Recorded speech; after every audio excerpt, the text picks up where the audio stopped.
heart turned cold, lost control. Looking at this beautiful distraction. Fell in love with a fatal attraction.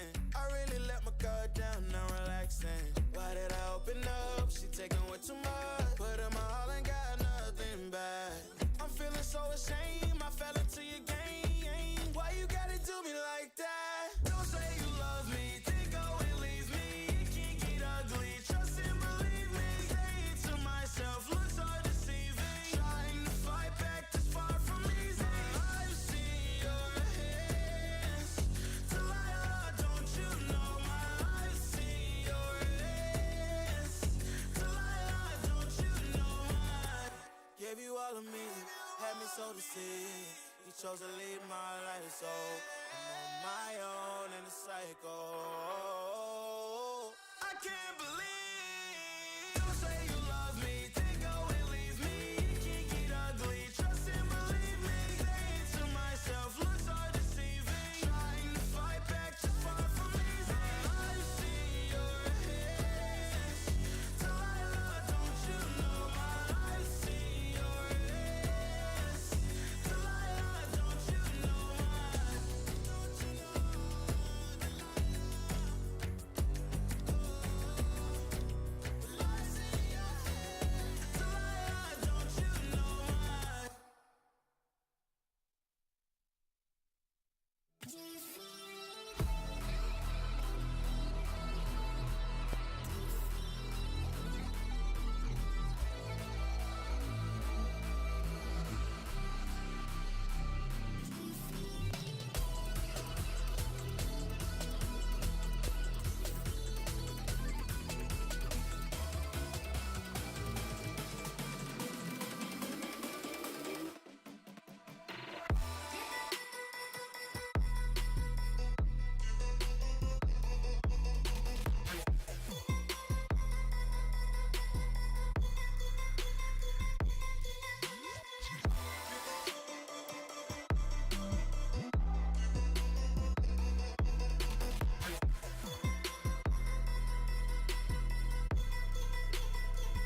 You think that I'm running in place? Y'all really testing my patience. Right before I blow up the spot, I had to get back to the basics. What if my talent is wasted? It's sick, but I'm lacking the placement. Thought since I rap in the basement, but my come up is legend, is greatness. I don't care now, it's pedal to the metal. I can never quit now, I will never settle. Puppet to the game, I'm pulling strings like Geppetto. We in the same game, but I'm on a different level. I passed it. Gotta keep grinding till I'm laid up in the casket. No fake round, but you feeling too plastic. Yeah, y'all feeling too plastic. They say my style crazy, but then it's straight jacket. Wow. Why you still testing my patience? Trying to turn me into something I ain't trying to be. All the hate is a heavy rotation. You gon' lose yourself, quit testing me. Don't make me lose my mind. Don't make me lose my mind. Don't make me lose my mind, cause I'm looking like Wesley, test me. Don't make me lose my mind. Don't make me lose my mind. Don't make me lose my mind, cause I'm looking like Wesley, test me.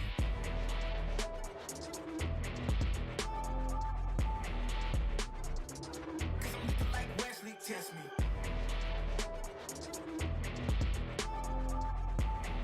Don't make me lose my mind, cause I'm looking like Wesley, test me. Yeah, guess I know no better. I ain't got no chill, so they call me a devil, I know. Look, I am just a man on a mission. If I want it, then I get it, I go. And if you're trying to test me a beast, you gon' need Liam Neeson. The chance that you taking is flagrant. You're testing your luck. If you think you make it out, then you're sadly mistaken. Careful what you putting your stake in, cause I ain't got no patience and no limitations. You trying to figure me out, and I know I don't make sense, but no one's there when you call like you trapped in the Matrix. You need to take a break from it. I think you should take 6. Cause yes, I hold a throne and no one else can replace this. The pain will only go deeper the harder you chase it. I'm the greatest that you ever met. It's time that you face it. So tell me, why you still testing my patience? Trying to turn me into something I ain't trying to be. All the hate is a heavy rotation. You gon' lose yourself, quit testing me. Don't make me lose my mind. Don't make me lose my mind.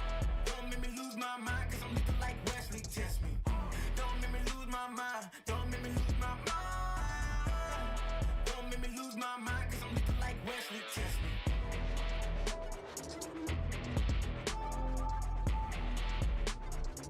Cause I'm looking like Wesley, test me.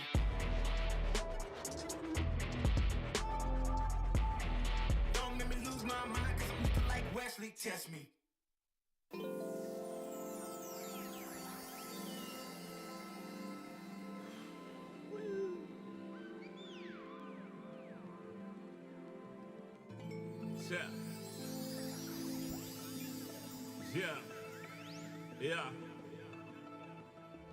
Yeah. The rise before the fall, the glide before the rule, the eyes that saw the soul, the cheer before the goal. I'm here to let you know. Yeah, I'm here to let you know. Yeah, I sky gaze over my taste. Like Peter, this is my space. I'm spacey, I'm crazy over breakbeats. Space gazing in my safe haven. I make statements that embrace waking. Awaken, I'm woke. Taking the road to pull you ashore. A celestial scope. The stars explore in your inner. The starts at the core. Inner space and more. Your body's a planet for sure. Nurture it with the words I've written. Scribe like highlights. Flying saucer. Supply the order, it's the author. Walking on air. Walking on water. Blending between borders to let you know. This is here to support you. The blend. The blend. The blend. The blend. The blend. The blend. The blend.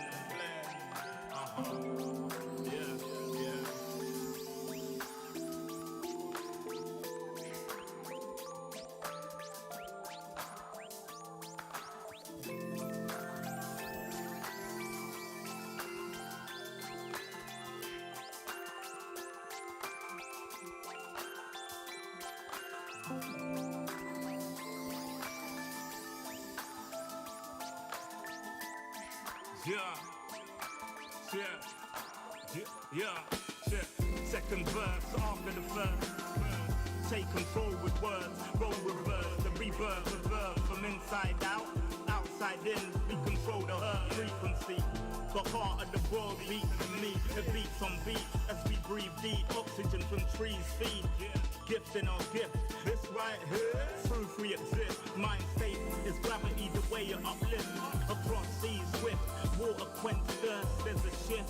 Set sail like shit to find other lands. Some other lands, sun is planned. With the words I'm writing, I'm fertilizing. The earth's a rising, realizing. Global warming and the sea is rising. Pollution the planet needs metabolizing. That's full of fire like a dragon fighting, creating hot springs when the pressure rising. It's terrorizing, but I'm never frightened, cause the days will brighten. Yeah, the blend.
Everywhere I go, the people really wanna know who I is and who I be. They stop and stare when they see me.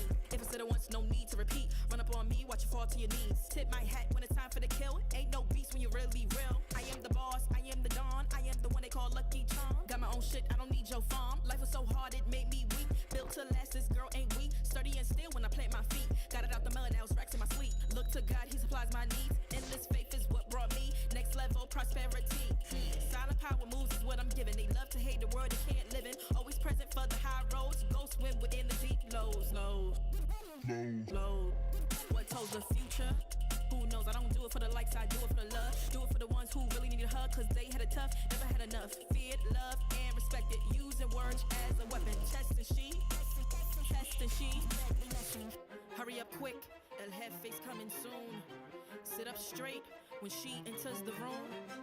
Be enthused, but don't look too amused.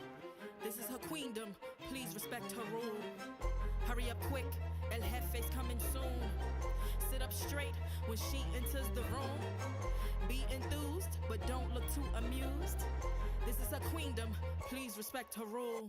Smile in my face, what in my place, but act gully on cyberspace. Let's pump brakes, let's be frank. Running after him when you're the chase. You are the catch and he's the net. How quickly do we all forget to honor these small policies, my darling? You are the empress queen. Man, respect or he'll neglect. You are the wind beneath his wings.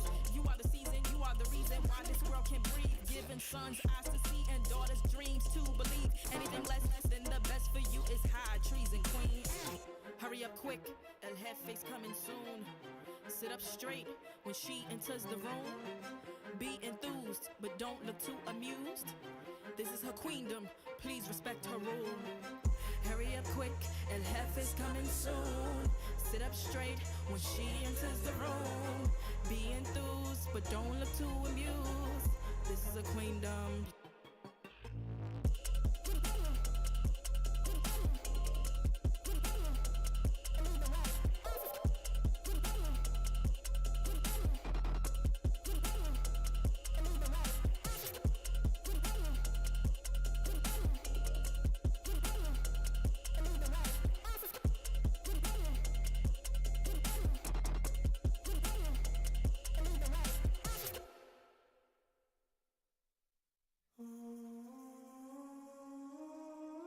I just gotta flex on the lean. I just wanna rap to the beat. I just wanna back, cause I'm mean. I just gotta go back, I'm a freak.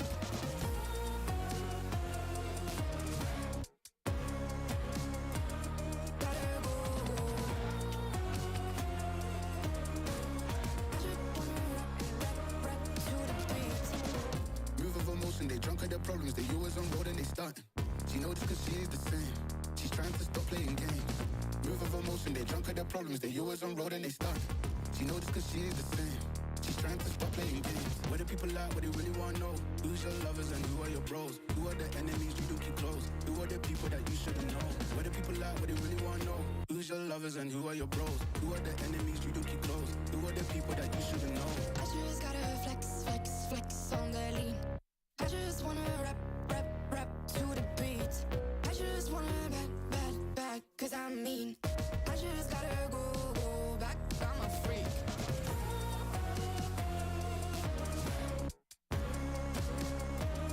Gotta go. I just wanna rap to the beat. The chains, my vest, my watch, my belt, my cheese, my house, my sneakers, my blouse. I just party hard, topping the one in the chart. I've already won, babe, but then you start. Flexing on ya, flexing on me. Flexing on ya, flexing on me. I just gotta go, but I wanna hold on. I can't let you go, but I gotta stay strong. Unless you heard it from me, then you ain't heard it from me. Got it from me, all the energy extra. You don't wanna see me with the hitters. Generations caught up, look how things will switch. People they're quick, now they wanna move at the bits. Boy wanna go to him, bitch. Now I'm moving. I gotta do what I do. I'm really here on my ones now instead of 4 3s or 2s. And now it's Effie from Paris. I could've been effing you in Paris. I don't wait for the drop, I just flow from the pot.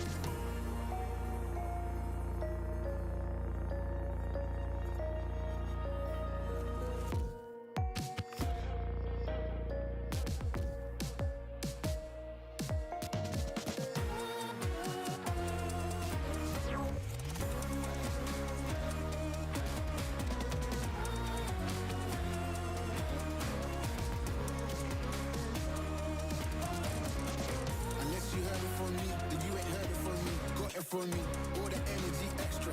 You don't wanna see me with the hitters. Generations caught up, look how things will switch. People they're quick, now they wanna move at the bits. Boy wanna go to him, bitch.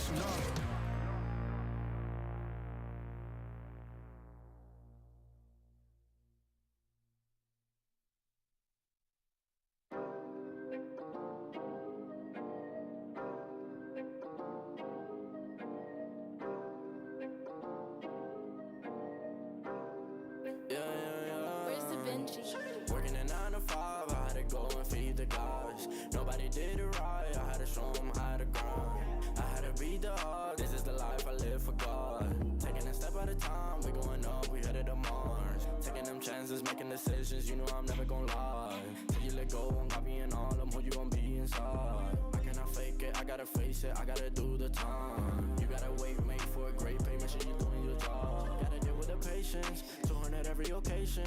Going to different locations, how they got when I need some direction. Me and Vinci go up every session. Cook it up, yeah, you know it's no pressure. Yeah, you know how we do what we all in. We can slow up and you never catch us. Working a 9 to 5, I had to go and feed the guys. Nobody did it right, I had to show them how to grind. I had to beat the odds, this is the life I live for God. Taking a step at a time, we going up, we headed to Mars. You know my slimes, they came from the bottom to top. They can define us, they tryna find us. Boy, I know you with the ops. We're not the same, no, you can't compare me. I don't belong in the box. Don't try to play me, no, I'm not friendly. This is everything I got. Ain't no playing around, this is no playground. It no matter, I do what I say now. I'ma go give them something to say now. Got them stuck on my back like a spray ground. CZ's don't gotta complain. I'm a shooter, got eyes in my vein. They said that I would never make it, they thought I was crazy. They said I'm insane. Working a 9 to 5, I had to go and feed the guys. Nobody did it right, I had to show them how to grind. I had to beat the odds, this is the life I live for God. Taking a step at a time, we going up, we headed to Mars.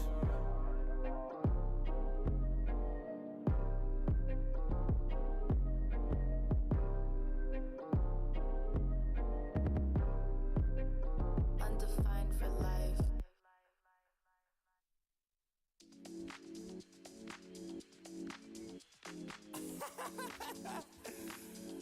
Oh man, what you talking about, man? What? You so crazy, bruh. Wasn't too long before I realized a whole lot of truth just realized. 2 groups faking the real guys, and both of them plotting on your meal size. Gotta be more, is this real life? Gotta buy home, but I still try. Try and knock me down and I still climb. I can see the promised land right over the hill line. And when I get there, yeah, we all gon' party. Learn how to surf cause the waves is gnarly. Gotta make the bread, gotta bake the barley. But it take a little time, be patient, darling. Working for the people, gotta rake them all in. But sometimes people make you hate your calling. Some people panic when the brakes is stalling. Me, I go to God when my faith is falling. Put it on the tattoos. A righteous man don't know bad news. Found forgiveness for my snafus. Nothing for the pretty girls trying to get a cashew. Bad dude. Sometimes life really suck like a vacuum. The devil I don't never turn my back to. I just wanna shower love like a bathroom. And be a role model for the black youth.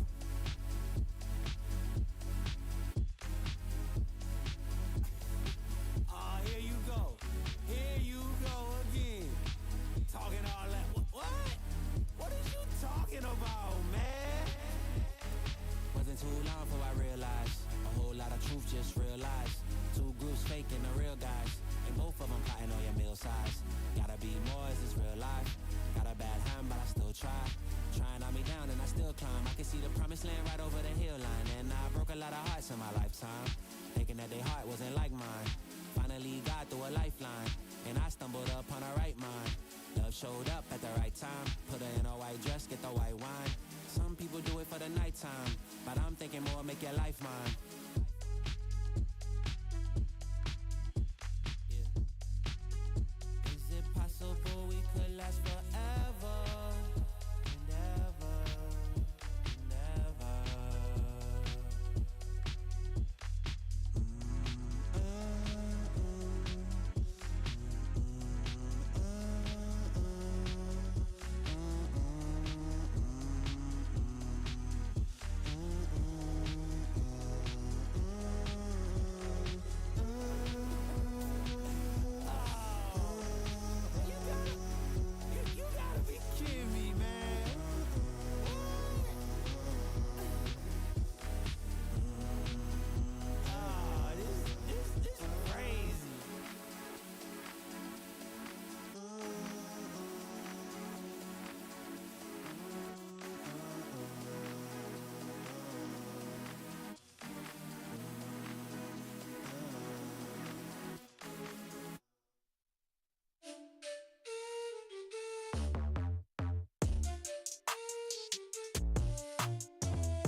think I let my guard down. Certain things ain't the same now. Hard to navigate these problems. I'm by myself, you're not around. I tried to open up, it wasn't good enough. Put in my all and got nothing back. Now I'm stuck in the rain, dealing with all this pain. Why you gotta do me like that? Don't say you love me, then go and leave me. It can't get ugly, trust and believe me. Say it to myself, looks so deceiving. Trying to fight back, this far from easy. I've seen your hands. Delilah, don't you know I've seen your hands. Delilah, don't you know heart turned cold, lost control. Looking at this beautiful distraction. Fell in love with a fatal attraction. I really let my guard down, now relaxing. Why did I open up? She taking way too much. Put in my all and got nothing back. I'm feeling so ashamed, I fell into your game. Why you gotta do me like that? Don't say you love me, then go and leave me. It can't get ugly, trust and believe me. Say it to myself, looks so deceiving. Trying to fight back, this far from easy. I've seen your hands. Delilah, don't you know I've seen your hands. Delilah, don't you know gave you all of me, had me so deceived. You chose to leave my life, so I'm on my own in the cycle. I can't believe. Don't say you love me, then go and leave me. It can't get ugly, trust and believe me. Say it to myself, looks so deceiving. Trying to fight back, just far from easy. I've seen your hands. Delilah, don't you know I've seen your hands. Delilah, don't you know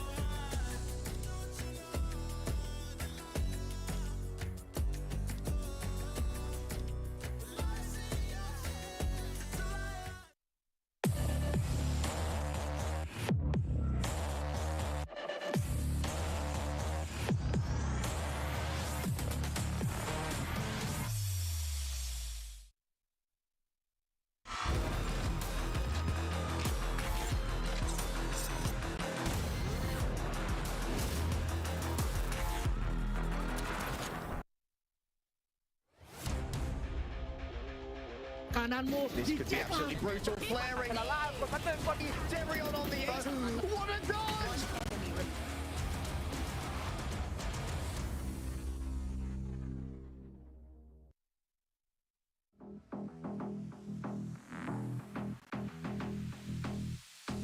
Now it's a 1 versus 1. He has time to also, he has time to do this and force Asterisk to guess once again where he's going to come out. What a play! He'll eventually 5v2. Okay, that flank from Flinch will be very crucial here. There's so many lined up right in front of him, and he actually gets a 3-4K already! Take him all down. He gets a nice double kill here. So on this buy, this is forced into a 1v3 in the blink of an eye. Oh man, if he tries to like slow peek this, yeah, and that's gonna be the victory already. XERXIA by full sense again will be striking hard into mid doors. Maybe Temple will get another shot. Beautifully executed. He's still pushing forward, sees the barrel, and no one. It's looking like in a sense it's going to be more of the same here as John Olsen with a double. Tailwind out. It gets backed up by T. And it's going to be John Olsen with a purple. Can it be? Is it going to be Boom Esports? John Olsen, he might have something to say about that. Takes out the camera. Tries to get closer. Up from above. Can't land the right click. And that's going to be eliminating full sense. And they're going to be moving on forward, eliminating. Back to his demise by Mentai. VRX trying to go for the hold. Here comes Jing. Gets the takedown on Finn. Another one, Lexi. And it's just 1, 2, 3 for King Jing. Then he gets the trade off. So Lexi's able to find one. King's able to get the trade off on him as well. But he has to be one more player here. It's going to be Darion to get that kill. 2v2. Have to know there's more here to stop. Coming in from yellow. Benkai. Huge kill. 1v1. As Maxi gets the kill. Viper versus Viper. With Snake will bite Maxi around the corner. And he wins the clutch. Under the smoke. He's got a judge. But he's going to dash right past him. He's hit. Still gets a kill on him. I thought it was going to be the judge Device got here. Oh no! But the Stinger's better than the judge is there. And here comes PaperX now seeing the bundle and going for the kill. This is it as Maxi will go down. Last time they went the first. To keep the APAC status, go and check. A flawless run like we have seen from XERXIA can get even more in this buffet. Boom Esports finally put a close to this for XERX. Finds the blade, so at the very least, someone needs to be hero. And here we go again for XERX. Is it time to shine? Seems like here we go with the stars aligning. Oh, and 5, 1 and 8, and the Berserker Barak comes in clean. So still, knowing that his only chance for this after the reveal comes, playing it close, but he walks right into him. They try and filter after like, ooh, fish in the barrel. Look at this. Lines suppressed, but he does not mind. Does get the kill here in Berserk. Cruz is able to find the follow-up. This is all crumbling, and Flame King's the last one left alive, but he will not continue on longer. XERXIA move on, eliminating the last hope of Indonesia. As clean as can be, the flawless victories back-to-back by XERXIA, and they knew they had Boom Esports.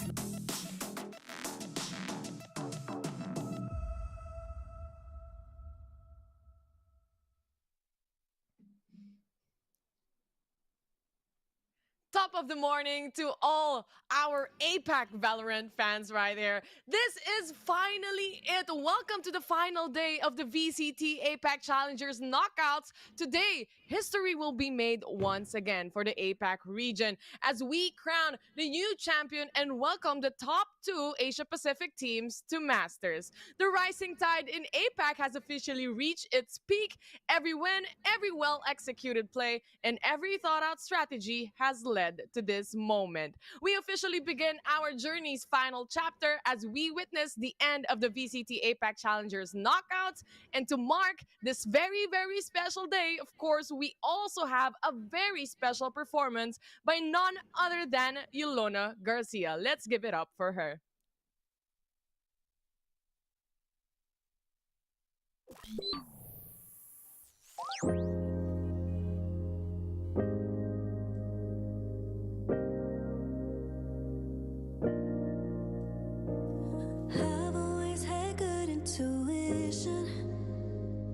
And I can see red flags in your eyes, so you can keep on talking, baby, all that you want, cause you're my only entertainment tonight. Empty conversations, endless irritations. You must think that I'm off my head and now you're taking over my mind. I'm losing my patience, got me so frustrated. You must be so confident thinking that I'm gonna give you my time. No, and let you take all that you want from me. Try and leave me with nothing, that shit don't faze me. What kind of girl you take me for? I don't need your petty company. At least I know you're good for something, you entertain me. Go on and entertain me, boy. Stage is the art, so why don't you take it? I'm sure that you've rehearsed all your lines, but can you keep me guessing? I'll be so obvious and prove that I was wrong the whole time. Empty conversations, endless irritations. You must think that I'm off my head and that you're taking over my mind. I'm losing my patience, got me so frustrated. You must be so confident thinking that I'm gonna give you my time and let you take all that you want from me. Try and leave me with nothing, that shit don't faze me. What kind of girl you take me for? I don't need your petty company. At least I know you're good for something, you entertain me. Go on and entertain me, boy. Go on and entertain me, boy. I hear it all the time, pretty little lies. Anything you'll try. I hear it all the time, pretty little lies. Anything you'll try. But I won't let you take all that you want from me. Try and leave me with nothing, that shit don't faze me. What kind of girl you take me for? I don't need your petty company. At least I know you're good for something, you entertain me. Go on and entertain me, boy. Nothing, that shit don't faze me. What kind of girl you take me for? go. You entertain me. Go on and entertain me, boy.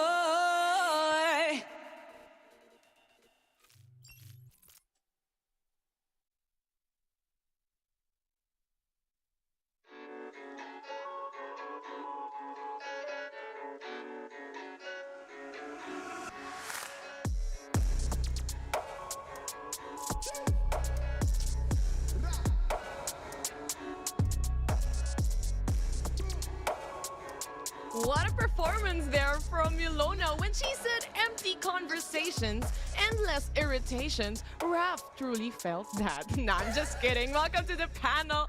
Here we go again. My name is Terror. With me is Tash and Raph. Tash, it's your first time and your first day here in the multiverse. How does it feel? Seeing two Terrors right now. It's very scary. You're in the middle too. I'm like in a Taylor sandwich. Oh, sorry. Well, here we go again. The final day. We finally said auf Wiedersehen to two teams that we saw from yesterday's match. We are now down to the last three regions and teams that we have right here. Namely, XERXIA from Thailand, of course, Paper Rex and Bleed from MYSG. And I think now's the perfect time to actually have our caster from MYSG herself here in the panel as well. MYSG represent, Tash. And of course, welcoming you this morning, ladies and gents. Gonna be an interesting day for us, for everyone here, because we're gonna be seeing the grand finals later on. But before that, of course, just a quick recap. What were your favorite matches, or what were your favorite teams that you didn't expect to actually fall out? Or even what are your expectations moving towards the grand finals here, Tash? You first. Well, I'm really excited to see what exactly that Paper X, or rather DG Bleed, can bring to the table. Because for Bleed, I feel like this is a brand new team. Nothing that we've really seen before previously in what they have brought to the team. I mean, yes, they've always been consistent, one of the best here in Malaysia and Singapore. But with the addition of the two new players, changes a lot of their dynamics, playstyle, and even momentum and speed. And I think this is one of their best runs that we've seen in how many years they've been here at VCT APAC.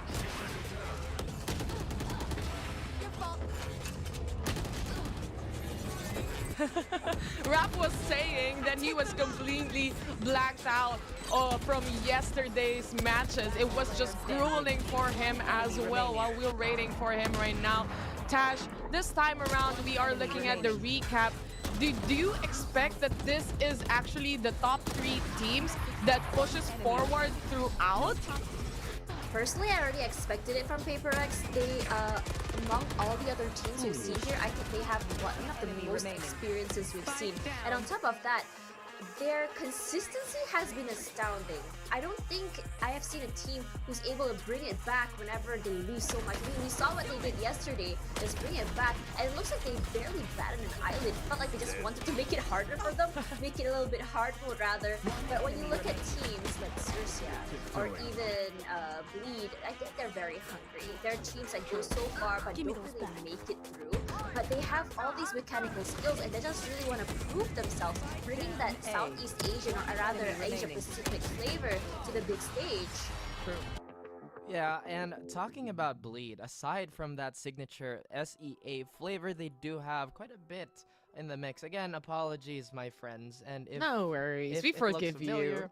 You have to, because I completely forgot what I was about to say once I saw Ilona. I was very open about saying that I was very excited for Ilona. Oh yeah, you were excited about it. Oh yeah, and to address the elephant in the room, now why am I in Illustrado's, magical kingdom? Well, I had some technical issues, and Illustrado was like, oh, just take my private jet. Please take my private exercise my enormous generosity. And I'm like, oh my goodness, Illustrado. You're an absolutely handsome, amazing man. Thank you. But today, moving forward with that, again, I think Tosh hit the nail right on the head with all those matches. Again, Paper X, they are on top. They are at the helm here. They are our first qualifiers. They are going to represent us as a whole, as a region, but once again, they still have unfinished business moving forward. You did touch on XERXIA, you touched on Bleed, and everybody, and I mean everybody, has to be at tip-top shape. It's just absolutely unacceptable to have anything less today. Well, we are, of course, before I actually saw that Tash wanted to say something else. But aside from that, before we actually roll and start over for the rest of the day, let's actually take a quick look at the tournament format brought to you by Aserai. Something like this, though, with all about that dual play. I told you, dude.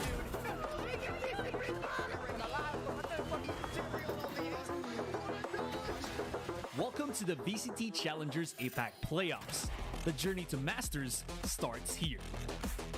VCT Challengers APAC Playoffs features the top 20 Valorant teams from Asia Pacific as they compete for one of two spots in the first global event of the year, Stage 1 Masters. The tournament runs from the 10th to 27th of March and is made up of 3 stages: the play-ins, group stage, and knockouts. Members of PPGL now down, and Benkai comes in from behind and retaliates too. The 2 teams which make it all the way to the grand finals qualify for Masters, where they will meet the best teams from around the globe, plus the lion's share of the $150,000 prize pool.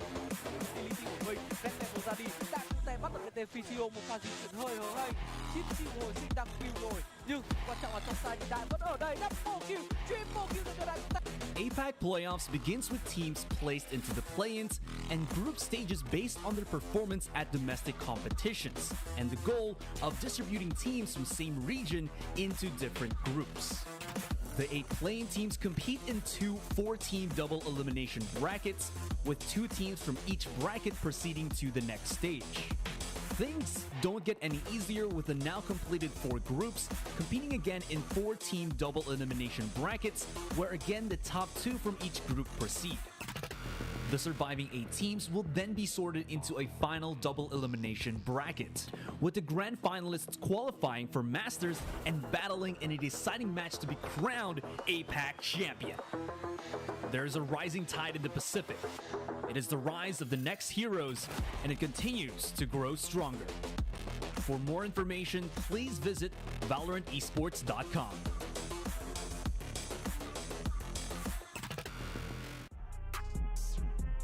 Thanks, Aserai. Now that we know how the teams have joined, we are also looking at the tournament brackets for today. Of course, 3 weeks of matches, and we are down to this. PRX waiting at the top right now, Tash, and Bleed and XERXIA at the bottom for the lower. Yeah, I'm just really excited to see what exactly these 2 teams can bring to the table for us, because we know that in terms of PaperX, it's a melting pot of countries here in Southeast Asia. We have Indonesia, Malaysia, Singapore, all into one team. And then you look at Bleed, it's the other end of the book. You have 2 players there from EU, and it brings a whole new different playstyle. And I've seen a lot of debates about this. Are they truly a Malaysia-Singapore team if they have 2 imports? But rather, I digress. I think a different sort of playstyle can make it more diverse here, I believe. Well, again, very, very sharp points. You know, I wish we had Tosh on the panel much more often, because it's, you know, it honestly is sweet music to my ears. And I'm glad you touched upon the, again, mixed flavors of Bleed.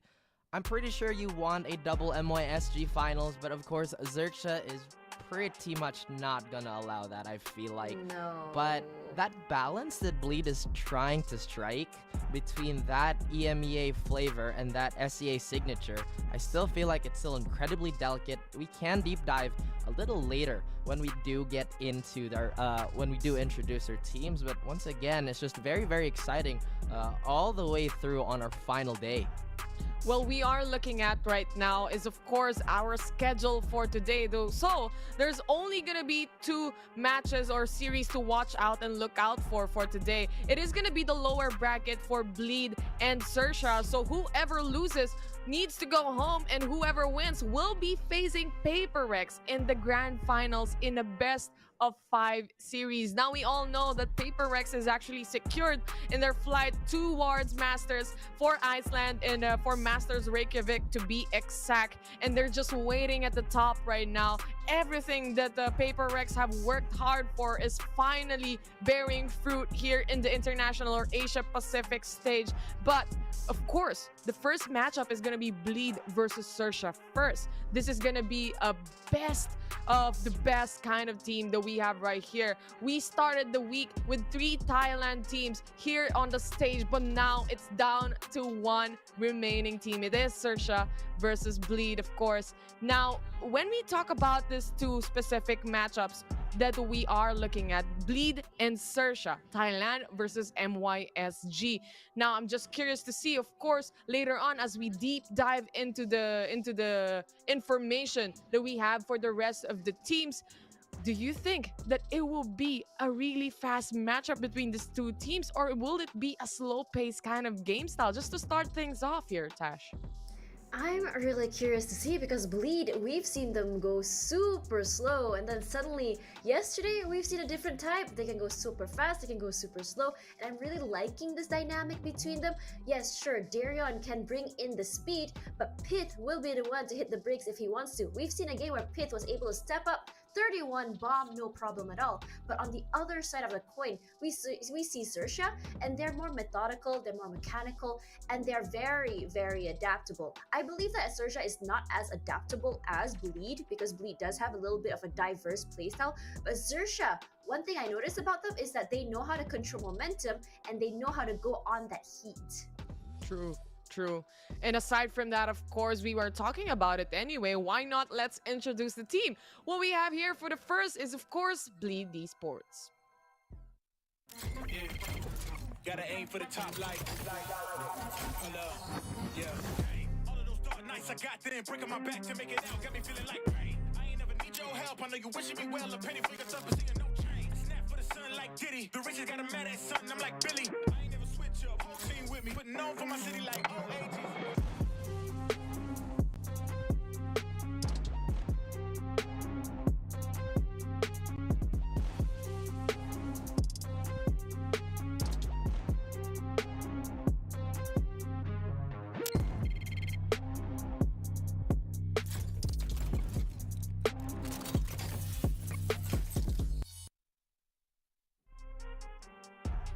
Bleed Esports, hailing from MYSG region.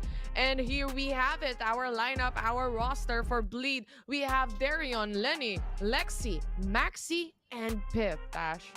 Yeah, that's right. So when you look at the team, they have a very diverse playstyle with so many different strats that can be played according to agents under their belt. But what we know is that Pith is one of the best controllers I've seen. I'm not a big fan of seeing him on a Brimstone, but his Killjoy can be insane, and he turns Killjoy into a killing machine. His Killjoy tower is basically their 6th player. 6th man with a Vandal, basically, for Bleed Esports. Go ahead, Raph.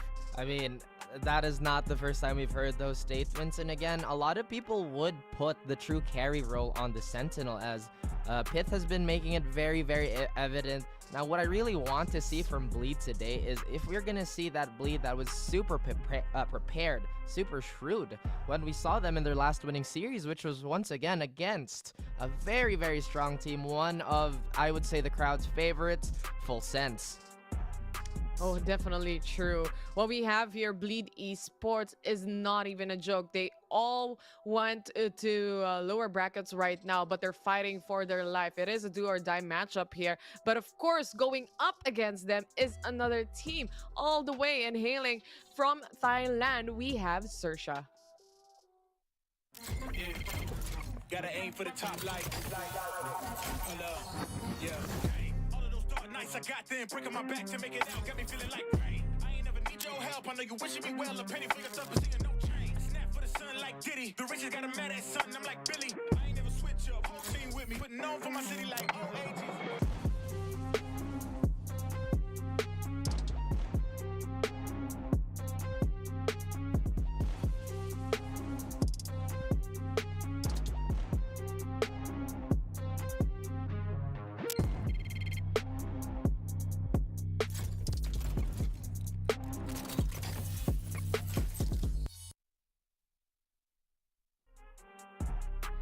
XERXIA, a powerhouse of a team from Thailand, fighting for their life here to actually reach Masters Reykjavik. We have Crows, we have Fox, we have Scary, Surf, and finally Sushi Boys.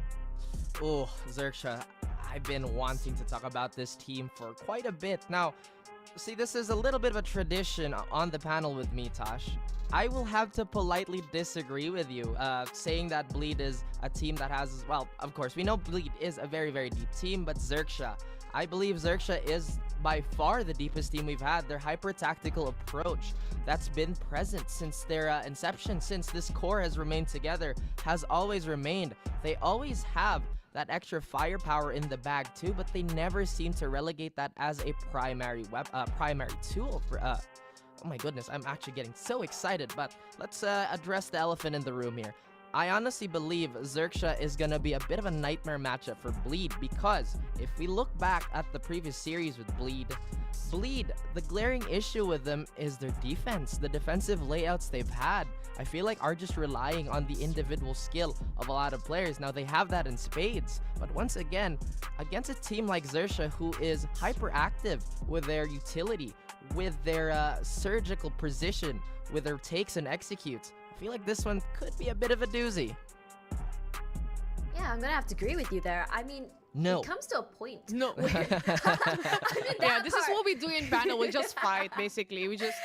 Absolutely. Oh, yeah. Go ahead, Tash. I have to agree with you on that. Now that you mentioned that, they are a little bit more, how do I say, domineering when it comes to their play. They're very confident. I mean, you've seen the plays come in from Darion, Lenny, Lexi, Maxi, and Pith. Yes, they're good for attack, but when you put it in that perspective where, yeah, they're very, very individualistic, I have to agree with you. There are some moments where I felt there's a disconnect between Darion and his team, and then after that there's another disconnect between the Singaporean team as well as Singapore players against the team from EU. Now, before you actually fight here over the panel, I'll show you the head-to-head. Raph is ready with his knuckles right here. My twin, calm down. Head-to-head for you guys. Now, before we actually dive in to the thoughts of Raph right here, we have Biff and we have Scary Raph. Yes. Now fight me. No, I'm joking. Tosh has touched upon Pith, Scary as well, but I want to highlight Scary the most because, once again, Scary, his stats have been so impressive, but if we look at the eye test alone, the volume isn't necessarily there all the time, but the efficiency, it's the absolute ruthless efficiency that's been really gluing his team together. XERXIA's core, or rather the players that allow them to have that amazing center line, which obviously is Scary, at least one of the biggest contributors, is definitely something to behold. The way that he handles the utility shuffle just makes it so dangerous for teams to go right at them head to head. Now, I'm actually curious right here because Bleed, like you said, has also that clutch potentials with the players that can really frag out. But it is the same for XERXIA as well. Scary, despite being on the controller, we see him frag, we see him go crazy, we see him in the MVP, in the leaderboards, in the kill boards as well. Now, do you think for this matchup, do you think Bleed and XERXIA, this is the time that they should pull out the strat book and make something different? Or do you think that XERXIA and Bleed will actually stick to the plan, Tash? Personally, I think we're gonna be seeing a very different Bleed. Bleed has always been, from what I've seen, at least in the new lineup, it's very mechanical, it's very methodical, as I mentioned before. But I think throughout this whole tournament, we haven't seen a more cohesive or comprehensive play, as I mentioned before, between them. Sometimes I felt a disconnect. There are times where, yes, Darion is supposed to get those frags out, but he's just having off days. And then suddenly, we see Pith step up. But there are those situations as well where we see Lenny as well as Maxi do it the same way. Personally, Lexi on Breach looks really good. But I don't know, Raph, what do you think will look better as how the team would play? I don't know. Nah, I'm kidding. Again, to address that question, I feel like the answer is yes to both of those, but for very different reasons. I feel like XERXIA, if they stick to their plan, they will succeed. Honestly, XERXIA, they are the favorites in this matchup. They're absolutely strong. They took down Boom. They've taken down virtually everyone else that isn't PRX. But on the side of Bleed, we've already touted, Tasha's mentioned that they're a very clever team. The way that they handled Full Sense is that they redirected that aggression. Once again, if we see that level of preparedness and shrewdness, this might be a great series for them, but maybe they have to throw something somebody else's way. Maybe a meta shift, perhaps. A big experiment, because if they try to go head-to-head XERXIA fundamentally, I don't think that's going to end up very well for them. Personally, I think that XERXIA has this hunger that they have. They did not get to play against Bleed, remember? They had to forfeit that match, and now it's not the way they want to go down into the lower brackets, and now finally this is the round 2 per se, or the first meeting between them that didn't happen before. I think XERXIA would like to put that in that pocket if possible. I mean, we're looking at the map vetoes right now. The immediate bans right here is we have Fracture, and we also have Breeze banned out in the map picks. Now, looking at the two teams, of course, for the side of XERXIA, they have been quite aggressive. This is an aggressive team all throughout. Ever since that the majority of the players, of course, obviously is from X10, and during the time that they were in that team, this is a very aggressive team and can really play it out against Bleed Esports. But this is the first map that we are looking at. It is Ascent. Bleed has 75% win rate, and they won against Full Sense in a very dominating fashion too in this specific map. Do you think XERXIA's aggression will work against Bleed in this specific matchup, knowing that the first map is Ascent, Tash?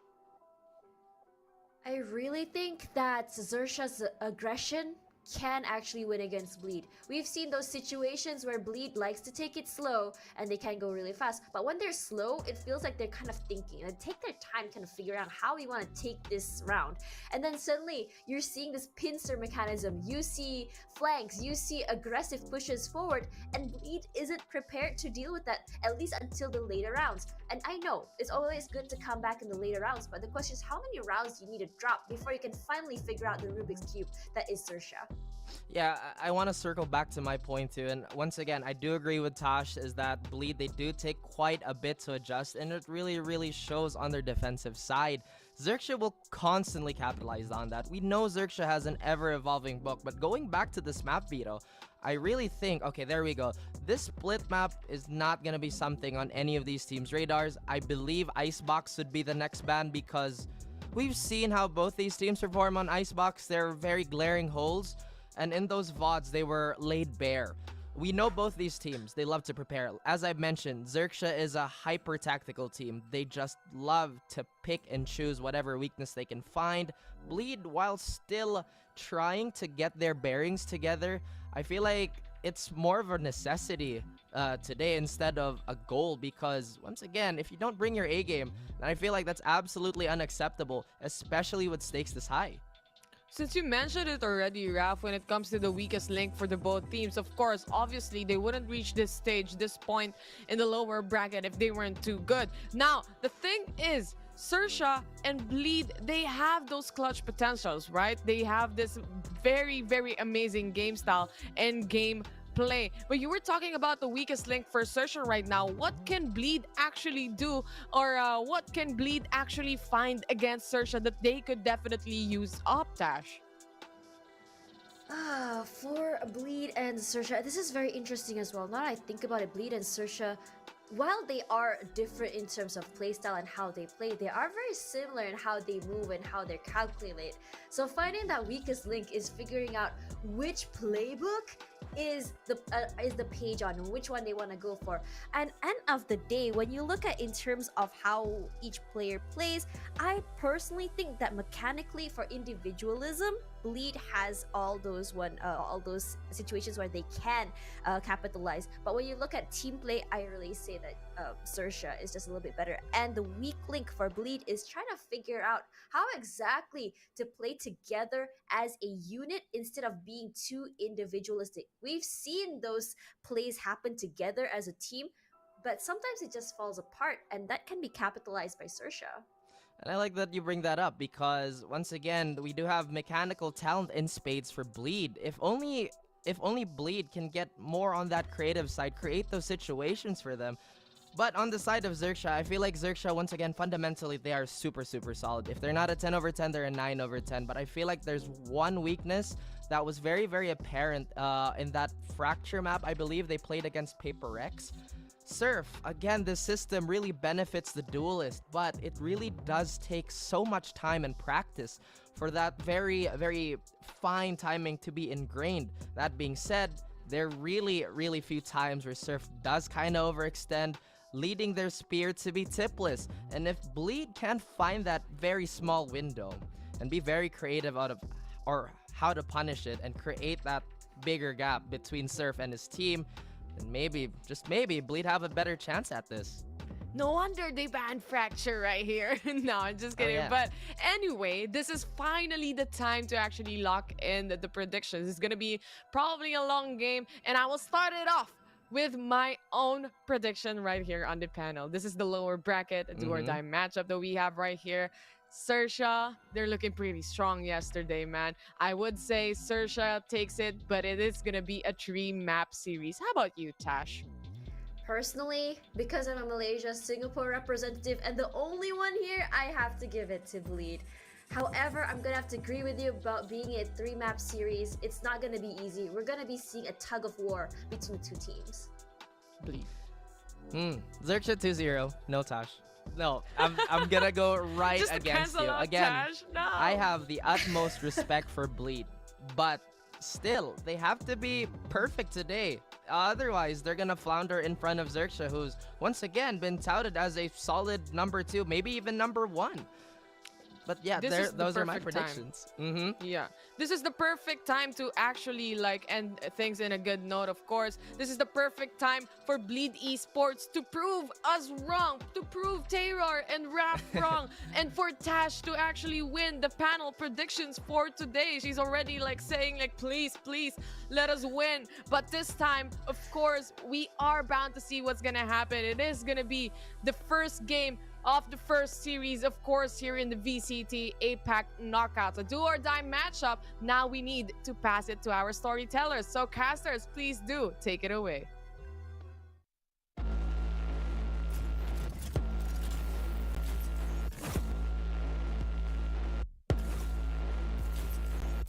Can't stop, they know when I'm a level.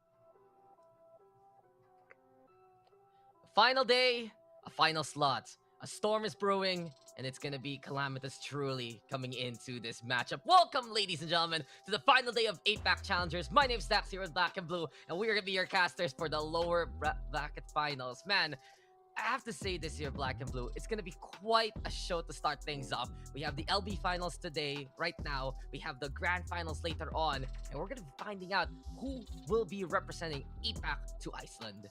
We're going to be finding out even more so who will be the new king here of the sea, and there's looking like a pretty good chance it's going to be a team from the MYSG scene, Dax, especially if they take the series. But on the panel, they're talking about, you know, who they may have favored to win this series. I have to agree with some of those. I think XERXIA do have an upper hand in this, but I really was quite improved on what Bleed did, especially in Icebox yesterday.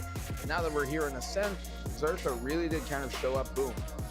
And as we've been getting into this map, I do feel like it's a little bit more of retribution here XERXIA is looking for after that unfortunate forfeit loss that we saw in the group stage. Are like, you know, we could have been in that spot right now. We could have been the ones all the way in that position. But the thing is, they have fought tooth and nail through the lower bracket. Anyway, they were able to get those big victories, especially against Boom Esports yesterday. And you can see in terms of the composition, well, we got the KO, we got the Cypher, we got pretty much what they unleashed against Boom Esports back then in this kind of a matchup. On the flip side though, Bleed, they will be running that Breach and the Omen. And I think this is what the panel was talking about. When you have Bleed Esports on the defensive end, when they know the strategy, when they know what's going on, everything is fine and dandy. You can rely on players like Pit to hold the line just by true raw instinct and talent. But when things go topsy-turvy, and if XERXIA changes up the plan here on the attacking side, and that might be a problem for Bleed Esports as we're about to get into the game. And look at this one, Black and Blue, so early in the morning. Engagement possible towards the mid courtyard here. Starting things off, let's go at this. The lower bracket final begins here. XERXIA versus Bleed. SGMY versus Thailand. Top seed one versus the second of the other. Because, well, their number one's already waiting for them potentially in the grand finals. XERXIA, though, crawling their way here towards the A site, and Bleed, they kind of did the same towards B-Link. This confirms their suspicions. They know nobody's here at all. So there's only one place they could be, and that could be towards mid and A. Sushi Boy's making that contact, just confirms those suspicions, but he has to be careful because Darion's right on his track, and there he goes.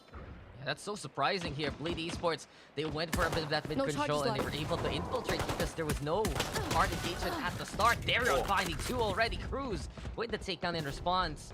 And I think coming into this match, if you're Black and Blue, I really want to look forward to what Darion and Surf can do. Darion, a bit inconsistent, yes, but can have that high impactful first frag to open things up for Bleed Esports. In the meantime, Surf, you give him an operator, and he will just be the wave that crashes on any kind of attack or defense time after time. And perfectly placed here for XERXIA. That's...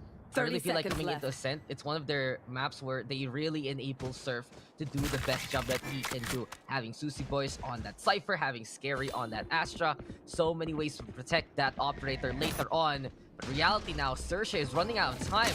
They have to go from the middle to B side. Cruz though finds the kill on Selena anyway. And here comes the alert from Foxy already. Maxi though finds the shot as Foxy cannot hit his. All left Spike now planted. to 2v3. Spikes planted. Re-engage is on as he would have the retake courtesy of Bleed. But Scary gets one, gets two. And oh man, it's too early for Fright here. The lights though for Cruz as XERXIA will get the first round.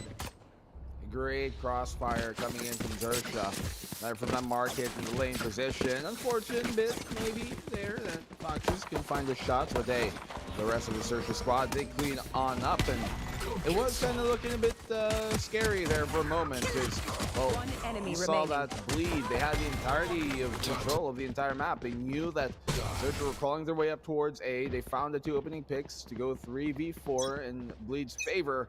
XERXIA bring it on back. Very, very amicable. Very, very well done here from them.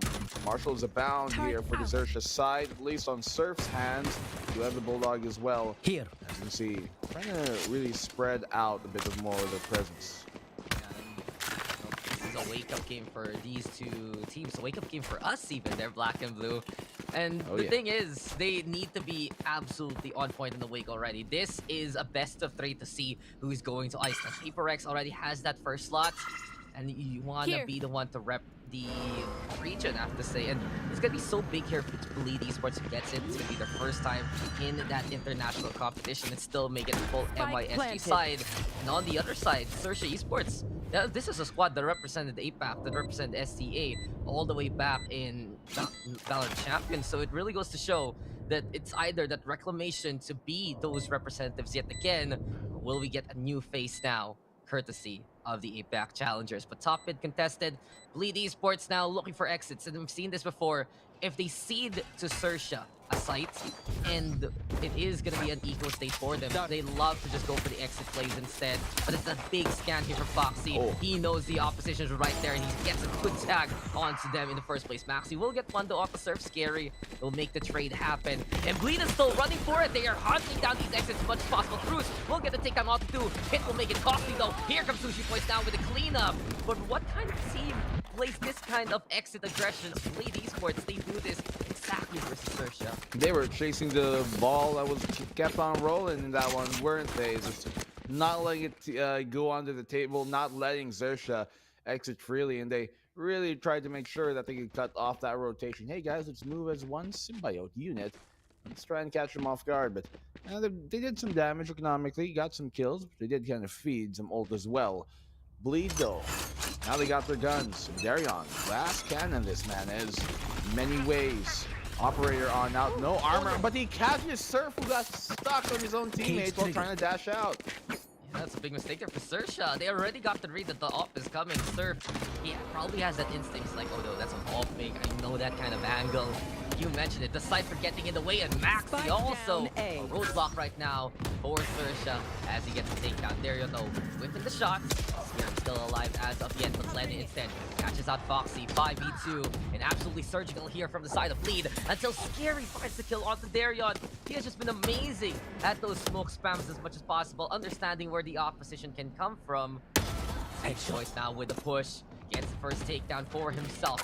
2v3 as A-site now is the location of battle. What looked to be a Bleed Esports win in a clean fashion. XERXIA still scrapping and still fighting as much as they can. It's Maxi though up top. Sushi Boy's trying to protect the Astra, setting up the stars. This buddy system to try and take the Raptors here. Maxi still holds though. Nice smoke. Dissipate actually to try and wait things out. But Maxi wisely backing on the way. Sushi Boys with a nice trade. 2v1. Spike gets planted closer to the Raptors side, hits the stun, and gets the takedown. It's Bleed Esports getting on the board, but that was a lot more costly than they expected after the start of the round. It definitely is. At least they're able to save the operator here, like he's picked it up, but yeah. Costly round here from Bleed. I'm not too sure how their economy should favor them moving into the next round, round number 5 after this one. But if it doesn't go well here, this could be an eco very, very soon. It's done from Maxi to play up top those Raptors as the Omen. Really helped lock things down. Good diligence from him as well. And intuition to know that, hey, this smoke's popping, they're probably pushing. He re-peeks it, finds the kill. Even though he got traded, it was more than enough for XERXIA to secure the round. Null Command online, and so is the Neural Theft here for the XERXIA side. You look at ultimates, and it's only really Maxi's got his, but Lenny and Darion should be maybe in the nick of time having their ultimates up, and that Hunter's Fury is going to be crucial later on. Mid link seems to be the place for XERXIA to establish and start the round off many a time, and this kind of 3-1-1 split they do has been commonly what we see them start off with. Yeah, but the thing is, they're also trying to avoid the operator now. I've seen this from the side of XERXIA, go for the rotate if ever, but that extra bit of intel affecting perhaps some of their initial engagements. And then Null Command now to start things off. Cruz could be looking to bring out the power, but Maxi is the one who finds it within him, shuts down the Null Command. There's Sushi Boys with the reboot, but Pit will catch out Surf. XERXIA is trying too busy to call tech support, so it's 5v4. The call center now gonna be putting up the setup towards that B side. Part there on the left. We already have Bleed Esports though, ready to go for the retake from the market. But Scary still in position in B main, and he can be a perfect pincher if ever. Thing is though, Dark Cover gonna get thrown, Maxi breaking that sidelines, and Scary's so low on the HP already, letting them find Foxy to start things off. The Bleed Esports now want to go for the push. Sushi Boys right on the other side. Might surprise Darion here, goes for the takedown, finds the second one, looks for a third, but it's Maxi instead who holds things together, and it's all up to Cruz, but he's in the corner, and he's looking for no timeout. Maxi going for the shots. Here we have Lene with the quick assassination from up top. And Bleed Esports, they make the retake work, but this time it's a bit better because they still save the operator. They make XERXIA invest instead. Very nicely done, and I do think that's kind of the way you want to play B on Ascent a lot of the times. It can be very difficult to anchor things down, and if you don't, like, from their initial push, immediately hamper it, a lot of times it's better to just kind of give it up and play for the retakes there. Maxi, he had so many good high impact frags in that one, always being the right position. That's where he really brings the most value to his team. But well, XERXIA, eco buy from them. Gargan and Cruz, even with the Null Command burned a while ago, could not confirm the round. See if they can continue on here though. If they can find a pick, that Neural Theft could be huge, and that is it. Great shot here from Scary to drop Darion. Gives him an extra fighting chance. Darion hesitating just a little bit, and can't do that against Scary. So quick on the trigger finger, but this is now the Hunter's Fury. Bleed will answer back with that takedown. Pick on the board. Surf though making a martial count. Can XERXIA actually pick up that operator along the way if they find that and give it to Surf? Then he will be enabled. He can stand. He can fight. It's Scary right now, holding on to the op, but a nice shot start from Lene. The lineups are through here from the Sova as of yet, but Scary will answer back. Lexi is there to find the trade. It's now 2v1. Maxi coming in from the flank. He has just been so incredible at positioning here, Black and Blue, all throughout many Bleed series. But Surf, of course, potent as he is, gets the takedown onto one. One-way setup towards the Raptors, and oh, it's a psych out here. Maxi with the mind games, and Bleed Esports can rely on this guy to get the job done. 3-2 as Bleed will take the lead. As I said, always in the right position here for the most part. Be able to make these rounds happen. XERXIA, though, as you said, Dax, very good round, all things considered. That came from an eco. They brought it to a 1v1, and they were able to make them kind of spend more here on the Bleed side. The lead does go on the side of Bleed. Hey, I don't think they're going to mind, especially after that type of round. So, if anything, we're keeping it really close, especially on the attacking side here. Even if the round was lost, the battle hasn't been. Looking very potent right now, and what we're getting for the side of XERXIA seems like a bit of a struggle because Surf is getting denied many a time in whatever he wants to do for the entry. Bladestorm though is out and about. Dario now challenging this position yet again, and this is gonna be a take two to tango situation as Scary is right there looking to go for that brawl. But we see XERXIA, they mix things up if they feel like their main engagements aren't as strong, and especially if they can stay away from that operator as much as possible. Mid now taken here by Surf. The doorway is wide open, and yeah, XERXIA's just like, that's a little sussy. I'm not too sure if I want to go through there. Oh. Lexi now. Oh, this is gonna be some interesting jiggles. He has to be. They're practically smelling each other at this range. You can see they both have some intuition that, hey, probably somewhere here in the other corner. Burns his tailwind just to get out of there. Surf realizes, hey, I'm kind of overstaying my welcome. Going towards the A site now, but so are the entirety of the defense here coming from Blade. They've made a bit too much noise, but they have actually successfully pulled them out. And now the B site is right for the taking. It's completely open for them, and they just completely as well, just dubiously fool XERXIA, rather Bleed into thinking 30 it seconds was going left. to be a heavy commit on A. Do leave Scary here, though, as we know, very, very formidable in these lurks. Probably going to catch one off guard, and he does find Lexi. Huge pick here for Scary to find. Yeah, Scary, more like sneaky, am I right? And here we go yet again. He's a one-man army on the other side of the map, but the thing is, he can still influence the battlefield anyway if he doesn't get hunted down. So XERXIA, they're in a good spot right now. Foxy trying to anticipate the push coming in from B main. Lennon now too busy spamming the walls just to get rid of the Astra. A pest there on the other side. And this has to be Bleed having to go for the commitment instead. Lockdown though into play, but time is running out here for Bleed Esports. Maxi though with the kill on the Cruise. Bladestorm can't hit anything as Maxi gets the job done yet again for two. Sushi Boys holds the line. Sushi Boys with another kill. Foxy is right there. The Odin coming on in. And there we have the flank. Scary will go for one more surprise. Foxy will wrap it up. But XERXIA Esports, they played Bleed like a damn fiddle all across the map. There was presence there, courtesy of Scary, not just the stars, but scaring off the competition and finalizing with the flank. It's just such a good heads up here by XERXIA. And then they catch a rotation off guard here coming from Lexi. And importantly as well, that Cosmic Divide helps them rotate without a bit less sound, although it was placed later on. Lexi going down meant that the retake was completely stifled. How do you initiate without your main initiator? I know they got Sova, but hey, he's for info. He's not for stunning people waiting. He's not for helping you get into the site. And at that point, your only real initiating tool is a Paranoia from Maxi, and that's not a great tool either.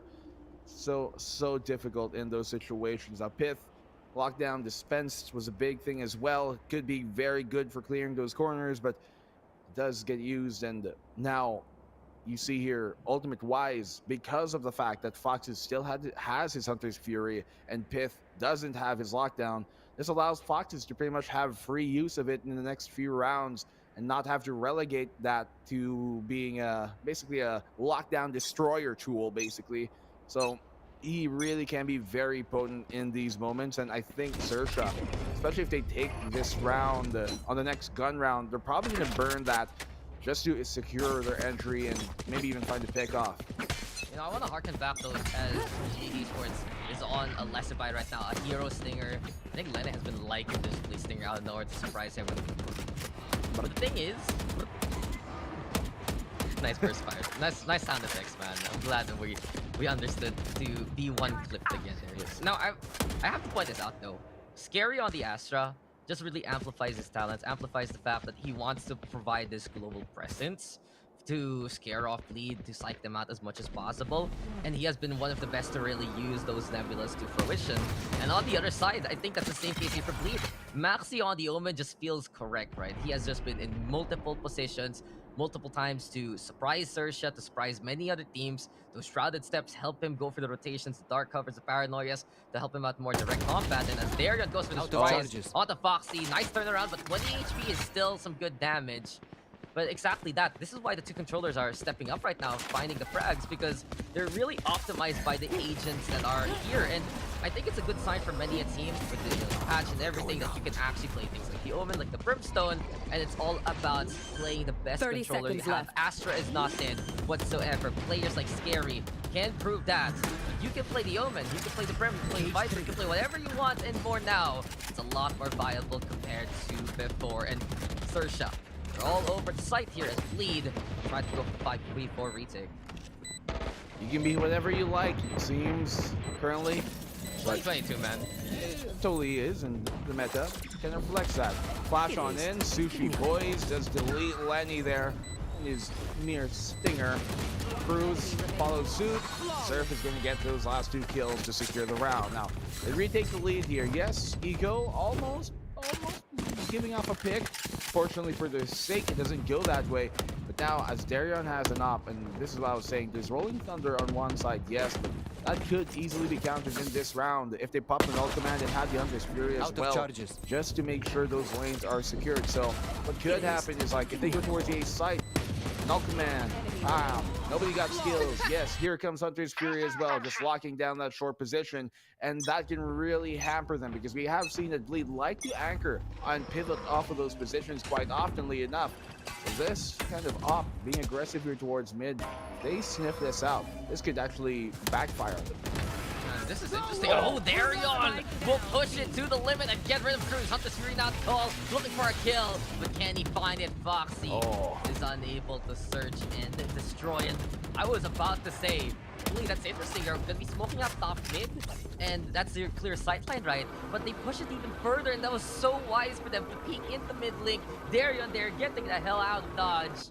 Bleed Esports making the operator play count and looking to vie for more of that mid control. So seems like, my friend, your sound effects, they go to waste this round, because not only is the null command gun, but you also see the Hunter's Fury used on up. Yeah. And they don't even get anything out of it. Yeah, it's like if you're predicting something, it's like, nah, it's done. That's the play right there from Bleed. But this is one thing I also want to point out. Breach versus KO. Lexi gonna be playing the game of keep away. And for XERXIA, sure, they're gonna be able to answer back with suppresses and the like if ever. They're still stunned on up, and Bleed Esports can actually go for the push there if need be. Maxi, though, again, right position, right time. That's the Maxi guarantee, and he's just waiting, watching. Lennon making noise, actually, and Maxi will take advantage of that. Bleed Esports. I love the play, and I love the flawless 4-4.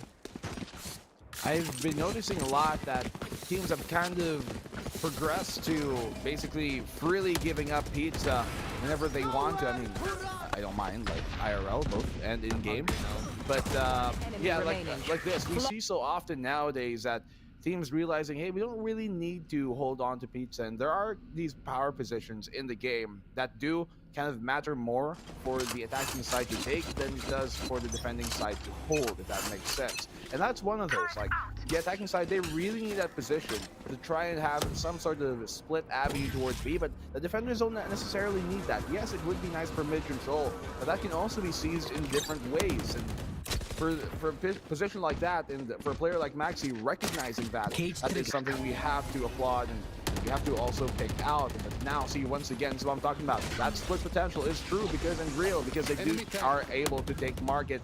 And as they split onto the site, Lexi and Darion are going to have lots to do. Operator in hand, not the best weapon to anchor down when you're being rushed like this, so he's going to have to land his shots. Oh, huge. Now, command now into play, but Lenny with the shutdown. And for XERXIA, this is a big problem. It's gonna be playing that null command. They get stalled on, not just by the efforts here of Bleed Esports. And Darian now finds one, finds the two. Cruz and Foxy though get back on their feet and get back on the takedown. This time, nice screen here from Scary. They catch out Maxi in what looked to be a solid Bleed hold. XERXIA will find the push anyway and get the foothold that they need to get those takedowns. The thing is, I feel like Bleed, they concentrated a little too much towards the Speedway, giving up that control towards the switch. And since Cruz was brought back to life pretty freely, it's now Scary on the lurk. There we have another takedown. Perfect timing by Scary, trying to play Maxi's own game and teaches Bleed what fear is. 3 kills for Scary. He's just been the multi-kill Astra of the tournament, and it's 5-4 for XERXIA. Ooh, small misplays there, and it seemed like. One sec, I thought you were gonna be like. Your voice needs to wake up. Oh, I guess it definitely does. But I think what really needs to wake up here, even though there are good moments from Bleed, they just let those type of opportunities slip from them. Like, I guess that's excusable, really, on that last play there where Scary's able to fish them both out. But you can't have to be more diligent about your spacing in that and who buys which corner. In this case, though, pushing on in, Cruz finds the opening kill on Darion. Maxi does get one in a trade as well. They fall on back, realizing, hey, there's too much heat here towards the B lobby. We don't need to go fight this. Let's go towards the other side. Yeah, but this is like, why are you guys there? That's our position. Okay, fine. Respect it. We'll go towards A. And the thing is, even the initial pathway is actually clear. Most of the setup right now is for the post plant, courtesy of Hits. And it can be a big test for the turret, if ever, from the doorway. So really Bleed Esports right now trying to go insertion to go towards that A side. And Surf, he's in quite a pickle here. And he's gonna get tossed on up like a pizza. And Mamma Mia is Lexi there with the kill. Anyway, 4v3 right now. As XERXIA has walked into the trap that Bleed Esports has stepped on up. Foxy Scary as well as Cruz trying to navigate on through, but the turret getting Fit in the detection.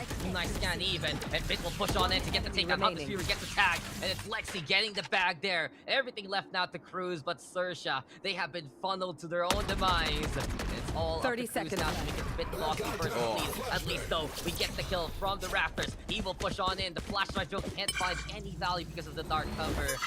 Seems like XERXIA will be seeding the round, saving the gun. Well played by Bleed Esports. That presence shown towards B side, really forcing XERXIA to go towards A instead. And to add insult to injury, Len is right there in the middle to tie up the scoreline. 5-5 now. You like saying the name Lenny, don't you?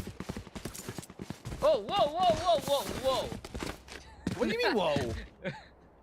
It's a basic question. It's a fun name to say, I think. So I thought you'd share the same sentiments. Hey there, Lenny. Okay. Yeah. Like, I thought we were going for a shade of pink right there, real quick, my friend. No. Like XERXIA. Okay, No. No, none of that. Well, the only shades here that XERXIA have to be wary about is Slim Shady, because, well, Bleed's starting to drop bars on him right now. And they can't continue to let this on happen. There are 2 rounds left, and I think if they can't secure, you know, maybe a man advantage here, the player count advantage on their side, then save those ultimates. They're pretty much like 2 away from 2 high impact ones. Like Cruz could potentially have his null command before the end of the half in general. And when you look at how Bleed have been playing, they have been so good at aggressing on the defensive side, but then pulling back as well as soon as they realize either they are at a disadvantageous position or they have already taken the advantage that they were seeking. And Bleed, for a team like them, who you normally wouldn't think their composition would support that, you normally wouldn't assume that their game style here on the defense is to go aggressive and then pull back because, well, the only one with mobility is the Jet. They're performing pretty amicably. Yeah, Bleed Esports stepping up more on the defense, really. They knew that they have been inconsistent, and they struggle in terms of answering back many a time with the possible rotations, the possible movements that the opposition can do just to change things up.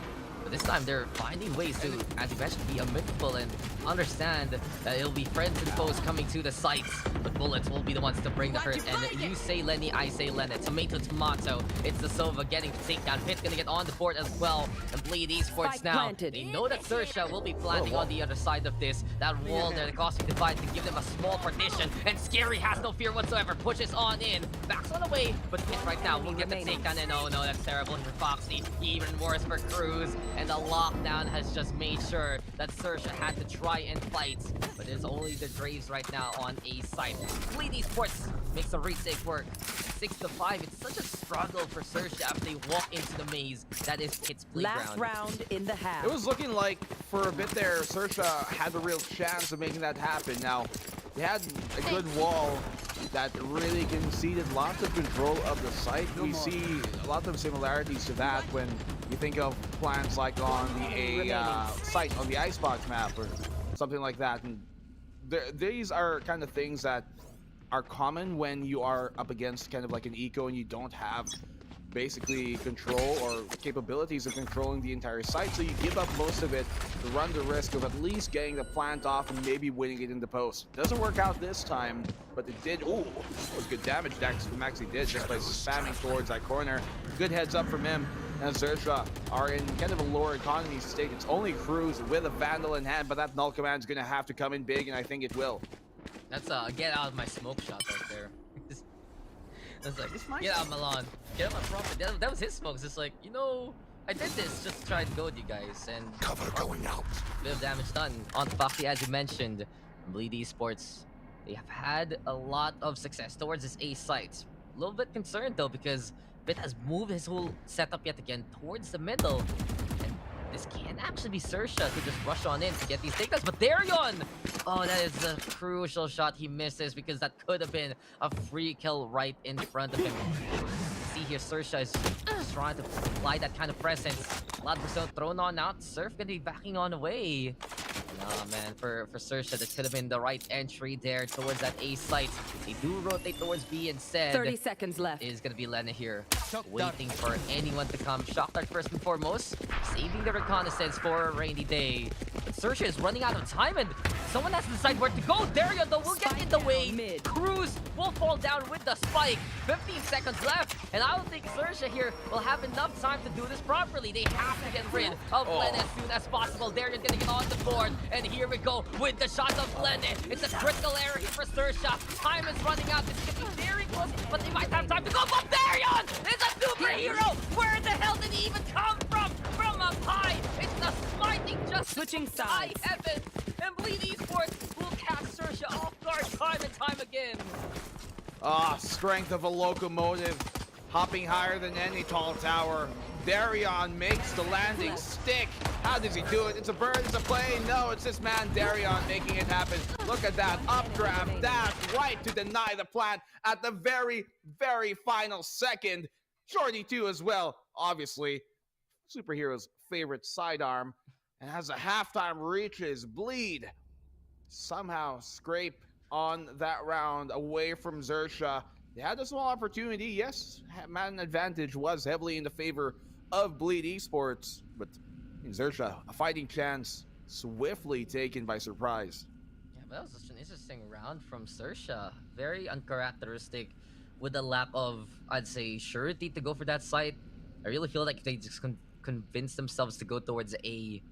Could have been even more successful, and this could have been 6-6. Maybe it's because though Foxy was the one tagged on up, and then he was also the one gathering that intel towards B main with the operator.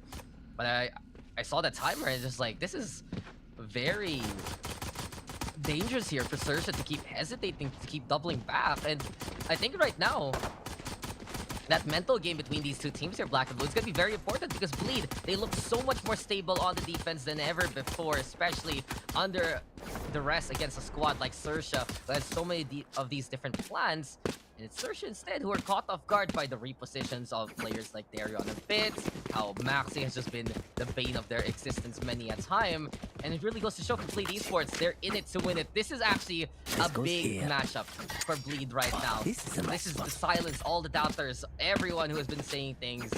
They deserve the spot. They deserve the top 3. And if they are able to defeat XERXIA right now, it will cement MYSG at the very top of the C and APAC pyramid. So we're going to be getting now into the second half. Scary, though, has been still a force to be reckoned with. And keep an eye out on the Astra again, making wonders happen with these stars.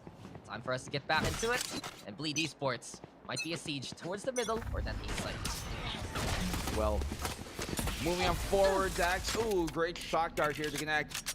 At the very least, XERXIA, they got 5 rounds, which is pretty fine, considering they started on the attacking side. So, single pistol here, and we know that XERXIA are much more proficient at their defending side than they are on the attack. This could be where they turn things around. The Scare's gonna have to go big in here. Oh, he's being baited by the recon. He still somehow finds a kill, but Darion dipping back and forth, swaying left and right. Does get the kill on him. That recon bolt is going to be huge off of the Aldron tag. Cruz somehow gets a kill here on the Darion with the fragment. And Surf is still staying alive, and the Generator and Foxes is perfectly helping him out here. Great help defense coming in from the side of XERXIA. XERXIA now able to hold things together. And if you think their attacking side has a lot of plans, the defense can even be more stifling. It was a close matchup versus Boom in the first half, but when XERXIA got on the defense, got with the operator, it was just way too much to handle there in the first place. But back to the reality of the present here, Lexi does have the spike, clearing out the corners and 30 seconds making sure left. Boat House is somewhere Bleed can lick their wounds and try to re-fix things. Maxi now in the middle yet again. He has been doing these kind of plays for quite a while, and Cruz will get caught off guard. XERXIA, they should be more prepared of these upcoming angles if need be. Maxi now with a second, and he's maximizing again his opportunities here. Continuing right now as he gets to, but the cash out is there courtesy of Surf. Lexi now in a 1v2 situation, but this is still winnable here for Bleed Esports. Lexi hasn't been able to frag on out this time. There's the flash, it's the takedown. Lexi looking pretty good with the movement, and there you go. Blinded by the light and blinded by Bleed. Lexi with the clutch, and it's 8-5 as they win the pistol. 2v4, worry no more. Bleed, they lock it down, and Maxi, there is no ego in his play. You can tell that he doesn't mind not having to take 1v1 straight up gunfights. He wants to take the easy kill. He wants to find that Fortnite frag as long as it comes his way. And Lexi's smart play here as well, using his utility as he should. You're a breach, use your util in hand, and they get the second pistol. What an amazing comeback there in that very disadvantageous position that Bleed were put in. XERXIA, they have this round to give. They have to win round number 3. If Bleed convert the next bonus after this, then this could be map number 1 in their way. Yeah, past 2 rounds, XERXIA honestly looking pretty shaky as we'll get these features here. Maxi and Lanera ready. And okay, so brush that off. And I still have to point this out. They should be expecting Maxi to come from these corners already. They should be looking for that Omen as much as possible if he's still alive. And they had enough time to still have a bit of those gun out moments anyway, be ready to peek it out. But everyone was just funneling in towards that B site. And not only that, Pit should be able to get this takedown. He went for Sushi Boys first, and then Foxy just gets in the way and eats the bullets. Tries to protect his teammate, sure, went for the kill, but I digress, he's already dead. And then back to my point about, you know, that last round, Lexi is a stellar player with the frags. People forget that since he played that supporting role, he's at the bottom of the scoreboard, but he popped off for many different teams, that SB roster, that Blue roster, he can really do it all and be the support player that can come in clutch if need be. But now, this is the time for XERXIA, as we talked about Bleed just a little bit more in the last round. Their guns should be out here. They should be able to afford the buys, but a timeout is necessary after everything that's happened by Enhanced Bleed Esports. Yeah, this isn't necessarily, I believe, kind of a, oh, let's make this specific adjustment kind of timeout because, well, we're only on the 3rd round of the half, so not much to give off of. But I do think this is a very worthwhile timeout to call because momentum-wise, just, you know, take a breather, reset yourselves. The mental aspect of the game is huge, and perhaps if there's any jitters, well, then, I don't know, wash your hands off, dust it off, get those basically bad juju out of your head. And for a team like XERXIA, they are a team that are a bit more utility-based than most here, at least in APAC. They're not a team that necessarily is about, you know, dry peeking and winning those gunfights directly and forcing a gunfight, but they are a team about winning the easy gunfights if they can make the situation that. So far, though, that hasn't been coming for them here on the attacking side a while ago, and now the defense, this is where we're really going to see basically a test for XERXIA. This is going to hold up. Tech pause seems to have been called. I'm not too sure why, but this kind of just actually helps further push that point. I mean, they can think for themselves. So the difference, guys, tactical pause, you can talk with each other. Technical, kind of have to stay quiet, but at least it's a little bit more of a moment here for XERXIA, as I believe they're the ones trying to fix things up. Maybe not too sure. Lenny not even moving here.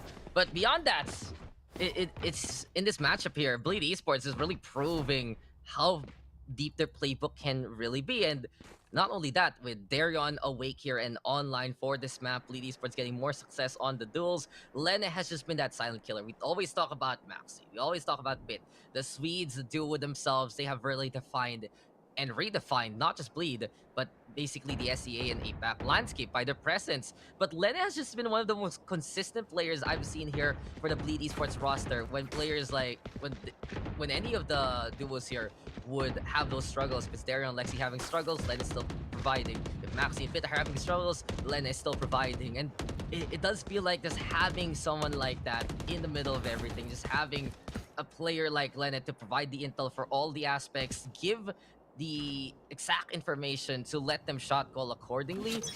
He's one of the most crucial players here of Bleed Esports, and I don't think he gets enough recognition for what he really does here. And I guess that's the life of a Sova main sometimes, isn't it? Definitely so. Lenny, very much wisdom and enemy tagged playmaking ability in terms of setting everybody else up. You ask for salt, he'll give you soup. Why? Because soup is better, and Lenny is as well. Surf, great shot from him here to find Darion on that opening entry of Darion, but he finds a second off of the great gravity well as well. Good support here, and that's what I'm talking about. If you want to go aggressive, if you want to do kind of these kind of plays, you have to have some support with it, and that was perfectly supported by utility here coming from XERXIA. That is just some early aggression, but these are the angles that XERXIA loves to play. Let's not forget what Surf can do with the operator on a map like this. So rifle up close and personal, extra fragging potential anyway. But this is a bonus round here for Bleed anyway. All XERXIA needs to do though is make this as clean as possible and win out the round and continue on with that kind of momentum. Aries in the hand of Lene. If you can actually get a wall bang on the Sushi Boys, I will just probably spit my water out at this rate. Pits, Maxi 30 seconds left. Still alive, and this is a little interesting because usually in a Pit Maxi situation, these guys are looking to play off with each other. It does seem like, though, that they kind of want to go towards an A side anyway, as Maxi will imply his presence. And that is a beautiful tap from Scary. He is just, so precise. 10 seconds left. Push, though, Cage coming in. Sushi Boys looking for the waiting game, and Lene, he just wants to die here so he doesn't get a penalty. Sushi Boys is right there for the rotate even. And, well, XERXIA flawlessly done. Best case scenario right now for the defense. I'm not sure what the game plan there was. I think if you see there's 10 seconds and you're barely still in main, then it's probably a good sign to be like, hey, let's save this one. I mean, we don't need the round as much as they do, so why not? Don't feed them ultimate orbs, don't give them extra economy, and save a bit of our own as well. These Vandals can come in quite handy and dandy later on. XERXIA, though, good defensive hold, and those kind of setups is where we're basically been talking about when it comes to XERXIA. Formally extend not just this kind of stage, but even last year. Very well done when it comes to setting up traps where they know they can basically have these points of power that they can control and they can really use their utility to its fullest extent on. And knowing just they have that utility to play off of, they're experts at crafting a situation that they know they are advantageous in. Yeah, that's the thing, right? The defense is like, we will let you in because we will kill you as soon as you stand there. Please step on this red X. Just stay there, wait, we're gonna press a button, it's gonna be cool, no problem, and then you die. That's basically what XERXIA is all about. But we saw a timeout there from Bleed Esports, and I think they do use these timeouts when they're so like, guys, what are we doing? What was that? Hello? What were we trying to do? I kind of agree. I'm half and half agree with you. I think Hit maybe should have saved his rifle and not have to go for the rebuy. On the other side, since Lena only had an Ares, maybe just dying like whatever, don't lose out on the penalty. But we're back now into the game. Bleed Esports trying to find an opening here, but B-Main has a heavy contest, and not just that, Surf trying to get up to the tempo, and it's time yet again for the waters to wade. As Surf will get a first takedown. Cruz though backing on away alongside Surf. With little dash after the flash. The updraft even to get on away. The thing is, if Bleed pushes towards the B-Main, Cruz might be able to get the surprise. Night Scan even courtesy of Foxy there. The spike is left behind, but this is not the best situation here for Bleed right now. And even if Maxi wants to try and get through to the other side, as soon as he detects that tripwire, I'm fully expecting a Shrouded Step or alert coming his way. 5v4. You know Maxi's very sly in these positions. There you go, he teleported, right? Yep. Well, he has moved himself over here towards the market. They have spotted him out finally. Presence detected. It's going to be Maxi ringing the alarms. Cruz, though. Just able to, I guess, force Maxi out for the meantime. Still Bleed stalling here. Not able to really entry as cleanly as they would. And that small hesitation step might have just been crucial in the timing of things here. Smoke dissipates exactly what I'm talking about. Still, though, Lenny gets 2 kills on that side. They're all actually running on over the defense here of XERXIA. Somehow Bleed. That delay of theirs still works out in the end. Scary finds a kill on the Maxi, but Lenny here off the Hunter's Fury. You have info that Sushi Boys was there. Connected anyways, and now he's down to a 1v2. Yeah, he's scanning, he's killing, and Lenny has really stepped on up yet again. All left is Scary now, but if anyone can pull this off here for XERXIA, it can be him. But the scan is perfect, the stun is there, and now Scary trying to go into cover as much as possible. The boathouse, though, has room enough for 2, not 3. Lenny gonna be going for the jumping there, going inside yet again, but Scary has the angle, and here comes the push, but Lenny will not die, and he will thrive in these situations. 10-6. Bleed Esports through the 4K of the Sobo will get the 4-round lead, and Lene, oh Lene, where have you been all my life? Man, Bleed have been, ever since we saw them here in the APAC stage, people did question like how well they would perform, and arguably they were not performing this well earlier on in the tournament. They were winning some matches of theirs, yes, they were winning map series, but not to this extent, and not in the way that they are right now, where they just look a lot cleaner than they ever have. And that really helps for some of these teams that are kind of a bit more underdogs, I guess, than some of the others who have more tenure playing as a team here. When you have that matchup, that does help you kind of warm up into the series, the tournament, and the longer the tournament goes and you guys are able to finally really hone in your groove, it does help teams like this, like Bleed, who are a bit newer in terms of when their inception date was as this roster, as this team of theirs. And so there's lots of bullets going through the wall, none really connecting for the meantime, at least enough to get a kill, aside from the one on Lenny himself. So maybe looking for his own retaliation. And with a tag there, Surf realizes it's not time to go ham at this yet. Oh, Surf, though, he is going to be covered by Scary, and a nice save by the Astra allows her to turn all around and get that 180 takedown. Now that 5v3, as Maxi will go for the teleportation yet again, but this trick has been read now by XERXIA. They'll be seeing over to that B side, and it's Scary again protecting the lines, finding the targets, killing the boogeyman. That is the Omen. They're young Pit, the only ones left.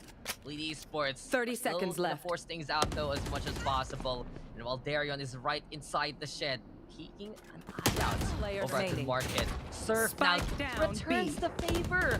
What is this dynamism we see from Surf and Scary? They just decide to win the round here for XERXIA, and a flawlessly executed round here by the defense. Amazing 2-man play there from those teams. It's crazy. I got you, you got me. Basically, hey, one behind you, hey, one to your left, bam, bam, like a movie. Basically here. Scary. You reacted to it, but Surf, look at that. They just flick at him at the same time as well. Great coordination and chemistry that you can tell coming from these two players. Now XERXIA very, very adept, looking like they know exactly what is about to happen and how to play off of it. No, this is it's at this kind of moment. Fist bump, fist bump, fist bump, Fist bump. fist bump, All fist around. bump. Yeah, look good. This is good. But then you give the hug to the homie, and then you say that was just perfectly done by XERXIA Esports. And those are the moments where XERXIA just reclaims how good they've really been since 2021, ever since the start really of SCA, and what strikes fear truly to many a team towards APAC is just the absolute coordination of the XERXIA system, and that was 110% a XERXIA round just because of what Scary and Surf could do there. Fits like a glove, and right now they slap Bleed Esports away. Pistol round here for Bleed as they go for the eco. XERXIA should be able to get this, and well, for Bleed Esports right now, I think the only problem we're seeing here is when XERXIA is able to get these right positions, they're unable to really do much until Maxi decides to take the helm. So a quick little entry here. Scary is right underneath the Cloudburst, sees up top of the generator. Darion's not looking down at his feet, and this is why when you're playing the floor is lava, you make sure that everything around you is still clear. 10-8, XERXIA will get the round. But just to wrap up my point, if Maxi isn't making those kind of movement plays, XERXIA does get stuck a little bit more thanks to the utilities. Bleed rather gets stuck because XERXIA has all these utilities like the Cypher, like the Astra that gets in the way of their initial positions. And for them to have that Omen would make you think that, hey, they got to go into these weird off angles to maybe go for more advantageous swing. There aren't as many of those angles here on Ascent as there might be on, say, Split, but it still could be beneficial ones that I'm not too sure if it's been necessarily utilized. He obviously does play with his team a lot, but I do think that, as you said, Maxi looks the best when he's kind of all alone, working somewhere else and helping the team with his utility from a different position. Like, imagine if he was here from short. He could throw a Paranoia out to clear Jenny, to clear that short position for them, and just hold down the line. Here comes a lockdown though, Dax, and they do have some utility to stop this. For the meantime, they have that Cosmic Divide, but will they use it in this moment? Not necessarily. They pop the lockdown, they use his ultimate for information, still they cannot get themselves in. And Surf now finally unleashing XERXIA's justice. The operator is out from the rafters. And this is exactly the setup now XERXIA wants to do versus Bleed Esports. Darion went for the challenge, now he's dead. Operator in the hands of Maxi here. Bit of a lurk courtesy of it, but XERXIA is a team that will not fall for that overextension. They're just holding the angle, and poor Pit, you have no way to get out of this one. You don't have the utilities. Left behind by the squad.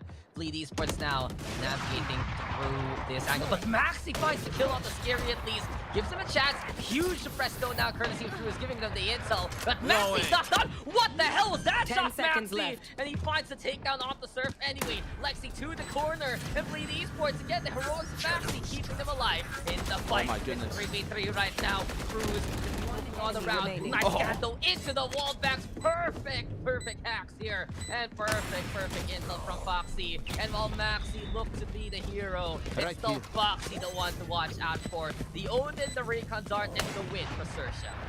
A true rogue, isn't he? He's so many times over before, like, a scramble, or especially when they have the man disadvantage. When Maxi kind of flexes away from the main push from the team and he goes like, hey guys, I'm gonna be right back. I'm gonna do my thing and I'll link up with you guys after I've done my job. That's when he looks the best, as I said. Those lurks of his are so crucial. How did he find one? They still not checking. Right? It's crazy. Like, this kill on, I want to see the kill on Surf, because that was just amazing. Basically, he found that corner. The thing is, I don't think Surf had the right sight line towards where Maxi was in the initial position. That's why Scary was caught on that on site. But then you look at the fact that XERXIA just comes up back anyway with one reconnaissance. They get that victory, and I think overall in that round, as the Hunter Fury comes online from Lene, it's Bleed kind of making a bit more of a bigger mistake than XERXIA. Hit there being left behind in the rotate, whether he just wasn't fleet-footed enough or he was trying to go for the lurk.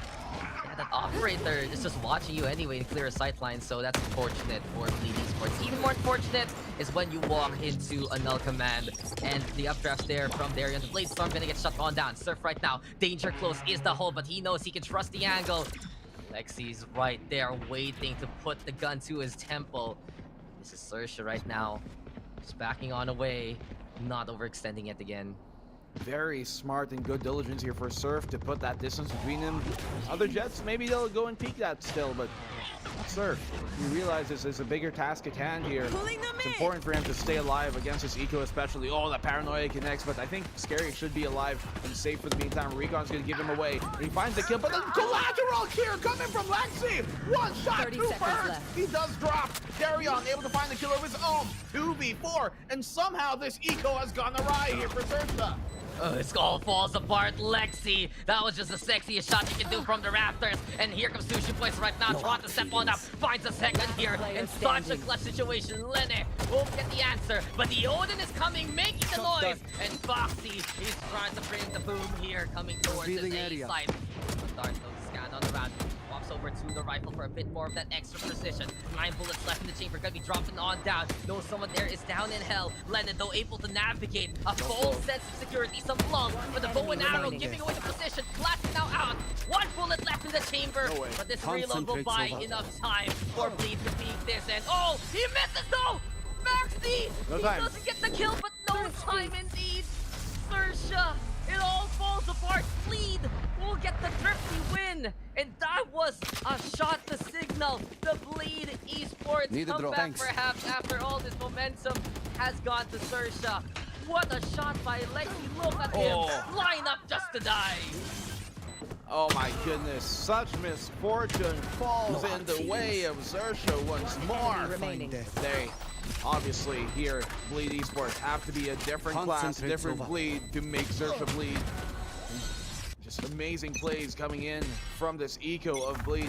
They do have one more round till match point, and XERXIA fortunately have a bye here. Otherwise, this could be looking pretty terrifying for map number 1 and pretty dire. For the moment though, XERXIA still have a lifeline. All is not done just yet. All hope has not been lost.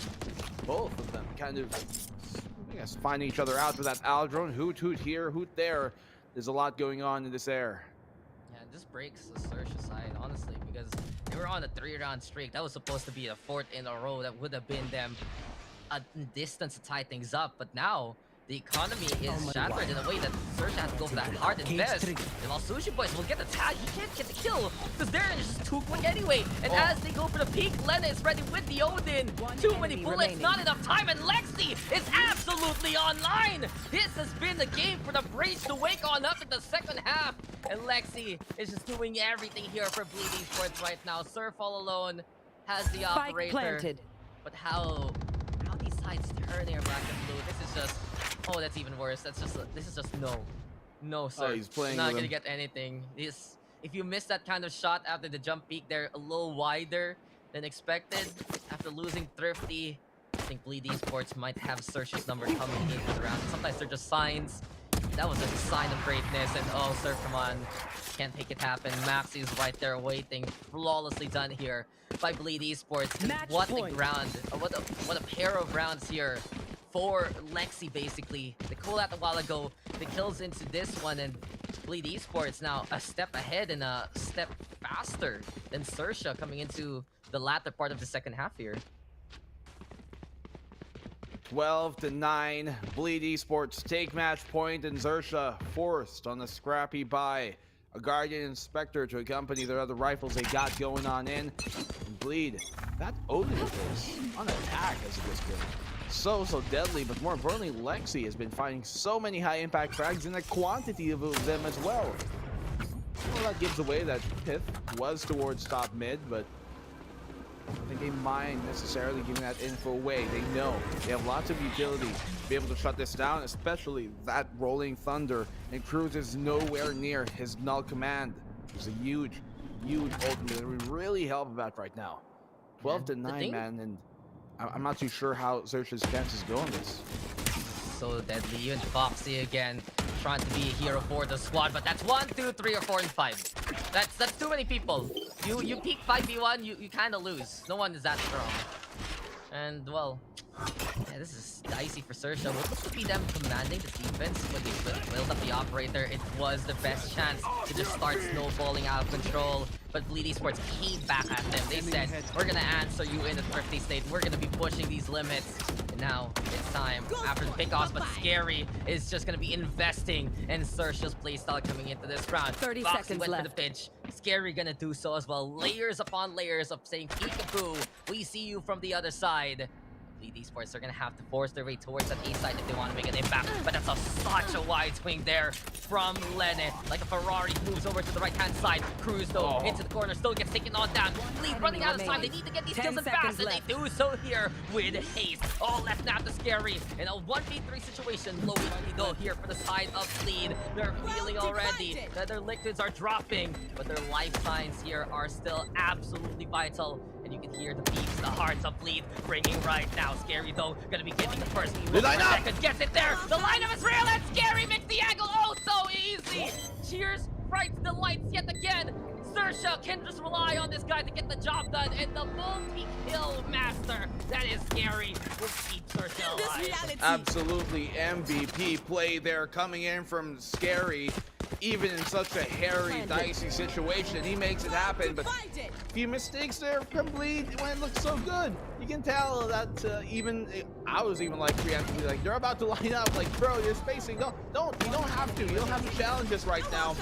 Fall back and retreat and play the safer positions. Bleed out your time. That was a crucial moment that can spin things around in SERXIA's favor. But even with the win, look at their buy, Dax. Look at their buy. They have no guns, really. They got like 2 Vandals. The rest of them, Blades, a Spectre, and once again, a Guardian. Making Bleed make a unwise decision, honestly. Maybe good Bleed behind the wall, but I digress. You mentioned that this is the lesser buy. It has to be heroics here from the start for the Blade Storm. But Foxy apparently is the one who takes the first step and the first word. Arion goes down, and Bleed has the back on away. Now this is where it gets worrying for Bleed. They saw the chance to get that victory. They saw the chance that maybe we would get this map already. And we've seen this conundrum happen versus APAC. It's all up to Bleed. What the hell, Lennon? What a spam! And Scary didn't even see that one coming. But it's still not done. Bleed Esports, they need to prove that they can close out these kinds of games, especially against the toughest of the tough competition here in APAC. Maxi, though, again, playing into the middle.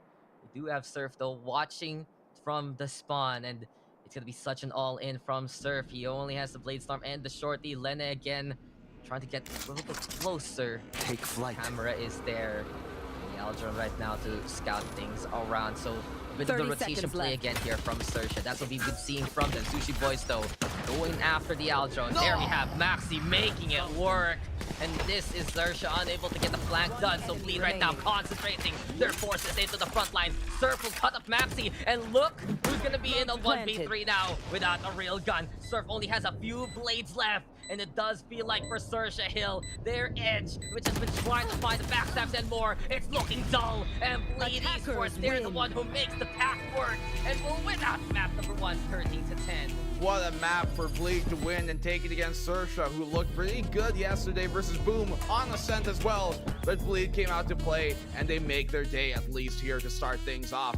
They do have another map to close it out with, but SERXIA looking completely lost in some of those moments, and just their momentum being killed and stifled by Bleed Esports. And just Bleed Esports, they got the recovery this time. They said, guys, we can do this, we can handle this. And I think as soon as they saw the wallbang headshots, it's like, oh, Scary's gone? We got this, we're good to go. But that was just such a great step up there from Bleed Esports overall. I do have to give my props, though, as we're going to be checking out the stats and seeing who the MVP is.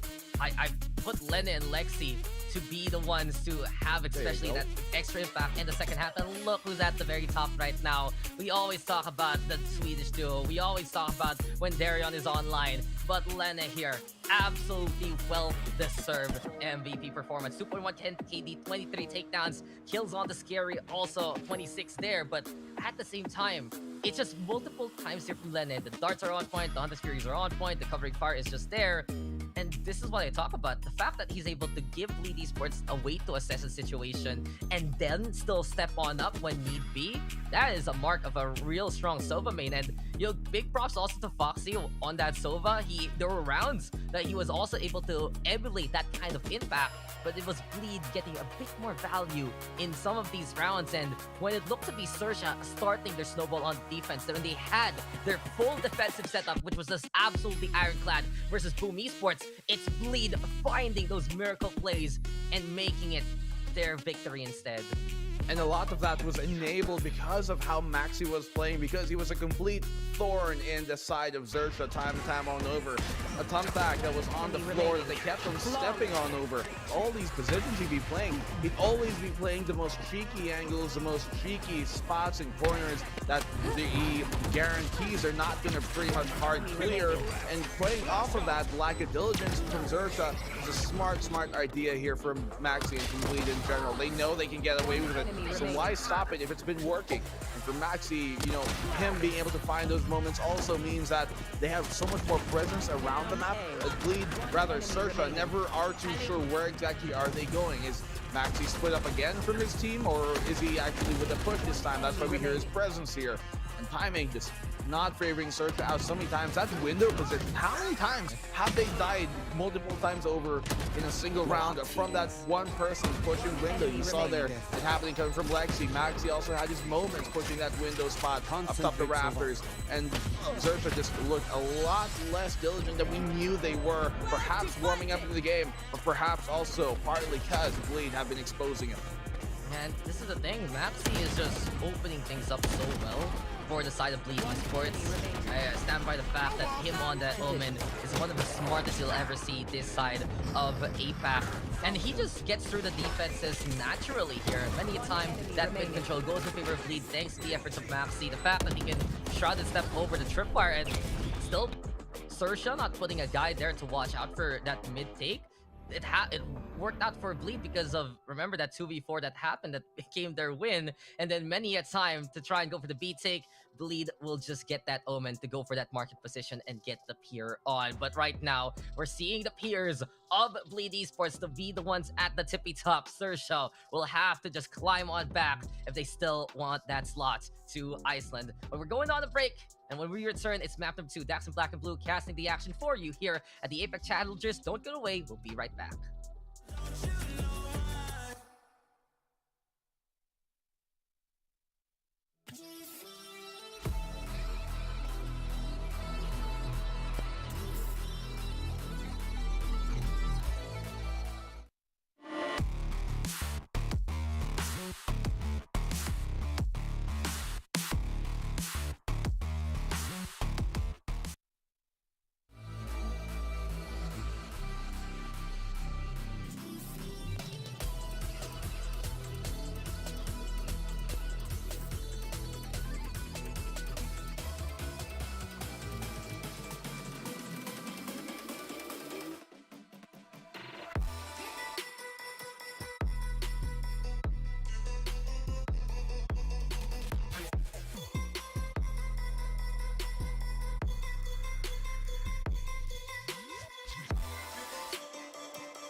Well, it looks like XERXIA is the one who needs the bandages because it's Bleed Esports a cut above in that first map. Welcome back, ladies and gentlemen, to the APAC Challengers Stacks here with Black and Blue yet again, and we are bringing you the lower bracket finals. Let's not forget, the winner of the series will move on not only to the grand finals, but will also take the second slot to Iceland, the Masters Reykjavik. And I have to say this here, Black and Blue, the controllers, man, they are just absolutely essential and have really defined the pace and the places where these teams can go on. On one side, you have Maxi, who has just been the master of subterfuge, really bringing out the best of what the Omen can do there with his movement, with his angles on Ascent. And on the other side, Scary has just been really the prime player to look out for here for XERXIA. I've been mentioning how Surf has been acclimating, Cruz and Foxy has been stepping on up even more so. Shoots you boys, he can be that flex.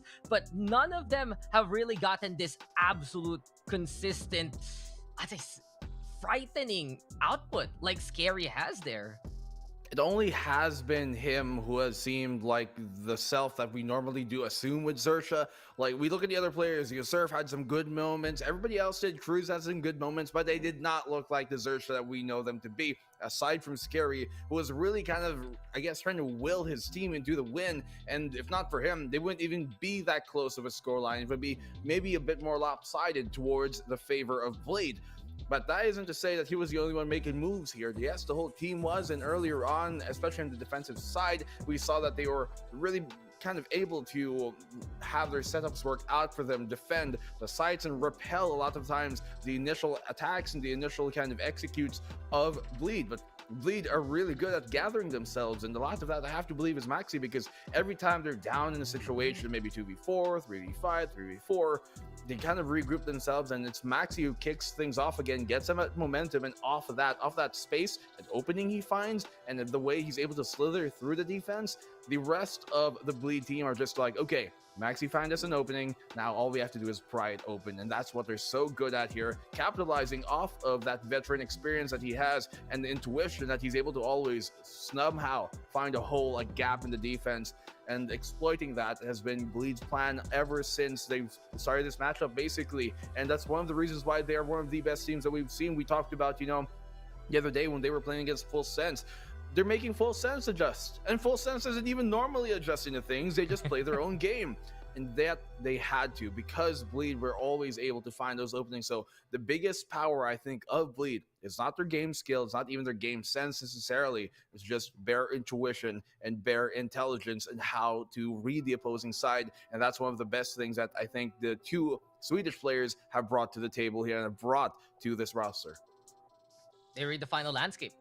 This is probably the first example of what can be done if we amplify SEA talents with different kind of influences, because the precursor, that's Paper X, that's Sea Supremacy, all from SEA, all from the same big region, and the sub-region just having a little bit of those personalities and configurations.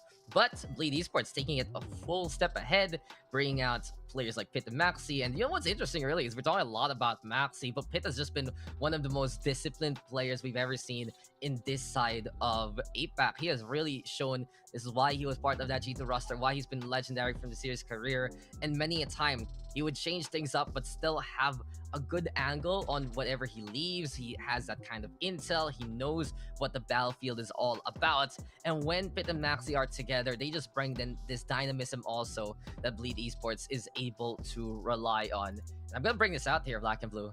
This is the first tournament we've seen Bleed Esports play as this 5, and yeah, one tournament in, growing pains throughout the weeks, just trying to assimilate and acclimate to each other on the tournament stage.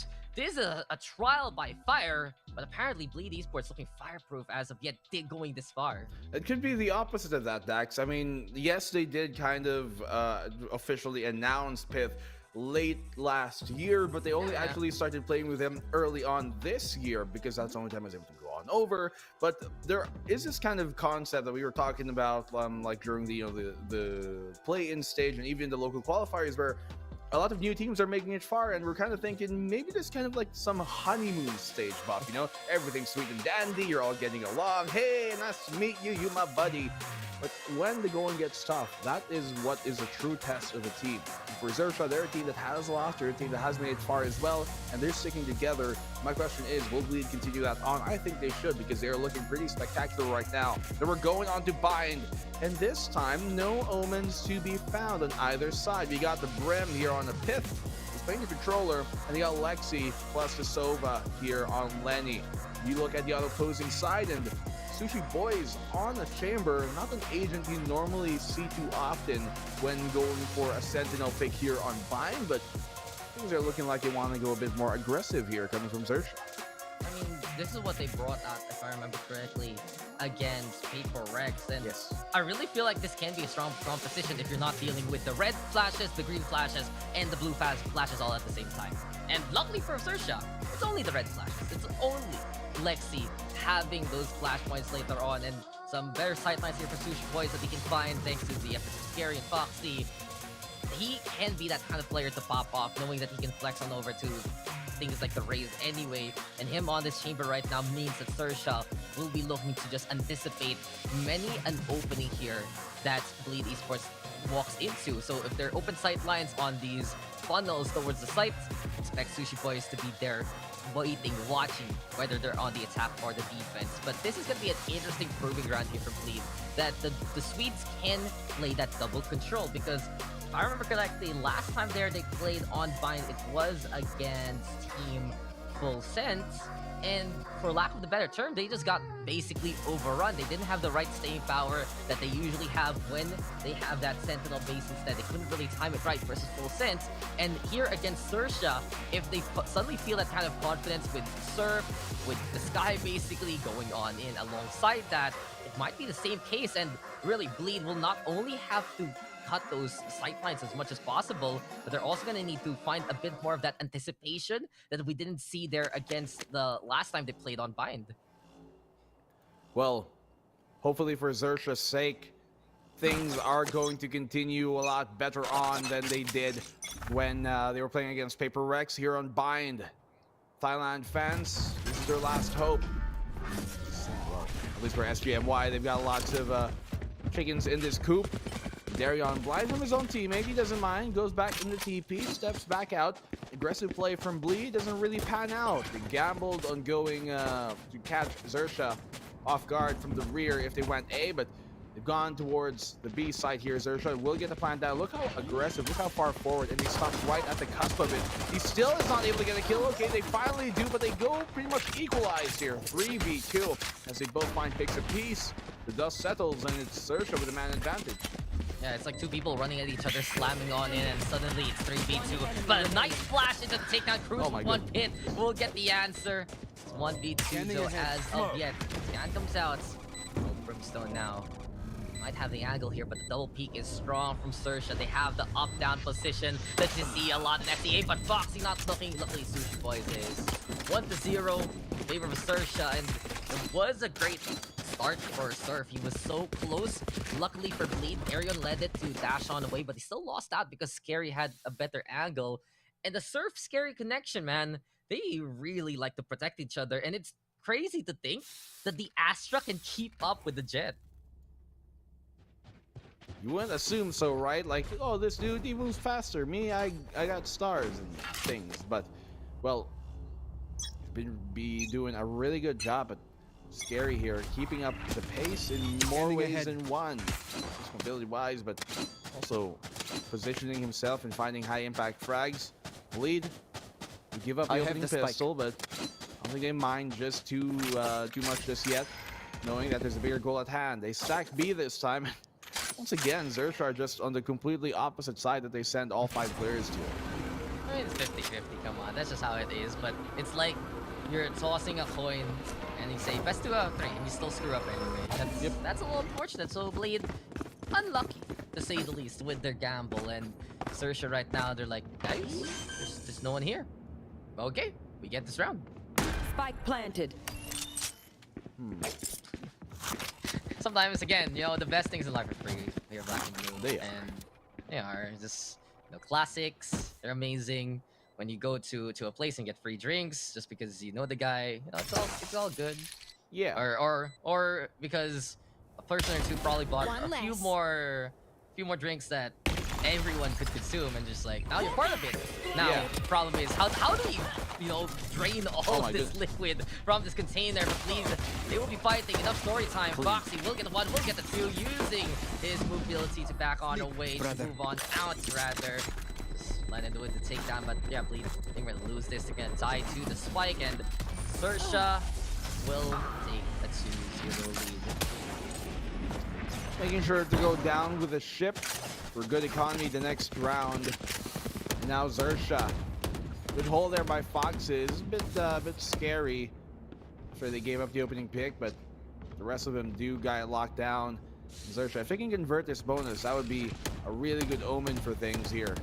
They do have enough money that even if they lose this, should be able to buy up on next because it wasn't made too expensive the last round. You know, they got Bulldogs. I think this is still very much so a viable buy coming from XERXIA. And just there we go. Foxy has been very cheeky with his movements. Rather, we've seen it many times on Ascent that he's the one willing to peek it out from places like Spawn, from places like main as much as possible. He's the one who wants to go for the wraparound. So no surprise, that's going to be a factor here because he's quite an aggressive player as Sova. And it really goes to show for XERXIA, as soon as they get the darts from him, they're like, okay, Foxy, you can do what you want. You are unchained. Be free. Go and be merry. But here we go now. Esports has the guns and landed with a nice shot on Cruz after the scan. Scary though with an immediate trade, so even better done here by XERXIA as they make it 4v4. Lexi now on the inside of the elbow. There we go with the dart though, keeping the breach in check. And now Foxy gonna be swinging, of course, play the aggressive stance to get that takedown. Maxi though, a nice trade after a bit of the assumption that they could go for the bow and arrow.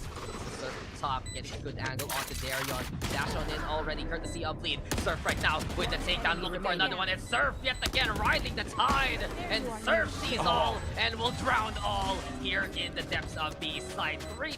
XERXIA with a huge bonus win. The current pulls hard. The undertow really does drag you along. And XERXIA are pulling XERXIA. Rather, Surf is pulling XERXIA with them into the win there. Great triple from him. And final frag as well. Very fancy look. He knew where he was. All he had to do was tap away and say, hey, we got the third. Great conversion off of the bonus, and that's a bonus plus an and one at the end of it. So XERXIA, guns abound. Bleed looking a bit more mournful here of what's happened. Trying to go aggressive once again here, this time on the A side, but that information isn't given. They're gambling on stacking the sites. Those 50-50 calls, coin flips, just haven't been working out for them. This is not good odds here for Bleed. This is not the days for them to get a lottery ticket. And I almost thought Lennon would actually catch that dart. It looked like he was going to get hit by it. Almost. Think about it, just like... well, XERXIA's pushing it there. Everyone should be there. This is a round. Think about it. You just run all around with a recon dart. Maybe if you could have a mode, right? Where the Sova decides to just hold it and just start running with it. Or just put it on his teammate. Maybe that can help. But yeah, scary. He is there. Scary Terry. And XERXIA will tell Lexi to buzz off the way to win out this round. So 4-0 right now. And already such a good start here for the side of XERXIA. This is what I was talking about. Some great sidelines that they can use in these funnels, and I'm not feeling it right now from Bleed in terms of the double control. We're not getting those smoke breaks. We're not getting really the potential holds right now, but maybe things will change here as they do have the guns. But you said it a while ago, too many 50-50 calls, and it's more of 100-0 right now, which is more in favor of XERXIA than anything else. 50-50. It's basically like you're answering a test questionnaire. That's basically only true or false, and you guess all the answers, but still don't get anything wrong. Right? It's like I don't know. Like you said, maybe not a great day by that lotto. You are divided. Whatever fates might choose for them, they can decide their own by how they defend this round and put a stop to XERXIA. Gearing up for the A-side take here. Lamps controlled, seized already by Maxi. Not looking to give that up. Surf is a different idea. You can see he's tempted to walk right through this, but look at the one-way smoke. Something you don't normally see placed this back far towards Lamps. That tells you that they really want to control the Lamps position, and the one-way works on out. You actually could have seen Maxi's feet there, but because of the position, just maybe a bit too awkward. Surf pushing on in, ducks right underneath the shot here. Maxi was able to get away with it as well. 5v3, and XERXIA, their post plant is looking pretty tempting right now to try and just push out, but I don't think that's going to happen, and that's going to be with much fortune. Pith gets that kill, and with it, Bleed take their first round. Oh, Darion. Oh no, Darion. Did he have it off? Did he have it? I think he did, because I definitely heard an op shot ring out. A little XPO's moment at the end, but okay, I guess I'm feeling it now, Mr. Caster. I'm feeling the double control now.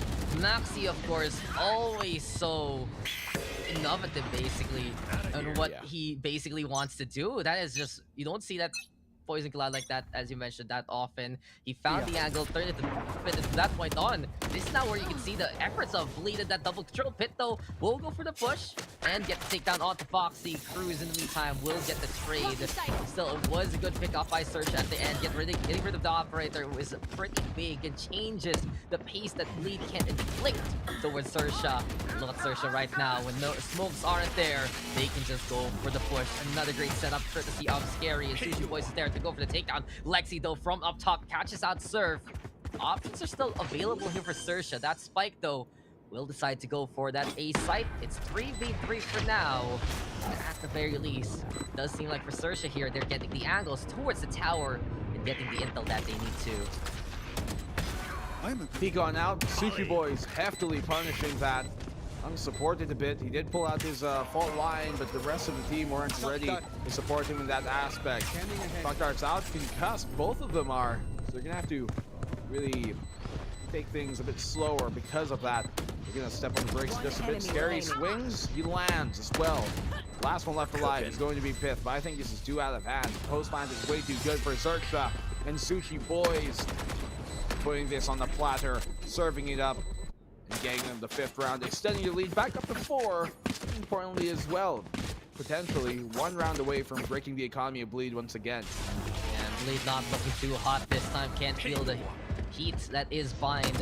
And while you have a good few positions that we're seeing here from the likes of Lexi, it's still the same kind of conundrum. Where are the smokes? What does the double control really entail right now? If XERXIA can just step up on site and not be really too fearful about any kind of post-plant locations, it's an easy clear onto someone like Maxi, and you need him for the post-plant as much as possible for that toxic screen. And if that doesn't come online, it's already a great foothold here for XERXIA. They are not scared whatsoever of any kind of flanks because of Sushi Boy's trademarks, and from that point on, they can just really focus their efforts towards the front, and Bleed has not found the answer of that as of yet. Also, sometimes, you know, when Darion isn't online, these are the struggles. Only single kill has the Blade Storm. And for Bleed, they found their footing in a single round because they got to play with the Viper Spit, because they got to play with the smokes and the setup of the Viper. And rounds like that, very few and far between, and too many gambles here right now for Bleed Esports that are not paying off. Well, if you're a betting man, then this might not be the day. Double down for Bleed. I think if they try and pull back and just, you know, play, I guess, turtle down with the defense instead of trying to go for these 50-50 far out pushes, they can do better. And the only round they've won so far on this defensive side has been where they did exactly that. You saw it with Maxi turtling down and Hall and just waiting to receive the push from XERXIA. I think that kind of adjustment would far better them in the long run, especially since they have been struggling to make these 50-50 pushes work out, or hell, not even work out, just find any value to it. So I've got your Bleed, for the meantime, for them to kind of pull back, this is already looking a lot better. It's Maxi commonly on the operator sometimes. This time, does get 3-8 off immediately. Does find one pick though, and Cruz was dropped. Was able to let go of the Seekers beforehand. I mean, in a pinch though, Sushi Boys whips out the Tour de Force and snipes back to answer back. Blades are available here for Darion. Lexi though tagged once, but not gonna get tagged twice to stay on the live. But still the front line heavy here for the side of XERXIA. And all they need to do now is look forward as much as they can. Darion though gets the blades onto Surf. Herculean effort necessary here for Bleed to make this great take count. Sushi Boy is now able to rendezvous away as the right click doesn't get the connection. Scary trying to go for the hold. Oh no, it's not going to connect here for Sushi Boys. Lennon just gets in the face to get the takedown, and Bleed right now answers back with the frags. It gets dangerous, sure, with the position, but if you can get the kills, what is the point of complaining? 5-2 now. Bleed Esports gets the second round. They don't mind, especially here on Bind, to give up some of these rounds. XERXIA, I believe, I mean, they would love to have secured that, but 5-2 up on the attacking side, not too bad. And Tour de Force, their side has been dispensed. That is the one unfortunate thing. Bleed. Every time, and so many times over on Ascent as well, when they're like one round from having their economy broken, for having to be forced on an eco, they still somehow win that one round they got to. And look, Dax, once again, a round that they don't go aggressive on, a round that they just basically wait to receive the push of XERXIA on their defensive side, and it works out for them. So I really do think the proper adjustment would be to basically trickle things down. XERXIA, they love to force these fights. You got Chamber for doing exactly that, but if you don't give that opportunity to them, how do they even open the window? That's the thing, right? If you just keep your doors closed, locked, and the shutters are down, Bleed Esports looking a lot more as a potent with the potential that they have there in behind. And I think it just harkens back to the fact that we talked about on the Bleed defense. They're a little too stubborn sometimes, that they're trying to force out these certain things, and it leads to a team like XERXIA to get this kind of lead. And while Bleed has adjusted, the damage has been already done in terms of the rounds. Bleed still has a chance though to start stringing along these wins and look to go for a potential 7-5 in the best case scenario. XERXIA, you already know that they want to go for the brawl, and as soon as they feel that Bleed has gone to the slower pace, XERXIA is a team that can answer back in kind. So the setup now is more important here for XERXIA Esports. Foxy showing his presence, though it be long. Scary right behind him, but Foxy wins the duel versus Lennon to start things off, and now the push will go on for more, but Lexi finds Scary. Surf for the answer, though, as the short has been left behind. Surf again finds the second, and it's just the execution again from XERXIA, looking a lot more secure one more time. Spikes planted, Steve Bull is here, and it's XERXIA now who plays the timer well to get the round. XERXIA, this round is done. They've secured that 4-round lead once again. This time, though, on their attacking side, XERXIA able to very meticulously find those openings and capitalize on them. Sushi Boys, man, great catch from Darion, looking to save and spun. What's the oi? Was that a reference? Boy, Sushi Boy. Boy. You don't need to repeat it. You did it. I want some of that. You want it in it too? Yeah. It was a nice shot. It was like, wait, that was great. But boy. Sushi Boy. Sushi Boy. See, his rap name could be easy like that. It's just from Sushi Boy with a Y, it becomes Sushi Boy with an I. Because he's a Sushi Boy. Like why are you so musical? You have been so musical this week. You made a rap, you made some blues, you made some jazz. Now you're gonna be something in between. Singing the party songs, man. It's no island though, because this is the desert of Pine, and I'm gonna bring this up right now. XERXIA, they're happy to answer back for slow pace versus slow pace. Bleed, it has become something that they can potentially rely on, but Surf is just on point right now. Finds first, Surf is there to get the second. He's just on top of the cart thing right behind Sushi Boys right now. Lexi getting back away, but this is a Surf show, and we are just riding it. So, you know, we've always wanted to go on the beach strip. They're black and blue, and I know I didn't get that come last time, but why do we need it if Surf's up and Surf is here to give us kills like that? Yeah, wax the board, Surf's up, dude. Look at those gnarly waves. He's really weathering whatever storm Bleed might have started on map number 1. Not continuing that same fortune here for them on map number 2. And Bind can be a map that some teams do think are more defender-sided, so things are looking pretty scary right now, especially since XERXIA have already secured the half advantage going into the second half in terms of the rounds. This is a round that Bleed desperately need. Our operator is going to have to come in huge here for Darion. Half armor, don't mind though, it's not a problem. Updraft dispensed. Yes, he did use one, so no qualms about that.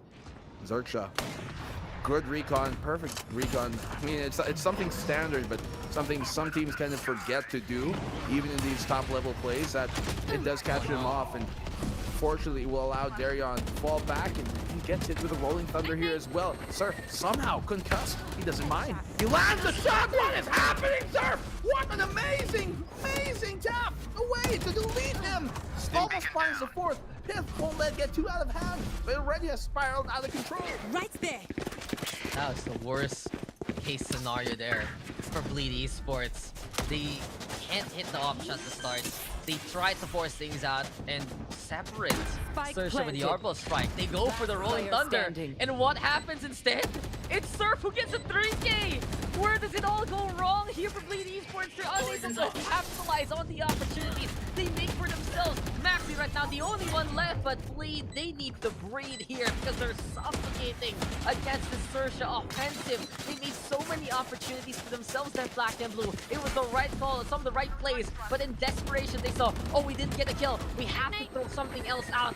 It just gets gone to the wayside. It gets thrown into the bin, and it's Surf instead who's cleaning up house. What a performance we're seeing from Surf right now. Bleed, more like, well, fish feet here for Surf, who's just been swimming all these waters, inhaling any single player that comes towards his way. Just his path has been blazed with the remaining bodies of Bleed here. Amazing stuff from that forward-facing sword spear here from Surf. Just never falters into situations. You can tell he's online now. Map number 1, okay, a bit wavery. Map number 2, completely different story here coming in from XERXIA. Going for this B split. They have Hookah, they have Garden's Control early on in the round, so they got the mid left to burn. Some time to work with. As soon as this Viper wall comes down, I think they're going to start their execute. That recon, rather Owl Drone, is going to give his location away. And Sushi Boys finds Lexi playing a bit too committed for a breach, normally would be. It does get the trade, but ultimately Plant shall go down. But Maxi now, maybe a hope prayer, and there you go. An answer here from Maxi to at least equalize the odds.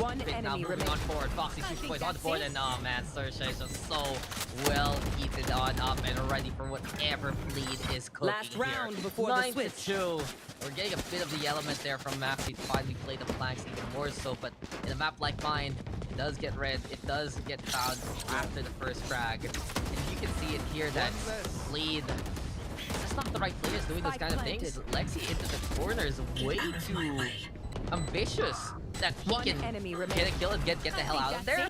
The fault line will take too long on the channel, and things are really falling apart for Bleed Esports right now. This is the unfamiliarity that we're seeing here for Bleed. This double controller hasn't really gotten the same amount of fates. And for XERXIA, again, they lost to a composition no one expected, but their bind has been relatively solid. And the sidelines, the shots they've been doing, it's a shining example right now to versus Bleed Esports. Hunting Fury out, some tags here and there. Doesn't really do much with it afterwards, though. My, so scrappy.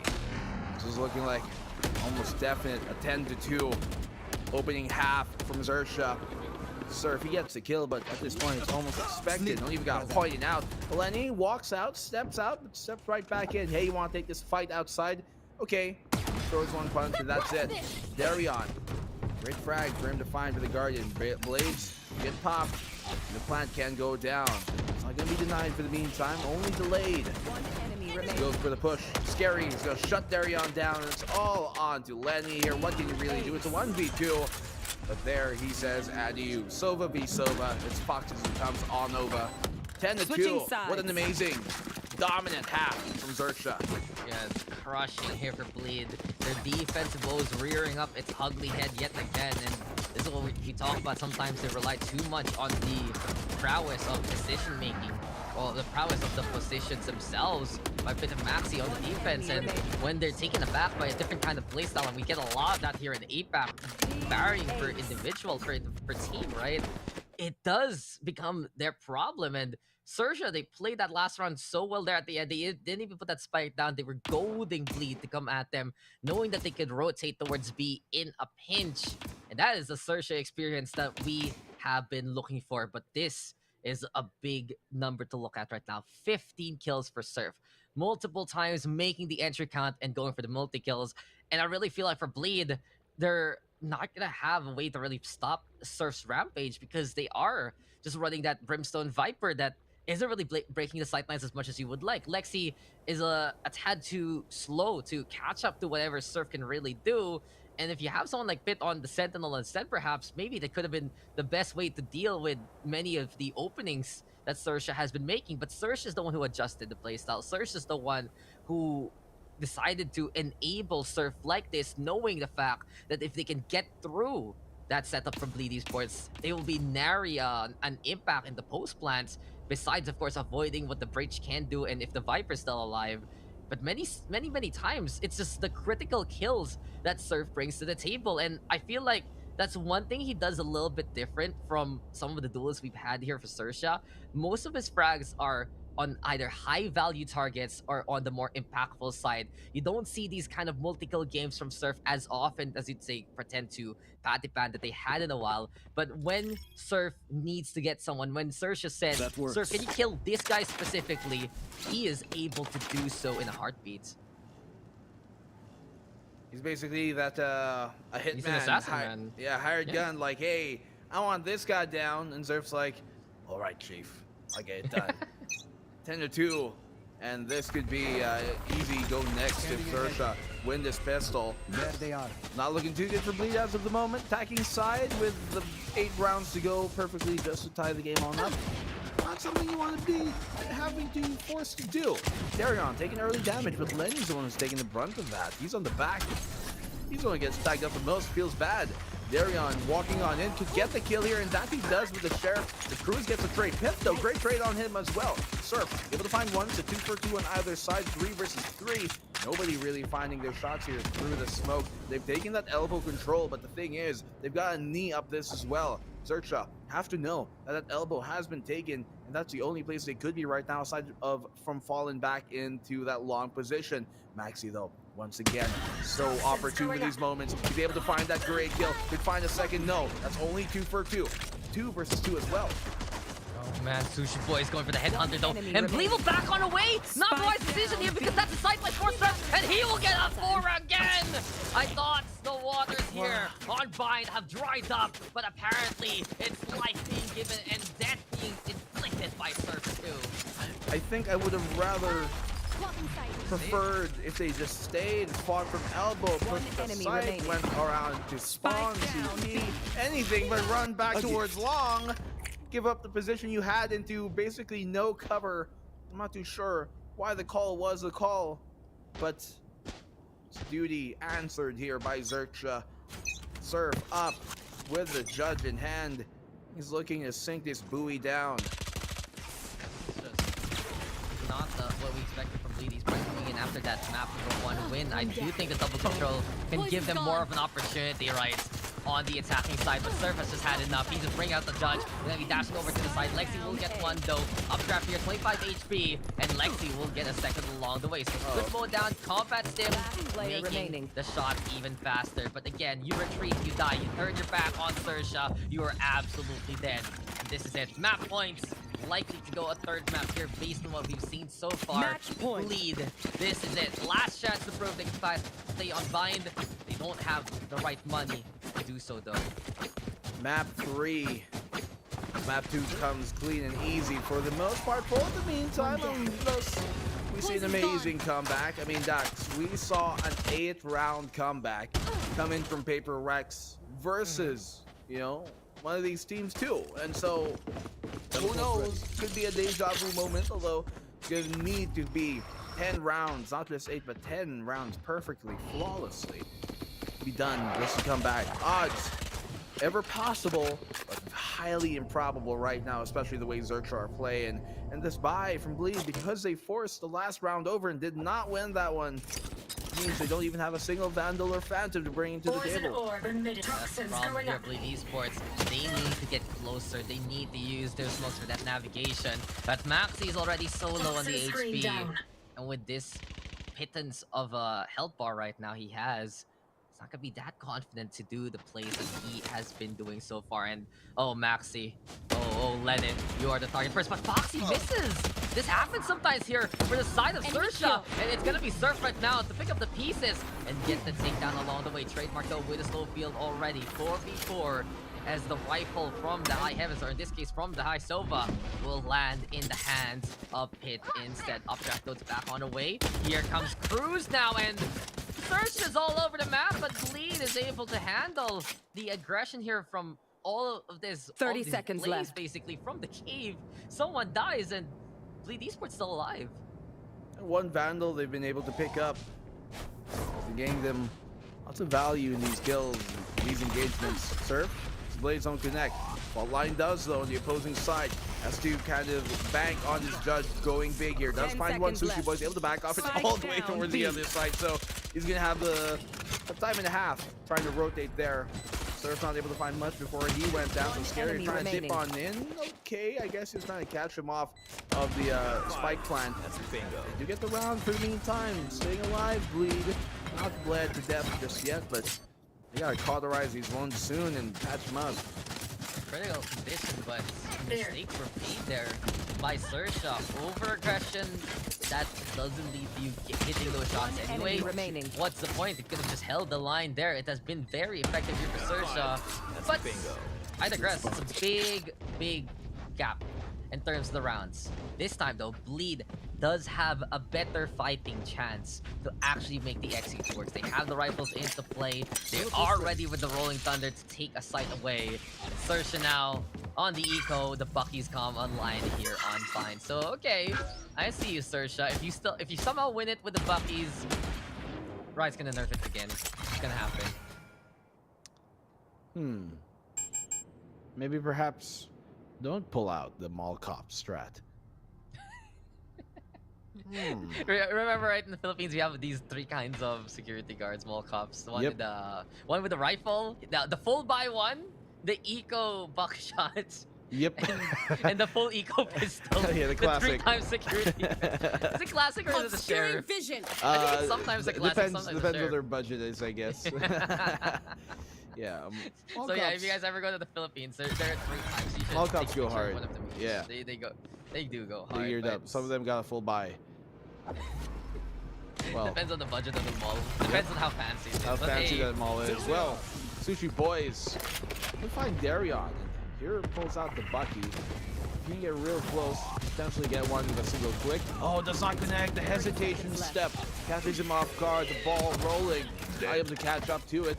Like he cleans up house. Oh, Shotgun could do good damage. Doesn't really though, not as much as I would thought. Lexi does take some damage in that fight. All that is left remaining. Scary, but not for long either. 4-12, an eco round given away by XERXIA. The 2 players down with him on Bleed's side. Now this is a round we can win. Thank you. Yeah, so no more mall cop strats. We go back to the bank security guys. The rifle should be out. I don't think I've ever seen a mall cop or a basically security guy have an operator. But it does feel like XERXIA is gonna unleash it this time. Surf has been rampaging with the entries, but he is just more renowned to what he can accomplish here with the operator. So high time now for Bleed to either sink or swim. It's time for them to get on through and get away from the tides that Surf has inflicted. You hear though the tour de force, and there's an op on one side, there's an op on the other, and wherever you go, the long sight line will be loved here by XERXIA. Extending here way too much. You're in a 5v4. You have the man advantage. You don't have to make a play. It's that simple. To the opposing side, you have to make a play here. You have 2 ops. You're not going to have great retake potential. So just hold on to the site. You don't have to go too aggressive because you're unsupported anyways as well. Oh, no, man. I realize I've got the cushion to work with, the risks that can be run, but it just ain't smart. And if you let Bleed take, that momentum and start to get going, you might just find yourself in a pretty rough time. Cruz, maybe able to deny the plan. No, he doesn't even go for it. He even spots Lexi under retreat. But great shot here on the cross hold from Sushi Boys. Strike though into play, and Bleed Esports now able to establish a real foothold towards this side. Foxy though from in behind. Here comes a shot though from Lexi in response. The op in the corner. It's an absolute all-in. Tour de force comes there. And finds the target whatsoever. So no, it would be Peloton, and this is XERXIA now trying to find the angle, but time is running out. Scary though, on the inside, he's defusing, he's protected, and we go to a decider here. XERXIA is Defenders not done. win. The hopes of Thailand are still alive in a dominating fashion, and a 13-4 victory here on Vine. The lever action rifle coming in from Sushi Boys and XERXIA, making sure that the land is protected and the law is followed. And in that, it states XERXIA take map number 2 in very, very dominant fashion. That was a complete dismantling of the Bleed side there when it came to both sides, honestly, especially when Bleed were on the defense. You would think that the defense is where, Bleed would start to really make their buck work. But still, whatever they brought into that game, have to, I guess, shake all of those bad misfortunes out from map number 2, because rather 3, because it was just abysmal for them all the way through.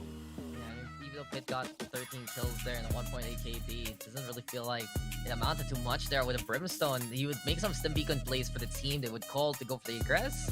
But XERXIA is just always ready, and this is the power of running that chamber alongside the sky here. They can just control so much of the long sight lines and peek it out with the advantage. Having that flash, having that opportunity for quicker pop flashes, basically, and those kind of players, they can really accomplish many a thing if they just have that half second to spare. But Surf was just such a dominant force. His entries were absolute, and he was able to stay a cut above what we saw there from Darion. Darion, when he struggles, the whole team does, and it still is sometimes that Bleed inconsistency. From one map, they look so strong. The other, they look a little bit worse for wear, and while they're going phase 1, they're still trying to get together with what kind of playstyle and what kind of composition they want to run. It doesn't feel like that this is the answer here on Vine. And in all honesty, I thought that was gonna end with Scary just defusing. He was just gonna stick it, but Sushi Boys was there for the protection. And this is how strong XERXIA looks when they have a plan that just comes together. They have the sightlines for each other.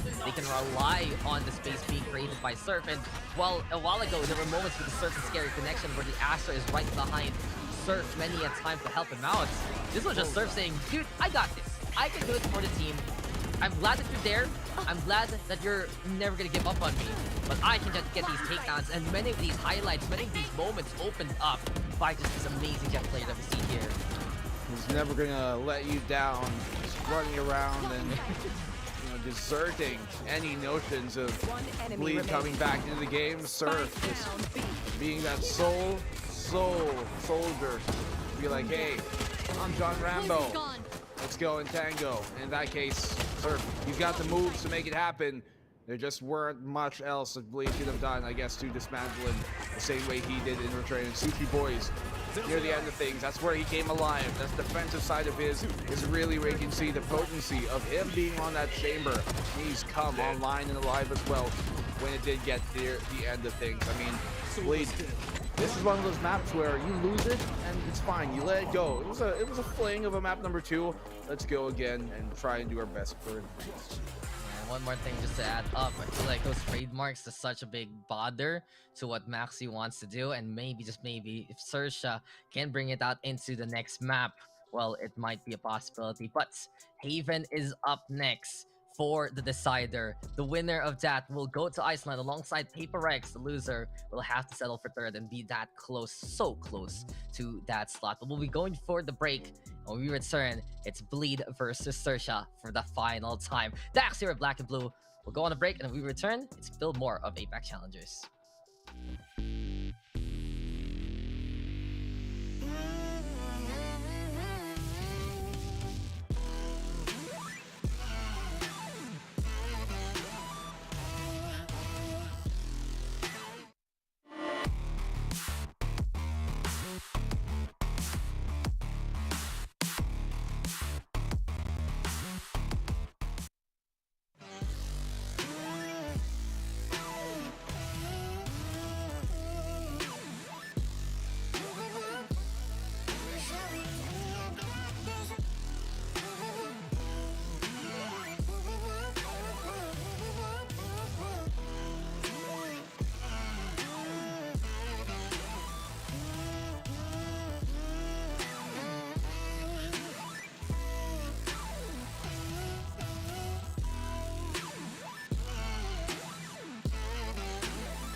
You think that I'm running in place? Y'all really testing my patience. Right before I blow up the spot, I had to get back to the basics. What if my talent is wasted? It's sick, but I'm lacking the placement. Thought since I rap in the basement, but my come up is legend, is greatness. I don't care now, it's pedal to the metal. I can never quit now, I will never settle. Puppet to the game, I'm pulling strings like Geppetto. We in the same game, but I'm on a different level.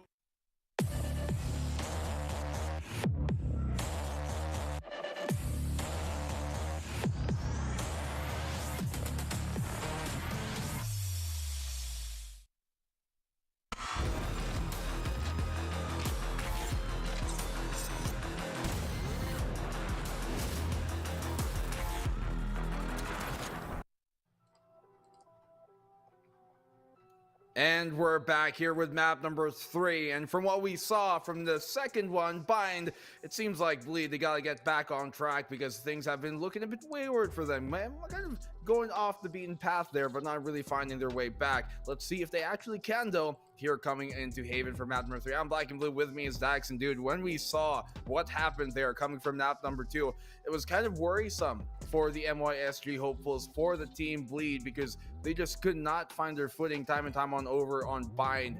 Looking at, we're going to Ascent now, this time the final map of the series. I think we're both hoping that they're going to be able to shake it off, but do you think that's going to come? How do you think this is going to pan out?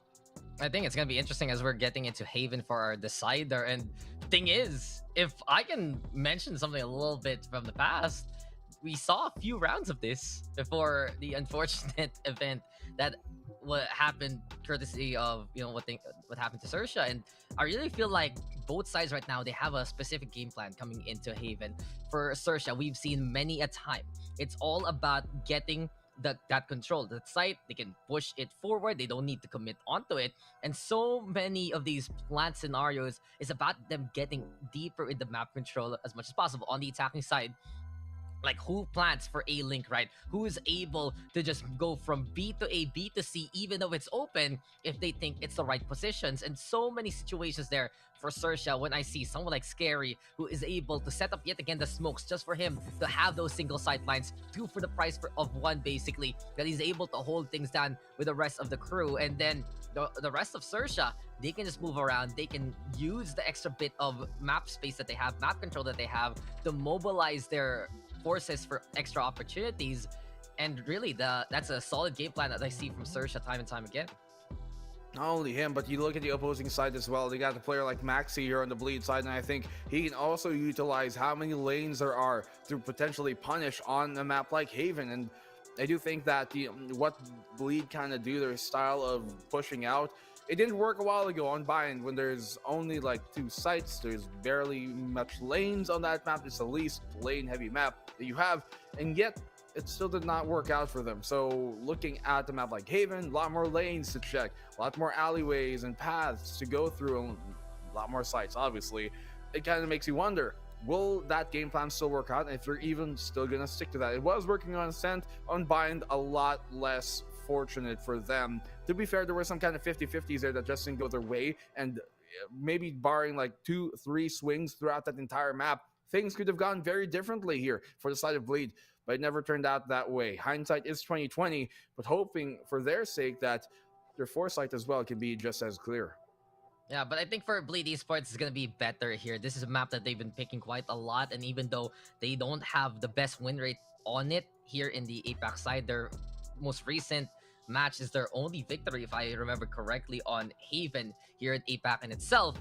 But they go back to this core-based composition. You have Bit on that Sentinel. Most likely, Maxi is going to be the Omen, so expect some cheeky antics with that. We're going to be getting that Breach, we're going to be getting that Sova, we're going to be getting that Chet, and it was a composition that basically worked out a while ago for Bleed Esports, and it does feel like in a pinch they can go back to it there. But I still worry for how Bleed will try to stem the tide that is XERXIA, because their utility usage has been some of the best we've seen here on Haven. You notice that they set up again the angles for Surf to go for the snipes, but the double flashes are just so scary for that control. If you're just peeking out in the open, if you think that you are safe with the distance, look no further, because your eyes will be blinded by Foxy, by Cruz. These guys are going to set things up, and so many times it's just so efficient how XERXIA plays it, because with that double flash, they don't really bother their entry. They make sure that it is all the way in those crucial spots, and they have this sight understanding that on Haven that feels like it's unparalleled by anyone else here in the APAC scene right now.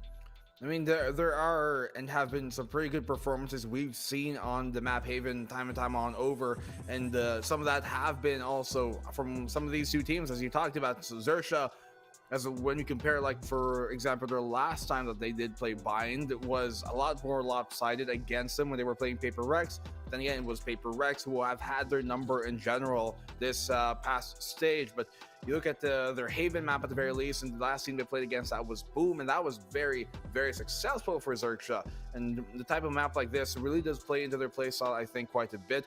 I do think, though, that Bleed are also going to perform quite better on this than they did on Bind. Bind has never necessarily been a map that they've been necessarily, I guess, super known for. They have had okay performances on it, but for the most part, they've always, or rather, they've mostly stumbled against great teams like Full Sense, where it was, once again, also quite lopsided in that aspect. So I do think that both teams, at the very least, who were kind of stumbling on a map like Bind in the past, were able to work that out. And so for them, Haven should be even more so better. They already know how to play Haven. They're very diligent teams on Haven and disciplined teams on Haven, and they're very I guess proactive as well in how they play both sides, actively on the attacking side and on the defensive side. And that's something that we've seen more for Bleed over XERXIA, which XERXIA like to lay traps, like to be a bit more reactive, but they still do have some proactiveness of them to find information and then fall back, so they know where to set their traps in. And that's something that can really work out here in a map like Haven. So I think this will be kind of a mix and match of a bit of compositions and also somewhat play styles, but it's going to be a very, very interesting kind of case study to watch. I think this is really a big test here for Bleed right now. We know how XERXIA can be effective on Haven. We've seen how strong they can really be, and while Bleed has found those struggles, they have gotten their footing. But isn't it just poetic that we're going to be going back to this? We still remember what occurred all the way back last week. Just couldn't get the match going, but we already saw a glimpse of it. We saw what XERXIA would do in a moment where Bleed is just trying to figure out how to play that post plant, but they might need to play anticipation instead. They have to really set one up well for someone like Pit to be in the right position at the right time. But it's time for us now to figure out what these guys are going to bring. We've said a bit of our predictions, basically. We've said, like, what we're expecting from these two rosters, and you can see already Maxi, he's ready with the Omen. It does feel like it's back to basics and back to the core comp here for Bleed Esports. On the other side, though, no surprises whatsoever. You have the Killjoy, you have the Breach, but this is going to be a Sushi Boys, Killjoy rather, Foxy's, and Cruz on the Sky and the Breach. So it does feel like there's all the utility again that XERXIA loves to run on a map like this. That is where they're really going to have to play their hand in. To have that Breach and to have so much initiating power here for XERXIA and Cruz.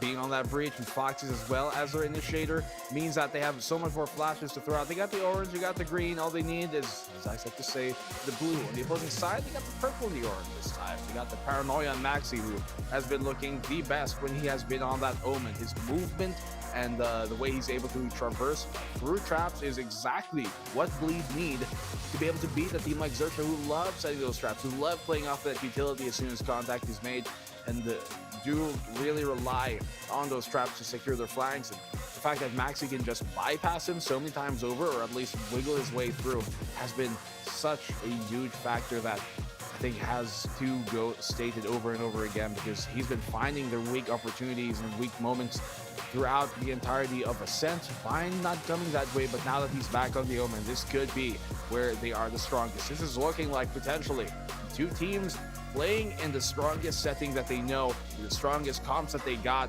and both of their best maps. So we're absolutely going to get a banger of a match to find out who will go to Iceland and represent APAC. Will it be XERXIA from Thailand, or will it be another SGMY representative in Bleed?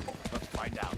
Yeah, Bleed Esports though, there's so many connotations of them making it through. MYSG being at the very top, the EU experiment teaching, or the SEA side, lessons learned, and really, Bleed Esports trying to prove that this roster that has been waited on by so many to be absolutely worth it. But on the other side, XERXIA, if they can make it, they can just go for more glory. After we saw the top 8 champions, XERXIA already showing how strong they can be, putting their foot down towards this B side. Flexi will get one, but the aftershock will apply pressure, and Cruz is there to get the takedown. Sit right now, the only one left 1v4 situation, but XERXIA has just decided to say, stop it, please, don't even bother, get the hell away from our side. And even though it's all the way by the spawn, Foxy will chase you and hunt you down. Carnivorous effort here from XERXIA to start things off, and it does feel like they can make it to Iceland.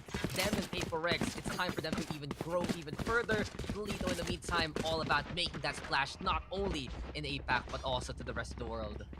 That siege of the B site was stopped before it even began. For them to be fished out, found out, in a very awkward position, kind of stacked up there in the middle of grass, just gave every intent of theirs away, and XERXIA, you happened to be at the proper time and proper positions. Just punish that. Fault line out, flashes out, and push stifled immediately. Here now, though, second round for Bleed. Can be very difficult to challenge these without the single sheriff, so they're going to have to rely on the ghosts here in some of these classics. And hope of XERXIA playing to their hand and over peak here towards long and overcommit to the fight. So Scary, he knows he's alone. All he's got to do is jump peek this. Yes, he's taking some damage, but he gets information back, so well worth it. Mate, what is this initial position? Is this like Zumba class on Haven? Calisthenics? Everyone's getting ready? Crouch around like that? The thighs would burn.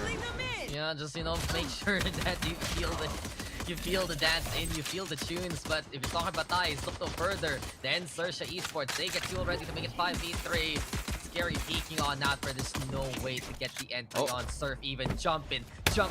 Sees now finally the target, will get the takedown. Turret out in the open, they'll be breaking that one as well.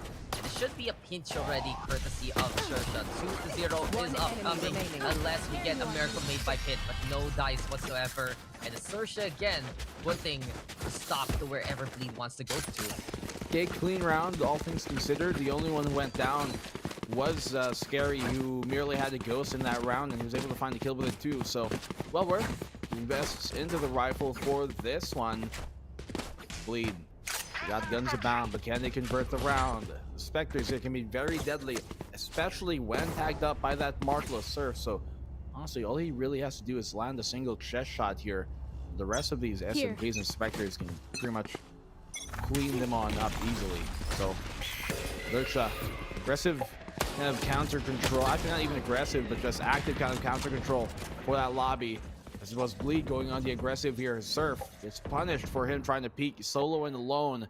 And typically when you would do that, you'd probably have your breach player be playing here towards A link, so he can try to flash underneath into sewers, or even throw a fault line out if need be. Going unsupported there. It's kind of him signing his own death sentence. No, doesn't really matter though. Marshall only, so he looked for a headshot. Got hit in the head instead. Take flight. Bonus time here for XERXIA. They can get a few more kills. coming into this round, maybe even easier to keep up the momentum they've established from the first one. Lene, scouting though with the Aldrone, sees the turret, will just tag it because he was running out of time. Might as well know that the turret is still there. It's like, guys, it's here. Don't forget, it's still here. No worries.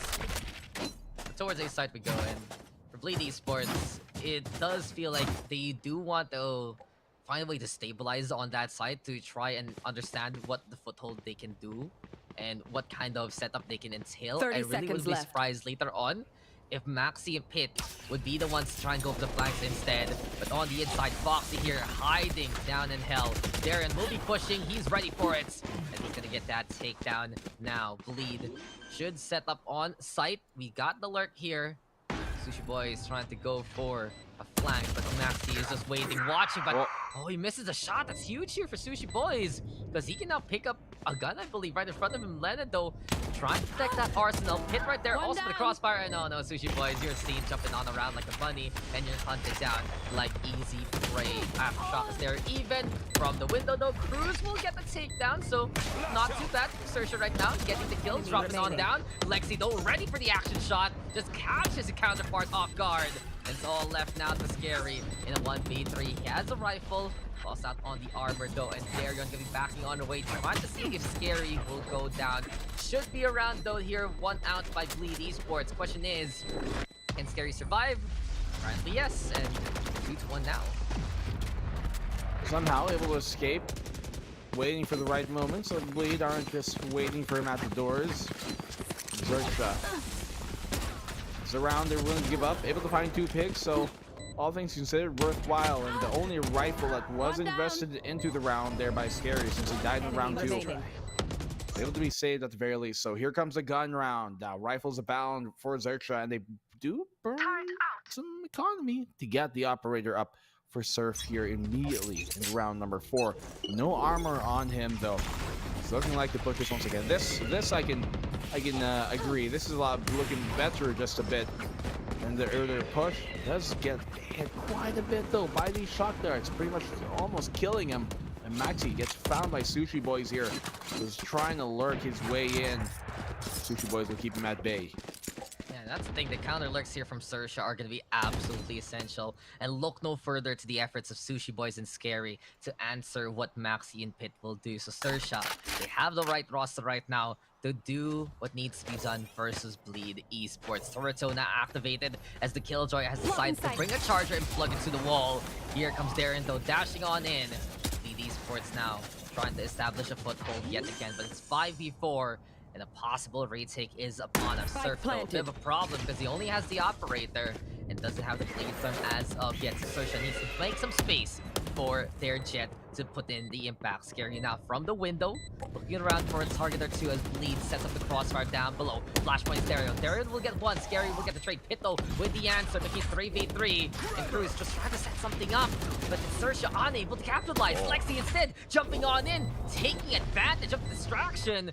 And well, Lene, he's playing from so far away already. Desperate times here for Sersha. It's all about the spam right now as the Cloudburst is there, but I do believe Sersha, they have fumbled here by the finish line. They're getting forced to go for the save instead. A nice execution here by Lexi to set up the crossfire with a teammate, try to go for the hold and push it even deeper, preventing Sersha from any kind of their own setups in that round. Initial contact towards A, but realize when there's just a bit too much of a crowd here, just stay away from the bug. Let's move on and see another one. They go to the opposite side and Bleed. They make things work out at the very least. Almost, there could have been moments there where XERXIA could have turned it around, but at least they're able to save the operator and the Vandal here in the hands of Sushi Boys. Keep them out. This op could come in huge, but the thing is, Bleed going for mid control instead. Try to gamble on this Charlie Long, C Long control, but that's not something that's necessarily looking to be fought over by Bleed in the first place. We're attempting to go B. Normally, I would suggest against going B against an eco, but in this case, well, the timing just happens to work out. Spike planted. Yeah, they're going straight for the push, and they're also anticipating this aggression here from Sersha with that initial turret location. Surf though and Sushi Boy still with the guns anyway. Really, the rest of Sersha right now just trying to find a few takedowns here in behind. Pit though will get spotted on out by the guy in light, but Lene ready with the crossfire. Pit is right there for the save, even preventing even any kind of retakes. 3 peaks. These Brits now having the man advantage, but Scary, where did you come from? A sneaky Astro to get the destruction of Pit's head. Here comes Lennon right now, fighting back versus Sushi Boys. It does feel like Sersha right now, they're gonna be forced to go for the save on the operator yet again. Scary trying to get at least an exit. We'll catch out Lennon along the way. And a while ago, it was 1 rifle and 1 operator that they saved. In the same case this time for Sersha, as Bleed just goes straight line speed and will get another round. Great comeback attempts here from Bleed. We've gone 3 straight. XERXIA, another gun round coming on up. And Surf, he keeps on trying to go and aggress towards either of these long positions, either towards A or C, but they just never come his way, at least not in the windows of opportunity that he would otherwise have liked. So, very nice attempt here from Scary. Found a few kills in that round, and once again, he's able to retrieve that rifle. I don't know how Scary does it, man, but he's been really finding whatever small openings are being left here. Those cracks, he's certainly turning into a big valley, a big fault line. We have not really seen either side patch up yet. XERXIA, they only give up this B site. They know B is where they're going to be going for. Hunter Fury's going to connect a great HF from Lenny. Yeah, that's just so solid from Lennon to start things off. Getting rid of Cruz, removing that range that Sersha can have. It now gets really dicey, but Sersha on the hunt, but Darion is on it like a bullet. And over to the spawn, seems like Fleet will give Sersha a taste of their own medicine. Hunting down the opposition right now. This is another round where Surf's operator gets no value. He's forced to go for the save again. Bleed Esports is just navigating towards the site and staying away from whatever the Jet wants to locate onto. And Darion challenging Scary right now. This is the duel. The swing comes, but Scary is just so consistent with the shots. A bit of deja vu here. Lene, are you also going to be a victim of the Scary experience? They might have heard each other though right behind this. Shockdart does fly. Here comes Pit though. 2 goes down, and Lene finally will shut the rampage of Scary after that beautiful tap. A little costly, sure, for Bleed, but you mentioned it. It has been them streaking on these rounds, been them getting these victories. And Surf has had nary a presence for the last few rounds, trying to save this operator time and time again.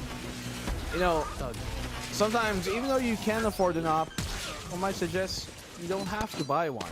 But, I mean, in this case, I don't think that's necessarily the problem. They just haven't been coming his way, and there are times where, you know, the attacking side just has that read over and over. It can be very frustrating for the defensive side, because how do you even contribute with your operator if you can't even get a shot off? They've been going B, realizing that's probably the least chance that the operator could be there. But even that gamble has been working out for the Bleed side. So when a while ago the gambles weren't working out, their fortune just missing at them, this time everything's connecting, at least in terms of what their read is and where to go. For XERXIA, it'd be very frustrating. I wager now, like, if they put the operator here on Surf towards B, for some reason, Bleed are just not going to go B as well.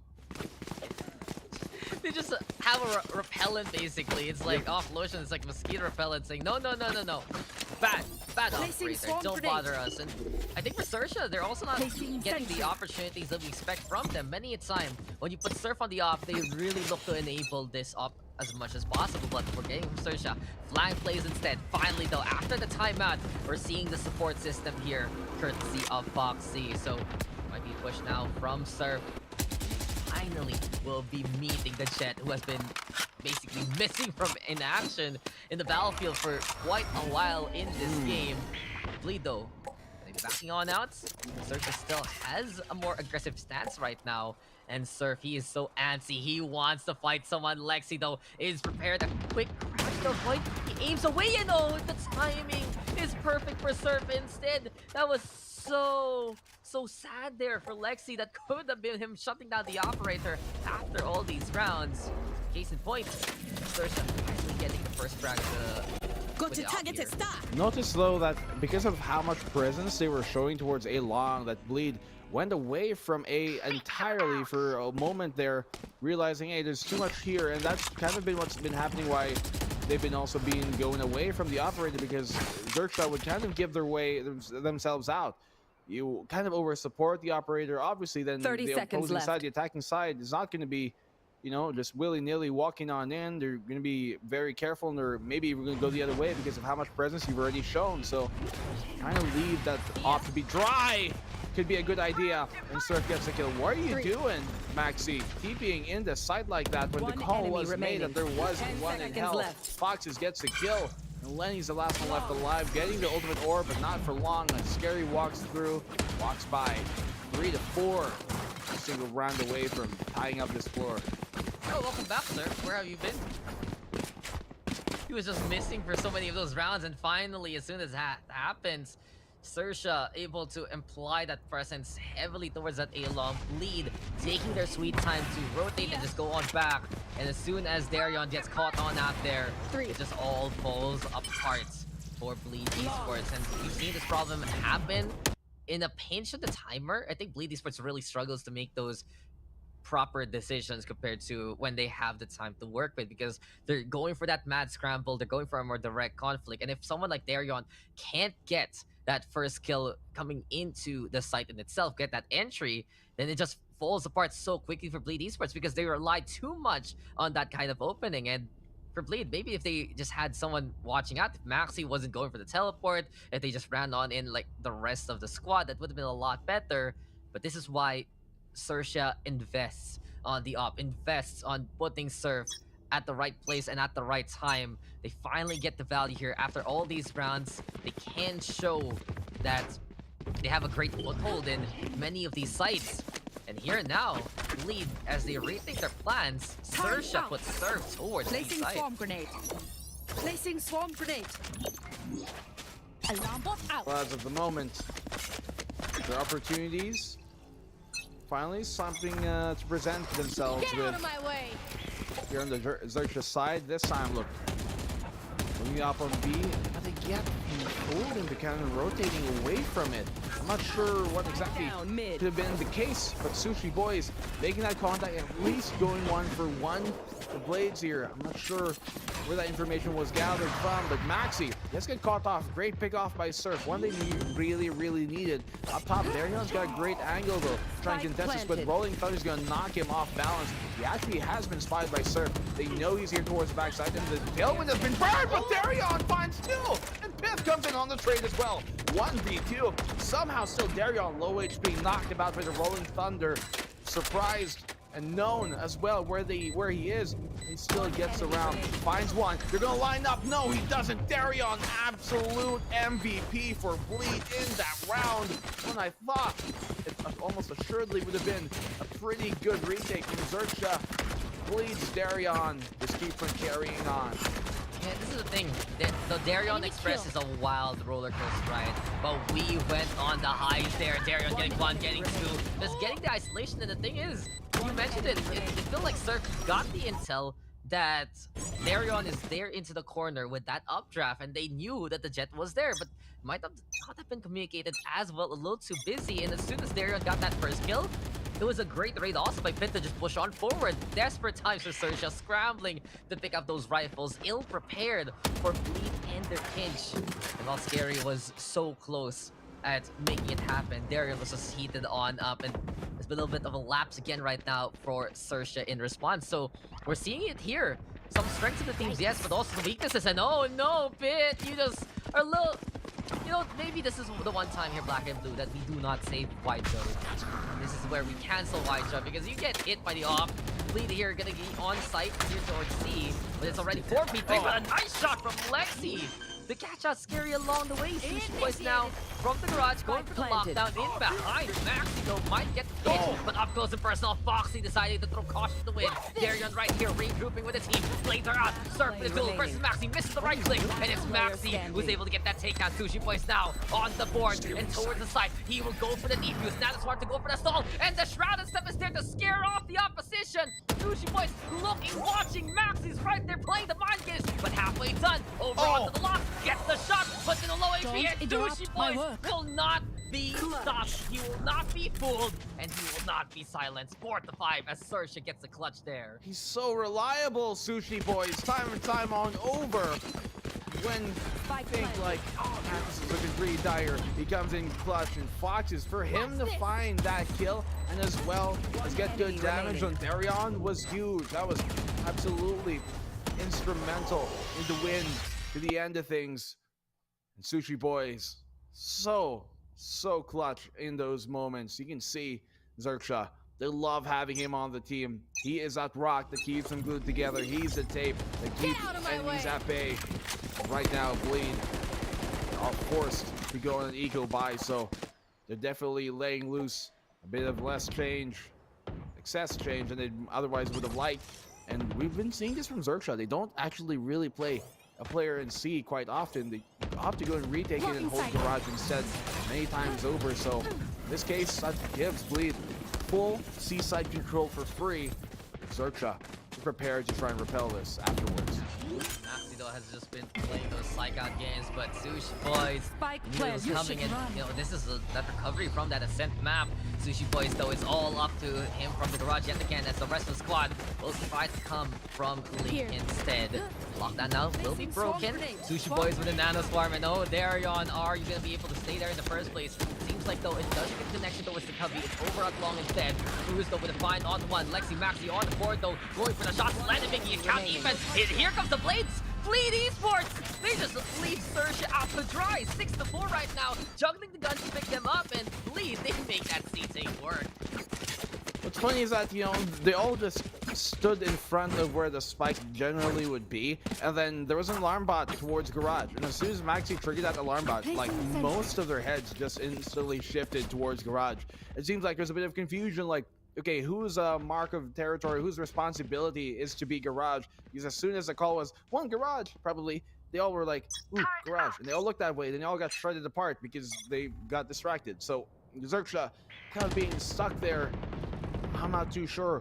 They went for deep Garage control. They played two players in it, but that's not the greatest call when you're against, you know, Spectres and Bulldogs in general. So I think just, you know, having some players on the side itself would have been more beneficial. And now Bleed realizing this is the weak point here of XERXIA. Let's punish it time and time on over.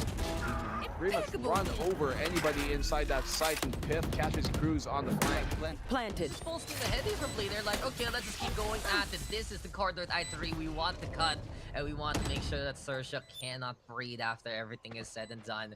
It's such a strong position because they're willing to push on forward. XERXIA is surprisingly unable to hold that down. Okay, sure, it's a lesser buy right now. And Foxy with a nice pop flash. But it still happened in the last one when it was Bleed just throwing all the caution to the wind. And now that they have the guns, they can have a great foothold towards C-Long. Last round in the half. Who has been so strong at catching out these lurks, catching out these pushes, and just being one of the most responsible players we've seen this side of APAC. And if Maxi can go in with the rest of the team, he has an extra space. The angle is perfect for him to go for the takedown. So Bleed Esports right now, I really wouldn't be surprised if they go at this yet again, unless we get the operator buy here from Surf. So it does come online. There's still a chance though, because Darion will want to duel this. Maybe just a show of force here from Bleed Esports. You gotta be careful though, because it's towards the B sites where the Jet is of the defensive side. See, as I told you, there's some sort of opera magic that they've got. Like, he goes towards B, they're just not going to come his way. Ah, scary. For him to go down is a big losing point for XERXIA. It was such a very, very reliable source of that fragging when the pressure did come to it. After they get to pick your Bleed, you realize, hey, we can just completely rotate around, but the call has been made, they've been heard, the jig is up. They're also rotating here as XERXIA to try and receive the push coming on in towards that A site. No, but Surf double backs, and that kills precious amounts of time. Barely getting around the corner. You can see they're trying to go and hold this A-long position. Foxy still is not able to get that kill. He's got to go for the reload here on the swing. Able to find one, able to find two! Foxes! Very, very sly from him. Here comes the pop flash as well to try and keep him alive. But Surf is able to find two. 1 versus 2. It's all on the Pip here. The import from AU, but he cannot make it happen as Surf goes big. 5-7. Waves continue on. Switching Current sides. Currently towing, but they still stay alive here in the half. And they're still floating on, and even though Lee is trying to get a drift from the situation, still XERXIA who can hit those kind of shots. It was interesting, right? Fox is probably iffy because of the fact that Maxi was there in the corner, but when in more direct contact, he was ready for those down cues for that updraft, and Surf was given the space thanks to the hole there of the sky to play that operator in a close quarter situation. So the frag potential is there from XERXIA. You can see Surf is just having a monster of a series right now. That last game there on Bind, just one of the biggest players we have seen there make that impact. Right now, he was gone for a few rounds, honestly, they're Black and Blue, but he's still at the top here. He had to play the same for so long. And it does feel like just because Bleed Esports was able to get the right reads this time, they didn't have to deal with the force of nature that is Surf. If they would walk into him, Surf would probably have so much more kills right now. But I digress, because Bleed Esports making those right calls is half the battle. Having the authority to make those kind of plays to move on around the map like that. Understand when XERXIA is coming on in for the lurk, for the pinch instead. It really goes to show this is where that veteran shot calling perhaps here for the side of Bleed from Maxi, that he can tell the team what needs to be done, how they're going to be forming on up. Pit there, just so respected in many a time. And Lena and Darion finding their forms, Lexi there as well. And it's interesting that Maxi doesn't even need to be the one to get the kills. He's just the one playing the mind games, being a bother in the back line. And Bleed Esports, the crew here, they're both sides of the Swedish and Singaporean equation. They're trying to step up as much as possible. You don't even gotta shoot nobody. Maxi, just his mere Just presence. teleport around, man. Yeah, just ooh, spooky. I'm here. Nothing personal, kid.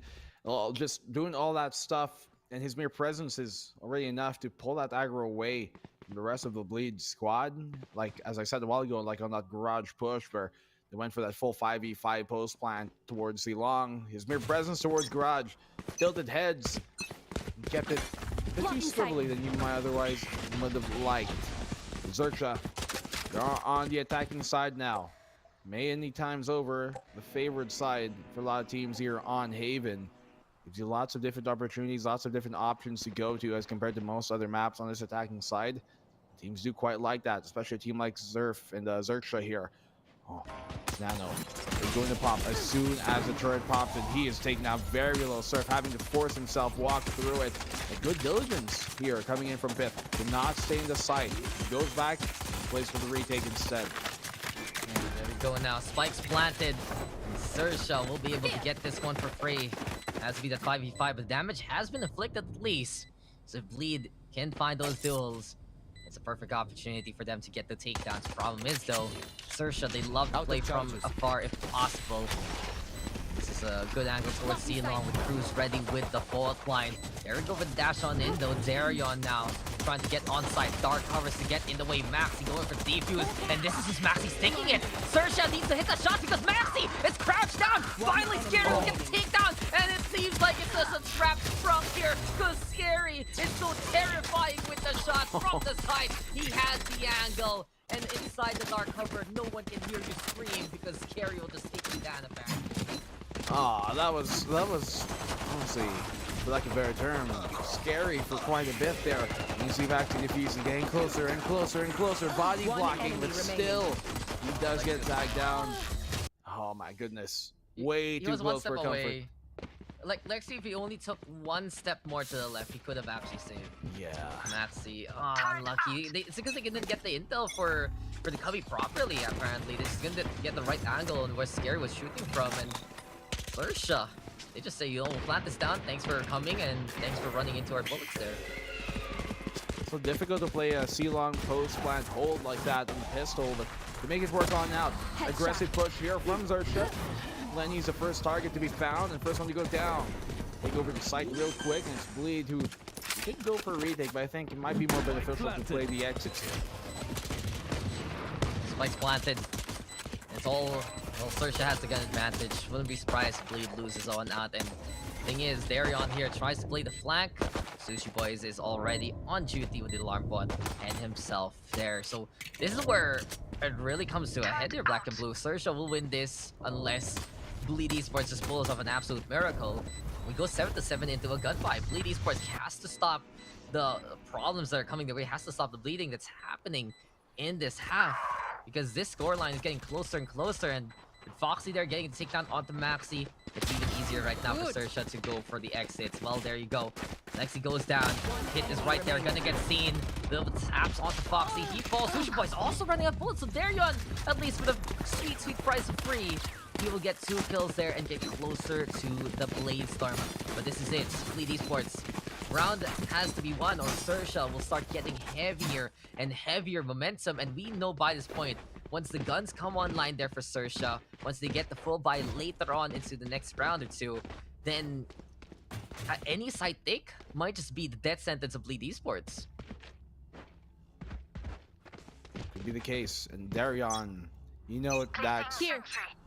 very high highs, can be lows as well. In this case, he's gonna have to come in with the best he's got. Tournament life on this half. That's where both of these teams are currently resting on. No armor for Darion to go and try and continuously fight with. So you have to make sure that he's gonna be a lot safer than most Jets would normally like to be, but he's got his tailwind still to burn. Surf makes his way into the site. He finds the opening pick on Maxi. One trade off here coming from Darion, but Scary doesn't let that go unanswered. Here now though, 4 versus 3. Shot rings out. Lexi prepared, potentially a flash for them to walk out with. And here comes now the Nano Swarm. They're gonna go and push this. He's able to find one. No, he actually isn't. They completely dismantled the profile home here. Coming in from XERXIA. Not just able to find one, but then he's completely done with 8-7. Blind as well. I thought for a moment Sushi Boys was able to be able to do something there from Graffiti, but it never comes back. The will to win there from Bleed, and as soon as they heard the Killjoy setting things up under their feet, that was their signal to go, and it caught XERXIA here for a surprise, because usually you can get away with that. Usually it's like, oh, he doesn't know I'm right here, I'm going to be going out the Nano Swarm. But Bleed, absolutely no fear. This was such a risky play. You could see how much HP was left there. 30 HP for Pit, 2 HP for Lexi, but they got 2 apiece. And sometimes you just need to have that will for victory, the will to go for the push, and that small little opening, that timing there for Bleed Esports to make the retake count. It was already a good call for XERXIA, since they had an inkling that an operator was coming. A site, hard to retake if they get on site. And we've seen this before, XERXIA mounting their run, mounting their style, and trying to say that we can just impose our will here. Then in a sense, Bleed Esports getting that thrifty win might be the same case here for Bleed right now, as they're getting back that forward momentum. Lexi Pit on the board. Lesser by sure here for the side of XERXIA, and they're just going to go straight line into the B side. But it's all about the victories here for Bleed Esports. It's all about them getting the momentum. And right now, it's XERXIA left there in a critical condition. 7-8 becomes 7-9, and Bleed Esports now ramping up the tempo of the game. Not a single frag goes in the way of XERXIA. Completely destroyed on that B-side push. Bleed are looking so terrifying as of the moment. SBMY potentially could have both representatives when it goes into APAC. Right now, they're making a real good case of being that dominant region here in Southeast Asia. Great showings, great moments here from Bleed individually from all these players. XERXIA now, they have one final buy before they're forced on an eco. Otherwise, you're gonna have to win the round here. Ultimates though, almost at the cusp of a bunch of high impact ones, especially that lockdown. XERXIA can secure an orb here. That could be where they start to, yes, force their way back into it. Gonna get smoked on out, and Bleed Esports now bit of ambition to check if there will be duels here by the grass, but XERXIA disengages, decides to go towards that A side instead. Still though, Darion with the operator. Risky angle right now, if he dashes on the way, it doesn't have anyone to watch that A along. That will be his demise, but Bleed, they understand a bit of that weakness. Go for Maxi now, trying to keep an eye out of things. The Cloudburst is there to protect Surf at the last moment. Scary also found the kill along the way versus Lene. gonna be even harder right now for Bleed to get the raid. It's XERXIA moving towards that C side. Pit is right there waiting inside the garage. But still, it's that matter of timing that XERXIA needs. And here we go. Scary makes it even easier with the Cosmic Divide here. Boss coming back. Cosmic Divide is going to give them an easier pathway into the site. Bleed not ready to repel this, and they're one away from Rolling Thunder. But if they get that Rolling Thunder online, and Lexi's about going to try to do so, I think. Might only go on the aggressive. No, he can't find the angle for the aftershock. Going to flash out instead.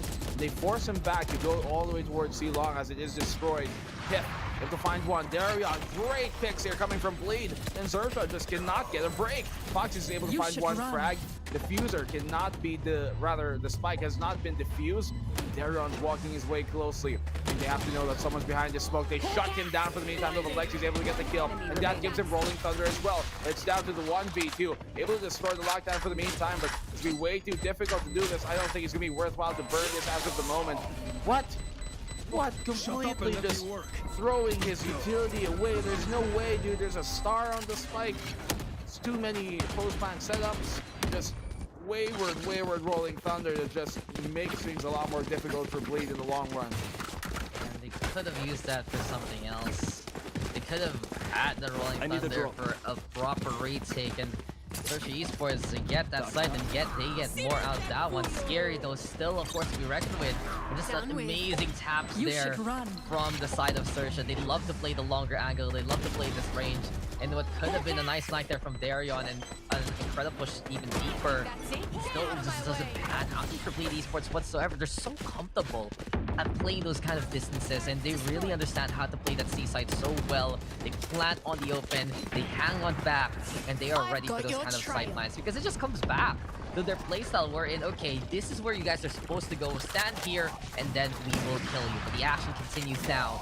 As XERXIA are moving towards that A side, and Foxy will time it right alongside the breach to get that takedown off of Darion's punishing the operator. Lexi will get one, but Surf has the blades. XERXIA double thinking if they're going to be forcing things out as reinforcements have arrived. But in the scrap, XERXIA might have the chance to just be able to win it anyway. Lexi go to the corner. Good scan there as Surf has to back on the way. But Scary trying to use this opportunity to push on forward. Fault line right now being primed. The problem for XERXIA here, Black and Blue, is the spike is on A site.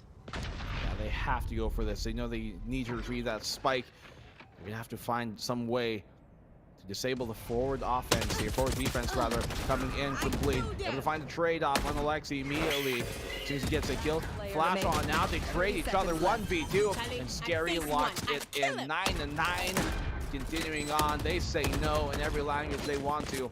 XERXIA continues on for the meantime here, Dax. The eco, of course, upon Bleed. This is now looking dicey for Bleed. Starting to fall on the parts, and while it was a great pickup and a great pull towards that A site, still the numbers, thanks to Surf catching out Pit, making sure that's even easier. And the thing is, XERXIA could have played even more for that time, went for that kind of rotation to try and get that pinch.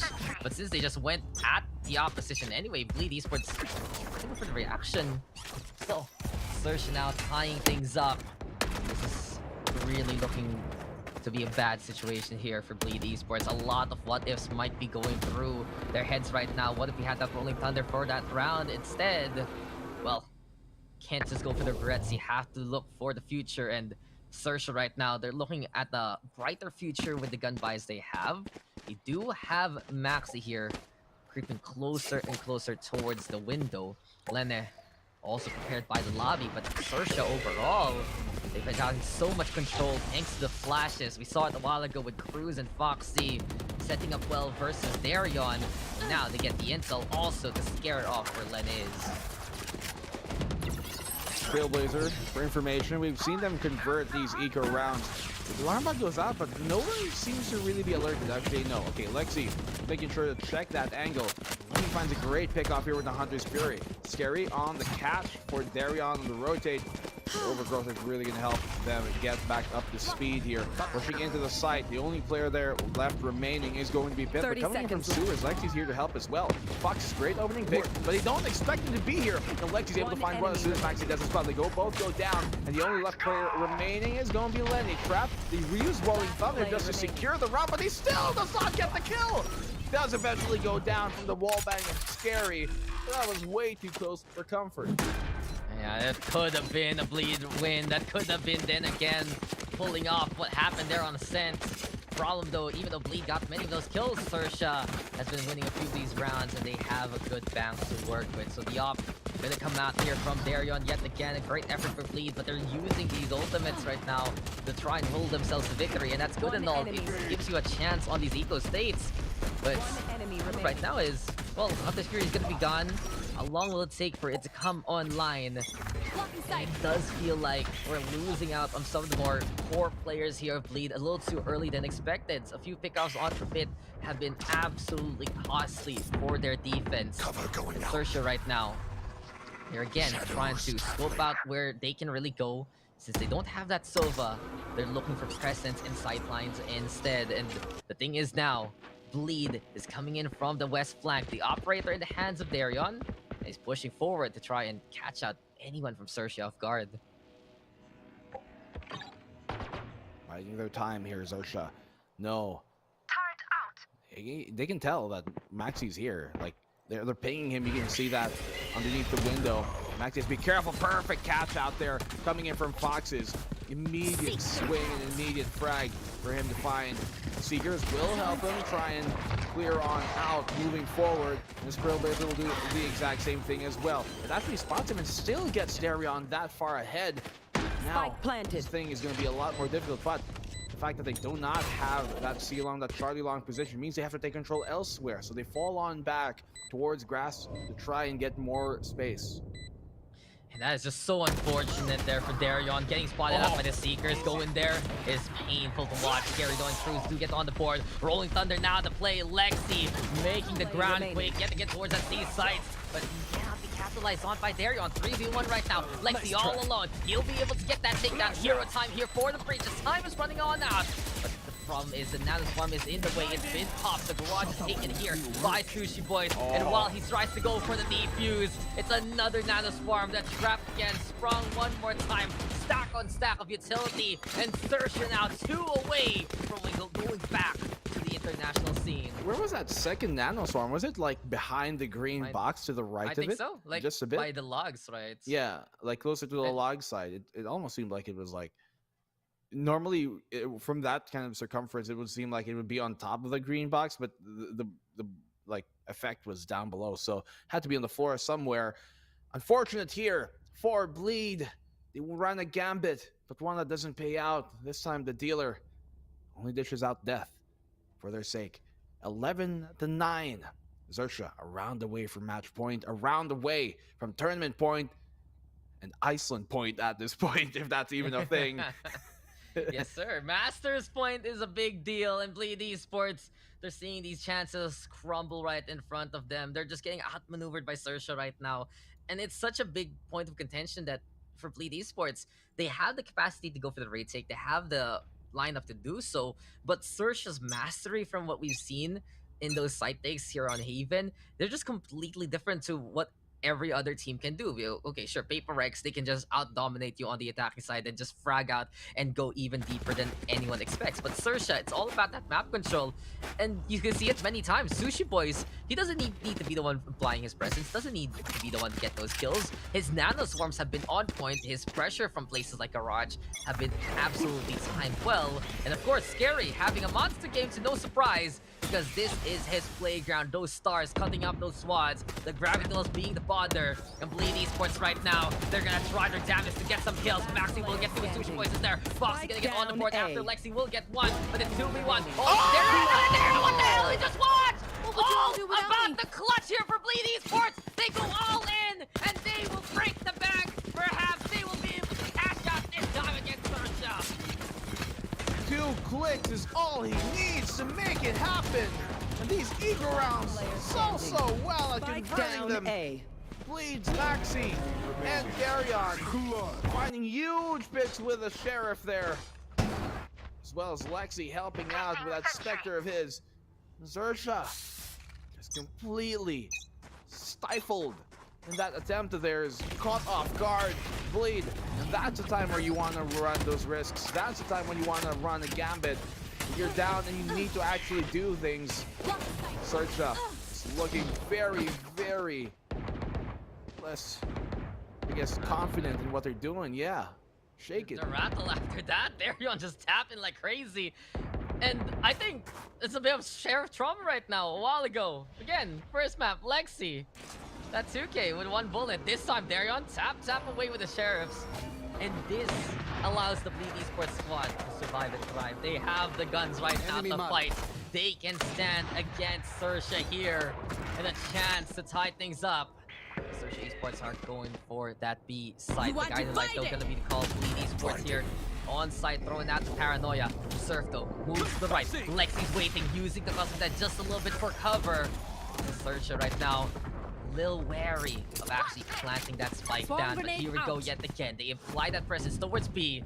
A rotation towards C instead. And oh, a double back. The spike is actually brought around here by Cruz instead. Turbo will say hello to the push here from Bleed Esports. And we've gone from A to B to C to A. We're going everywhere and anywhere here, Mr. Black and Blue. But XERXIA has finally decided to put their destination on this GPS. But Darion will be the roadblock here. Lena gonna get on the board. And all these rotations will do nothing if XERXIA can put that spike down. It's their bodies to the floor instead. 10 seconds and XERXIA, a complete collapse of the round. It's Bleed Esports win the hold, and we're making a wish for Bleed right now to tie it up, and they get to the 11-11. Time out for XERXIA. Now's a pretty good time to try and talk things over, to try and reset yourselves, because economy in shambles, and so seems to be their mental. Call that pack. I think it's well worth it.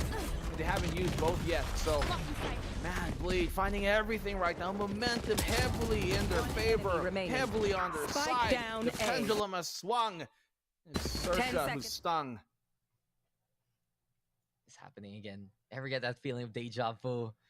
Thrifty win, bringing Bleed back into it. A while ago, it was more of a come on back form. This time, it's them coming back at the scoreline and Bleed Esports. It's a roller coaster wild ride. It's such a wild ride. If you are a supporter of Bleed Esports right now, the highs go up, the lows go down. And it doesn't even happen per map. Sometimes it didn't happen per round. But Darion has just not disappointed there in the end with those shots. Lexi also with 19 kills, looking to pull his weight and more, even after a few interesting Rolling Thunders did come online. And the fact of the matter is, since Bleed Esports finding those contact points with those two players like Pit, Lena, they can set them up really well in behind and give more of control here for Bleed Esports, preventing XERXIA from playing the game that they want to do. And this is such a bad sign for XERXIA right now. They have to have the half-buys. They will be having a sheriff only here for Scary and 3 Spectres rather, along the way. And this is a little bit interesting. XERXIA has been able to pull off a few half-buy rounds in APAC Challengers, a bit more so here in the knockouts than anyone else.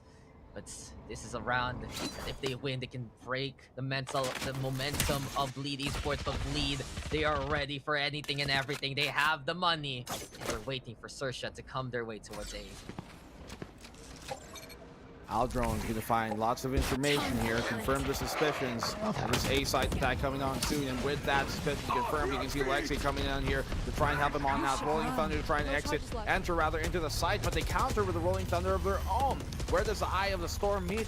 Probably right at the center. Lockdown's gonna give them that space, gonna give them some time to get the spike down, but they have to be very diligent in their post plan. Spectres is all they've got, so the closer they can get to the opposing side, those angles will definitely help out. You can see the fault line is prepped as well to repel this push axe, and this is going to have to come in huge with this gunfight with Pith on the flank.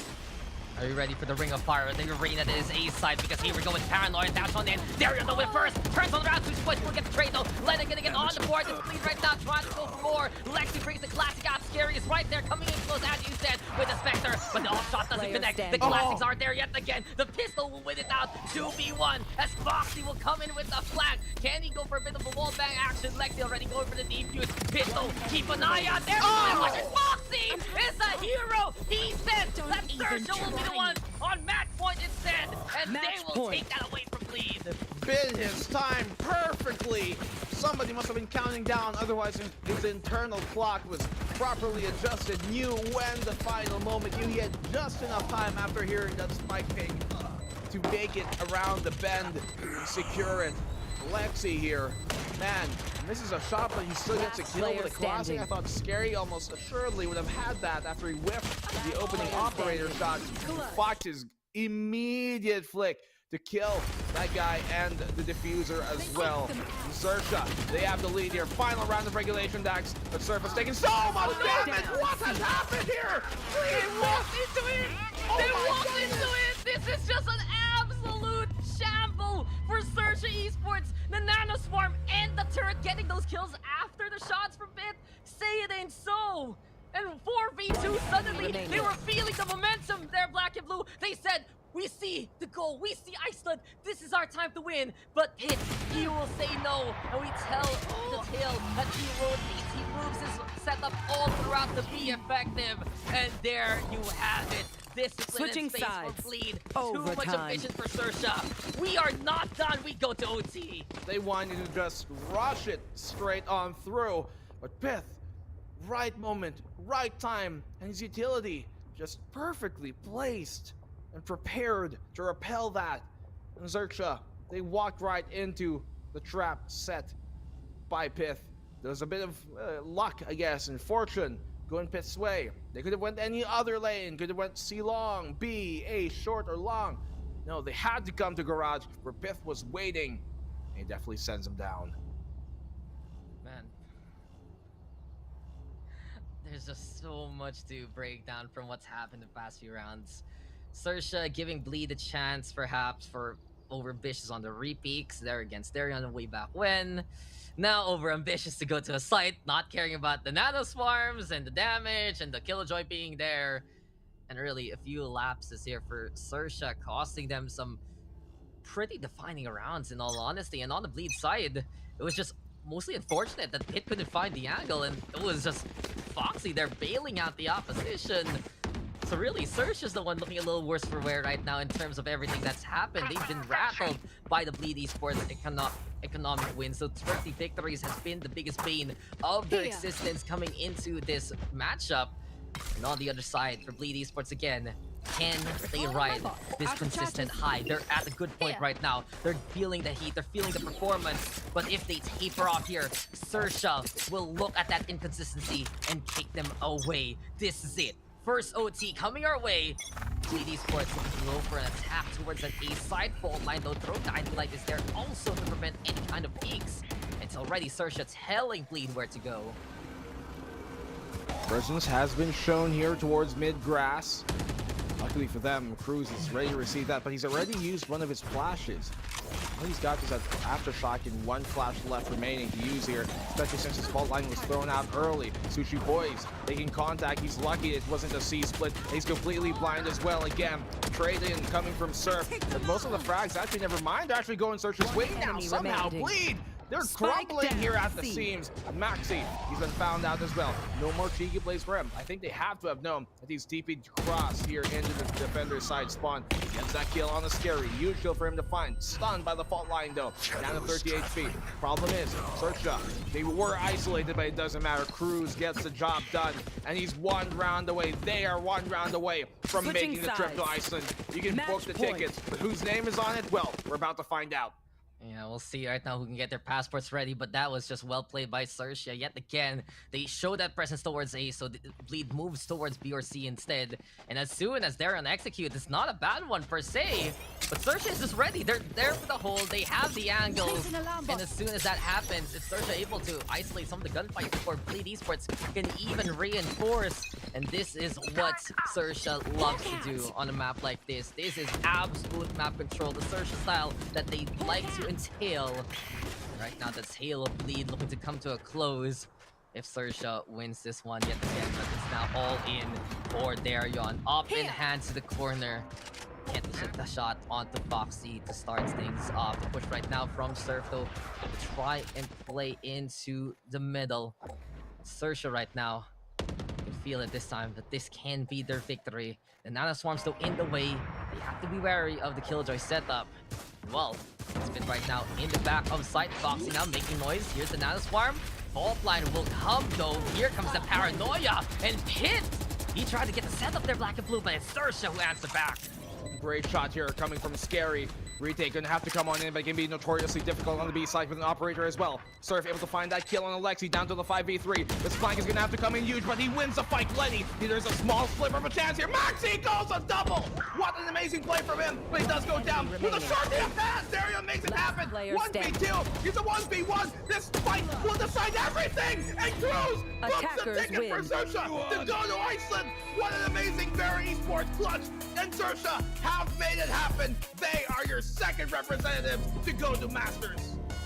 XERXIA Esports, they took us for a ride, but apparently Cruz will control that last fight and bring his crew to Iceland here. Reykjavik calls, and seems like XERXIA Esports, they're back on the world stage. We now have our two representatives, PaperX on one side, XERXIA on the other, and a rematch upon us coming into the grand finals. But that was such a wild ride of the last few rounds. It could have been XERXIA, it could have been Bleed, punishing those mistakes time and time again for both sides. But in the end, it's just more of that experience, more of the implied playstyle that XERXIA has been able to stabilize on.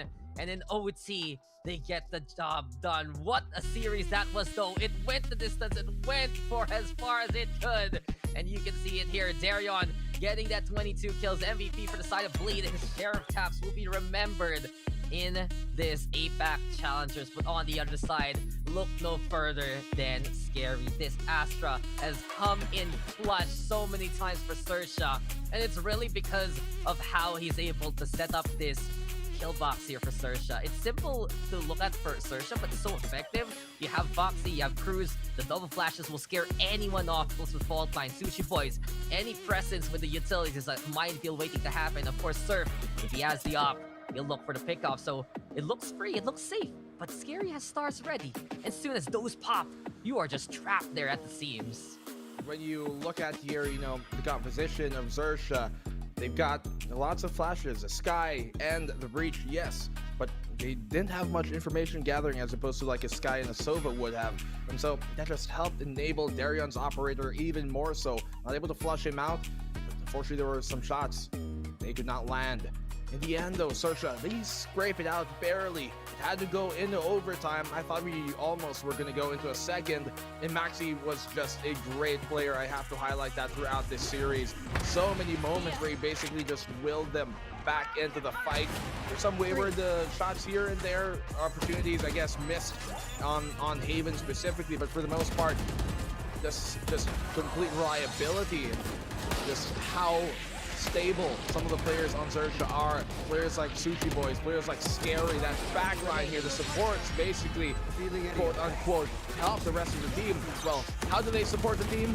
By getting kills and by getting the job done with their own hands. And it's one of the best ways you can make stuff happen. So many good holds on the defensive side. So many just clutch moments on the attack as well. Dude, let's not forget what Foxy did there. That Spectre getting the 2K, getting up close there in the first place.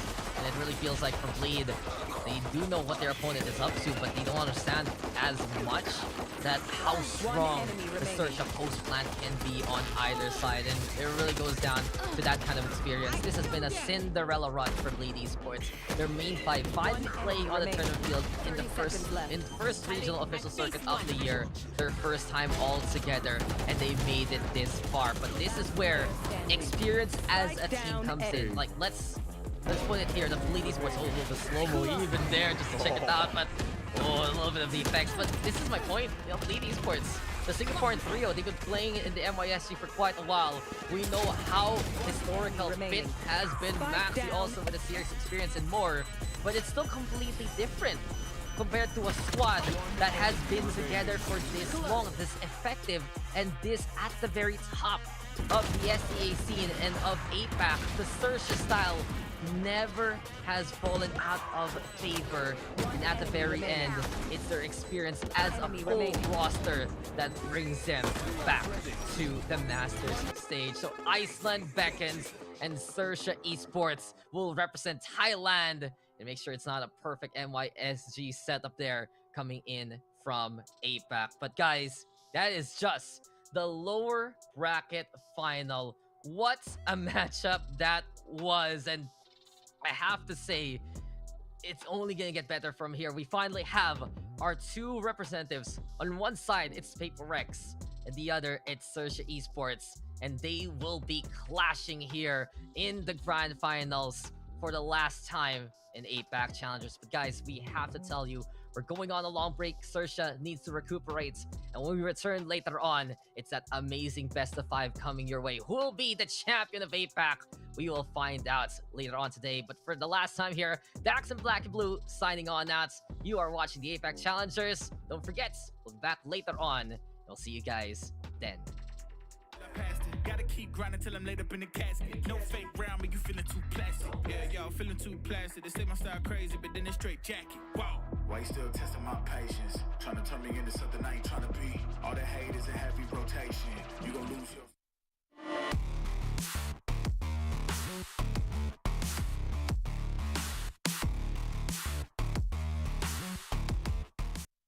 Quit testing me.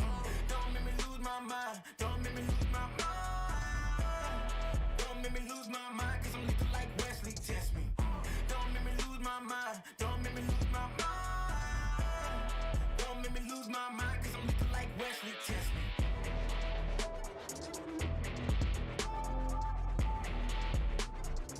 Cause I'm looking like Wesley. Test me.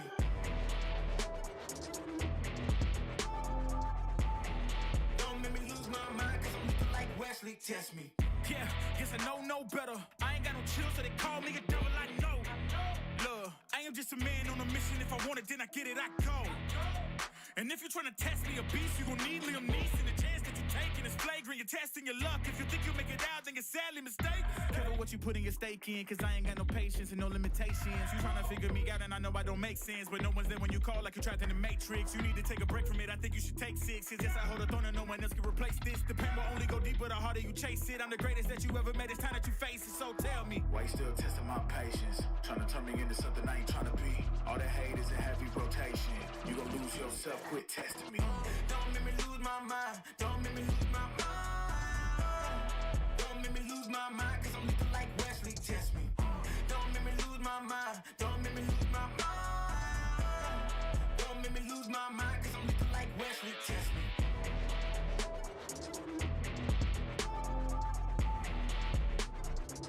Cause I'm looking like Wesley. Test me.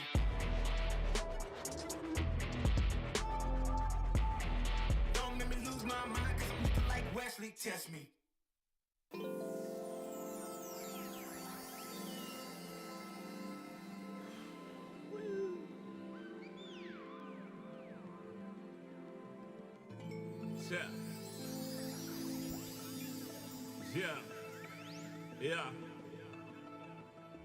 Yeah. The rise before the fall, the glide before the rule, the eyes that saw the soul, the cheer before the goal. I'm here to let you know. Yeah, I'm here to let you know. Yeah, I sky gaze over my taste. Like Peter, this is my space. I'm spacey, I'm crazy over breakbeats. Space gazing in my safe haven. I make statements that embrace waking. Awaken, I'm woke. Taking the road to who you ashore. A celestial scope. The stars explore in your inner. The starts at the core. Inner space and more. Your body's a planet for sure. Nurture it with the words I writ. Scribe like highlights. Flying saucer. Supply the order, it's the author. Walking on air. Walking on water. Blending between borders to let you know this is here to support you. The blend. The blend. The blend. The blend. The blend.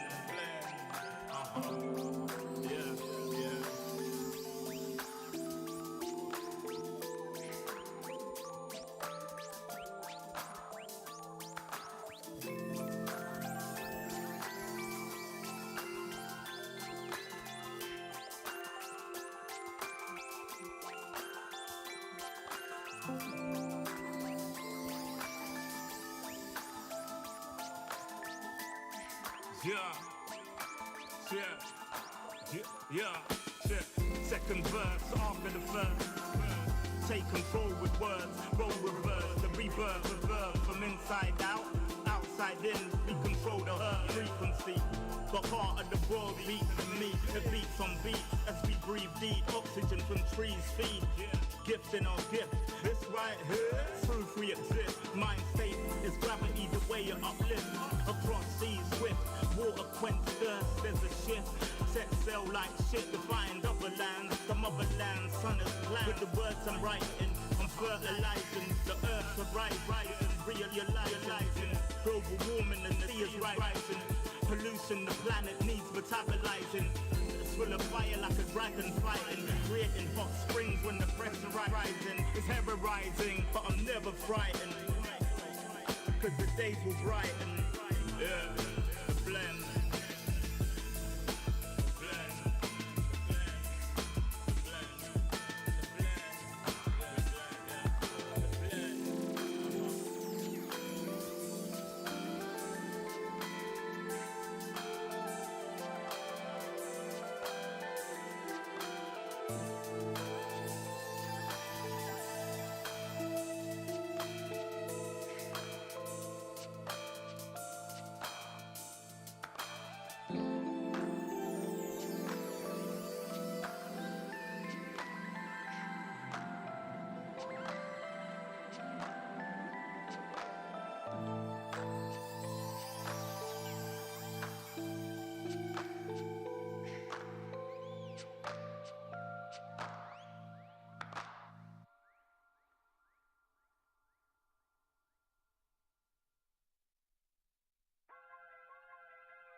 Everywhere I go, the people really wanna know who I is and who I be. They stop and stare when they see me.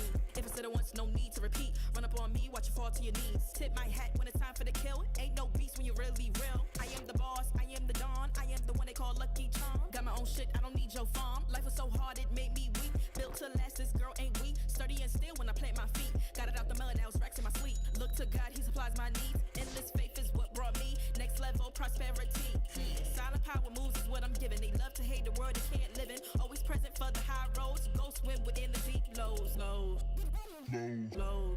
What told the future?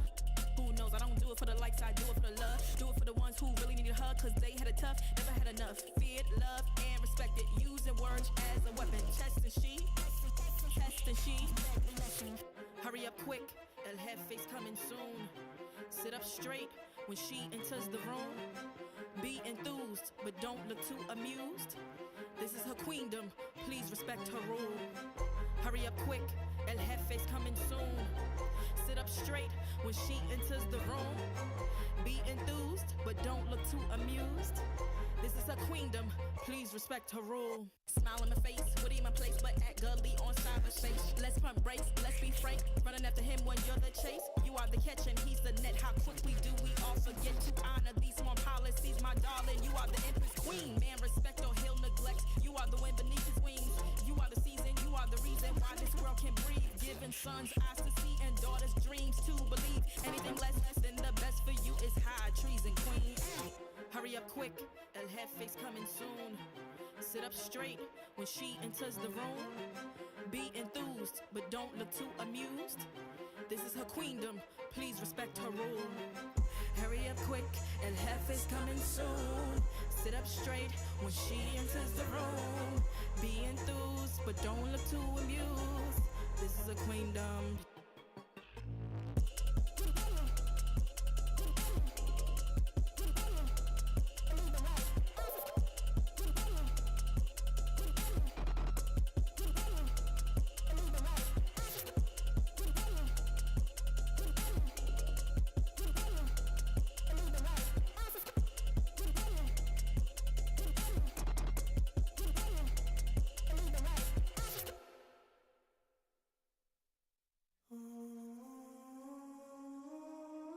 I just gotta flex on the lean. I just wanna rap to the beat. I just wanna back, cause I'm mean. I just gotta go back, I'm a freak.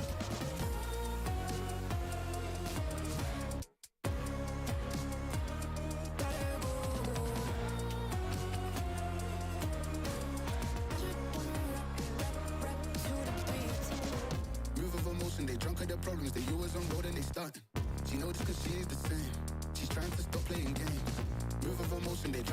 problems, they always on road and they stuck.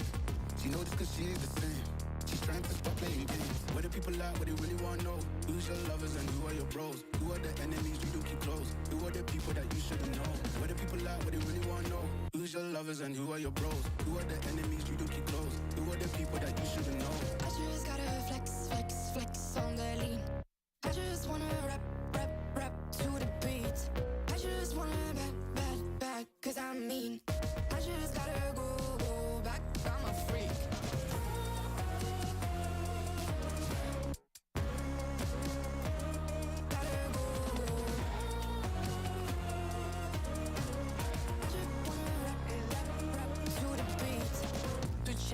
My vest, my watch, my belt, my cheese, my house, my sneakers, my blouse.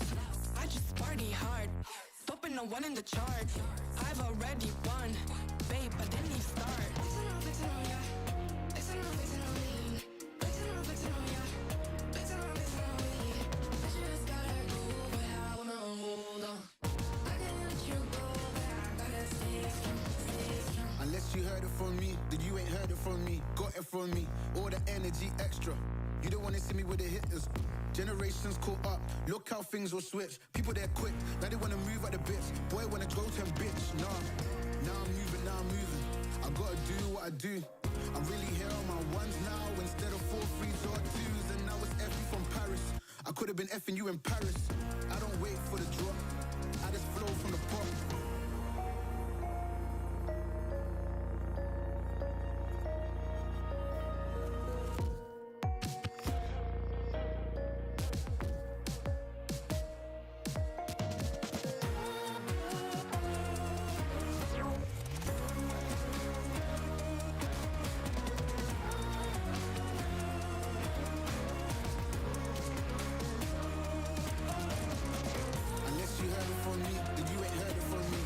From me, all the energy extra. You don't wanna see me with the hitters. Generations caught up, look how things will switch. People they're quick, now they wanna move at the bits. Boy wanna go to bitch, nah.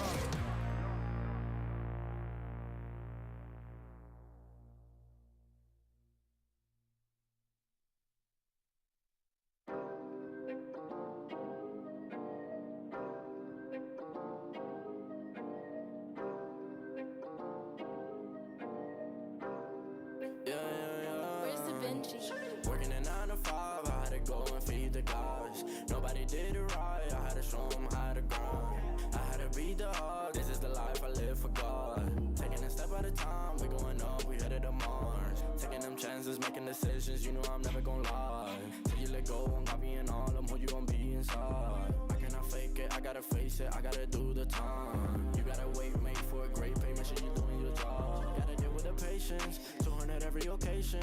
Going to different locations, how they got when I need some direction. Me and Vinci go up every session. Cook it up, yeah, you know it's no pressure. Yeah, you know how we do it, we all in. We can slow up and you never catch us. Working a 9 to 5, I had to go and feed the guys. Nobody did it right, I had to show them how to grind. I had to beat the odds, this is the life I live for God. Taking a step at a time, we going up, we headed to Mars. You know my slimes, they came from the bottom to top. They can define us, they tryna find us. Boy, I know you with the ops. We not the same, no, you can't compare me. I don't belong in the box. Don't try to play me, no, I'm not friendly. This is everything I got. Ain't no playing around, this is no playground. It no matter, I do what I say now. I'ma go give them something to say now. Got them stuck on my back like a spray ground. See, these don't gotta complain. I'm a shooter, got eyes in my vein. They said that I would never make it, they thought I was crazy. They said I'm insane. Working a 9 to 5, I had to go and feed the guys. Nobody did it right, I had to show them how to grind. I had to beat the odds, this is the life I live for God. Taking a step at a time, we going up, we headed to Mars.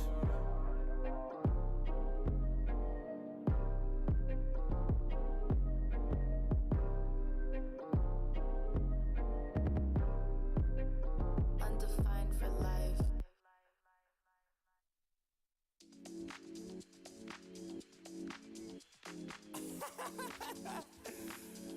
Oh man, what you talking about, man? What? You're so crazy, bruh. Wasn't too long before I realized a whole lot of truth just realized. 2 groups fake and the real guys, and both of them plotting on your meal size. Gotta be more, is this real life? Gotta buy home, but I still try. Try and knock me down and I still climb. I can see the promised land right over the hill line. And when I get there, yeah, we all gon' party. Learn how to surf cause the waves is gnarly. Gotta make the bread, gotta bake the barley. But it take a little time, be patient, darling. Working for the people, gotta rake them all in. But sometimes people make you hate your calling. Some people panic when the brakes is stalling. Me, I go to God when my faith is falling. Put it on the tattoos. A righteous man don't know bad news. Found forgiveness for my snafus. Nothing for the pretty girls trying to get a cashew. Bad dude. Sometimes life really suck like a vacuum. The devil I don't never turn my back to. I just wanna shower love like a bathroom. And be a role model for the black youth.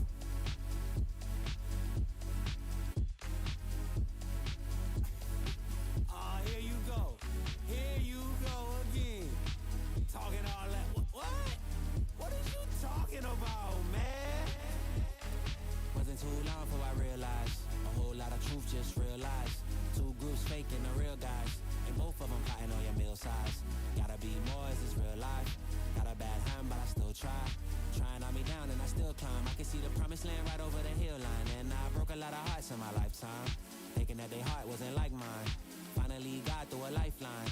And I stumbled upon a right mind. Love showed up at the right time. Put her in a white dress, get the white wine. Some people do it for the nighttime. But I'm thinking more, make your life mine.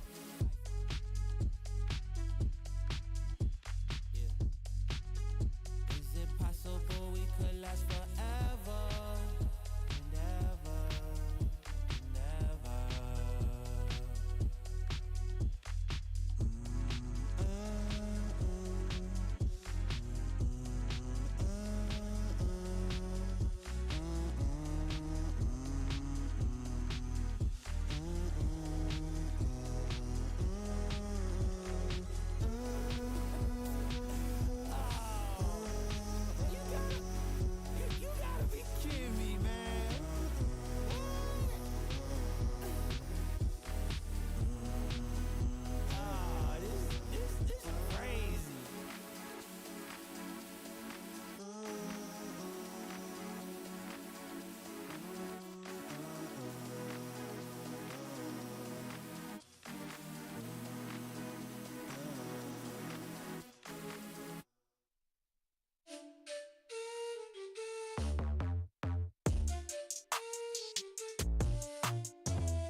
think I let my guard down.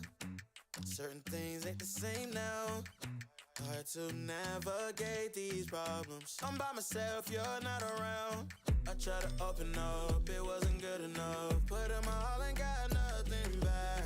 Now I'm stuck in the rain, dealing with all this pain. Why you gotta do me like that? Don't say you love me, then go and leave me. It can't get ugly, trust and believe me. Say it to myself, looks so deceiving. Trying to fight back, this far from easy.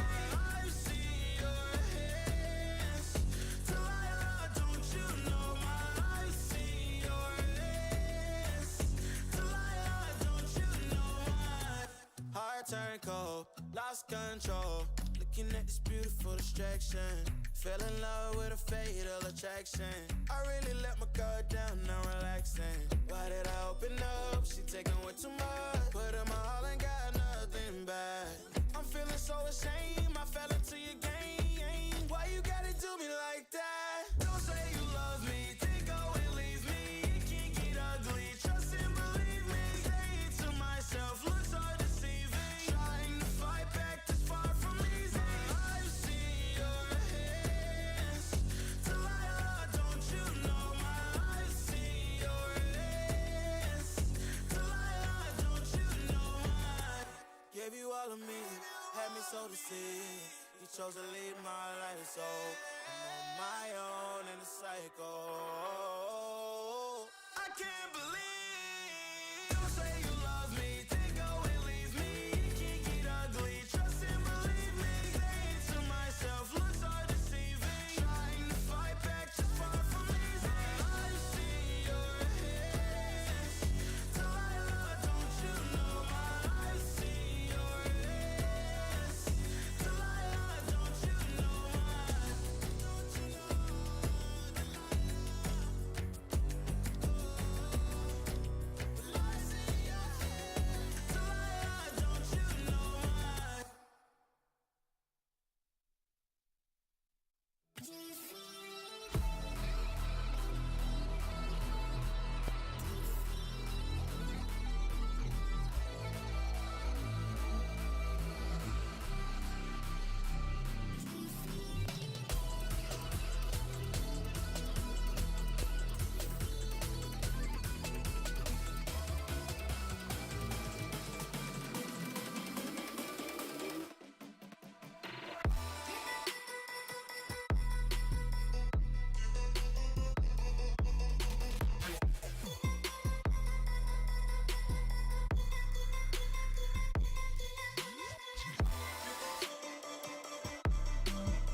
ain't in place. Y'all really testing my patience. Right before I blow up the spot, I had to get back to the basics. What if my talent is wasted? It's sick, but I'm lacking the placement. Thought since I rap in the basement, but my come up is legend, is greatness. I don't care now, it's pedal to the metal. I can never quit now, I will never settle. Puppet to the game, I'm pulling strings like Geppetto. We in the same game, but I'm on a different level. I passed it. Gotta keep grinding till I'm laid up in the casket. No fake round, but you feeling too plastic. Yeah, y'all feeling too plastic. They say my style crazy, but then it's straight jacket. Wow. Why you still testing my patience? Trying to turn me into something I ain't trying to be. All that hate is a heavy rotation. You gon' lose yourself, quit testing me. Don't make me lose my mind. Don't make me lose my mind. Don't make me lose my mind, cause I'm looking like Wesley, test me. Don't make me lose my mind. Don't make me lose my mind. Don't make me lose my mind, cause I'm looking like Wesley, test me.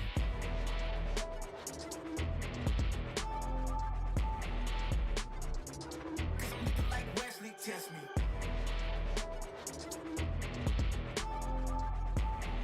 Don't make me lose my mind, cause I'm looking like Wesley, test me. Yeah, guess I know no better. I ain't got no chill, so they call me a devil, I know. Look, I am just a man on a mission. If I want it, then I get it, I go. And if you're trying to test me a beast, you gon' need Liam Neeson. The chance that you're taking is flagrant. You're testing your luck. If you think you'll make it out, then you're sadly mistaken. Careful what you put in your stake in, cause I ain't got no patience and no limitations. You trying to figure me out, and I know I don't make sense, but no one's there when you call like you're trapped in the Matrix. You need to take a break from it. I think you should take 6. Cause yes, I hold a throne and no one else can replace this. The pain will only go deeper the harder you chase it. I'm the greatest that you ever met. It's time that you face it, so tell me. Why you still testing my patience? Trying to turn me into something I ain't trying to be. All that hate is a heavy rotation. You gon' lose yourself, quit testing me. Don't make me lose my mind. Don't make me lose my mind. Don't make me lose my mind, cause I'm looking like Wesley, test me. Don't make me lose my mind. Don't make me lose my mind. Don't make me lose my mind, cause I'm looking like Wesley, test me.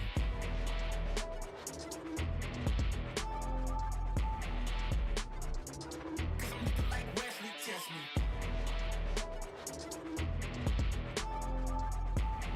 Don't make me lose my mind, cause I'm looking like Wesley, test me.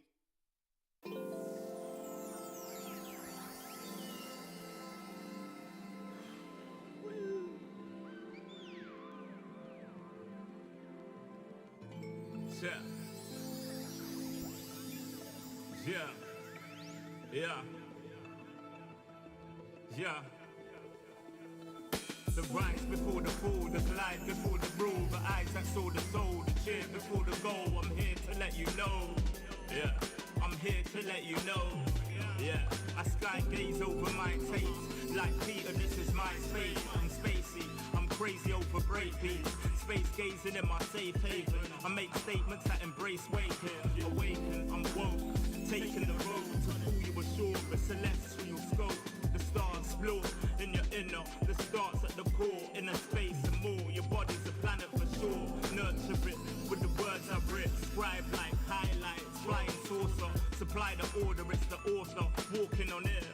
Walking on water. Blending between borders to let you know. This is here to support you. The blend. The blend. The blend. Uh-huh. The blend. The blend. Uh-huh. The blend. The blend. Uh-huh.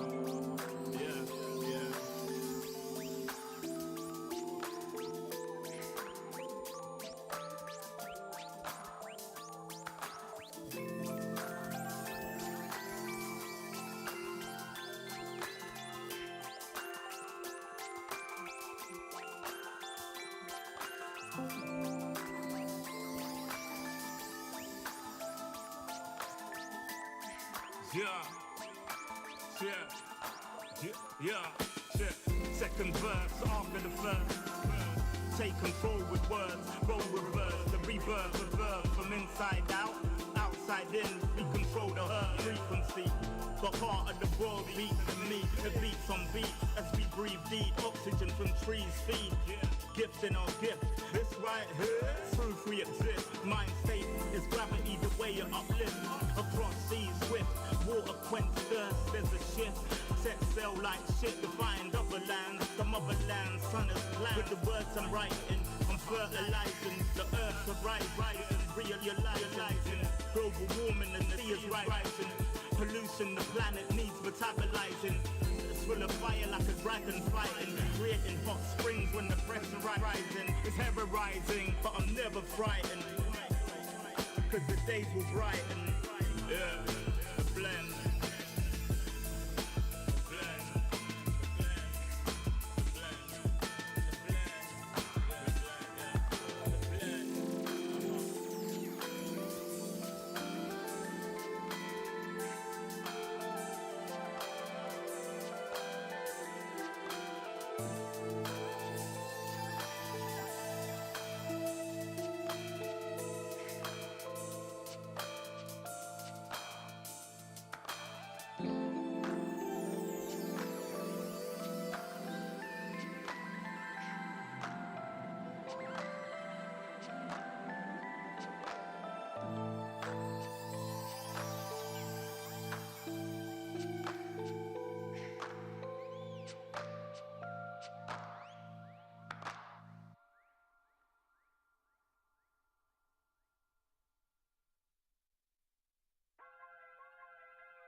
Everywhere I go, the people really wanna know who I is and who I be. They stop and stare when they see me. If I said it once, no need to repeat. Run up on me, watch you fall to your knees. Tip my hat when it's time for the kill. Ain't no beast when you're really real. I am the boss, I am the dawn. I am the one they call Lucky Charm. Got my own shit, I don't need your farm. Life was so hard, it made me weak. Built to last, this girl ain't weak. Sturdy and still when I plant my feet. Got it out the melon, now it's racks in my sleep. Look to God, he supplies my needs. Endless faith is what brought me next level prosperity.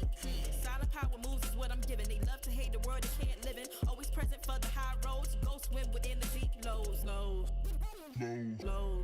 What told the future? Who knows? I don't do it for the likes, I do it for the love. Do it for the ones who really need a hug, cause they had it tough, never had enough. Feared, loved, and respected. Using words as a weapon. Test and she. Hurry up quick, El Jefe's coming soon. Sit up straight when she enters the room. Be enthused, but don't look too amused. This is her queendom, please respect her rule. Hurry up quick, El Jefe's coming soon. Sit up straight when she enters the room. Be enthused, but don't look too amused.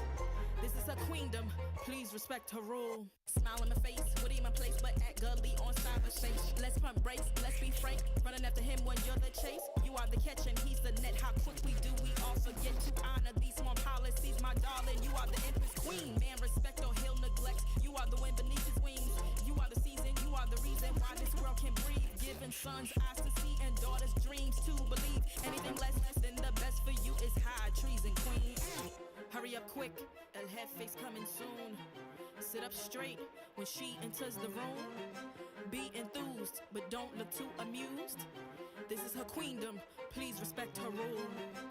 Hurry up quick, El Jefe's coming soon. Sit up straight when she enters the room. Be enthused, but don't look too amused. This is a queendom.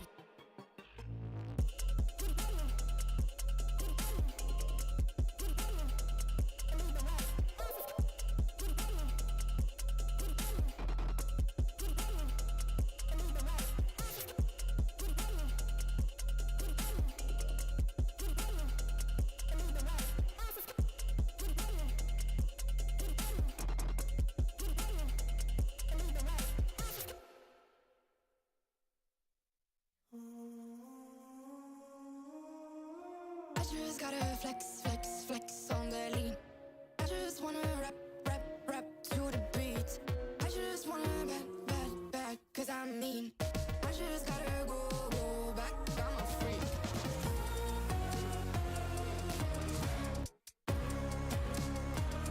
Gotta go. I just wanna rap, to the beat. Move of emotion, they drunk at their problems. They always on road and they starting. She knows cause she's the same. She's trying to stop playing games. Move of emotion, they drunk at their problems. They always on road and they starting. She knows cause she's the same. She's trying to stop playing games. Where the people at, what they really wanna know? Who's your lovers and who are your bros? Who are the enemies you do keep close? Who are the people that you shouldn't know? Where the people at, what they really wanna know? Who's your lovers and who are your bros? Who are the enemies you do keep close? Who are the people that you shouldn't know? I just gotta flex, flex, flex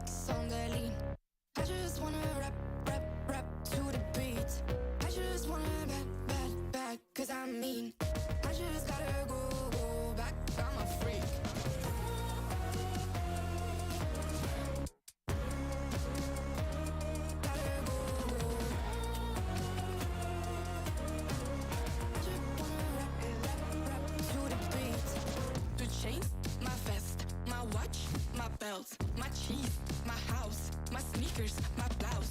I just party hard, topping the one in the chart. I've already won, babe, I didn't even start. Flexing on ya, flexing on me. Flexing on ya, flexing on me. I just gotta go, but I wanna hold on. I can't let you go, but I gotta stay strong. Unless you heard it from me, then you ain't heard it from me. Got it from me, all the energy extra.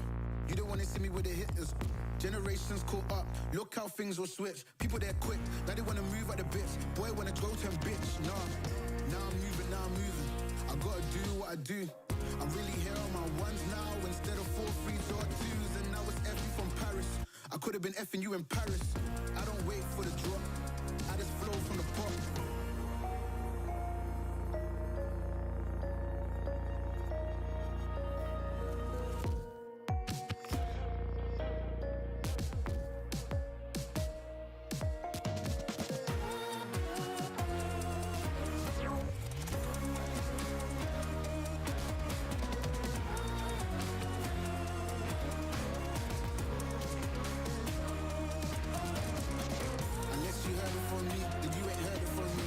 From me, all the energy extra.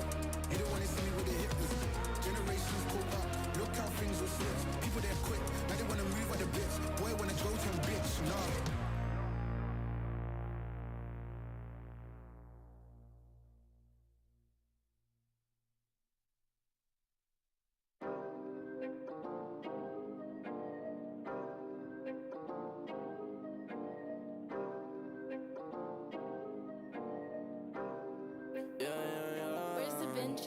Working a 9 to 5, I had to go and feed the guys. Nobody did it right, I had to show them how to grind. I had to beat the odds, this is the life I live for God. Taking a step at a time, we going up, we headed to Mars. Taking them chances, making decisions, you know I'm never gonna lie. Till you let go, I'm copying all of them, who you gon' be inside. I cannot fake it, I gotta face it, I gotta do the time. You gotta wait, make for a great pay, make sure you're doing your job. Gotta deal with the patience, 200 every occasion.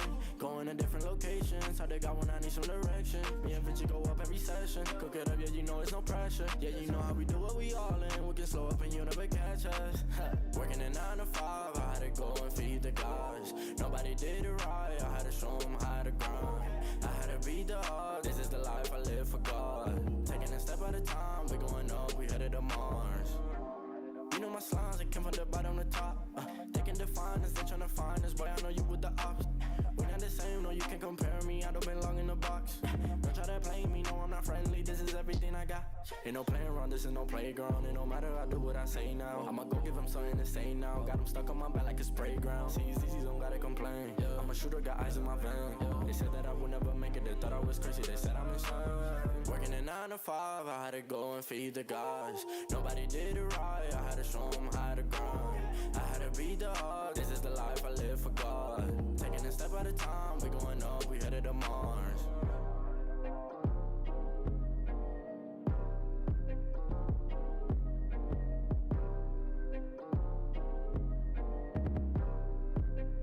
Undefined for life.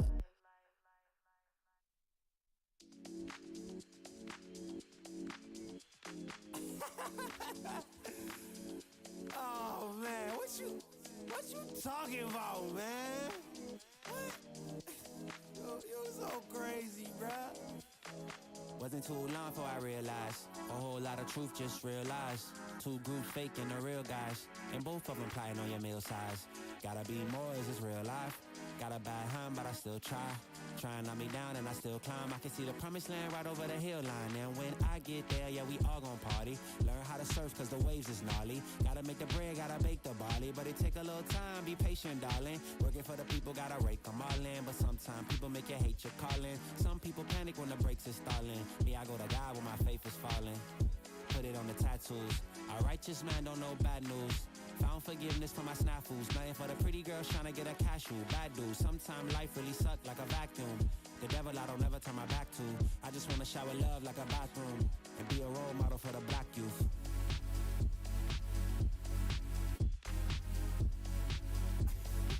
Oh, here you go. Here you go again.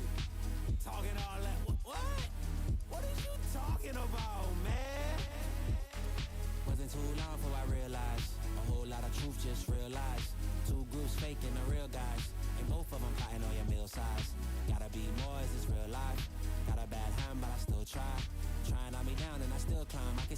promised land right over the hill line. And I broke a lot of hearts in my lifetime, thinking that their heart wasn't like mine. Finally got through a lifeline, and I stumbled upon a right mind.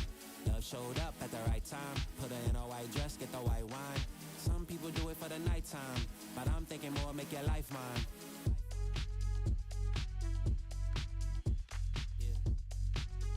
Is it possible we could last forever and ever and ever?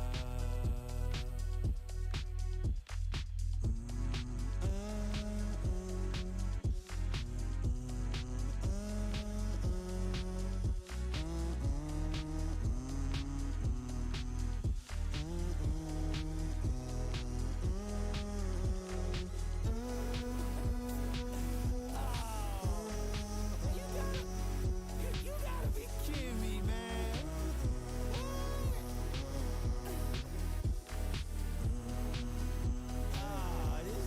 This is crazy.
Welcome back to the last day, to our coverage here in VCT APAC Challengers Knockout. First of all, congratulations yet again to XERXIA for taking the win against Bleed Esports, and they're officially going to Masters, and they're also getting a chance at winning the tournament's title. Now, this is the time we actually break down their dub before we head to the grand finals matchup. We are still here, your panelists. My name is Tayror. With me is Tash Bunny and another Tayror right in the corner. Now, just want to talk about the match that happened a while ago. It was a 3-map series, and I was right, or we were right. The two Tayrors were right about our predictions, Tash. I'm just making you feel bad. I'm just kidding. Was But wrong. anyway. Man, this matchup was crazy insane. We went to overtime even. And in the finale, it's just so much power coming in from both sides of the team. But let's break it down. When it comes to the maps that we had Ascent a while ago. We had Bind as well. And we also had Haven. For the first map here, Bleed Esports, patience is a virtue for them, and it really worked out. They were cutting off rotations from XERXIA. Pit and Maxi knows how to cut off everyone, but on the other hand, XERXIA still, they know how to make amends. They know how to cut off each other's rotation. How did that game or that series made you feel, guys? What were your thoughts about it? Honestly, I was actually quite surprised at how proactive the team was at kind of stopping these rotations. When you look at it how it goes, but when you look at it again, Bleed does have a really good track record on Ascent itself, and they're very, very familiar. But coming back to what you were talking about, how Pit and Maxi were the ones who knew how to cut rotations, that's just it, isn't it? Pit and Maxi just really stepping it up. And because of this momentum brought in by Pit and Maxi, the other members of Bleed were able to really capitalize on that. And while Scary is out there doing scary things, but I think when it comes to the situations, look at this lineup here. I felt like, wow, this is a very rookie mistake because everyone knows we shouldn't be isolating, we should be swinging together. But those are the minor mistakes that we saw on map number 1, which I think were amplified on map number 2. Yeah, I mean, I feel like Bleed were really experiencing, how would I put this, the growing pains of expanding their map pool, because it was really apparent that in the first map, in the third map, on maps that we've seen them play on, they become much more refined. But when it comes to unknown territory, their on-the-fly play still need quite a bit of work. Their routing is somewhat lacking when it came to the drills. The star power was definitely still there. I don't think Tosh has stressed enough how valuable Pith and Maxi are. Of course, the problems also began when they couldn't really contain Surf on the side of XERXIA.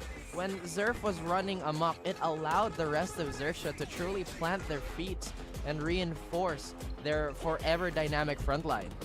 I was still wondering when it was the first map a while ago that XERXIA had 3 information agents. They had the Sova, they had the KO, they also had the Cypher, but they couldn't capitalize on those information because they keep playing back ends. On the other hand, that is totally different on the side of Bleed Esports. When they get information, they immediately act upon it. Right now, we are already seeing our 3rd map here, but on map number 2, Bleed Esports took the L and a big gap on the scoreline as well. And I want to talk about how important it is to have that chamber on the bind matchup, and I'm really a big fan of it. The rotations that you can get from that chamber is just phenomenal.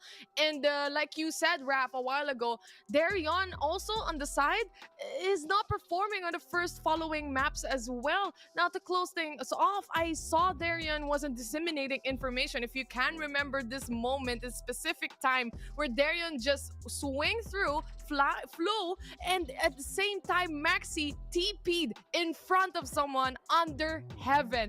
It was the dissemination of information that they weren't able to capitalize and just basically gave the space to the other team. Now, XERXIA took the win on this. What was the main takeaway before we close things off and before we head into our grand finals match? Tash, what were your takeaway with this matchup?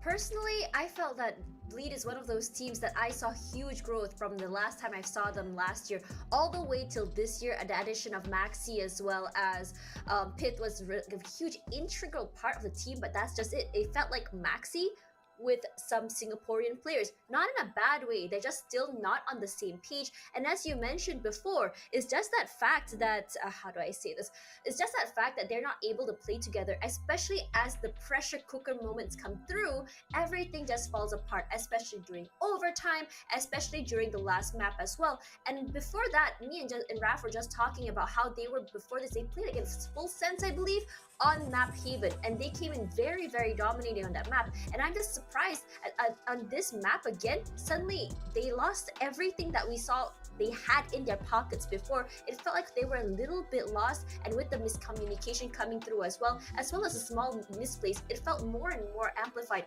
as map 2 as well as map 3 came around. Oh yeah, I mean, you've basically given a lot of information, and I completely agree with you. Another thing that if Bleed were to look at their VODs today, I feel like Taylor has already touched on it as well, is that they have to be a little more decisive if they want to play that map shifting style. Because we saw so many times on Bide, we saw them invest the Viper Wall, we saw them invest the Poison Cloud, we saw 2 people take Elbow. They even lost other Viper trying to take Hookah, but what happens next? They try to back out. I mean, I don't understand. Bleed already invested so much of their resources, their time, but they couldn't double down on it. I feel like XERXIA saw this and they took all those gaps they made trying to transition from one point of interest to another. The thing is, with XERXIA, of course, this is a team where whenever they see that opportunity of you having that weak link or giving them space, they would 100% take it away.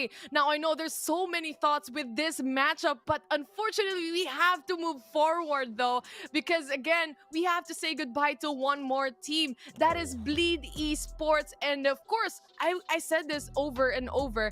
And for this team, I think they deserve it. They went in here strong, but they're coming out stronger here in Asia Pacific knockouts. Unfortunately, we have to say goodbye, and now we remain for our grand finale matchup. They're both gonna go to Masters Reykjavik, but actually they are fighting right now for the title, for the pride and joy to be the Asia Pacific top 1 team right now. And that is gonna be a PRX versus XERXIA matchup that we are seeing. Dax was right. Dax was definitely right when he said that we probably see already on the upper bracket the matchup that we're gonna see in the grand finals, and here it is. So without further ado, representing of course MYSG, this is Paper Rex. Gotta aim for the top like yeah. All of those dark nights I got them breaking my back to make it out, got me feeling like rain. I ain't never need your help, I know you wishing me well, a penny for yourself, but seeing no change. Snap for the sun like Diddy, the riches got a mad at something, I'm like Billy. I ain't never switch up, whole team with me, putting on for my city like OAG.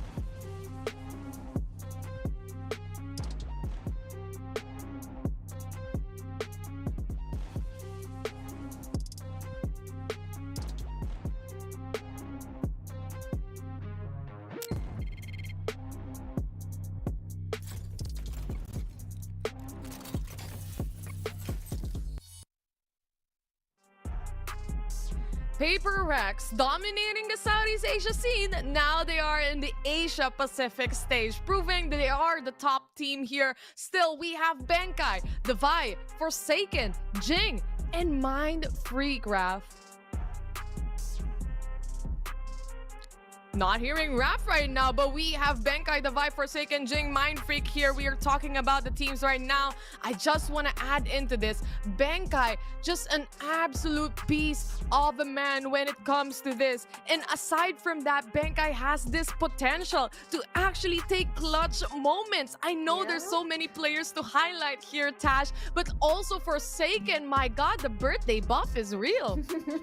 Absolutely. I am so surprised at his plays and how the whole team is just able to play in these pressure cooker moments. We saw them yesterday. They were at 10-3, I believe. They were so behind, and then suddenly people were just like, what is going on? What's going on with PaperX? But it just felt that they just really wanted that hard mode buff going on, where they could just reverse everything and just take it home in one fell swoop without losing a single round after that. How are they doing this? Oh. He's finally back, and I think you have to refresh it, Raph. But anyway, while we were talking about right here, he's not moving. Now he's back. Can you try talking now? I got you, man. There you go. Difficulties of technology. It's really something. And talking about difficulty, I think I'm back, right? Yes? Yes, I absolutely think so. Again, Tosh touched on Icebox. I just heard 10-2 and I know what this is. That's the only thing I heard, and I absolutely know what you're talking about. Now, they've made so many statements on that map. They've they reassured everybody that no matter how strong you are, no matter which team sets foot on this icy wasteland, the snow will run red. Now, I know we have so many talking points for Paper Rex. They haven't really lost any of the series. They've honestly had a show of force. They've only really shown one strat that was out of the ordinary, or maybe two, that Neon Sage on Fracture, and of course the RGB strat that our fellow casters love to call it. But I just want to address that Paper X, their power levels now compared to last year, it's incredible. The jump is crazy. I mean, for a time it seemed so neck and neck for a lot of our teams, but now going into our first Masters of the year, they just seem unstoppable, at least in APAC. Man, they are definitely unstoppable, but another unstoppable team rising to the tides, especially in the lower bracket, is of course XERXIA. So let's have a look at what the roster looks like. I know they played just a bit ago, but let's take a look. XERXIA Esports, let's go. Gotta aim for the top like yeah. All of those dark nights I got them breaking my back to make it out, got me feeling like rain. I ain't never need your help, I know you wishing me well, a penny for yourself, but seeing no change. Snap for the sun like Diddy, the riches got a mad at something, I'm like Billy. I ain't with me, but known for my city like OAG.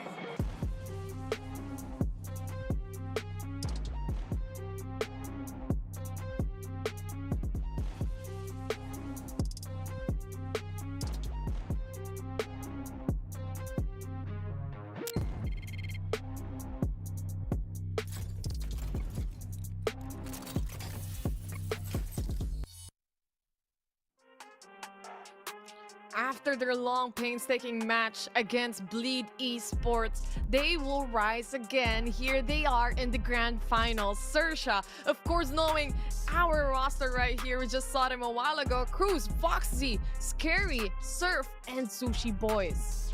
Oh man, I'm pretty sure our audience is very, very familiar with these names already. We just saw so many clutches from absolutely everybody on the board here. Now, we've talked about their almost unmovable center line, how they always stay true to brains over brawn. Obviously, they have the mechanics, the bailout in spades. Yeah, I have to agree with you, but I just really want to bring your attention to Scary. I feel like Scary is one of those players who are able to do what we call a band-aid clutch. Sometimes there will be a mistake, but Scary will be there in the back line, just making sure that he's ready there with a band-aid just to make sure the leaks don't come through.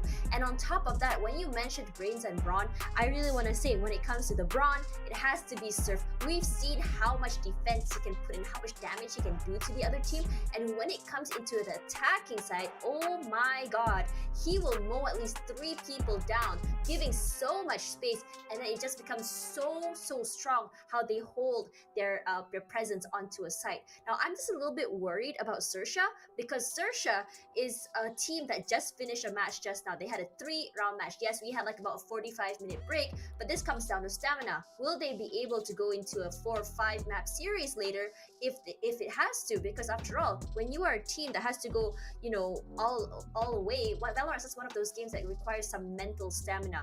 Yes, it's always good to go when you have that heat, but sometimes there's the fatigue that comes in that I'm very, very concerned about. Oh, 100%. There is that fatigue, but this is XERXIA that we are talking about. So I would beg to disagree. I think the momentum buff is definitely real coming in from that 3-map series a while ago. Some players, before they play Valorant, they do warm-ups, and this is XERXIA doing their warm-up a while ago in a 3-map series in a tournament form.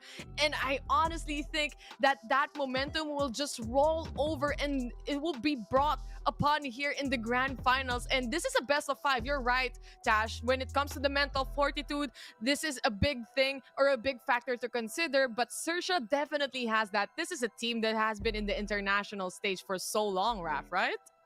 In short, what Eliza is saying, Tash, is that you're wrong. I'm just gonna parse what she said and, you know, I'm kidding. Okay. Both of you lovely ladies have had very, very sharp points there. Again, the mental fortitude to go up against a fully equipped, fully awake Bleed, and now we are gonna go into Paper X. XERXIA definitely has to really buckle up, because there were times that they looked like they crumble. But because they recovered and took that series over, well, Bleed, unfortunately for Bleed, they have that momentum. As Taylor mentioned, they're going to be looking to start this game off strong. They want to take as much space as they can and prove that they're unconquerable to the indomitable Paper X. Oh, let's see the head-to-head, by the way. We know we have some superstar players right now. And aside from that, of course, with head-to-head later on, we have this specific players. Just to highlight them, we have Benkai. We have multiple players right here on the stage that are really, really great. But look at this head-to-head that we have. It's Forsaken versus Surf, Tash. You know, there's 2 players that we have right here. Surf, obviously, for the side of XERXIA, he fits like a glove and he just performs extremely well. Can the same be said for Forsaken right here? I know that is like a weird question to say, but yeah, go on. Honestly, okay, when you look at Forsaken right now, they've put him into a flex role. No longer is he the main duelist like he was in last season. And what makes this very interesting for him is it allows him to do Forsaken things while Jinx King is out there making that space for the team. They can have a double duelist comp, they can have an initial duelist comp, and sometimes you see Forsaken just doing other things as well. And this, while it does give the flexibility to PaperX, I feel like this comp works so much better compared to last time where we saw Forsaken on Jet. Yes, he's a great Jet, but it seems like in terms of his speed, is just not matching with the speed of his teammates. Now, when you look at the other side of the coin, which is Surf, while how he plays is that it's very complementary to the other members of XERXIA. I find that he reacts to the information and setups given, and it just gives him so much space to get all those frags that he needs. Oh man, again, super sharp, Tashes. Why aren't you on the panel more often, Miss Tash Bunny? But yeah, Forsaken has been known to be this mechanical anomaly that just seems almost perfect in every duel he takes. Now, we've mentioned that Surf has been filling in huge shoes and has been succeeding in the system that XERXIA has been enforcing. But if we isolate this in a 1v1, I don't think there's anybody else, or at least there are very few players in APAC that quite a lot of us would take over Forsaken. Like I mentioned, Surf does kind of tend to disjoint himself from the team with some of his blast packs rather, specifically on that fracture map. So with that one small window, Forsaken could take you down, but once again, Surf has been known to be such an incredibly volatile player as well. I'm excited to see if, just to look at how traumatized probably the side of XERXIA is from the RGB setup that PaperX did last time. If just to give a context to the viewers, last time they played in the upper bracket, they played Bind, and the PaperX pulled out the RGB, the red, green, and blue, the flashes, the triple flash setup. How is this? Oh, never mind. I take it back. You know, I was setting it up. I was like, you know, maybe they choose Bind yet again because it worked. And XERXIA, it seems like, yeah, they are traumatized here, Tash.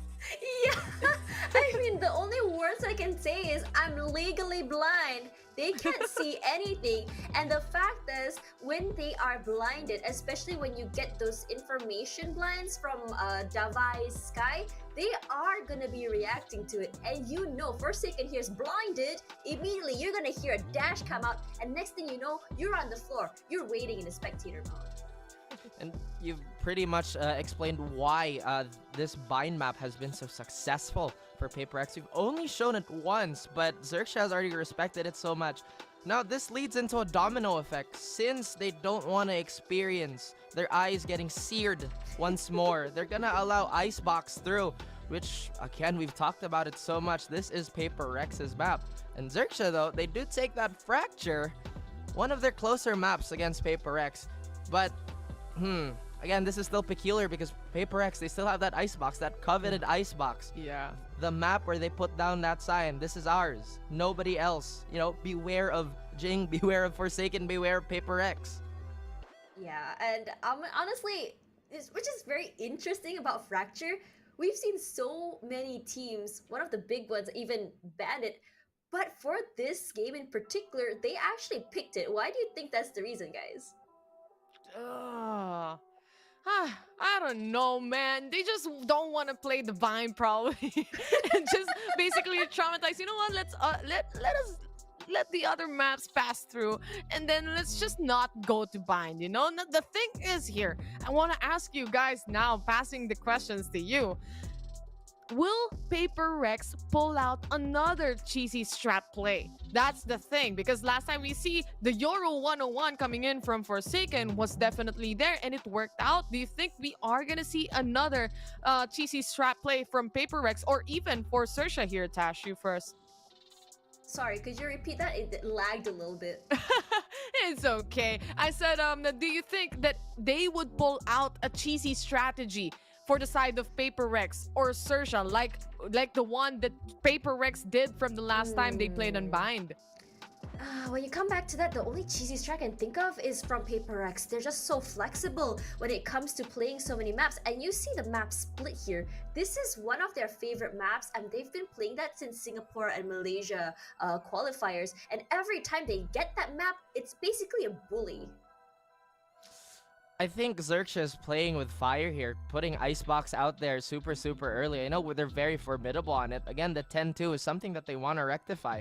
But I feel like XERXIA, had they put that Haven map, maybe things would be a little different. Now, on the side of that question, if they're gonna pull out something crazy on Split, honestly, if PaperX, if they stick to their guns, knowing that they can play really fast, considering that Omen is back in the lineup, right, which is considered the fastest, or at least the most aggressive controller, if they feel like they can run it down on Split, I don't think they have to cheese it out.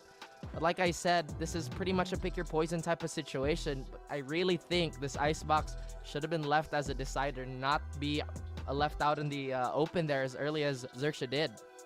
Oh, I honestly think these two teams play good on Icebox anyway. It's just a matter of, would they make a change? Would they do something different? Would they try some cheesy strat coming in to Icebox? It's just a matter of time before we know for the grand finale and for the grand finals here. It is a best of 5 series. So with that, of course, they have many maps to play out. They have the chance to try it out as well.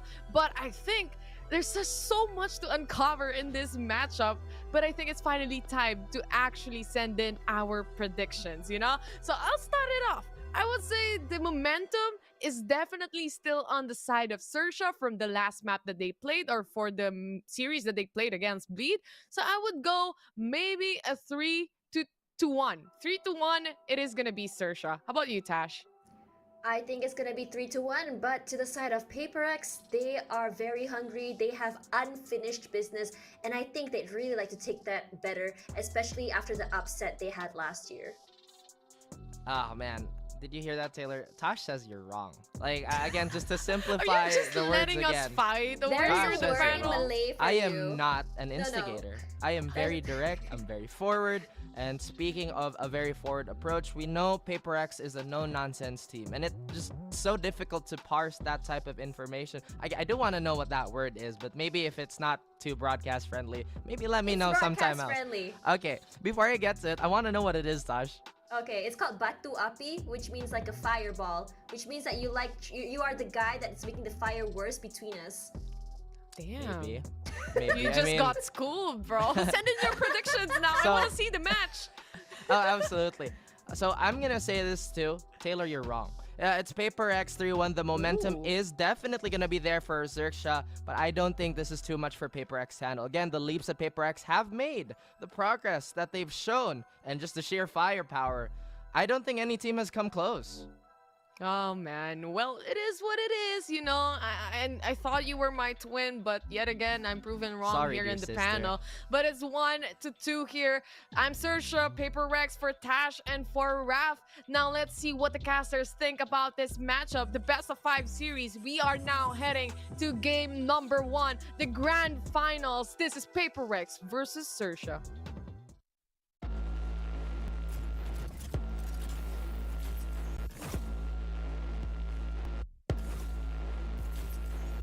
Can't stop, ain't no one on my level.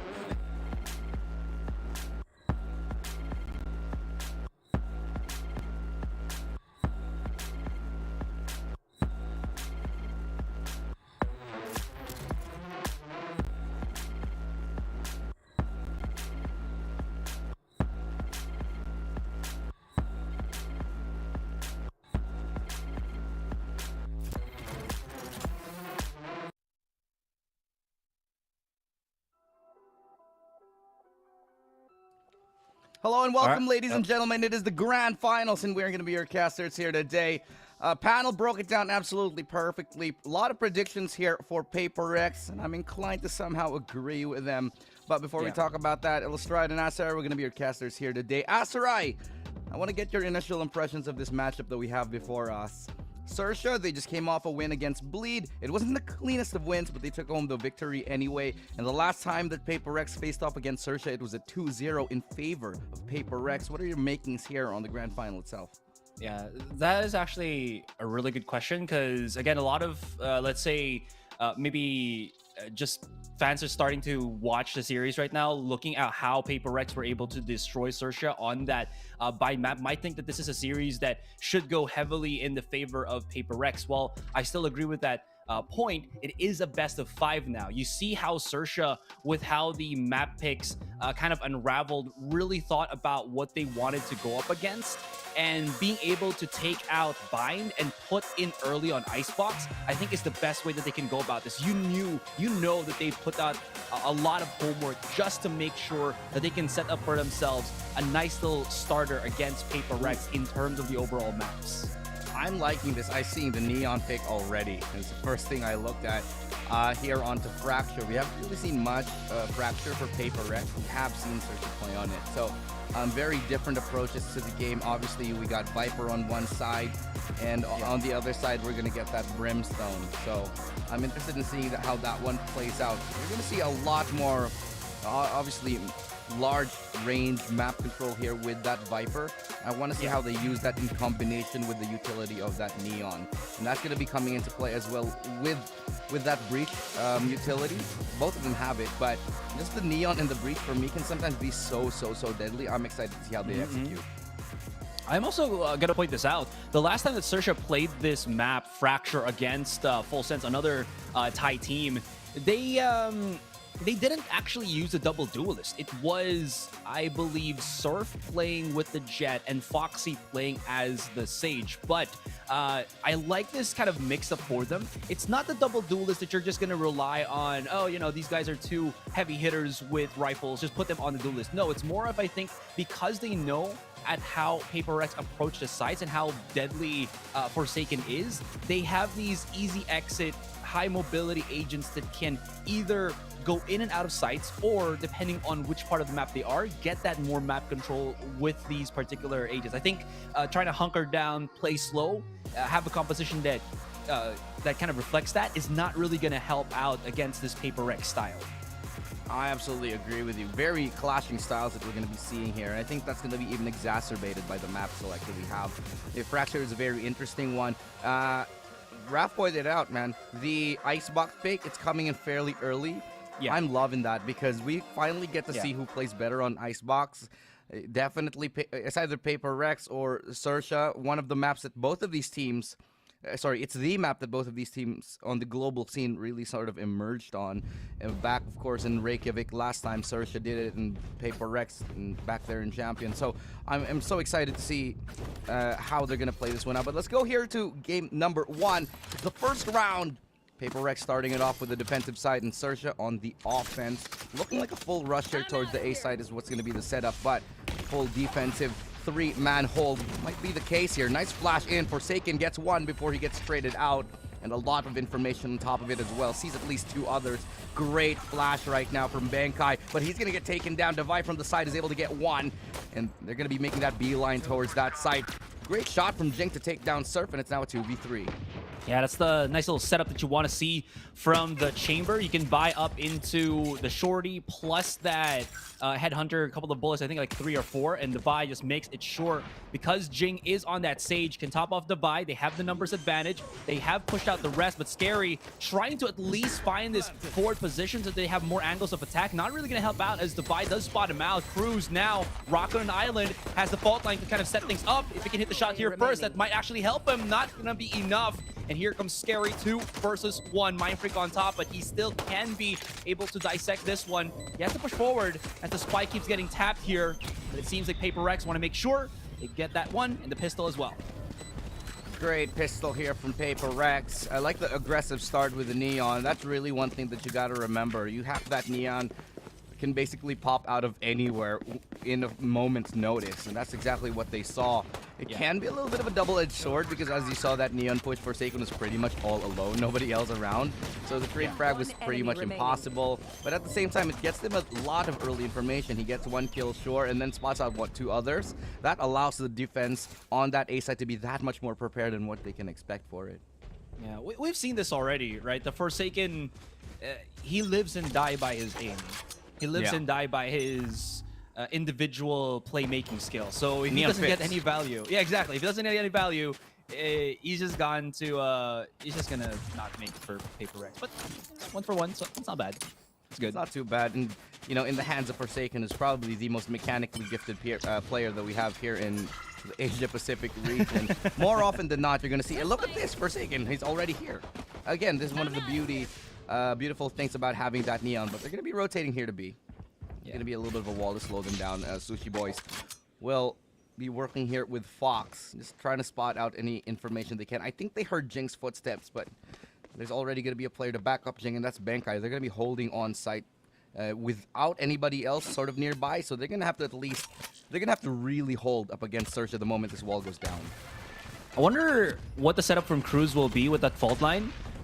It's not going to hit Jing, though. They're going to try to overwhelm it. It actually works. They bypass tower completely, and Forsaken's been traded out. This XERXIA around here might actually find some value, although Jing and Mindfreak comes in for the pinch. Beautiful stuff. Okay, 2 versus 2.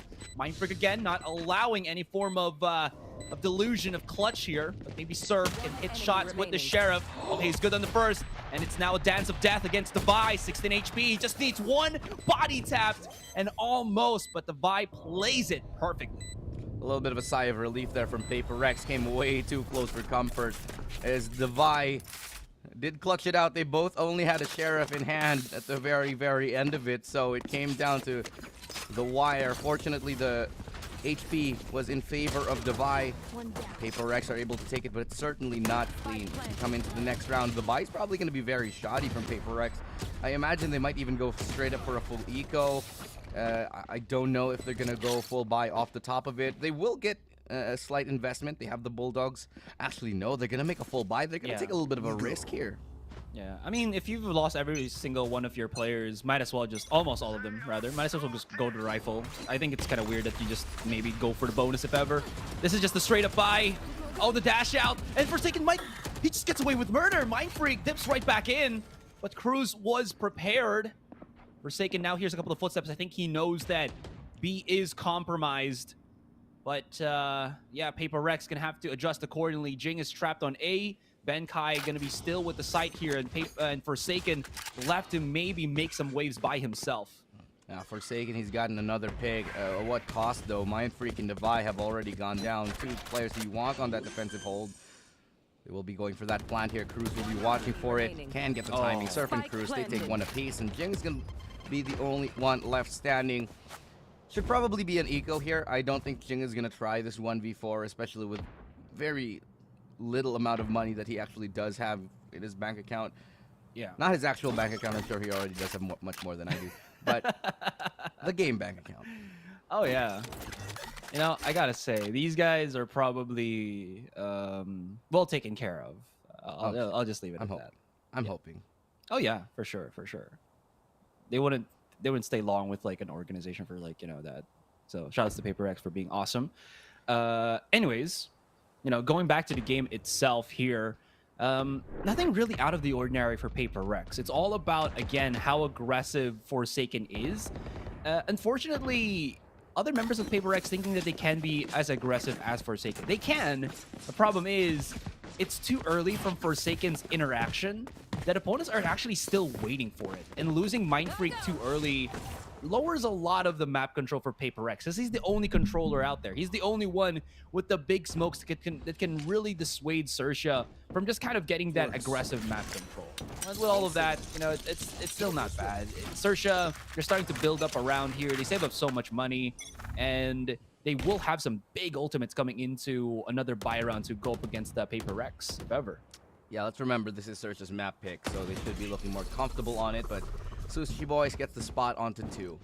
He's gonna fall back and just relay that information as he makes that rotation in. I'm liking this whole thing that Forsaken is doing. He's doing the very much okay. Mindfreak getting caught mid-air. Scary is able to wiggle his way here on towards A. I think they might have heard him jump. Yeah, they do. Benkai's watching for it. But Forsaken, he's gonna get caught off by Surf. Mid-rotation. Surf is gonna get another one. He's taking as many fights as he can. Nobody else left in the area, and so the 3 players left are going to be able to at least do some damage as they find the kill onto Surf. Devi and Jing has information onto 1, but it's a great shot from Cruz to take him down. Devi with 60 HP, hope to at least do some damage. Can't do anything else, but still going to be 1 kill here for the side of Paper X. It's a decent, I think it's a decent eco round still. They would have wanted to get 1 more kill, but they'll take it and buy on the next one anyway. Yeah, look at how much stacked in terms of ult economy XERXIA honestly are as of now. So, away from that, Paper Rex, if they like to go for aggressive starting map control, XERXIA's kind of matching that quite well. If you see how they maneuver around the map, and this is what I like about XERXIA compared to like other teams that we've probably casted play on Fracture, is they use the zip line more so than not than any other team. Okay, we'll see how this fault line goes though. This is the play that they like to run again and again here. Forsaken now coming in, making that push. All alone, really, and he's gonna get one. He's gonna mow them down on the zip line. He finds another as they come for the backup. They just get shot down mid-zip. So must feel bad, just like having a good time on that zip line. Suddenly you're getting taken down here by a heat wave, a laser beam from Neon. So is that the your zipper's open? No. All right. But I do have to say though that XERXIA, they should really be more aware of the fact that Forsaken literally does this every single round and still somehow always gets picked. Now they have information on where Scary is. They're already sending a couple of people. Sorry, yeah, they know where he is. Scary's all alone. They're gonna stun him up very, very nicely. I don't think he has much more to live. Okay, he does find Benkai. At least there's that. It's a little consolation. But yeah, going back to the point, those early round picks here from Forsaken, I'm expecting him to be doing that all game on that CT side. Whether he has the ultimate, whether he has an operator. And look at this, he doesn't care if there's a slow. He's still gonna push on in and still gonna get the kill. Look at that. The stun was absolutely perfect. Excuse me. This is XERXIA's map. Yeah. Oh, choked on myself there. But yeah, my own words. I've been there too. Don't worry about it. Yeah. Okay. Well. Yeah. So XERXIA, they're gonna keep getting caught off by this unless they have a better way of addressing this. Forsaken is just gonna keep taking those fights no matter what. Yeah. Sorry, I was just saying. To kind of alleviate that, they use Sushi Boy as a way to just bait out the dash, or the dash from Forsaken. Foxy does know that there's a generator boost up already, but he's snuck his way onto Canteen, and he's having himself a nice little meal here. The Vi, though, still holding onto Tower, picks up a nice little 3-piece, and Foxy should have actually been able to hit some nasty shots, but he's only gotten the 2. He can actually now try to plant the spike. The smokes will be dissipating in just a few, actually right now, and he might not know that somebody is coming from right behind him. He's so focused on what was right in front that the stab from the back was just imminent from Mind Freak, and Paper Rex playing around with that 4-piece from Dubai. So this is one of the scariest things about Paper Rex, is that you have absolutely no idea what maps that they prepared for. Like, who would have guessed that they would have had this kind of play here on Fracture, that they would have Forsaken going absolutely ham like every single round like this. This is XERXIA's map pick. And the fact that they're already getting bodied like this in round number 7, it's only 4-2. Sure, it's a pretty close scoreline. But mentally, in terms of pacing, in terms of momentum, it's all there for Paper Rex. See, he's allowed to do it again. Oh, but this time they're prepared. Sushi Boys gets a double. Forsaken a little bit off the mark with his accuracy on those shots. And it's going to be Fox to pick up the pieces in the back lines there on the other side of the map. Almost actually finds him, but now it's a 1v5. Devi will probably be on a little bit of a save here. I don't imagine they have too much money in the end. Spike planted. Lord, maybe they might. That's why he's still moving around like this. I like how XERXIA, the way that they were actually able to counter that push again from Forsaken is they just held back. You know, far away from the reach of the relay bolt and the fault line. So Forsaken stuns and Benkai's stuns does absolutely nothing, to be honest. So now, again, it's like a per round adjustment, just tiny bits of adjustment that gets ripped up real quickly because of how much commitment these two teams kind of put on that. Right? They do know already that the Vi was just somewhere hanging around on spawn. They just back away. They don't really want to lose too much. And coming into the next round, you look at the ult economy for XERXIA. They haven't used anything of their big SSs. Yeah, I also do want to point out as well that the reason why that, you know, PaperX are doing this a lot is that they're trying to figure out XERXIA. Even though they have played in the best of 3 before, they want to see how much they can get away with. They're pushing the envelope, how much they can really push on the, you know, attacking side, on the defensive side, and for the most part, it's been working. Up until this point here in the last round, when honestly Forsaken just misses a couple of those shots. Still though, it's a lot to digest for the side of XERXIA, and the fact that they're constantly being bombarded with aggression is keeping them so far at bay that it's so hard to take, you know, map control from the side of PaperX. And now they're gonna have all of their players backed up here right above Dish. Oh, it does actually blow up, but Jing swings out. He's able to get one. Surf actually finds Jing, but it's now a 4v5, and their target is the A side. There it is. Surf's committing with the showstopper already. Can't find anybody. Actually spots out Mind Freak at the bottom of the site, but his showstopper was the one to actually flush him out. It did not work. And look at this. They get grinded. They get put through the laundromat. And they're losing this aim battles. Foxy left on an island 2 versus 1. Puts a bit of good damage onto Forsaken, and Devi actually spots out where Devi was. Lines up the shot, but Devi a bit too quicker on the reaction. But that almost got botched for PaperX. If you saw the boom bot clearing out 2 of their members, that was that might have been awkward. Yeah, very, very fortunate there, PaperX. I think a lot of it had to do with Mind Freak being able to stay alive so long on the side, be a nuisance, help the rest of his team clean up. And Devi, obviously, he's kind of on a tear right now. Let's take a look at the statistics. He's 12-3. He's 12-3 in round number 9. He's on an absolute war path. This is one of his games. Forsaken is sort of taking a step back on this defensive side, letting him shine a little bit more. But look at this push here. Doesn't care. Forsaken somehow still alive. Will get tagged up by the Boombot, sure. But the backup has arrived, and Forsaken will escape yet again. Every single round, they're going to be throwing this out and still getting away with it now. How is XERXIA going to respond? They're going to try to go into the other side of the site here. Sushi Boy's looking to creep in. Might actually catch off Benkai. Actually does. 30 HP left onto Sushi Boys, and it's a 1-for-1 exchange. They still do have this nice little pinch coming into the A site, but a lot of them have been injured. They used everything that they had in that last round just to maybe make something happen, but PaperX were so fast, really knowing what was going to be coming from. Benkai will get mollied off. He's going to get baked. Foxy, I like the positioning here. As that smoke or as that molly dissipates, he will be able to push forward. I'm wondering if PaperX will know about that. Let's see that first, but 3 members of PaperX coming in through A main. It's Forsaken, Mind Freak, and Jing coming in from the big lurk. Scary trying to fend him off. Not going to work out. And Sushi Boys left on the top of the side. Can TP out, but he's 30 HP. Gets boosted. And look at Jing just end off the round. And PaperX, they didn't even bat an eyelash there. They didn't even sweat. Yeah, they were completely prepared for that, and I think this just goes to show that PaperX is so ready for Fracture.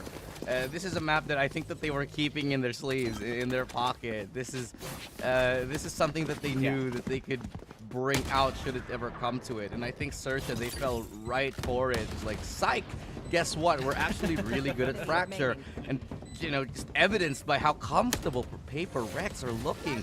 You know, you got Forsaken who's just running into 4 people and still getting away with 1 pick and then getting out. You have Devi on the back lines with an operator or whatever he's holding, just able to clean up after him. It's very, very convincing here from PaperX and XERXIA. They're winning rounds here and there, yeah.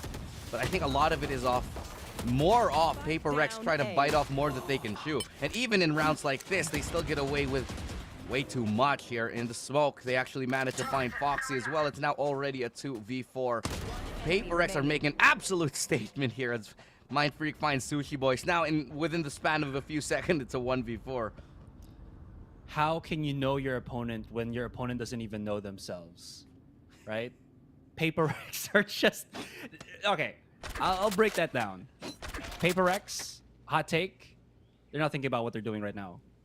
They're just going. They're just going at it. They're using 2 of the best players from Southeast Asia, Jing and Forsaken, to just run amok on Fracture, which is what they've been doing before, and outpacing everybody. Okay, sure, there's a bit of setups here and there, but the main philosophy is to just go ham, get that bit of map control, and put XERXIA's what is this, setup heavy intensive style to utter uselessness, because they can't really set everything up when it's too fast.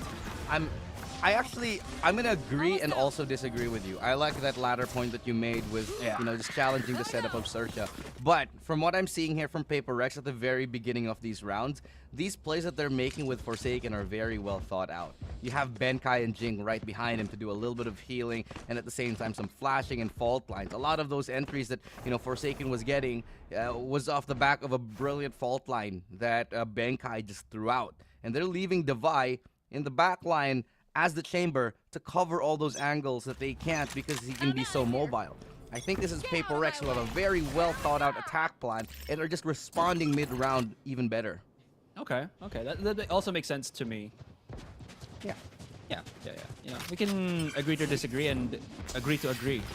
Okay, let's do both. I don't know how that's gonna work, but they get onto the site right now on this eco round. XERXIA, they need to find a pick here. They can't just plant the spike. They know this, so they're gonna send out Fox. He has the Blade Storm available, but on the other side of that, it's gonna be Forsaken. They're gonna have to disperse. They're very afraid that that Benkai still has his Rolling Thunder. If they stay on the site, they will get besmirched. Yeah, they know this. That's why we're pushing so aggressive right now onto A main. Forsaken is his senses tingling. He's already spotted out Scary, and you want to deal with him first before anything else. The Aftershock actually separates Cruz from his teammates. Surf, again, only good on the one shot. Sushi Boys now left to try to push through this, but already Devi is on the case, chasing him down, and they're already starting to defuse. No need to use the ultimate, no need to use anything other than contact play, and that's going to be another round for PaperX. It's not planted for Sushi Boys, and Devi just does it better. Devi just does it better with the Sheriff to the dome of Sushi Boys. PaperX is just on something else, man. I would really say XERXIA gotta call a timeout. Should have come in a couple of rounds ago, because they need to discuss how the hell they're gonna deal with this play from Forsaken. He's so mechanically on point today. Spray control, he got that. First peaks, he's got that. Everything right now is just clicking for the side of PaperX all across the map. This is definitely a PaperX that has grown to such a large degree within the year that we've seen them. Ever since they changed rosters with Shiba, it feels like they've went into some sort of anti-gravity time chamber where they just train for a year and then just suddenly become so much better than everybody else. And that's Benkai getting the pick onto Fox. Sushi Boys, yeah, sure, he finds one. That's gonna be Jing. Still a 4v4 though, as the spike does go down. Retake time. Retake time. This ultimate for Mind Freak does give them good control onto Arcade. Cruz coming in for the big flank. But they're right across. He does spot him out. If he goes too fast into this, they will hear him. Nice little pinch to come out from him, but still a numbers discrepancy. He's about to explode. He gets spotted by Forsaken. Oh, the timing is so unfortunate for Cruz here. Forsaken! Oh, Sushi Boys! The lineup with the Molly. They're gonna chase him down here. I don't think he has enough time to actually buy the round anymore. Yeah, they have plenty of time, but that was... Cruz just could not find the right timing and angle to go for that 2-for-1 punish. Time? Yeah. Ooh, barely. Yeah. I think 1 second? Yeah. But you're absolutely right, Asarai. 100% agree with you. They just can't keep pace with Forsaken. XERXIA is a team that loves to play slow. They love to make the game revolve around, their own play. They like to assert their own gameplay, execute the way that they like. But Forsaken is having none of it. Forsaken is just like, you throw your utility or flashes at me. Nah, I'm still gonna get those kills. I'm still gonna push you. I don't care if I'm dazed. I trust in Benkai to flash out for me. I trust in Benkai to set me up with those really good fault lines. And how many times have they done it? And I'm also gonna trust in Devi to hold the back alongside Forsaken. And it works perfectly. They get a 9-3. They're outpacing XERXIA. They're hitting them faster than XERXIA can react. And they're currently just stunned up. XERXIA have no idea how to handle this. Fortunately, they're switching over to the defensive side where they can play a little bit more reactive. Having said that though, XERXIA, not exactly a team that likes to play reactive. They also like to play a little bit more aggressive on that defense. Yeah. But will they even be allowed to do that? I don't think they will, because I feel like right now the change of sides will do very little to nothing to stop PaperX's setups here. But again, That's why they went for the double duelist. They want to utilize Foxy's ability to frag a lot, and again, in conjunction with just the mobility of this, to try to match up against the speed at which Paper Rex just do what they want to do. Right? I mean, they're hitting shots. Surf and Fox are 8 kills apiece, so there's something there. It's just, again, as you mentioned, there's just so much more that Paper Rex and specifically Forsaken has really brought to the table. Even if Dubai is that top fragger, Forsaken I think is the one that has made the biggest impact in this Fracture map. I agree. I think it's Forsaken making the pieces move. You know, it all revolves around him. He goes towards B side. He pushes so hard, and Device, you know, work in the back line just to be able to help them clean it up and just make life easier for whoever's pushing in front. Everything revolves around Forsaken, and with good reason, because he's hitting everything. And the shots that he doesn't hit, you know, Mind Freak is right there to pick it right back up, just like that, you know, solo site hold that Mind Freak pulled off a couple of rounds ago. But now we switch to the attacking side, and again, it's going to be the pistols. Forsaken, he lead the charge here as they go towards A. This is what I was talking about, XERXIA. They want to pick off the back as well. They're going in hard. Sushi Boy's getting that opening pick onto Vi. That's going to be a little bit crucial here as well as they work their way towards the site, but they'll have to be careful about behind them because there's 3 players from Paper X pushing in. Well, they've still gotten some control onto A here already. Devi, only good for, at least in terms of the utility, only good for countering out the lurk. But yeah, they're doing the same thing that Paper Rex have done against them. It's all about the firefight, and now Forsaken left into the 1 versus 4. He's so incredibly low. He's gonna have to hit this with massive accuracy, if not perfect. And that's not gonna work out, is it? So XERXIA, they bring back the pistol on that second. Good pistol from XERXIA. They fight right back. If you can play aggressive on the defense, we'll give you the taste of your own medicine, and that's exactly what we're doing. 9-4. XERXIA cleanly take that pistol round here. Not really losing too much. Yeah, they drop a couple of players, but it was all as intended. Certainly you're going to drop a couple of players pushing in so aggressively like that, but it works out. They get the trades in their favor. They outmaneuver, they outpace Benkai, who is still setting up his flashes, and it all just falls in line here right after that. So 9-4 right now, and XERXIA, they're going to be able to. They're actually going ahead with the Vandal bite very, very early on, hoping to hold that all the way up to the bonus round next one. It's going to be very important that they do. Okay. All right, they're just going aggressive with the map control as well. That's going to condense the rest of Paper Rex to go somewhere else, but I think Paper Rex, they've already gotten through. You can see Forsaken moving his magic all the way through spawn. Sushi Boy's not going to expect this, but he's whipping the shots. Does get traded off, but that is not what he wanted to happen. Yeah, Forsaken finding a little bit of trouble there, but Benkai is able to find Scary. Suddenly it's a 4v3. Heal does come in. Oh, and Jing has gotten a kill with a classic onto Fox. This is spelling disaster for XERXIA. Win or not, it's already been expensive. And now they're actually going for the defuse here. Aftershock, sure, but they've gotten it to half. Can they stick it right after this? Sushi Boys finds another. Surf follows it up, and it's all up to Surf. Can he go ahead and defuse this spike here? It's planted half. He gets stunned. He's going to try to fake it out once more. They're going to double peek him, and from the side, Mind Freak collects the round. 10-4. Paper Rex steal a thrifty from XERXIA. XERXIA didn't, he didn't know how far his opponents were. We knew that if he just, committed to that defuse, he would have halved it. He would have gotten it. He would have gotten it already because it was already halved, right? But he did not know. Look at how much afraid he was. Also, that kill onto Scary, he looked at the floor for a split second. I don't know if he was doing that pro thing where you spray at the floor or something, but he just got peeked out. He wasn't probably expecting somebody to challenge him as soon as. He was like, did that happen? Did I just do that? You saw that, right? I did. I was like, okay, well. That was kind of awkward. Well, let's see. Okay, Sushi Boys, great shot onto the Vi. That's already one of the players that they require to hold the back. The anti-flank already dealt with here, but now it's going to be that 5v4 pushing in towards A. Mind Freak getting the timing onto Fox, recovering up that rifle.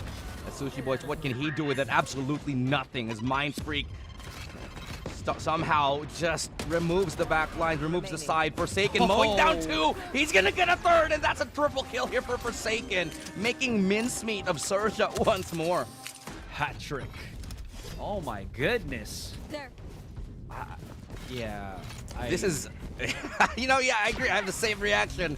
Yeah, you pick Fracture up against PaperX and expect that they're maybe not too comfortable on it. Psych. This is probably the best PaperX performance I've seen in a while. They have been hiding this. This is a secret trap card they have been keeping away in their pockets. Yeah, it's only a few times that we've seen it because other teams just do not want to play Fracture in general. Yeah. But because of how, again, the overall map bans have become, it's much more easier. There you go, Finger Blaster for Forsaken. Quick little follow-up from Mindfree because he does get a pick-off onto B main. Or rather, Dish here, though. Foxy has brought out the judge already. Disperses the one immediately. Peeks out, Jing in a 1v1, but he gets baited out and shut down by the Vi. This leaves Scary and Surf to try to make things work. They do not want to lose this round. It's going to be a 12-4 if they do. Surf, he does have the showstopper, does not have any more satchels here, so he can't really jump into the side as quickly as he would want, but he can use this to try to help flush it out. Okay, they have the showstopper, now might be used, and in fact it will. And Surf is going to try to go ahead and close that gap, looking for more.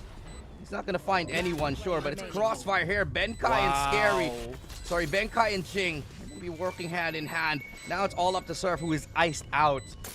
I don't think he's going to be able to get through this. The moment he steps on it, he makes noise. He's going to get stunned up, and he's going to be taken down. Perfect re-peek from Benkai. And PaperX get match point. It's 12-4. XERXIA was starting fairly strong, but they haven't gotten anything in a very, very long time. That was weird. Nobody wants to fight a showstopper. So basically what Surf just did is he just basically corralled PaperX to 2v1 his teammate while he was looking for the pick. Nobody from PaperX wanted to fight the one with a heavy bazooka. So yeah, great response. That was the perfect move from PaperX. Leave the showstopper. We hear his footsteps. Kill the other guy, and then we'll deal with him later.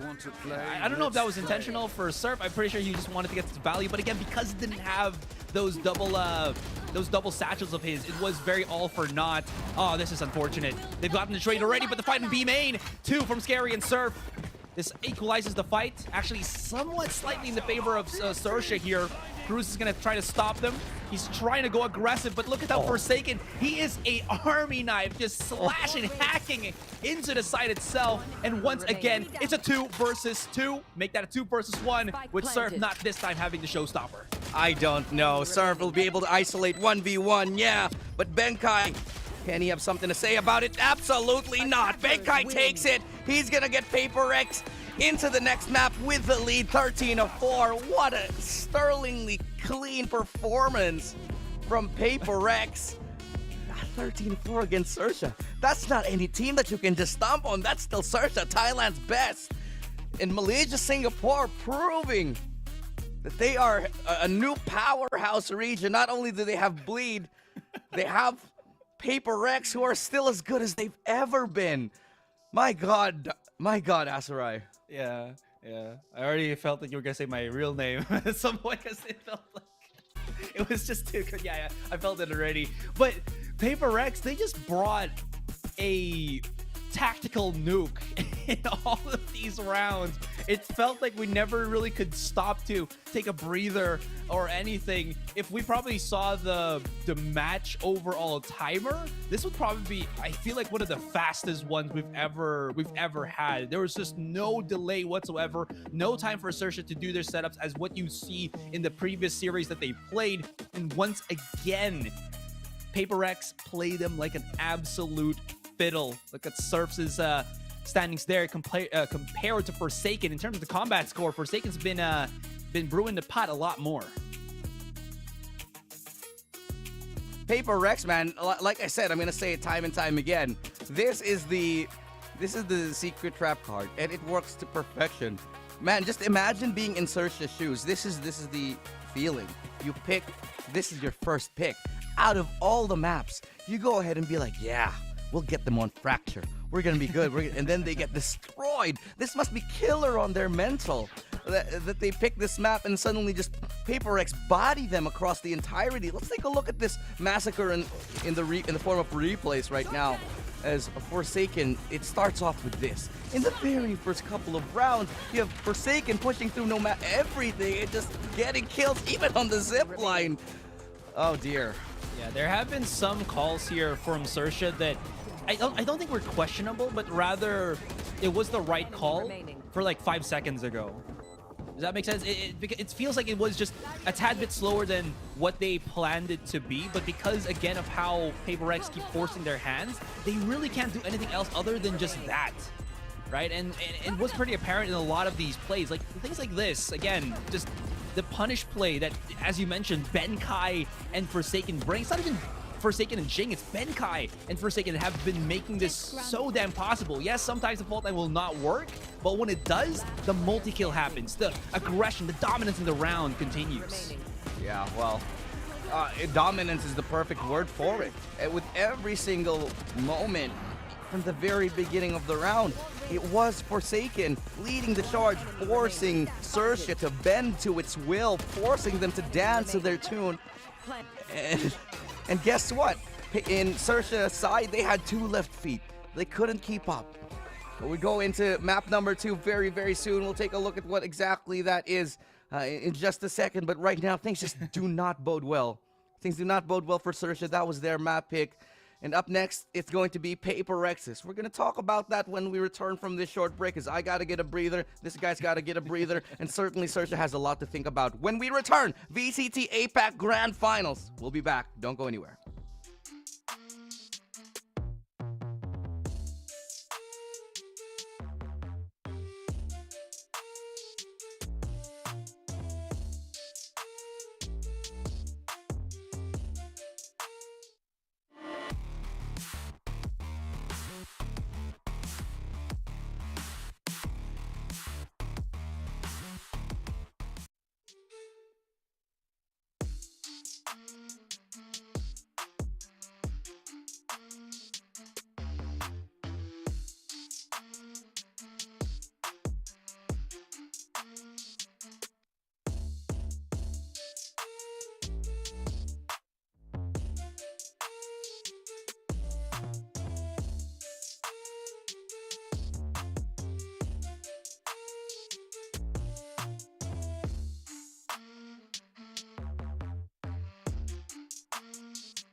I think I let my guard down. Certain things ain't the same now. Hard to navigate these problems. I'm by myself, you're not around. I tried to open up, it wasn't good enough. Put in my all and got nothing back. Now I'm stuck in the rain, dealing with all this pain. Why you gotta do me like that? Don't say you love me, then go and leave me. It can't get ugly, trust and believe me. Say it to myself, looks so deceiving. Trying to fight back, this far from easy. I see your hands. Delilah, don't you know I see your hands. Delilah, don't you know heart turned cold, lost control. Looking at this beautiful distraction. Fell in love with a fatal attraction. I really let my guard down, now relaxing. Why did I open up? She taking way too much. Put in my all and got nothing back. I'm feeling so ashamed, I fell into your game. Why you gotta do me like that? Don't say you love me, then go and leave me. It can't get ugly, trust and believe me. Say it to myself, look so deceiving. Trying to fight back, this far from easy. I see your hands. Delilah, don't you know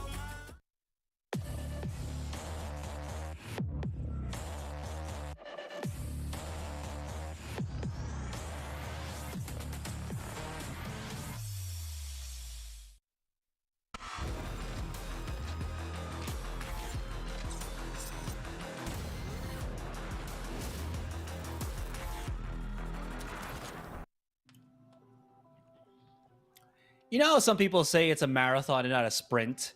That game one, no, wait, that's a marathon. That's definitely did not get the memo. They did not. Yeah, we're back, guys. My name is Sasarai with Illustrato, and we just saw one of the fastest games. I don't know if it's really the fastest, but it feels like it was the fastest. That must have been game. 15 minutes or 20, because not only was it a 13-4, it was also them ending the round. A lot of those rounds within like less than a minute.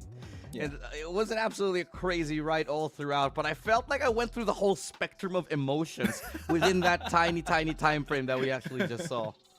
Yeah, same with me. It was like, oh no, wait, what's happening? Oh, okay, Paper X making a mistake. That seems like XERXIA finally found something, and then Forsaken again. It's like, ooh, and then like so many rails of emotion were just flooding me at that point. Well, for most of it, it was mostly frustration, I imagine, on the side of XERXIA, as they were once again hit with a brick wall that was the defense of Paper X, which is also at the same time the unstoppable force in the form of Forsaken, who time and time again just kept rushing in every single round and getting pickoffs. It was truly criminal. I'm hoping that we see more of that up next here, but it'll have to do a lot with the agent composition. But what I love about Fracture the most, Asarai, is just that playstyle. That map number 1 truly, perfectly, I'd say, sums up the playstyle of Paper X and elevates it to the highest degree. You take Forsaken, you play around him, you make him push and do crazy Forsaken things, and you win the round. You win the game. Yeah. That's exactly what they did in Forsaken, cubed to 100. I don't know. I don't even math, bro. But you know what I'm trying to say.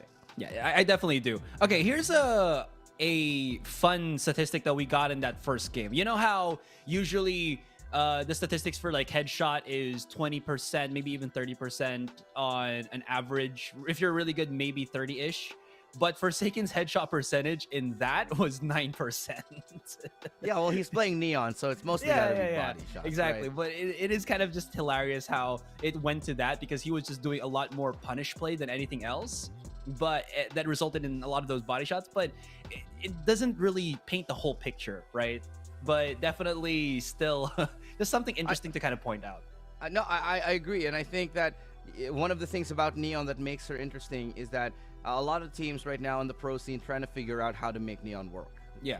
Because of the fact that obviously the ultimate doesn't really do all that much damage. How do you play it? And that's exactly how you do it. You get her into positions, you make her difficult to kill, and at the same time you got the rest of your team to sort of back you up. And you obviously still have your guns to work with anyway. You soften them up. It's kind of reminiscent of how you know we'd see in other tactical FPSs. I'm not going to specify who right now, but there is, I'd say, a basis for that kind of playstyle. But truly, Paper X in Valorant is starting to make it, I'd say, perfect that form. But let's go into Split and take a look at the agents that we're going to be seeing here today. It's looking like Devi is going to be keeping on that chamber, and with the success that he had earlier, okay, never mind. He's going to be staying on the Sage. But we're going to get to see the Omen for both teams. Okay. On Split, that's not a bad thing. Very old meta. Yeah. I haven't seen this lineup in a very long time. It's a throwback. Omen with the KOs coming in too. The double initiator for XERXIA. That should be fairly interesting here.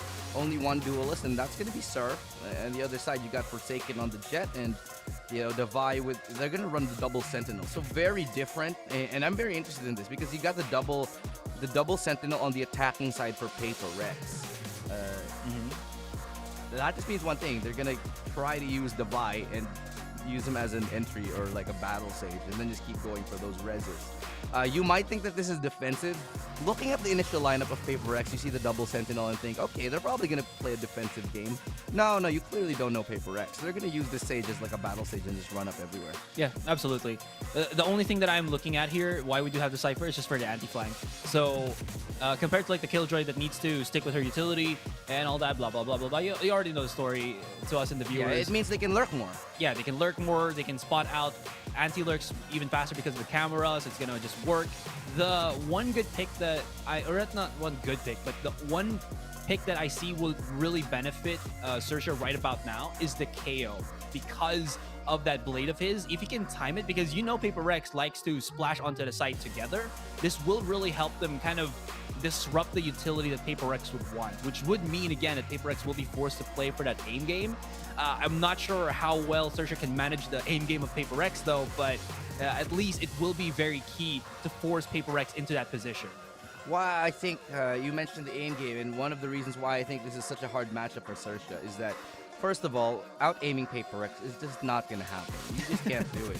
Yeah. I don't care who you are. And and even then, when XERXIA's gameplay is reliant on making great mid-round, late-round tactical decisions and slowly bleeding out your opponent, XERXIA's just not going to let you do that. It's a very contrasting playstyle, and I think it's a great fit for Paper Rex. Because Paper Rex will take the fight to you, Paper Rex will out-aim you, will force you to change your playstyle, and this is something that I think XERXIA have struggled with in the past, as evidenced by their last 2-0, and even here in the first game of the series. But getting into it, Forsaken is already here towards spawn. They're already here, and Forsaken is just going to keep trying to go on this frenzy here. He's going to get shot from the back, but there, okay, Devi is right behind him, going to be carried off by Scary. That's actually the spike plant dropped in a very, very awkward position. Fox coming in from the other side, and maybe, just maybe, Paper Rex have overreached in this scenario. Oh yeah, for sure. They just made the big mistake of that smoke being used against Forsaken there. Benkai gonna be right up on top, and now we're all left to Mind Freak in a 4 versus 1. He's very much out of his element here. Will get spotted by the blade, and now all of XERXIA knows where you are. He does only have the classic, but if he can isolate some fights, this could work. It's not going to happen this time, as the Fox is going to be able to take him down with a frenzy. It's a great start from XERXIA on Paper Rex's map pick. I like the idea, it was there. I do think that the spike may have been better in the hands of somebody who was going straight towards site. Don't know if this was a little bit of a misplay, but maybe they were just planning to push 3 together and then go all the way around the site. But the problem was with that strat is that even if they do win the fights there towards spawn, they do lose a little bit of timing on the spike plant itself. Yeah. So if you had the spike on somebody who was going onto the site, straight onto site, you can get it faster, you can position for post plants a little bit better, maybe a little bit fine-tuning. Yeah, that aggression from Surf really did save them, to be honest. Alrighty, Sushi Boys is just waiting around the corner here. The quick dash from Forsaken, but Foxy already looking to go for the counter engagement. Goes inside the smoke of his own teammate, gets spotted out by Mind Freak, and this is just trade for trade. You just see one coming in from heaven, but Cruz got that angle. And once again, Paper Rex, we're left with Mind Freak in a 4 versus 1.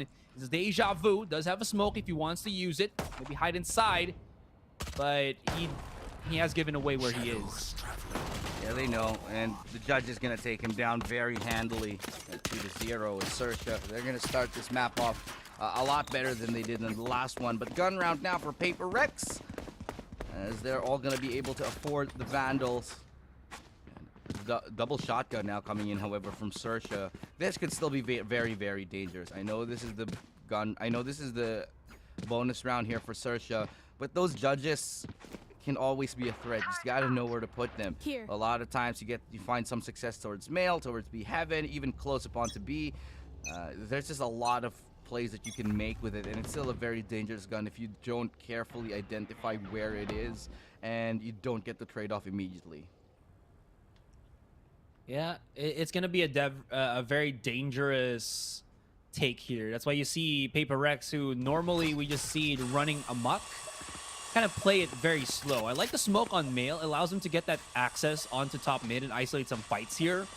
This will be the mission for Jing to make happen. He's going to probably look for some utility that he can break, which again makes everybody fear his presence and let him be known. While that is being said, no more pinch plays.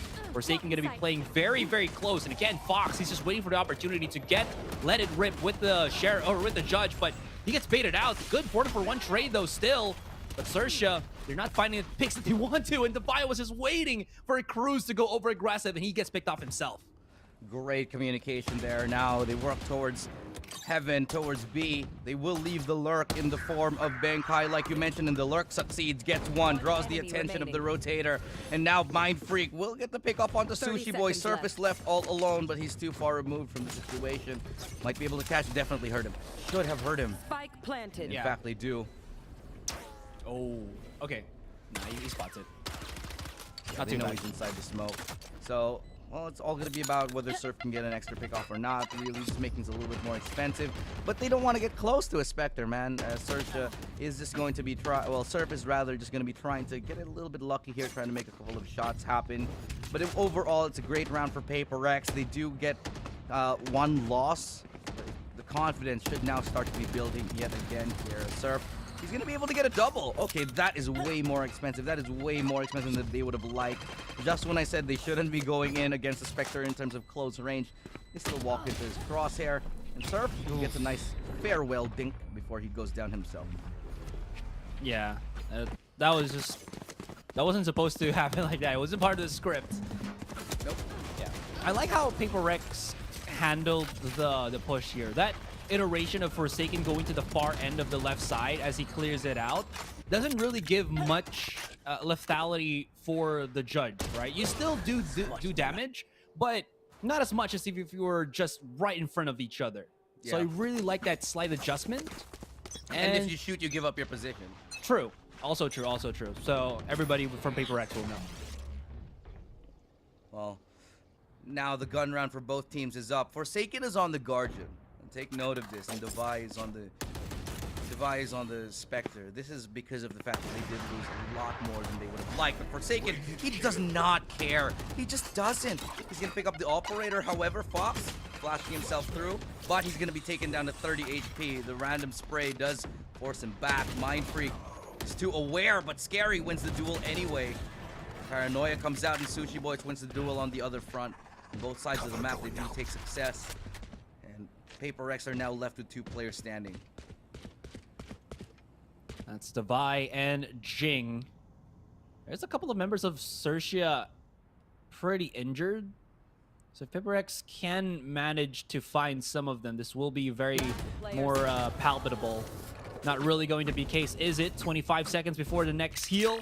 And we do have Foxy already looking at the counter here, at the angle of encounter for Devi.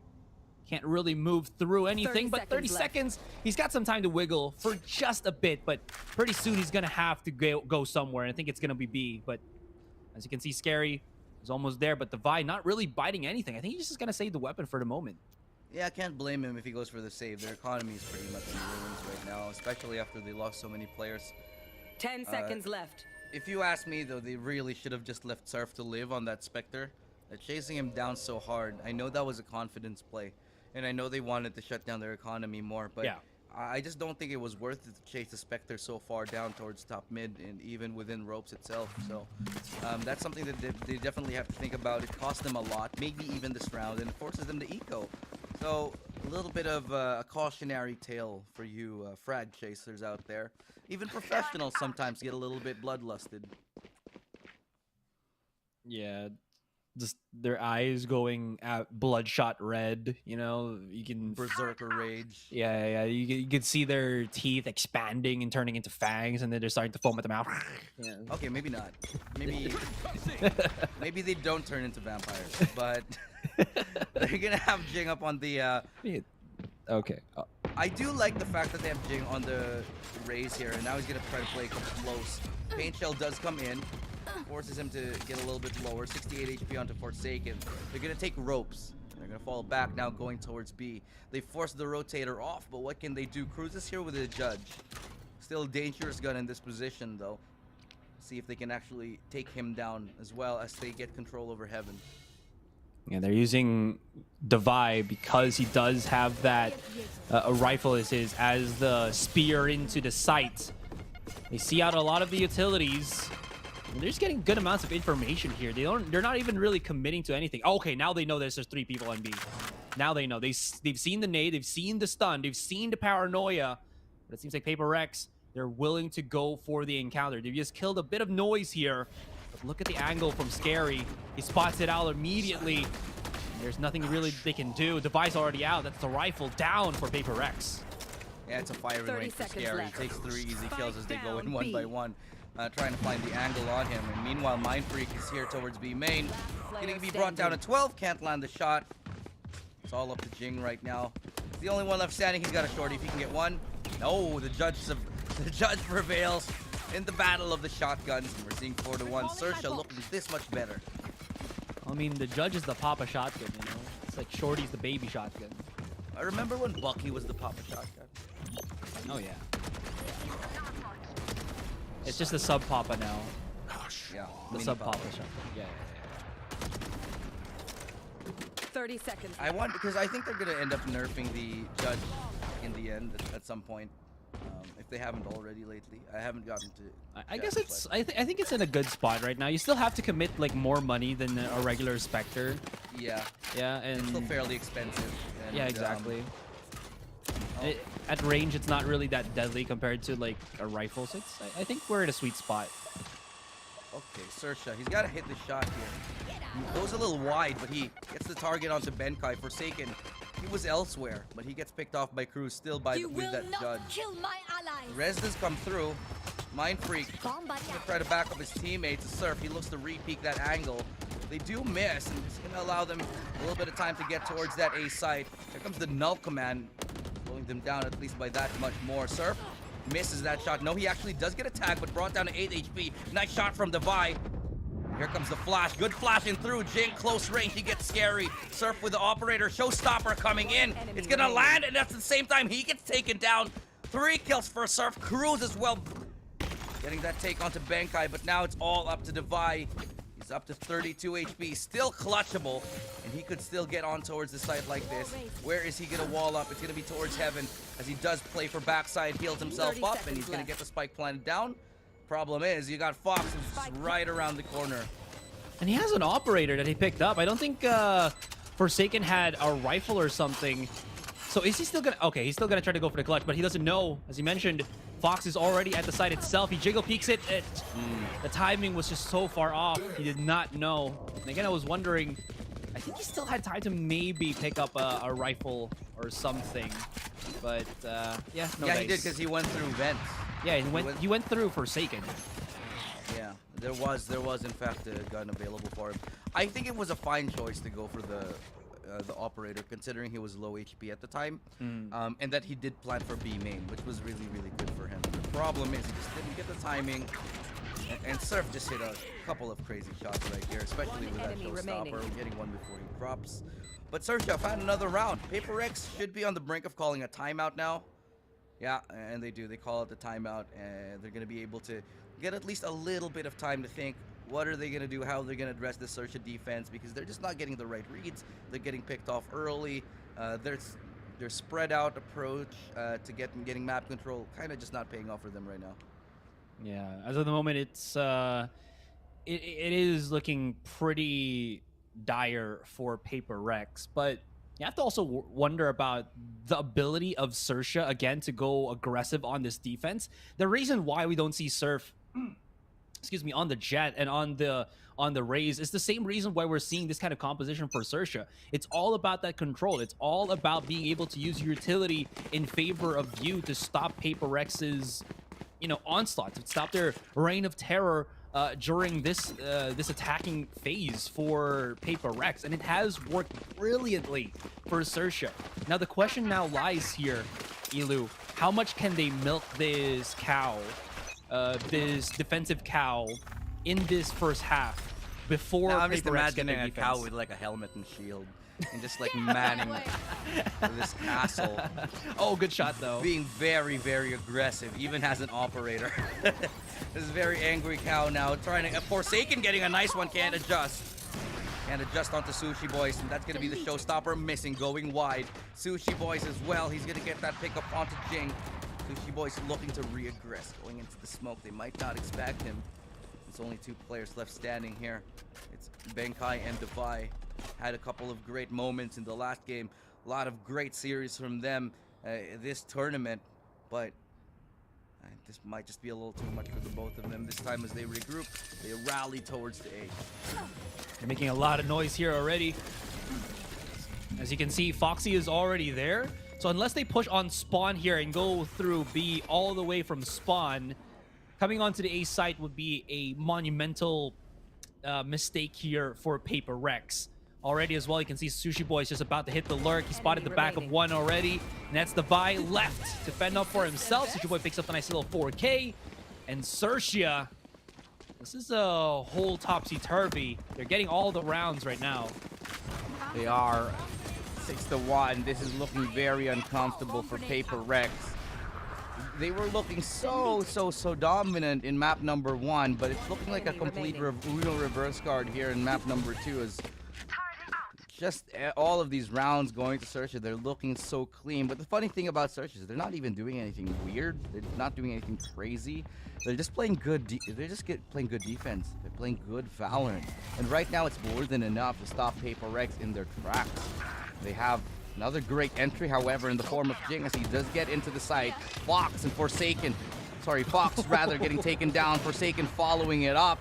Operator in his hands on the attacking side. Now A side is completely clear. They can change their mind if they'd like to, but they have Mindfreak who's already used this from the shadows onto that side. Nice little flash. The paranoia comes out, doesn't get anyone. Jing with a triple kill. And this is what we were talking about, that Jing Forsaken connection. Two of the best, most individually skilled players in APAC. Now making a mark in this round here. Surf with 31 HP. They know exactly where he is. They're gonna get up close. He's gonna take him down. That's gonna be the round here. Second round for Paper Rex. Took long enough, but they eventually got there. Yeah, double satchel from Jing just to get him as quickly as can on top ramps. Now, I know that for viewers already, they know that there's a lot of, like, let's say NA pros, EU pros that have done the double satchel just to get faster, you know, the setups and everything. But I haven't really seen anybody be able to do that as cleanly as Jing does in high intensity situations. So he uses that to a really incredibly good extent to kind of open stuff up. Also, funny thing that happened on that last one, did you see the two boom bots explode right in front of each other on inside the smoke using X-ray? Yeah, there was. But, oh, okay, Surf getting the better of Forsaken. That's the operator down here. They left him on his own because they know he can get the pick, but somehow... What the hell? No way! There's one more right in front if he gets this. No way! No way! No, Jing, please, please, That's please. illegal! Okay. Oh! I know. Okay, Base guy. Okay, it's totally fine that Jing didn't get that kill because I was about to call the Valorant police. Yeah, I would have dialed in and be like, hey, yo, you guys got to check this guy's PC. But no, Cruz is able to get the kill onto him, and to Defy, Bankai follows up, and it's going to be a 3-1 Scary. The only one left standing. This is a great looking round for Paper X as they get a 1v3. All right, Scary, always the bastion of hope, always the anchor, or the glue, the adhesive that brings XERXIA together. He's hearing that footsteps right in front of him. Mindfreak should be, yeah, okay, you deserve that for, you know, just making a lot of noise. Didn't know where Scary was coming from, to be honest, but yep. Nice isolation using the smoke. He's done it. All right, 1 versus 1. Very digestible. Goes for the immediate TP onto the site, and he will try to have that spike. I don't think Bankai knows it's a full defuse. Way. He's got to have to run for this, or else they're going to get the round, which they do. Bankai, he got ninja defuse, the one that keeps doing it. Well, take a taste of your own medicine, buddy. I'm wondering where the camera was. Was it not? I didn't see. Let's take a look at the replay. Oh, there was no... Okay, hold on. I don't see the camera just yet, but I can't believe it. Man, nerves of steel. Ice cold. Just sticks the defuse, not even halving it. What a play. There's the camera. I don't see it. No? Camera... No, camera wasn't... Oh, camera was on B main. Yeah, okay. There you go. Ah, that's... Oof. That's gotta hurt. It's just when I was about to say Paper X get another round, he got taken away from them. Definitely like a thief in the night. But Jing, he wants to do it again. This time he's got an op to fight, but not gonna push the envelope too much. He got away with it the last time. He knows is him doing that play, that little maneuver right there. It's a limited use kind of card. Yeah. I gotta say though, Scary, high IQ player. The way that he just isolated that fight bit by bit. You know, the Mindfreak punish was that a punish. but the follow-up just to separate Jing and Benkai was just a stroke of brilliance. Oh, wow. And speaking of brilliant, the aim of Jing just absolutely not missing a beat here. Scary up on above will get taken down by Mind Freak as he emerges out of B main. Benkai cutting off the rotation. Should be able to... No! As the judge is able to clean him up there. Still a 2v3 winnable. Rolling for Thunder. the side of XERXIA. Yeah, you're right. The Rolling Thunder does come in, forces him away. Long rotation here coming from Mind Freak. Cruz definitely heard, taking him down. Now it's a 1v3 again. Fox with the operator might just choose to save it. Yeah, it's the only logical option. Is that what he says? No, I was just thinking about like Spock, you know. Oh. Yeah. Are you saying that because Fox is an emotionless cold killer? Yeah. Yeah, Fair enough, fair right? play. Yeah, I would say the same thing. Fox is crazy.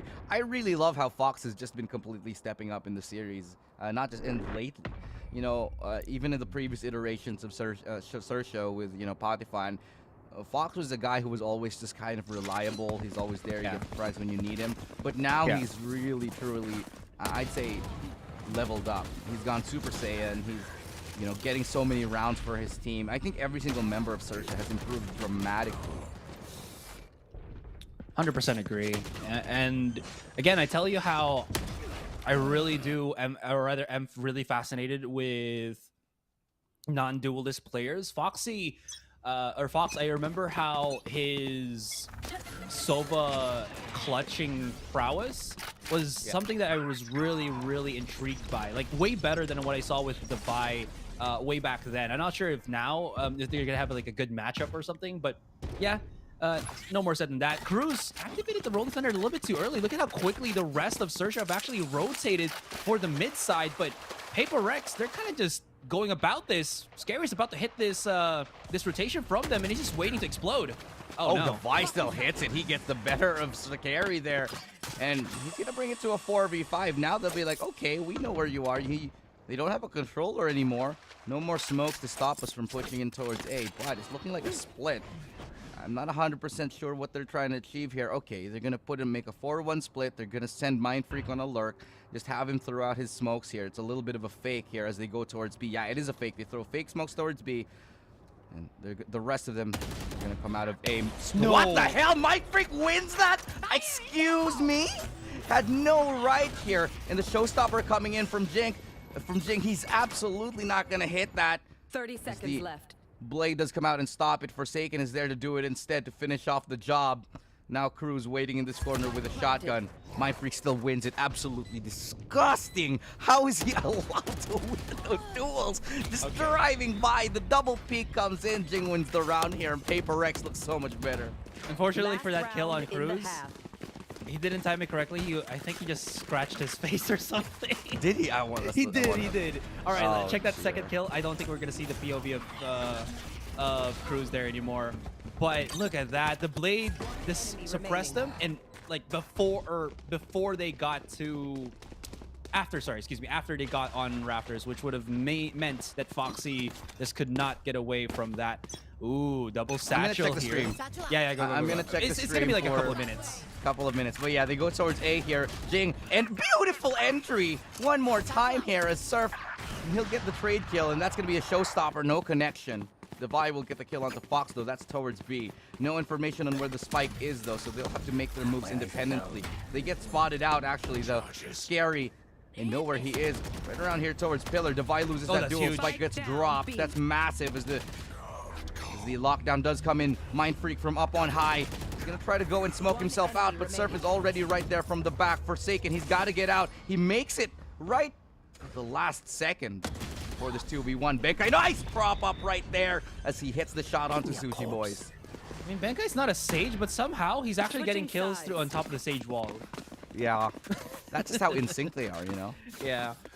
Speaking of in sync, there was something out of sync for that one that Devi actually died holding the spike as he actually propped up the wall to let his teammates cross, which was kind of awkward. But regardless of PaperX, Like, you know how we talk about, which team was it? Boom Esports being really good at micro engagements, just their ability to think or their ability to know what they have to do in these very little intervals. It feels like PaperX are just one level ahead.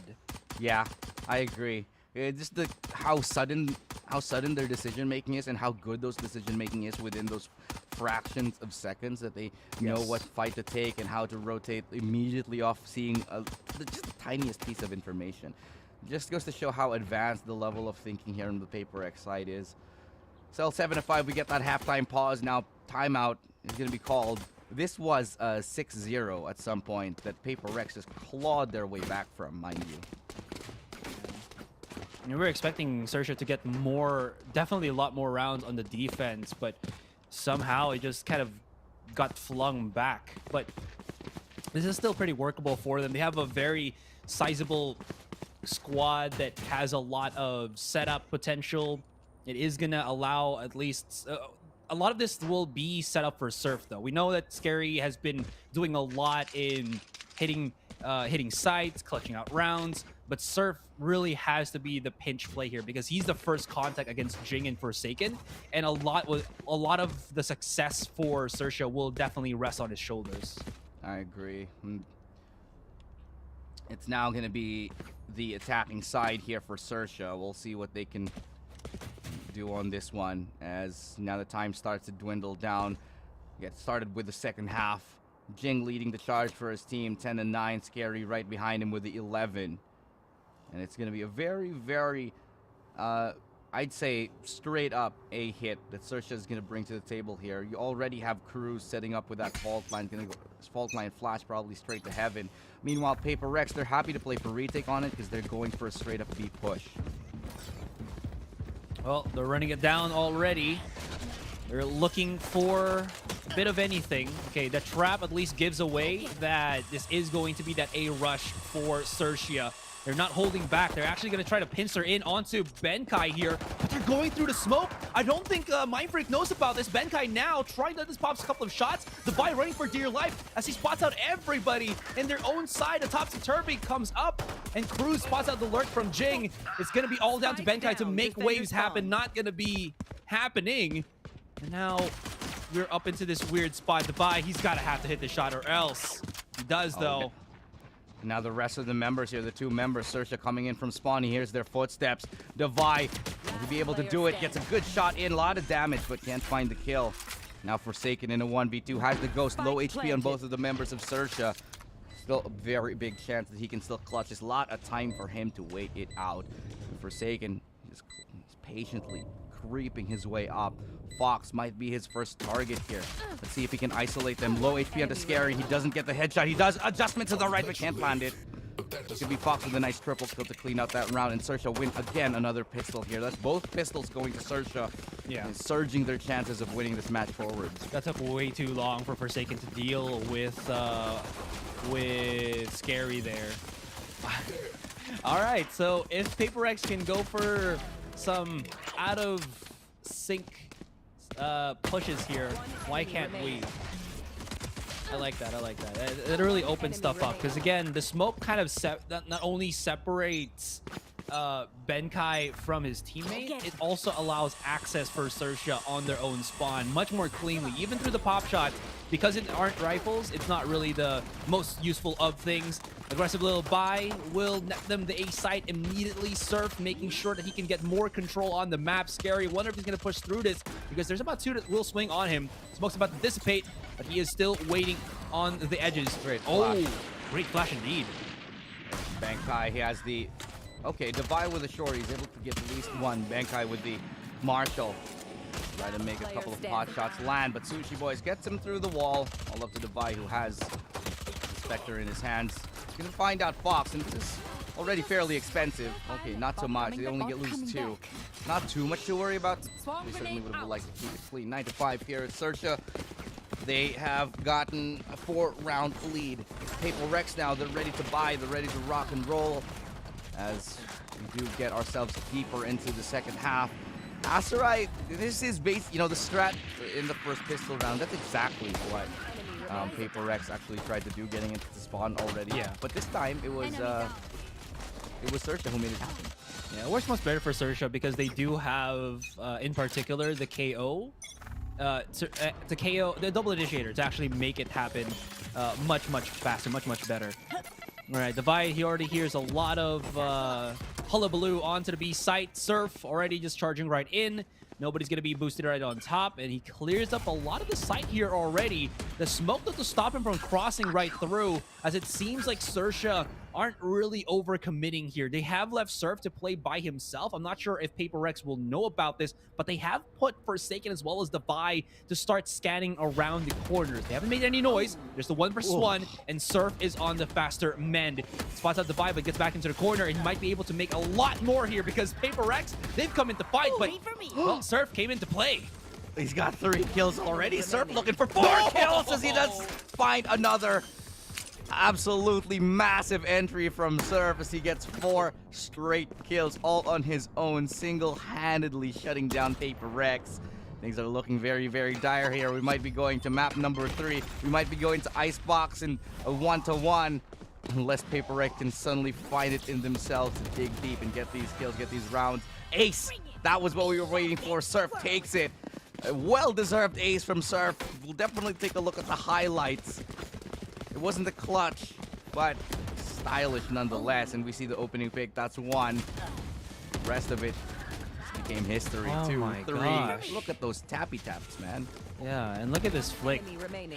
Oh, on the last dredges of his magazine too. That like, gives just bullets left. Exactly. That gives Surf. By the way, you were right. Yeah. I did look at the clip, and Cruz just scratched his head, and then just as he put his hand down, that's when Mind Freak swung out. Ah, yes. This is why we're shotcasters, so we can see that live. Those small details, man. Those small details make a difference. Exactly. You ever scratch your nose while you're holding an operator and somebody just kills you? That's the feel. Definitely hasn't happened to me, but like since you're so focused, scratching something kind of takes you out of it, you know. So maybe you just don't notice you're scratching something. Oh, that's true. And then All you right. just do it Anyways. Anyway. Shotgun round for Paper Rex because they got like 3 people on shotguns right about now. Well, they're looking to go for A here towards XERXIA, towards Paper Rex's hold on A, and XERXIA will be sending Fox towards mid instead. The footsteps might give them the false sense of security, but it's a good read from the Paper Rex side. So they're sort of going to be going divide and conquer, a little bit of a pinch and roll here towards that pick and roll. As Cruz gets a lovely entry. The Bucky comes into play. Cruz gets taken down here. Bankai, oh, he gets another one. Oh, he almost lands the 3rd, but it's going to be Fox from the flank. He's going to be able to find 1, and that should be a Fox in a 1v2 here. Mind Freak and Divide. Divide's on site all alone, has to wait for Mind Freak. Nades come out. Somehow Divide actually gets out. Enough time to regroup with his team. 12 seconds left. They will get the plant down, but he's planting it open. Might live to regret this. Tappy tap, and he's gonna land the first. Can't land the second one. And with 5 seconds left, he's just gonna try to stay alive here. Divide still does not have a weapon. Well, at least his opponent is very low, but that don't matter, no, because Fox is here to keep clutching these rounds. Super expensive for XERXIA, but they're 11-5, 2 more. You're looking at a good one here, but look at this highlight from Benkai. Nice readjustment of position. He really baited Surf onto where he was actually tuckered in. If he got that kill onto Sushi Boys, maybe we'll be looking at a different thrifty win round here for Paper Rex, but that don't happen now. Yeah, a couple of slipped away opportunities. Just like that double pick up on Heaven. Very, very risky for Fox to plant so open like that.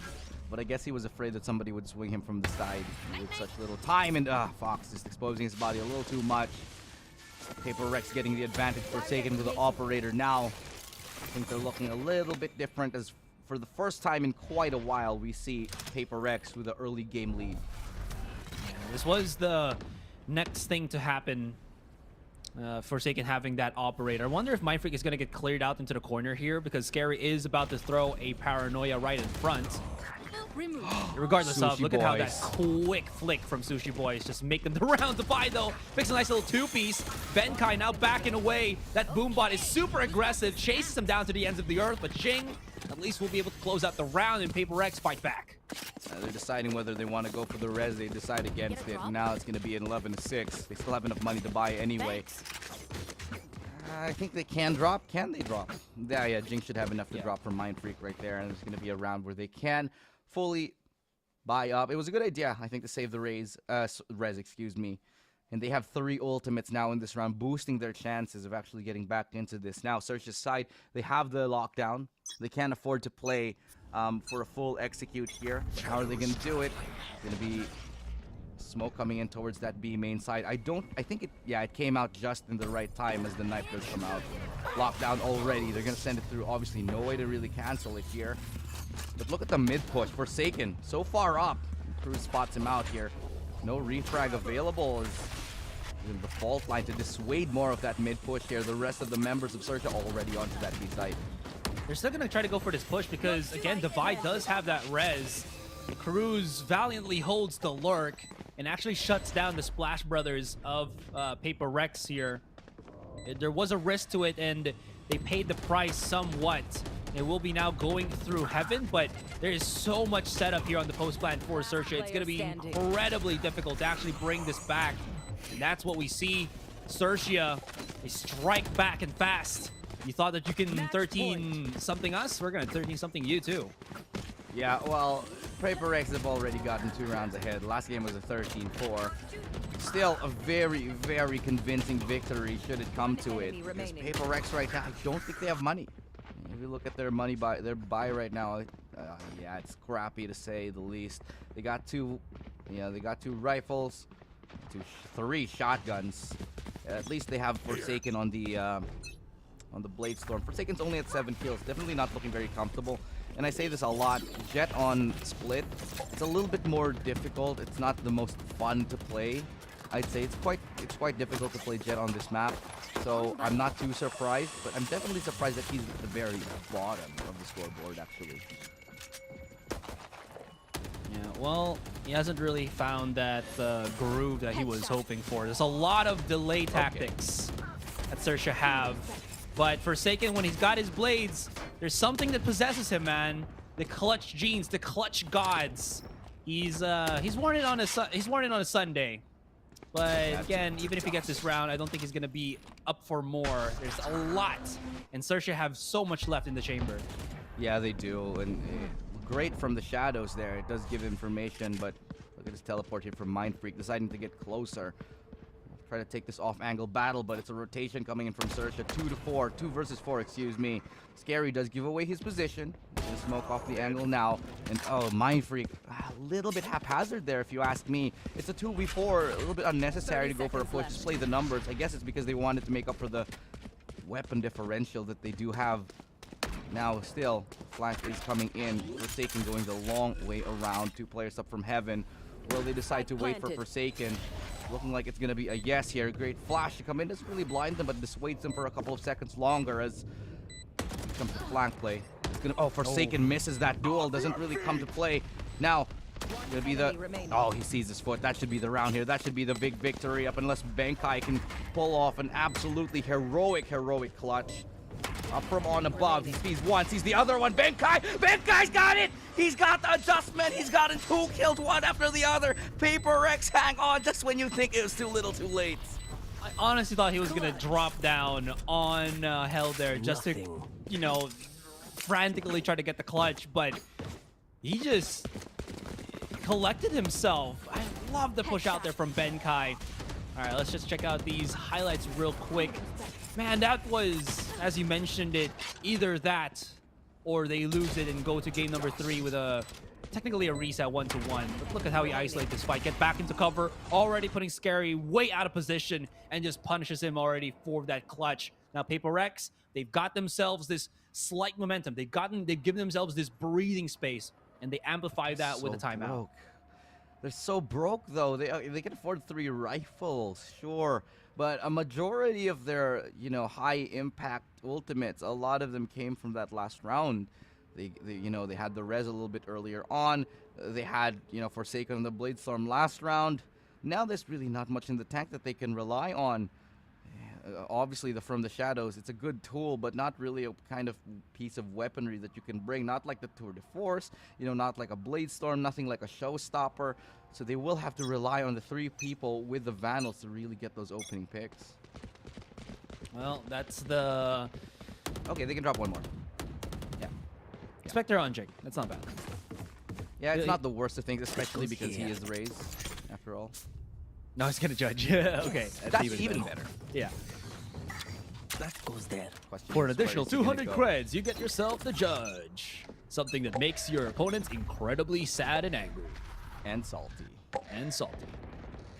Yep. I've gotten so much rage just when you obviously when you play judge and just sit in the corner. This is obviously pro level, so this is a completely different scenario. Yeah. But is it? Yeah. Even if you're a pro, if you play the judge, you're not really a Valorant player. Absolutely. I'm kidding though. To each your own. If you're that kind of person, then by all means. Oh, they broke the boom bot before it actually hits a tripwire. I wonder if that's gonna hit them in the back later if they start pushing into B site. Yeah. Benkai, just his leg peeking out here. Be very, very careful about that, Benkai, as he does realize that challenging that angle might not be the best of decisions. Sushi Boys is on that operator after all. They're going to be gathering their forces here towards B. Paper Rex now. What are they going to do? Op shot. I think it does ring out. Did I hear an op?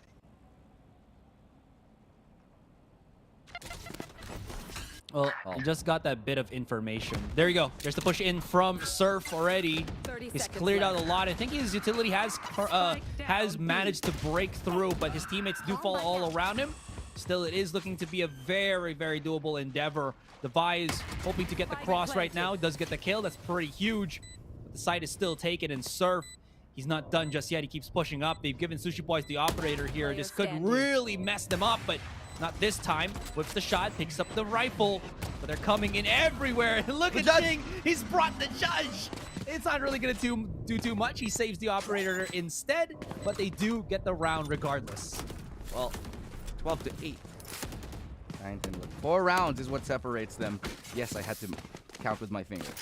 4 rounds still to climb, but it's definitely going to be a hard slog still nonetheless, because if you look at the money of Searcher, they still have enough to buy. They have a lot in the tank here. I think one more is what they can afford before they're economically broke. And even then, the round loss bonus will start to creep in, that they will have a little bit more time and time again. So I'd say Searcher is still in a good spot, but Paper Rex, they have to play absolutely flawless. They have to really outplay Searcher if they want to come out of this map with a victory. Forsaken now on the operator. He's decided to go ahead and play a little bit more passively, however. We're not seeing the Forsaken that we saw in game number 1. Surf wants to go straight in, but he gets a little bit too booped up high on the second satchel charge. Look at this Mind Freak though, holding that corner. He was almost taken down, but Dabaya's got his back, and through the smoke, Scary finds Benkai. Jing will be able to find another one, and they all go into the blender. Fairly straightforward kills here. Scary going for the teleport play. Gets back into B main, now in a 1v3. Device got the angle, so does Forsaken. Ooh, Scary lands a shot. Brilliant shot. 30 HP, however, on him.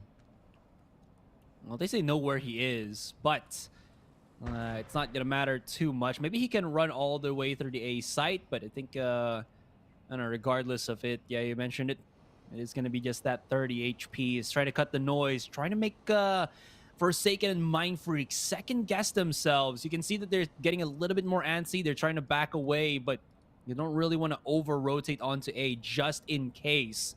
Scary, no more shot at step for him. So it's going to be this hit onto Mind Freak, but he's got the right crosshair placement. I think they spotted each other, and he's hit a beautiful shot. Tries to cross, gets away from Forsaken, and he's going to have time to TP. He can either commit to this or just cancel it. He's going to commit. Oh, that is diabolical. And Forsaken, I think he got jebaited. Now he's going to have to go all the way around. If he knows that at least his opponent is 30 HP, maybe. But this is a very easily winnable round for Scary now. Yeah, oh, it's going to come down to timing. Oh, I think Scary saw him. Scary saw him. Forsaken's already lost this. There's just no chance. There's no chance. But Forsaken gets onto the side. Cloud bursts to half HP, taking a very, very big gamble here. Is he going to stick it? Knows he could be coming in from heaven. He's aware of the possibility. No more cloudbursts. Oh, sees him have it, tapping away. Only a head to work with. Oh, he's gonna try to stick. What's he really gonna do here? Oh, Scary! He wins it with a 4K. The clutch. The Vera Esports clutch coming in from XERXIA, and he takes it. Map number 2 going to XERXIA. What a banger of a round. Scary. What was that? He just free-fired his way to victory, Elu. Oh. PaperX kind of reading too much into the situation there. Got baited hard by Scary. Yeah, I agree. Just a masterful play from Scary to take us to map number 3 in a 1-on-1. But let's take a look at the stats. It'll give us a little bit of a better understanding of how that last game played out. So, as we were looking at it now, Devi on 18 kills, but Scary being the MVP, is there really any doubt? Truly one of the most improved players, not just within Thailand, but within the entire Southeast Asia, within the entire APAC. Scary has just proven time and time again that he is a fantastic, formidable member of the XERXIA squad that just delivers every single time. An exceptional force to be reckoned with. Scary. Oh my gosh, the amount of rounds he's given to XERXIA, whether it's clutch or just huge picks, have been just bangers all throughout. Stats themselves, somewhat close. PaperX were mounting that slight comeback, but when Scary puts his mind to it, he just wins those. Oh my goodness. Yeah, it's just uncanny, unbelievable how good he is on those clutch moments. Never panicking. Never really showing signs of nerves. He plays that cool, calm, collected. Knows the pre-fire angles. Knows everything that he has to do in order to secure a clutch. But let's take a look at those highlights. There certainly were a lot. We go to map number 3 soon as well. Icebox is what's going to follow. What a day it has been. Just a lot of great games. This is just nothing short of amazing as well. Man, it's only the beginning. Again, this is a best of 5. We have so many more rounds to get started with this one. All right, we talked about Scary a lot, but Surf himself also got a pretty sick couple of rounds there. He got a sick little 4-piece that really gave the entry for XERXIA here. We were touting how, or we were talking about how difficult it could be for XERXIA to deal with Jing and Forsaken. They got themselves some A pieces here in the form of Scary as well as Surf. Yeah. Well, just another amazing game here. A lot of ludicrous plays that we saw. A lot of them. Some at the hands of Jing, they're towards ropes.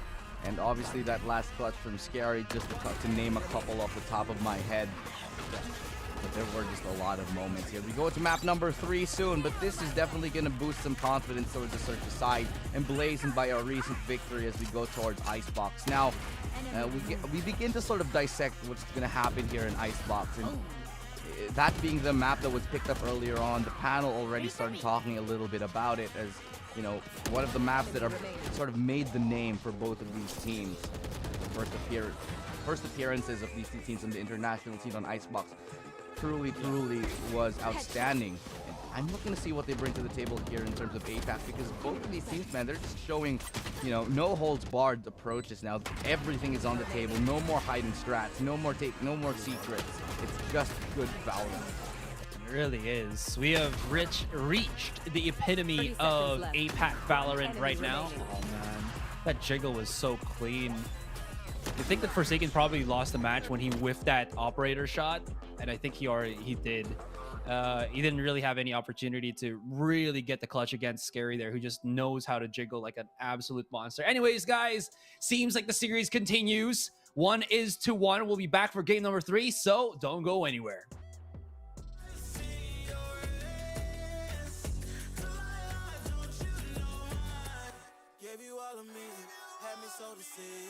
You chose to leave my life, so I'm on my own in the cycle.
Game number 3 is nigh. 1-1 is the score line. And XERXIA taking a very dominant victory here in map number 2 on Split. We go to Icebox next, one of the maps that made the names for both of these teams here. And to deliver that action is going to be us, your shoutcasters, Illustrado and Asteroid. We've got we've got at least 2 more games to deliver. And the first 2 have certainly been already very interesting. If those first 2 games are any indicator of what we can expect for the rest of the day, Matt, I am already thrilled. Yeah, we might be pushing into a game number 5, and with all of what we've seen, yeah, you're absolutely right. It just has put us in a roller coaster ride of just exciting plays from multiple players in this series. We've seen from game number 1, Forsaken. We've seen here in game number 2, Scary. Who's going to be stepping up for the incoming, again, infamous Icebox map where both of these teams we know can really rock our worlds? Yeah, it's been a very, very interesting relationship these teams had with Icebox. Obviously, still very good. I said at the very beginning of this tournament, a lot of teams were playing Icebox against, XERXIA, sometimes PaperX, and I'm like, if there's any 2 teams that you really do not want to play Icebox against, it's got to be these guys. We're about to see a masterclass performance from both of these teams. I think should be, although we have had our fair shares of disappointments on paper. A lot of it should be, it should be a really, really good game nonetheless because of how much pedigree, how much history, how much experience these teams have had with this map in particular. So all expectations, I'm not exactly sure what to expect here because of how up and down the games have went. But if we go by the book, if we go by the history books on this one, it should deliver. Yeah, it really should. And I'm wondering what the compositions will be for PaperX. I do know that they might be bringing Jing once again on the Sage, perhaps. Are they going to go for the default PaperX agent roster that we keep seeing? Or do they have something different? Are we going to see maybe a Neon come into play? Are we going to see Jing back on the Reyna? Because that's what it seems PaperX are kind of betting on the fact right now, that the Jing is a really good supplementary duelist alongside Forsaken, and we have seen them do that in multiple games in and out of competition as well. And XERXIA, on the other hand, we did also see how they had some difficulties finishing off this series, I believe, against Onyx G when they played on Icebox. They still won it though, with the help of Surf's amazing entry fragging, but that could also be something that PaperX could use to beat down on this XERXIA team. Yeah, we'll taking a look at the agent select in just a second. We're about to dive into it, but for now, things that we expect to see, things that I'd like to see more of coming into this map here. We're looking at the lineups on Icebox. The one thing that they obviously played a lot was they had the Breach. They have been maybe trying the Omen a little bit, but one thing for PaperX is they have been bringing out the Chamber quite a lot. In a fair bit of their games, they have been picking down the Chamber, and I think it makes sense up alongside that Viper, sure. But I do think that them going here towards the Chamber, it might not be as successful as they'd like, simply because of the fact that while he's a very mobile agent, not a lot of stopping power, and up against XERXIA, who are fantastic at executes, sometimes you do need to rely on those sentinels that can help you lock down those sites. Obviously, that's obviously up for interpretation, but for me, this is something that they might want to consider. They might want to go back on towards their tried true classic roster of having the Killjoy there. This is where they found most success, of having the Killjoy and the Sova. But we'll obviously, if that plays out here as we go into agent selected side. Yeah, I want to see what we are gonna be bringing to the table of Icebox. Let the dice roll as we kind of reset the entire series 1-1 for either side. And looking deep into it, ooh, Jing is gonna be on that Reyna. Dabai this time will be playing as the Sage, not the Sova anymore, or the Chamber, and Benkai on that Sova. Yeah, this is yet again another iteration. This is the first time we're kind of seeing this lineup here for PaperX. They don't really have a hard Sentinel, I'd say. So, no chamber, no killjoy. And this is one of those where they will really love to go and take fights. Look at their lineup. It's all aggression that they're going to have here. They got the double entry. They got the duelists up on Forsaken and Jing. And I love this because if you have Jing and Forsaken who are basically aim gods, then yeah, by all means, support them. Let them go on those duelists and run amok. Problem is, obviously, on the other side, you have a very much more controlled lineup in the form of XERXIA, where they have that chamber, where they have the Viper to lock down those sites, and even an Omen on top of it. I'm loving XERXIA's roster here. It's very flexible. There's a lot they can do with it, and especially up against what is, I feel, a very lacking defense on the XERXIA side. You know, their lineup can actually help them break through. Yeah, and being able to obscure that vision is, I think, where XERXIA plays the best. I mean, Scary does it with just immense precision when he tries to go for those clutches. And I think it does goes to show again how Scary has turned into a kind of off duelist himself with that Omen. Of course, this time he is going to be playing that Viper, but I mean, I still feel like he can make it work. With all of that being said, PaperRex, they got themselves one of their favorite kind of standard compositions. It's all about the aggressive rush for them. And here they go immediately. Like you mentioned, Elu, XERXIA got a lot of stopping power, somewhat stopping power with the wall, or with the smokes. Yeah, they do. And now it's the back line that actually faltered. Benkai was the anti-flank. Now no more initiator. And they're already kind of vulnerable here as they don't get the ping, so that's going to be big here. Mindfreak gets one. The Surf wins the duel, even though it was a little bit awkward. And that's going to be Davai and Forsaken. Nice adjustment. 2 kills from Forsaken here in this 2v1. Pushes around the smoke. And Scary, he can't find Forsaken. Adjusts upward, and he gets it. 29 HP on the Scary, but Davai can't be too careless. Davai's going to get that kill. PaperRex will take the pistol round. Yeah, that was a sick flick from Forsaken, by the way. I don't know how many hours he's logged on to Aim Labs, but whew, that was a sick one. All right, this anti-flank from Mindfreak gives enough time so that they can get the trades. And check out this kill. Boom, boom. Ah, just lovely stop from Forsaken there. Almost a clutch from Scary. If it maybe have followed up with the maybe on the walls to kind of wall bang even further to the right, he would have been able to hit the Vi there. But obviously, since the Vi did hear the reload, knew it was going to be a free kill, and just got that trade as soon as he can get it. Well, now again, it's A that they want to get into. 2 controllers to help slow him down. A lot of utility that they'll have to contend with. Now, Forsaken, who gets already dashing on in, will find the kill onto one, but trades him out immediately. But the Vi Mindfreak, they're working perfectly hand in hand. Scary somehow still alive, and they haven't dealt with him. So he might be a little bit of a problem as he gets another one. Gets 3! Still Scary again and again. Now he's brought it to a 1v2. Shock Dart should do the trick. He actually finds it, but it's a 1v1. Now Benkai saves the round, but it was a very, very crucial misplay by PaperRex. They lose 4 on that. Scary again. He doesn't even need proper weapons. He just needs to pick up something, and he'll be able to make that out of nothing. Such a beautiful interval here from Scary. How was he able to hit that other shot on Jing here?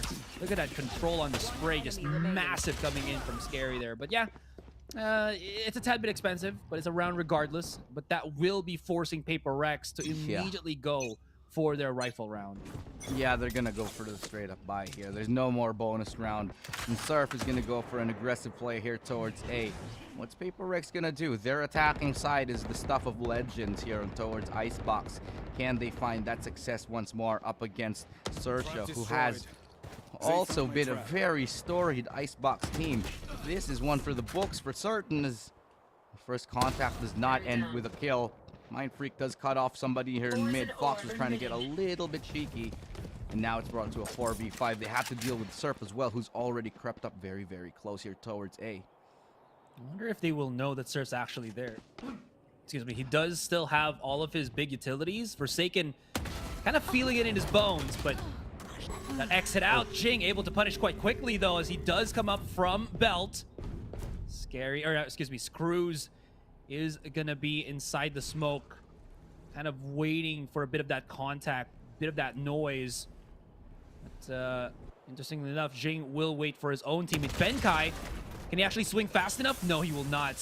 Loses to Scary, and this will force the hand of Paper Rex to start pushing in, but it seems like they're going to be able to take the site. And they do with the Viper Spit right on top of it. They want to secure the round. This actually might really work out for them. It's a 2v3. I think that's the save call. Yeah, they're not even going to go for it. They're just going to wait. Paper Rex, they make the best out of a bad situation. They lose 4 in the last round. What do instead? They double up. They go ahead, they buy those Vandals and take out the round here. Another successful one here for Paper Rex. Their attacking side looking that much better. XERXIA, they will want to stem the bleeding. However, if they can keep both of their players alive, I think they can maybe still scrap together a buy upon the next one. They might be able to, and Actually, considering no, they won't. No, it's too early. They didn't have enough kills. I don't think they can buy next round, even if they save 2. Didn't spot it though. I think the Surf have his. Okay, he needs like 2 more charges there. Enemy down. Lots of things that Paper Rex have been doing just to make a lot of noise towards mains, but they have left at least like Benkai and Mindfreak to always manage the lurk coming through, and it has given them a couple more rounds. I wonder how many more bodies XERXIA will actually throw in tandem to get the kill against Mindfreak. Because if they lose Mindfreak, that's a really huge, again, shift against Paper Rex, because that's a smoker that they have, and Surf just glides through. It seems like it's Surf versus Forsaken and Jing. Oh, he bumps into the wall and actually will lose his life. The trade from Devi will keep him safe. And speaking of Devi, he does need 1 more charge to get his ultimate back up. Will they know? Yeah, they don't. The flank comes in, but you get away with murder here as Sushi Boy gets one, gets the res in, and now it's a 2v3. A site is completely open here. They're gonna go up on that boost just to make sure that nobody comes in from behind of them. They're gonna try to all peek together. I love this call from Paper Rex. They use the wall just to make sure that they can clear the flank without losing anybody. And even if they do, they can go ahead and trade. So now they're gonna go ahead and try to go towards B. Make that long journey on. Yeah, and they have plenty of time to actually go for B. So this rotation isn't really gonna make them sweat or anything. And it completely bypasses XERXIA, who I think we're just looking for that A push. I wonder, yeah, Sushi Boy spots out the wall. Left. Does he know that that was a boosted wall to go back onto Belt, and that would just leave B site to Paper Rex? Planted. Well, regardless now, yeah, they know. Well, now they know as they make the rotation here towards the B site. They're coming from separate angles. One obviously from Snowman and the other one all the way in Garage. Got a little bit of time for this retake here, but and the smoke should at least give him a little bit of time to inch a little bit closer. Sushi Boys is going to be identified even though he does get one. It's still a 2v1 scenario. Will now teleport up from above. This could be a very good play from Cruz, but Mindfreak spots him out. Barrel of the gun, I think, was peeking out just barely. Mindfreak spots him, and it's going to be a 3rd kill for Mindfreak. 4-0. XERXIA might consider a timeout after losing that one. Should come in maybe after this round. Or, yeah, this one or maybe the next one. Yeah. They will have the blades up on Surf. Are they going to go for a complete charge out here? You know, all of the smokes that XERXIA have, again, it is nice to have smokes. It does make any team second guess, but Paper Rex, they're a team that's very convicted. They dedicate themselves to pushing through, and even through smokes like this, it really does absolutely nothing to stop them from coming right in. And just walking through. Exactly, because nobody's actually waiting at the, across this wall to actually swing. Well, now they have the Viper Spit to help them control a little bit more. What are they going to do as they try to identify where that one player is? Will they push within the Viper's Pit? Not something I often recommend, especially on an anti-eco here, but Jing's a great kill onto Surf. Drops down, Forsaken finds Scary, and they're going to find a lot more kills with Forsaken on the blades. They even snuff out the flank, and Sushi Boys on the back with the tour de force will be forced away. Gets 1 kill. Sure, but now they know exactly where he is. Oh, he does get the connection, but he's only brought low. Forsaken will finish it off with a nice triple kill, and that's going to be the round for Paper Rex yet again. 5-0, Asarai. Yo, we gotta call out Jing or something. What is his favorite game when he was young? Is it Mario? Because he's just been Goomba stomping on these on these XERXIA boys. Look at that. Just drops right in. Surprises And it Surf. goes straight to his head. It's like that. I think that was actually, I'm not gonna lie, I think that was actually luck because his crosshair was nowhere near the head, and it still somehow How dare you. recoiled to the head. How dare you? That was completely planned by Jay. Right. Okay. Yeah. You know what, Jing, I believe in you. You're a fantastic player, but there's no chance you actually made that shot. Yes. There's Or who nothing knows, that maybe Jing Bun. can't do. Even recoil bows down to him. Agree. Indeed. But first kill already. Forsaken is removed after an eager peek at the start of the round here. It's scary. Spot out one, and they're, oh my god, Mind Freak just missing that shot. Timing. And Scare off the ropes. He's able to find Devi, and all alone, Scary is just able to clean house here.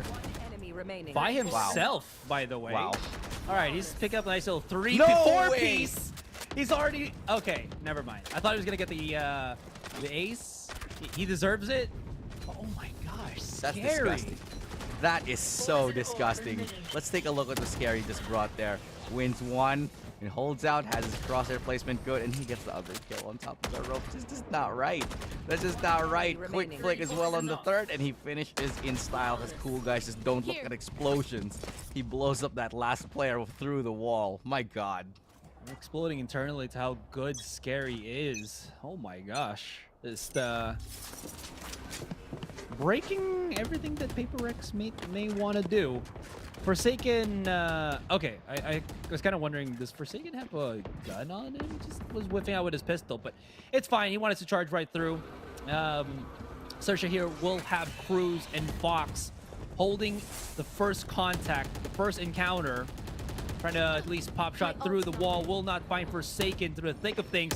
Forsaken does spot out the one tag, but he knows something else is going to be coming. He loses to Fox, and this might hamper the things that PaperX want to do. Yeah, that was a little bit of a big miss right there from Forsaken, but Surf, he's gonna go down at the hands of Devi. And Fox is right behind this corner, sees the barrel of his gun, can't get the wall bang, but Scary, he's working the flank yet again. Great recon to identify where they are, and the Hunter's Fury should find a kill. Yeah, it does get Devi. Not gonna get another tag though, but it's still a 2v2, winnable for either squad. But the long flank now coming in. Mind Freak looking for the long play, waiting for the right time here. He's gonna get up to C1. Does find Scary all alone. Will rejoin his team right now. Jing. Remaining. We'll be able to spot him. Fox now brought to a 1v1 here. 30 HP on him. Spike will go down, but that's the problem. Fox knows where Jing is, but he will have to drop down if he wants to contest. Does he have an angle on Jing? No, I think Jing's No behind chance. the wall, right? So Yeah, even if he drops down, yeah, Jinx knows about this. Goes in for the swing, and yeah, reacts in time. The damage though from Fox. Okay. All right, Fox. All right, Jing, we see you. But yeah, the damage on the Fox, from Fox rather, made me think that he could have actually gotten that clutch. Yeah, I do think so as well. And actually, you know what? Even if Fox had maybe a couple of shock darts left, he probably would have gotten that. Just unfortunate that he wasn't really able to do it. Still, nice swing out from Jing as he wins the duel onto Fox. Even Fox with a good angle, he had good cover. Still, just the shot was that much better from Jing. Now it's a 1-6 here. XERXIA, yeah, they got one round, but PaperX are very much capable of resetting them. In fact, they have. Now Surf has the operator. Let's see how that works out for them as they do now push in. Will they spot the operator with the owl drone? I'm not so sure because they're going to use the owl drone to clear the smoke. Will it have enough range? Doesn't look like it. So Forsaken will have a path towards the site. Spots the operator. Nice adjustment. It's Benkai who gets it. Jing follows up, and that's going to be another dash in right here. Forsaken, he's going to take Surf. It's the cleanest execute you've ever seen. A Sushi Boys is only able to get one. Surf, he got the second chance. Actually, maybe even the third chance for that, but misses the beat. I think he bypasses Benkai. Benkai is actually looking outside of the rotation now. Yeah, he did not spot out Scary here, but Scary, he's left on an island. If he does get the kill onto Benkai, that would just alert the rest of PaperX where he is, which he does. He's going to start coming in through Belt, but obviously has no time left to try to manage his way through the rest of the people here. He's hitting some sick shots, but again, too little, too late. He's coming from the back, always the flank, but there's, again, no time on the clock. 7-1, things are starting to get out of hand, slipping away further and further from XERXIA's reach. Not a comfortable place that they want to be in. XERXIA are going to have to stack up those rounds if they want to be able to have a chance here. But that A execute was clean as a whistle. Don't lose a single body on it. But now, it's eco time here from XERXIA. We're most likely going to see an 8-1 unless some heroics come into play. Now mid is looking like the target. Are we going to see the classic V paper strat, or are we going to see him do it? A tailwind and dash up here onto the tube. Forsaken actually find the first entry. He spots one. Look at the ADS. He's going to line up that shot. Finds another one. Forsaken's got a double. Sees the pixel of a head. It's not enough. He tailwinds because he's got to back down. Oh. No bullets. And he hits the wall. Mind Freak now will get that kill onto Sushi Boys, though. It's a 1-for-3 exchange. Really working for Paper Rex's side as they get the spike planted down. Both remaining players of XERXIA will be going for the pincer play here. One kill onto Mind Freak. Scary still holding for his teammate. The double stack. But Benkai has actually come out for the swing. Spots out the one healthy player of XERXIA. Surf, he can make miracles happen, but with 11 HP, even he can't pull that off. Dude, I actually thought that Forsaken just teleported somewhere else. Yeah, it looked like it, didn't he? did. But he just quickly flicked. Yeah, we'll take a look. Quick flick towards the wall immediately after he gets this kill. Oh, we didn't get to steal. It's okay. It was so fast, and because he was looking down, which looked like the inside of the tube. It did. So I thought, like, wait, can you actually do that now? Nah. He was still on top of it. But A execute is coming into play here. They look like they want to go fast. Surf has been spotted. I don't know if they can punish him. He's only got a Guardian. And yet again, XERXIA is broke because they really wanted to get that last round. They forced a lot. Broke their own economy after going for that aggressive buy. Now 3 players here towards that A site because they have that Viper's Pit locked in on B. So they're hoping it's enough to stop them for now. It's a great kill from Surf to find Forsaken. Will they be able to punish him? Dashes on away. Jing doesn't take that much damage. And now they're going to be working their way towards that site. Great res here on the Forsaken. No. Mind Freak with the entry. Jing as well. And that's going to be a 3v5. 2 players still on site they have to deal with. Devi finds one, tries to flick to the other, and it's Jing who cleans it up. Again, it's another masterful A take. As they have all their bases covered. Look how cleanly they do it, Asarai. They know exactly where to look, how to cover for their teammate. There is no stone left unturned on that execute. Okay, so a couple of things. First and foremost, the reason why you couldn't see Scary starting to go for the fast lurk, which he has done for almost every single round that has happened previously, is because he didn't want to leave his Viper's Pit's cooldown just in, to dissipate, just in case that Paper Rex went onto the B site. And also, speaking of Vipers, Mind Freak's wall, if you saw how he angled it right now on that mini-map, it's actually a little bit more different than what he puts it on the attacking side. Okay, we're gonna see Scary. Oh my god. No one's on A. No one's on A. If he runs and starts to defuse, I dare say it. Nah, no time. He's gonna get this kill, isn't he? All right. Okay. Another one. I love the strat though, but the strat for Paper Rex is just like, hey, Jing is Scary's on B. Let's just go. Yeah. Okay. Just to finish off, you're talking about the strats, right? That wall made it so difficult for players on XERXIA that were looking to go for the swing to actually spot out anything. That one from Cruz and Fox, they were literally put on that wall to kind of get blurted by it, and it really, I feel like it messed up what they wanted to try to do on the defensive end. That being said, yeah, the trade's not really going in their favor since the buy did have that res up for Paper Rex. Okay, they've put in Scary on A now. Let's see how that changes up things, because you're right, Scary has been on B the whole time. And the one time they go B, Scary killed all of them with a massive 4K. So but they do so much damage onto Scary. Scary hasn't even seen anyone. He'll have to give up the site. Well played from Paper Rex. It's the pre-fires, the usage of utility. And that allows them the Viper's Pit on towards that A side. XERXIA are gonna have to come into this blind. Look at that huge flank coming in from Sushi Boy and teammate. Benkai's gonna have to do great in this one as he gets tagged heavily. The Viper's Pit kind of working against Paper Rex right now as the numbers still full on the end of XERXIA. Forsaken as well is gonna play a really weird game of whack-a-mole here. The buy good on the shot, but immediately refrag here by Sushi Boys, and it's turned topsy-turvy. It's doing very skirmish heavy, and somehow, yeah, there you go. Mind Freak's like, you can't beat me. Points at itself. Cool guy, 4K. Definitely a cool guy move right there because he gets a smooth 4K. Unfortunately, we didn't get to see it. I hope we get to see it on the replay though. But it's already 10-1, and PaperX on Icebox is something special. It's just, man, PaperX is 100% king of Icebox. There is just no doubt about it. Any match in the future that any team wants to play against them, I just don't like their odds. I don't care who it is, but PaperX are something to behold. They have such a strong grasp, strong understanding. And this timeout from XERXIA, way too late. Way too late. They should have called it 5 rounds ago. And now it's 1-10. They have 1 round left in the half. The thing is, even if they rotate Scary to A, right?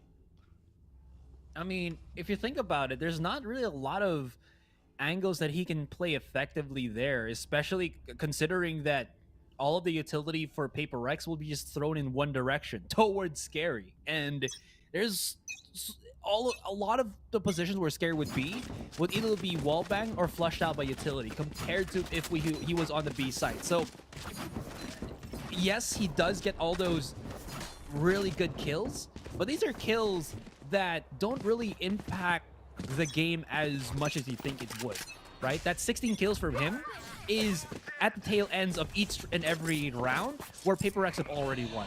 Yeah, they're like exits. There was one very high impact round he had, but everything else, they're kind of just scraps here. But quick flank. Now they've committed Benkai to the operator on the flank because they've had enough. They've had enough, but he still misses the shot here.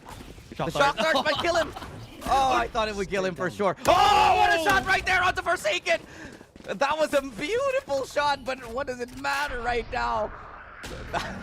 Absolutely insane. Sushi Boys with his shot, however, will trade it off. Benkai gets him in response. The double push now coming through from mid. They want to keep the pressure on here as they now take the A side. Jing signaling to his team, guys, A side completely clear, but Scary swings out and he makes it interesting, at least a little bit longer. 2 versus 3.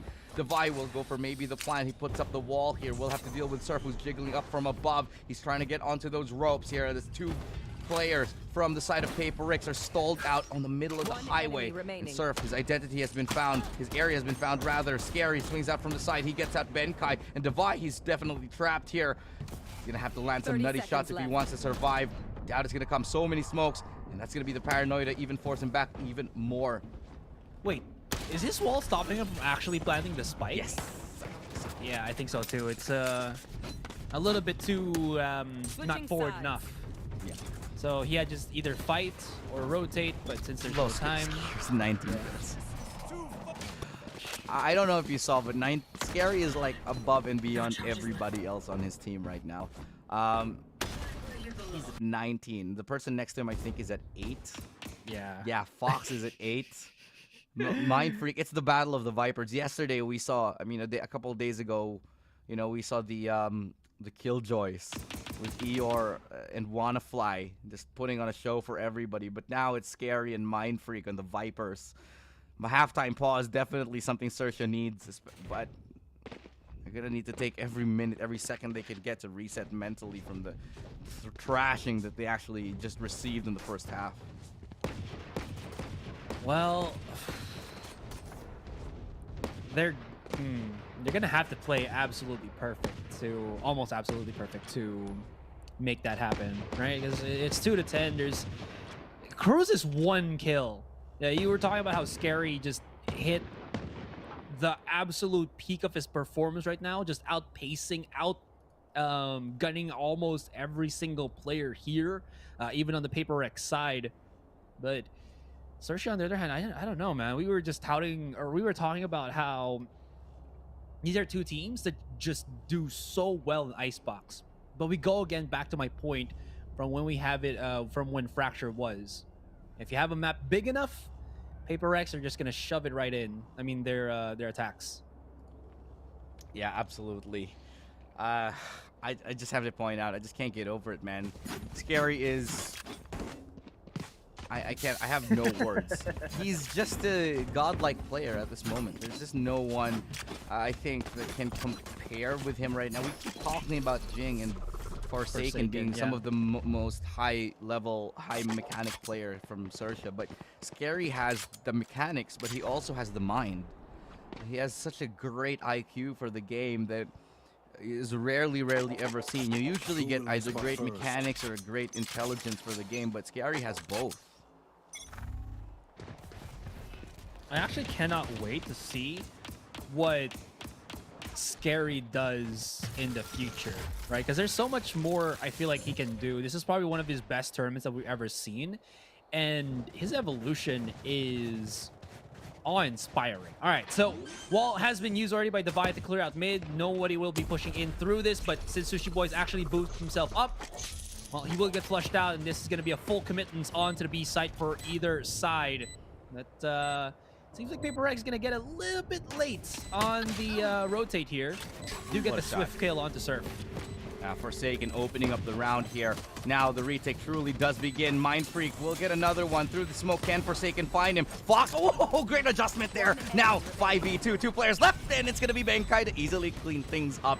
What an easy retake for Paper Rex, and that should be the nail in the coffin, man. You lose that round, you're pretty much done and dusted. XERXIA know this. They're probably gonna force buy right after because it is desperation time here, but on Icebox, XERXIA has just been schooled so far.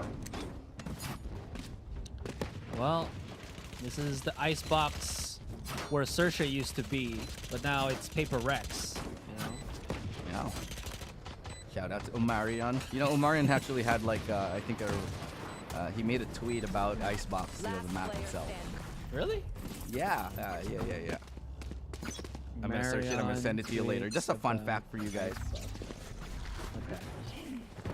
I think it was a social media post about it. Anyway, it's a forced buy, like we said it would be, because XERXIA, they just cannot give any more rounds. It's already 11-2. Losing the pistol like that is pretty much the nail in the coffin. But they got Jing from up close. He gets a great opening. That's the spike drop, so they have a line of sight on it. Jing, can he heal himself? No, he can't. Scary takes him down through the smoke. And it's Scary yet again to be keeping Paper Rex at bay.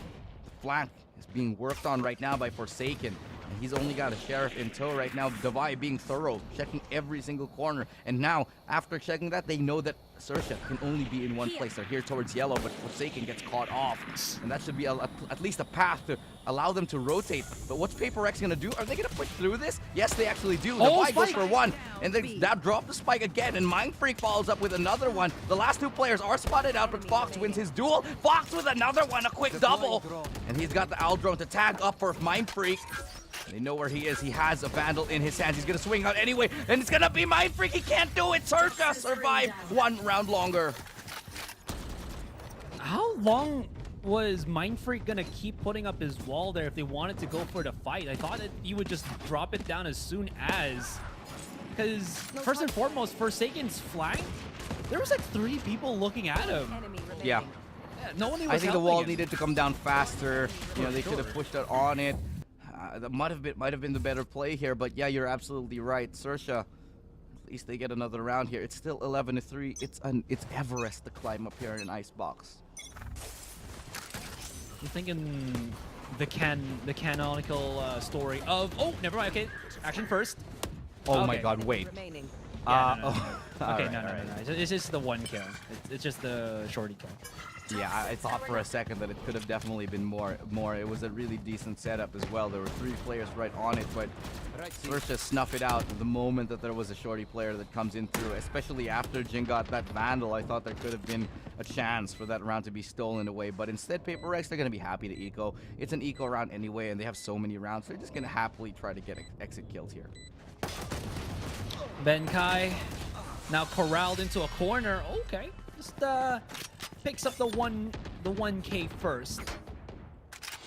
All right, so this is actually the best case scenario for XERXIA considering what's happening, because at least they do have that 1 round buffer, that 1 round cushion, that if they can mount the set rounds here, it should disrupt Paper Rex. But Forsaken, he's brought the operator to play. Although, I'm not sure where XERXIA is actually going to be peeking out. If they try to go majority on B, he will not swing out against Forsaken here, but never mind, you're split up, so there could be an operator kill in just a matter of seconds. Yeah. Well, 5v5 still as Now all of the guns are in play. They even have the operator onto Forsaken. Gonna play back there towards the backside here. Surf, he does lose his duel up against Jinx. Scary. He's gonna get taken down. Forsaken, easy pickings from him. Drops down. Can't get the shot. The tailwind out. He does manage to survive a little bit longer. Good paranoia as a fadeaway shot does come through. Owl drone just to help him get a little bit more recon in as Devi will find Fox. 2v5. This is gonna be a difficult round as Forsaken cracks onto the dome of Sushi Boys. And XERXIA, oh my god, Cruz is even getting sprayed through in this smoke right now. Desperate times, and that's gonna be it. Jing is gonna take this one. PaperX resets XERXIA, and it's gonna be match point already. Desperate moments as they find at least a plant and only one kill. XERXIA would have needed to get much more than this. Yep. Match point. PaperX don't over-rotate, and they leave Forsaken to hold the angle by himself. Look at how just... Yeah, those jiggle peaks spotted out by him. Easy. This one, easy as well. That leaves Cruz, the bottom fragger for this XERXIA team to try to make something happen. But again, when PaperX are in this type of... are super in tune like this, it would be very impossible for him to disrupt their flow and maybe even try to clutch that 1 versus 4. I wonder... Okay, is this a wall boost? Okay. Super boost. Finds nothing on B main. So that gives crucial information here of what is to come to A. Yeah, well, on towards the A site, there are so many PaperX players here, and the flank is already coming in. Tailwind in through already, but Scary denies Forsaken. If there's anyone to do it, it's got to be Forsaken now.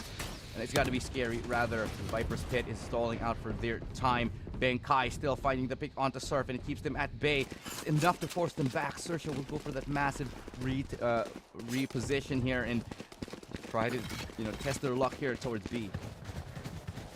There will be device utility to kind of stop that as they're coming right in. I'm not sure if he hears it. Scary, of course, will try to go for the lurk, but Benkai counters the timing.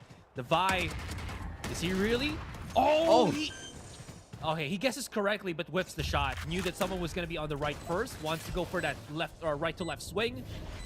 That guy still hits the shot onto Fox, and the timing on the smoke actually exposes him to the elements. 1 versus 2. Cruz now running for dear life, looking to punish Benkai as he activates the Hunter's Fury. And there you go. 1 versus 1. Controller versus controller. Cruz can try for the jiggle fake step like this. Oh, he's gonna stick it. No way he sticks it, but Cruz wins it somehow. Okay, I thought he would get away with that, especially after the from the shadows that came in. Yeah. I thought it would have bought enough time for Mind Freak to get the full diffuse in, but just barely, because the snowman position was still had line of sight. Still, XERXIA, they have one more round. They got one more round off, but they have so many if they want to come back and bring us to overtime. He heard the swing out too. Just got the dink? Yeah. Did he? He had a phantom, right? Yeah, he had a phantom, so he got the dink, but not the kill. Just phantom things, man. Yeah. Here in Southeast Asia, we like our phantoms. 100%. I very scarcely ever see players using the the phantom, but yeah. I like this change of pace here from Pace.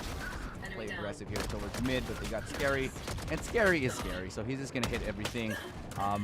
Okay, Mind Freak with a good kill onto that pistol. Let's pick up one. Do you think that they have recovered the... No, they haven't recovered anything, but Mind Freak getting another?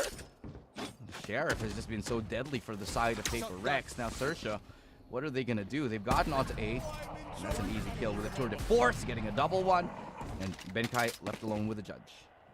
Yeah, Sushi Boy's just kind of vibing. Get all these nice little frags. Benkai, unfortunately, his position was a one and done. Spike planted. Oh, he can actually pick up the rifle if need be. All right, never mind.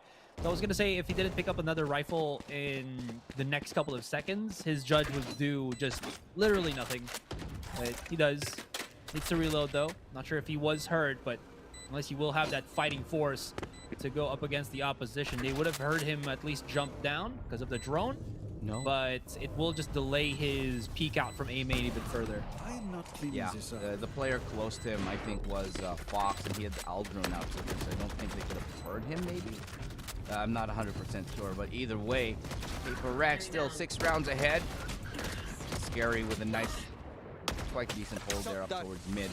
still have 6 rounds to climb back from. And Sushi Boys feeling a lot more comfortable now. That's a good sign that, you know, your operator here, Sushi Boys, starting to hit those shots. He's definitely one of the players that I really think are stepping up. Considering everybody else, Cruz, Surf, they need to do a little bit better than this. It's Sushi Boys and Scary who are truly at the very top here. Forsaken, easiest kill of his life as he gets up from on top. They don't even expect him. Kenny Tailwind out. Yes, he does. Gets through. But Jing, who's supposed to back him up, they can't get him up. But it's going to be Divide to hold the line. He even has res. Can he go for the res? Looking like it might be a yes here as they double peek this long angle. Surf with the operator walled off, going for the res. Surf, can you do it? No! It's Forsaken with a triple kill, and Scary, he has been the hero for his team. He's gotten so many kills, 25 now, but can he do it? He only gets one more as Paper Rex will drop XERXIA and get that 2-1, bringing us to map number 4. And match point, or series point, for Paper Rex here. This is the last bastion of hope for XERXIA and XERXIA fans. They need to get that 4th map or else it's all over for us, playa. Breeze. Oh, wow. It's going to be Breeze. Another big open map for Paper Rex to do Paper Rex things. And XERXIA, they're riding on the coattails of Scary. And nothing other than that has led them to round wins, to be honest. Yeah, you're absolutely right. Let's take a look at the post-round stats here. Scary, certainly, like you mentioned, being the paragon for his team. 385, and he's on the losing team. Is that's just not fair. This just goes to show how much of a good player he has been. Now Fox and Sushi Boy, Fox is the only other player on the squad of XERXIA to have a positive KD. That's a little bit concerning here, but you know, it goes to show that XERXIA can't roll with the punches. They took a big loss on map number 1. They took a big loss now. They might be able to make a comeback in map number 4, but it's going to be Breeze that's going to be on, and that's certainly going to be difficult. Meanwhile, on the Paper Rex side, you have Mind Freak with a 292 as the Vipers lead the way here on Icebox. Well, Vipers will be leading the charge again on Breeze, if I'm not mistaken. I wonder if they're gonna double down for the double controller again on Breeze, though. That hasn't really proven to be the most effective here for XERXIA. They have used it in the past again. Or are they gonna double down and put maybe Fox or Scary back on Duelist? Because I'm not sure if Scary actually has played Duelist before, but it might not be a bad idea to do him like that. But if they're not, They have, you know, their new lineup here on the side of Paper Rex has, for the side of Breeze, their new lineup has the Chamber in it, whereas Chamber and the KO. So that's kind of what they've been running on Breeze. But for the most part, the most successful that they've had, the biggest lineup was the one with the Cypher and the Sky. That might be a little bit outdated now. We'll have to check what they actually pull out. But we'll talk about Breeze later, as right now it's just the highlights of the previous game. It was Scary's match all the way through. This was the beautiful hold that he had in sight. 4 big kills here. But everything after that, like you mentioned earlier in the game, Asteroid, they were great kills, but a lot of them were kind of low impact, where he was getting a lot of exit kills. I do have to attribute that to the fact that Paper Rex were just avoiding Scary, with good reason. Yeah, or, you know, it's either a byproduct or they were avoiding him completely, whether because they just had a better A take, because whenever they go for B, they just couldn't really find the groove that they're looking for. And whenever it's the A side, look at how just, you mentioned it, right? It's so clean, so pristine as they get trades left, right, and center. So, with all of that, you know, up to the plate already, how the hell is XERXIA going to bring it back on Breeze? On Breeze. Well, I do still think XERXIA has it in them. They are still XERXIA after all. And regardless of how bad or how poorly they performed in this match or, you know, in map number, in the first map, they are still very much top dog and one of the best teams we have all across Southeast Asia.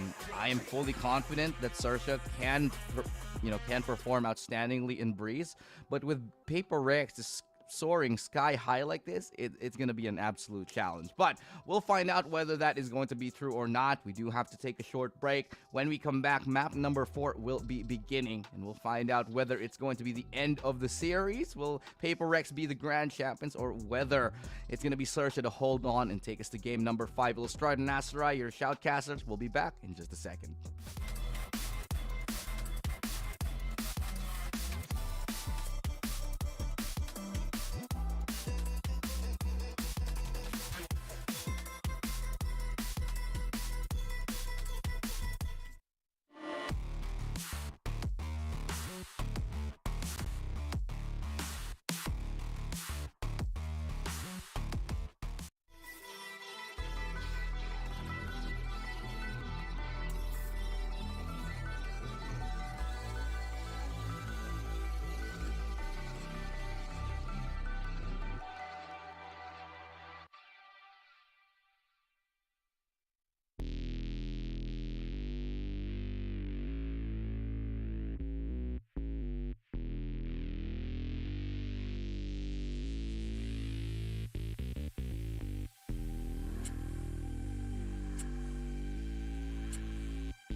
Paper Rex with a nice clean finish here in map number 3, and we go to the 4th. We ended Icebox in a 13-6 victory. Very, very convincing for the side of Paper Rex, excuse me. But now we're going into Breeze. How's that going to fare up here? We're going to find out. This is the last chance for XERXIA to get back into this grand finals. Otherwise, it's going to be Paper Rex who make it to be all the way through and be the grand champions. So joining us, your casters, Illustrato alongside Aserai. We're delivering to you the rest of the action here. It's been an amazing run so far. A lot of superstar moments in the grand final that we can be proud of. It has certainly delivered here in APAC today, Aserai. Yeah, man. I just can't believe this is with the caliber of matches that we've been casting. It's such a treat to see how well both teams can really do perform, and you see why there are finalists as of the moment. That match where XERXIA was able to beat Bleed in that 2-1, Paper Rex seemingly undefeated, and actually XERXIA technically undefeated up until that Paper Rex match. So this is a grudge match as well as a bragging rights match for these two teams. With all of that pushed aside, this also is a very important finals game, because even though both of these teams are already, going through Masters 1, seedings are very important to us. We don't want to have that seedings from last year that kind of just pinned us against every single heavy hitter out there. So these teams might want to get that one up already and give themselves a lead coming into Masters 1. Yeah, you're absolutely right. Paper Rex, not only do they want that grand prize, not only do they want the bragging rights, but also seeding when it comes to the Masters. So there's a lot at stake here. You can safely say that, yeah, sure, we're already in Masters anyway, but there's a lot of weight attached to that first place. So we have had a lot of discussions as well on who truly is the best team here from SEA, or sorry, APAC. And clearly right now, it's very much up in the air. Paper X, yeah, they're a little bit ahead in this series. And this best of 5 is truly going to give us the answer to who is the top dog in the region. Now, we'll go into the map select very, very soon. We talked about what potential agents that we can see on this one. Might be the Chamber here for the side of Paper X. Or they might bring out that Soul Cypher Sky combination. It's really up for grabs. Not so sure what we can expect though, but what I am looking forward to is seeing what the players bring. Scary, what's he gonna pick? Is he gonna be on the Viper again? Because he has very much looked comfortable the entire series long on any agent. Yeah, he just plays everything up to an absolute T. And maybe the change for Scary here is to actually put him in a position where he's the one that gets the initial contact, right? Whether it's actively rotating him on A or B, or putting him in a different agent that actually nets the faster contact against Paper Rex, might be a risk that XERXIA should be willing to take here. Because it seems like whenever Scary is immediately flung into the mix and flung into the fight against Paper Rex, he's been able to hold his own against multiple players and actually get multi-kills, which really ultimately leads XERXIA to winning more rounds. Yeah, not just a mechanical player, but ultimately a cerebral, a very intelligent player that we have in the form of Scary, who has time and time again just brought to us some of the most impactful plays here. In Icebox, we got a glimpse of it with that 4K solo hold on B. And even on the previous round in Split, a lot of it came from him. Now, we do have a little bit of time to sort of sit back and relax and think, because we are still waiting for the players to, get into the game itself. But what do you think this means here for the players in the server, right? We have XERXIA, we have Paper Rex to be that number 1, to be the best in APAC. What do you think it means for them? Because both these teams experienced a lot of sort of difficulty towards the end of last year. Paper Rex didn't get towards champions. XERXIA didn't exactly perform the best back when they were X10. Yeah, I think primarily for us, it is still a statement, because again, here in APAC / Southeast Asia, for a lot of the teams that are coming into this one, not other regions really respected or kind of thought that we might be able to make things happen. And last year definitely was something that put us on the map for the entire Valorant world, and it seems to have ignited something for a lot of these teams. So you're seeing them just try to push themselves even further. And both XERXIA and Paper Rex are looking to be those teams to kind of bring us all the way, maybe once again, to champions. Yeah, and one thing that's actually crazy, if you think about it, none of the teams in Masters 1 that we saw last year or any time of the year are going to be there. It's all new faces except for 2 so far. There's still a few more from Korea, for Japan, for Latin America, but for APAC, we already have familiar faces. That's XERXIA and that's PaperX. The others, not so much. Yeah, Fnatic is going to be there. They're the only other team I think that where we saw in master level, tournament. Yeah. I'm actually very excited about that. That just means that we're gonna have maybe a matchup where we can see PaperX go up against the Guard, the Optic, and XERXIA get their rematch against Fnatic. Exactly. I think M3C also playing or has qualified already for EMEA. Not yet. Not yet. The Okay. EMA, yeah, I don't think so. The EMA representative is still Fun plus Phoenix and Q2. Okay. Anyways, and Fnatic. We're gonna get flung into the game. Looking into the compositions real quick here for XERXIA.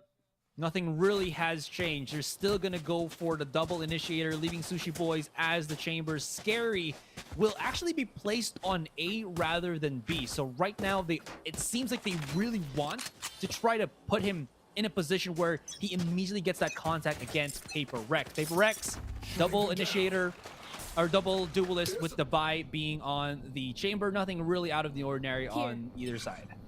Yeah, Mind Freak also up on that Viper. That should be something to be noted. We'll see how things go as we go into the pistol. It's A side that's looking like the target. Not exactly sure what that Viper wall is, actually. If you see that, it's a little bit awkward, isn't it? But we'll see how that plays out. It's a bit too thin. It's very thin, actually. Yeah, I'm thinking they just wanted to control A main early, but it clearly didn't really stop anybody. Forsaken, though, with a great entry. Benkai will follow up with another kill for himself, bringing us to a 4v3. Fox, Sushi, Surf. There are 3 players who have to retake against PaperX onto this A side. Forsaken takes a couple of shots. He's able to finally take down Sushi Boys. Now from the flank and from the side, PaperX are just winning their duels up until Fox is able to get one, but Forsaken with a quick triple, taking PaperX onto the pistol win.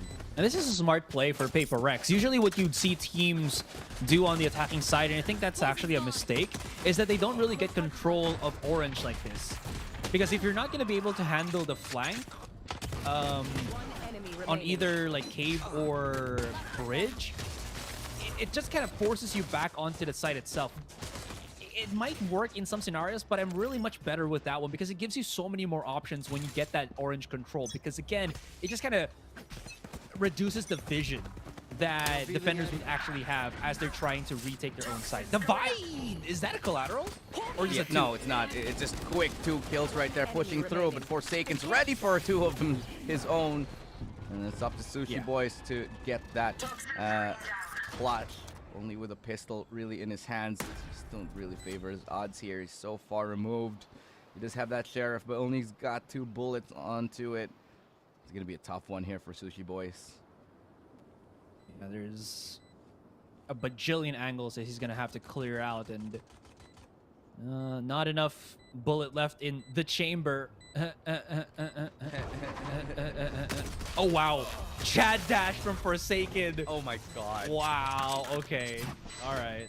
Is he going to buy an operator on attack? As he only had the pistol. No, well, actually, that is something to consider. 6,200. I don't think he'll do it now because it's still the bonus round.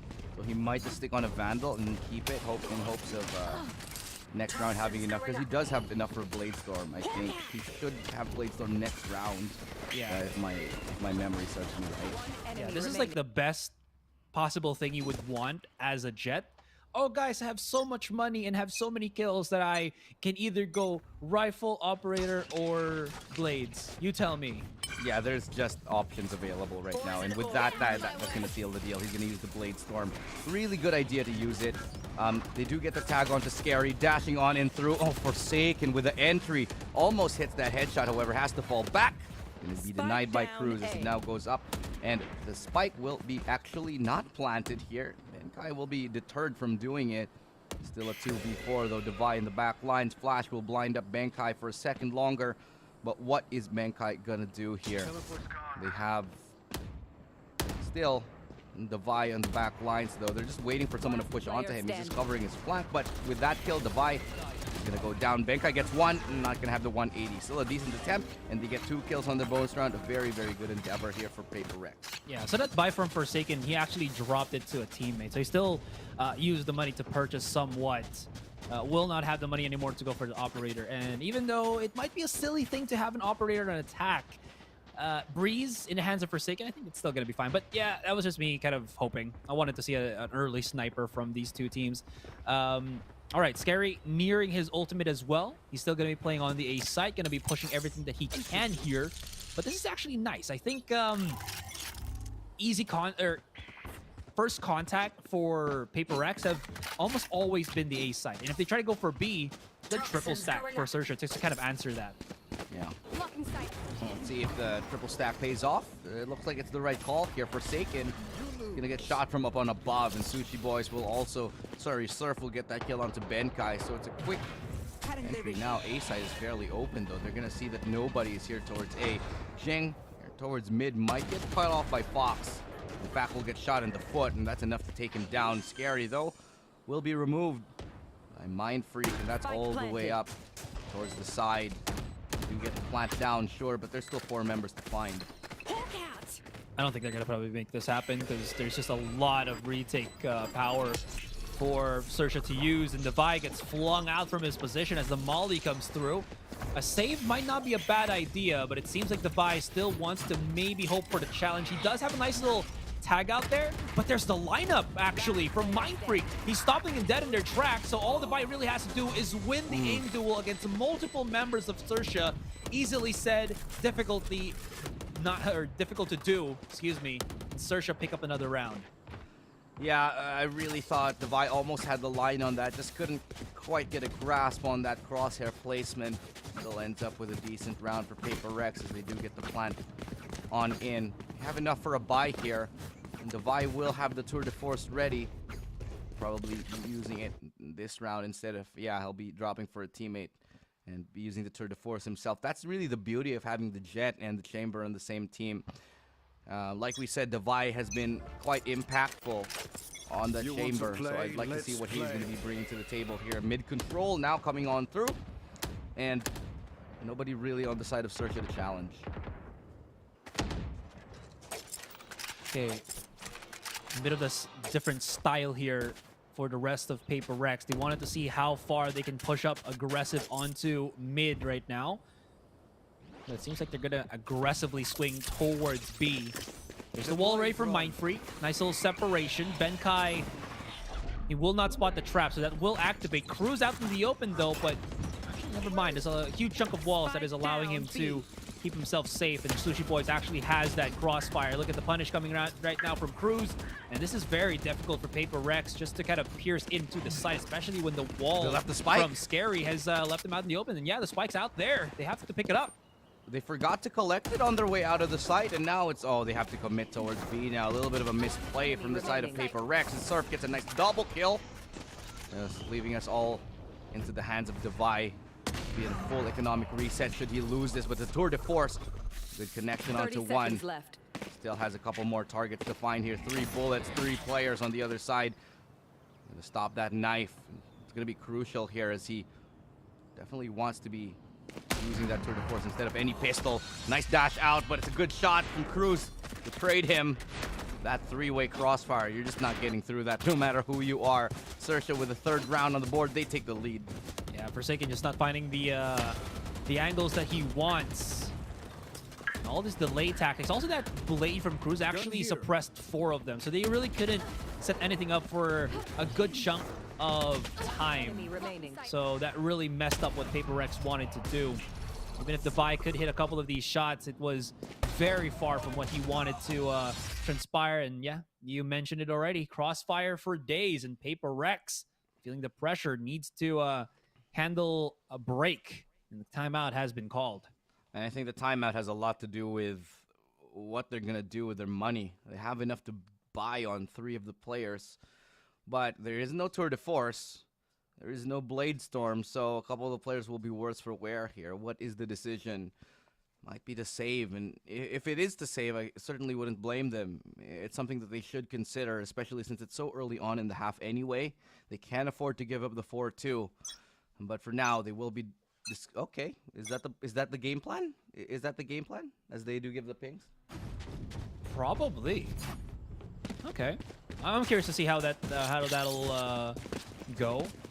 I mean, they got. I don't know, man. It felt like they kind of missed the beat on that mid control and just started to default once again on B and A, and that really doesn't work since they can't really remove the utility. The Vi, ooh, Surf's waiting. Yeah, and he gets that shot onto Mind Freak. Scary will get another one too, and this eco is not looking good for Paper Rex. Jing doesn't manage to open up, but Surf with the operator is able to get him up. Last player left standing, and that's Forsaken with one bullet. It is a Vandal that he can recover. He does pick it up. A shot that's gonna ring through. They know where he is right now. He sees. Okay. Not going to be alive for too long as they start to surround him. It's pretty much going to be the round for XERXIA. But the buy round now coming in. And Paper Rex, let's see what they're made of. They have enough to buy this time, even though last round was kind of scrappy. The buy will have to be on half. No, not going to be on half armor. Still have enough. It's Jing who's going to be on half armor. As the hero buy did come through last round. 4-2. They have lost a lot of rounds in succession here, Paper Rex. A win here would be absolutely crucial, but look at this 4-stack here. Look at the 4-stack by XERXIA. It means one thing. They're going to want to push in. They're going to want to take a fight. Hunter's Fury so early on, and Forsaken with a great entry. He lands the shot. ADS in, flashes, doesn't matter. And it's going to be through the flash that he finds Cruz. They're going to kill him off regardless here. And Fox, who desperately wants to peek on through. Fox, he gets Jing. He gets around the bend, pulls out a flash himself. He's going to try to keep his teammate alive. He's shooting his teammate just to kill him. I don't think that's going to work, but Forsaken yet again will find another. Fox trades. And from the corner, Fox has made miracles happen. Good flash to buy him some time. Fox, is he going to get a third? No, Benkai does it instead. And in a 2v3, you got Scary and Sushi Boys working hand in hand. The rotation is long for Scary. Scary will be swinging against Mind Freak here, but Sushi Boys, oh no, they're throwing everything in his general direction. Mind Freak hears the rotation, here's the footsteps, and once again, Scary is left on a clutch scenario here. And there was no tactics on that one. First thing, he just absolutely blew up. Yeah, nothing he could really do. Just reacted so well. Yeah, Forsaken, it doesn't matter if he's flashed or not. He just has the reaction. Knows that after that flash, there could have been a peek. I like the idea from XERXIA. Sure, to challenge an aggressive play towards A. But what they did instead just worked out wonders for him. Benkai misses the shot with the operator. You got Devi to pick it up for him instead. 4-3. And Paper Rex will close that gap, getting us to 1 round apart. Oh my gosh. Ugh. I'm getting like elevated heart rate from how. Yeah, the goosebumps are coming. This is one of those games. This is one of those we don't get these often, Asarai, but in a grand final like this one, man, certainly one of the ones for the books. I gotta give, like, look at that. How can these guys be that good? Also, if viewers don't know, I believe Forsaken just actually hit his 18th birthday. Ah, happy birthday. Yeah, I think it was yesterday or the other day, but wow. Zoomer in. Maybe if we go back 10 years, we'll get as good as he is. And unfortunately, that's just not gonna happen. Oh, ooh, big miss right there from Surf. I thought Forsaken was just hovering and just hanging out right above, but there's a Viper spit of his own. Now they go back towards A, but I think it's a little bit of a bait and switch. They just go back. Right after the Seekers expire, do they commit or do they return? That's really gonna be the question here, as now the flash comes through. Fox make that flash play just down through the shoot. Not really gonna flash up anyone.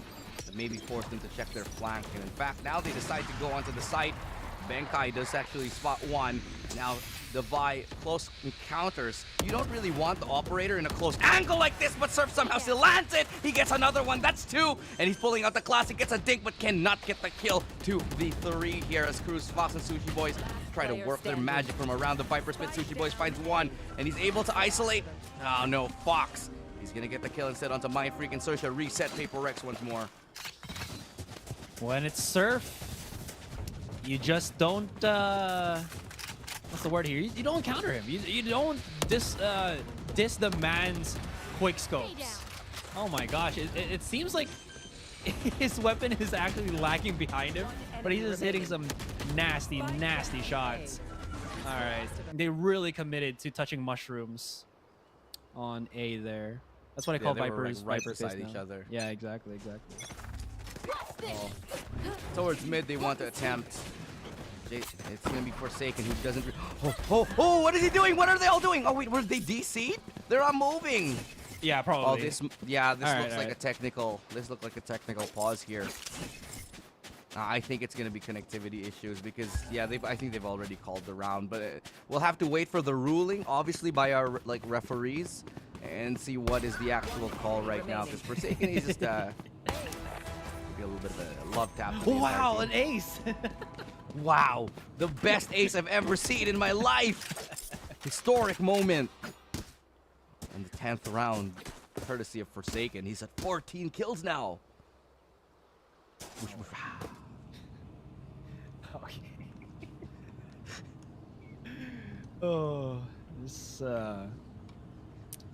congrats to Forsaken. He's probably single-handedly won the game then for them already. Yeah. Actually, every round after this doesn't count. Yeah. So congrats to Paper X. Congrats. No, I'm kidding. Yeah, somebody might actually take us seriously. All right. Yeah, I'm very worried about that. No, it's not done. We're just going on a little bit of a technical pause. So apparently 9 players DC'd, I think. No, it's round 9 that we're round 9. Ah, okay. Yeah. Round 9. I thought he was saying around 9 players got DC'd. Hold your horses there, Spirit. Yeah. The spirit in my head just I can't understand sometimes. I'm not much of a psychic. Okay. Well, I hear voices in my head, They talk to me, they understand. Okay. I'm a little bit concerned now. No reference taken? Okay. Yeah. Ask Raph. He'll know what it is. Okay, I'll ask Raph later on. He's right here. Well, that is a nice house. Would you live in that house? Oh yeah, for sure. I'd live in that house. Yeah. Even though it's kind of beaten down, there's still some probably rooms that are still well maintained. I'll probably stay on the first floor. Yeah. You know what It's probably haunted. That's fine. I don't have like that mystical power that allows me to spot out the other world. Yeah, parties wouldn't be very fun though, I think. I mean, I think it would be. With the ghosts? Yeah, because isn't Breeze like what's the term of Spanish descent? So like at least the vibe of the island. So we have that Day of the Dead, was it, or what's it Dia in de los Spanish? Muertos? Yes, that one. Yeah. Where you celebrate your dearly departed. So like Soul or Coco. Or Coco, yeah, Coco. That's what I was thinking of, actually, Coco. Yeah, right. It's gonna be a little bit of a long technical pause, I think. So it's time to bust out the karaoke machine. Remember me. We love to bust that karaoke machine. We love to bust the karaoke. We're Filipinos, so yeah. I don't know if other Southeast Asians also love their karaoke as much as we do. No, not as much as we do. Not as much as we do. No, I think Southeast Asia they love karaoke. I've seen them across. I've seen Japan loves it, even though they're not in Southeast Asia. I've been to karaoke's in Japan. Okay. Korea also. So East Asia, yeah. But Southeast Asia, I don't think as much as us. Yeah, we'll have to ask Tash. She lives in Malaysia, so at least she can confirm I've been to us. Singapore a lot. Yeah. And there's not a lot of KTV going on there. In my experience. Yeah. So for those who aren't Filipino and don't know, well, we are still fixing the technical pause, and we can't really talk about anything else. It is just like right in front of our eyes. We have karaoke rental machines here in the Philippines. So there's bring them to family parties. Yeah, there's literally a truck that brings a karaoke machine to your house party, and you use that to sing. We even have a brand here that is like a portable karaoke machine. Because karaoke here in this it's serious business, man. It's serious business. Doesn't matter if you can sing or not. Doesn't matter if it's 2 in the morning and your neighbors are complaining. You do it anyway. Hey, those neighbors are gonna join us when they start hearing. Yeah. Okay. Yeah.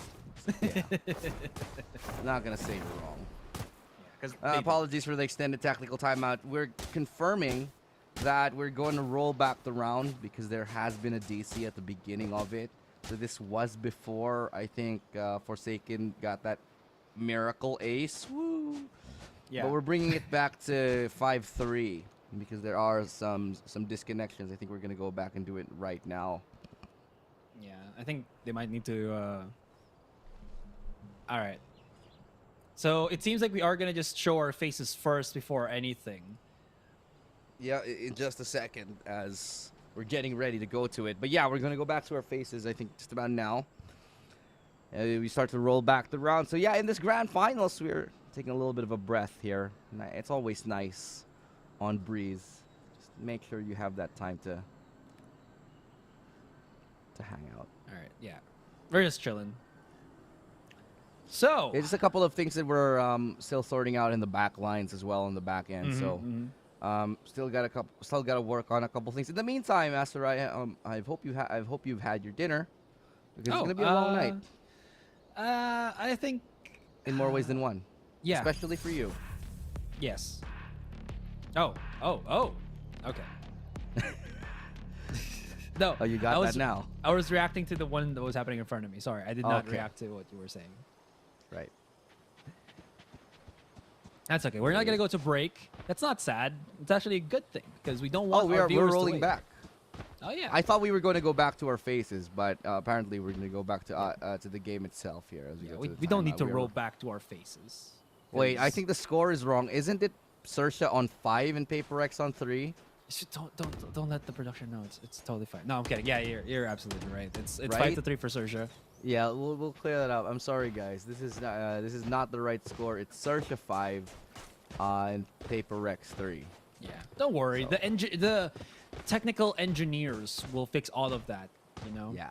I have in the back with the magic. Yes. I have no idea how all of this technical issues is fixed. But I do. They have a guy. So they have a goblin that just says, "What score do you want? You have right now for the round." And then he just fixes the round for us. It's actually the little guy inside a little goblin inside each and every one of the computers, and they kind of just have to bonk him and be like, "Hey, fix it." And then sometimes it takes him a while, sometimes it doesn't. This is one of those. It takes a while. Ah, there we go. We got the right score up 5-3 for XERXIA, and then PaperX is obviously going to be on 3 as the operator now comes in. Yeah. Now I'm wondering, because again, these kind of things, even though it does happen in, yada yada yada, the strategy or the push from PaperX can't be the same, right? Because XERXIA will just know what just happened. Yeah. And well, there's not a lot to give away because in that round, Forsaken just kind of went in with a Bladestorm and killed everyone. True. All right, no need to go back to casters. Who needs casters anyways? Yeah, who needs us? Just yeah. Let's do something else. Let's go for dinner, guys. Get a break. Get a break in. Okay, the break's over. Time to take over. Yep. You're old. You know that's classic rock now? Are you kidding me? Really? Oh no. Yeah, because that was released like more than 10 something years ago. It's technically decades. Oh my gosh. But anyway, you're right. We go back into the game, and it is 5-3. XERXIA is in the lead, not very dominantly so. We are going to be seeing a little bit of a scrappy buy coming from PaperX. They have the Bladestorm in the hands of Forsaken. This time he's not going to go through a main. He's going to go through... This is interesting here. They deploy the Viper Spit right towards A. And, okay, Forsaken is actually safe from that recon. I think it was theirs. Yeah, and now it's Forsaken and Devi coming in from the mid. Is able to cut up the rotation now. Somehow almost wins that duel. Fox gets the better of him. Now the flank is open, but okay, Mind Freak is going to get that kill, and that's massive because he has the spike. Now Fox is the only one left, and he's made enough noise to make them look that way. It's going to be the round here for the side of PaperX. 5-4. It's not an ace, despite what the screen says. Yeah. Basically the same thing still happened. All right, seems like there's still something happening here. I'm not sure what's what the hullabaloo is in that round. But all right, dissecting what just transpired there, Elu.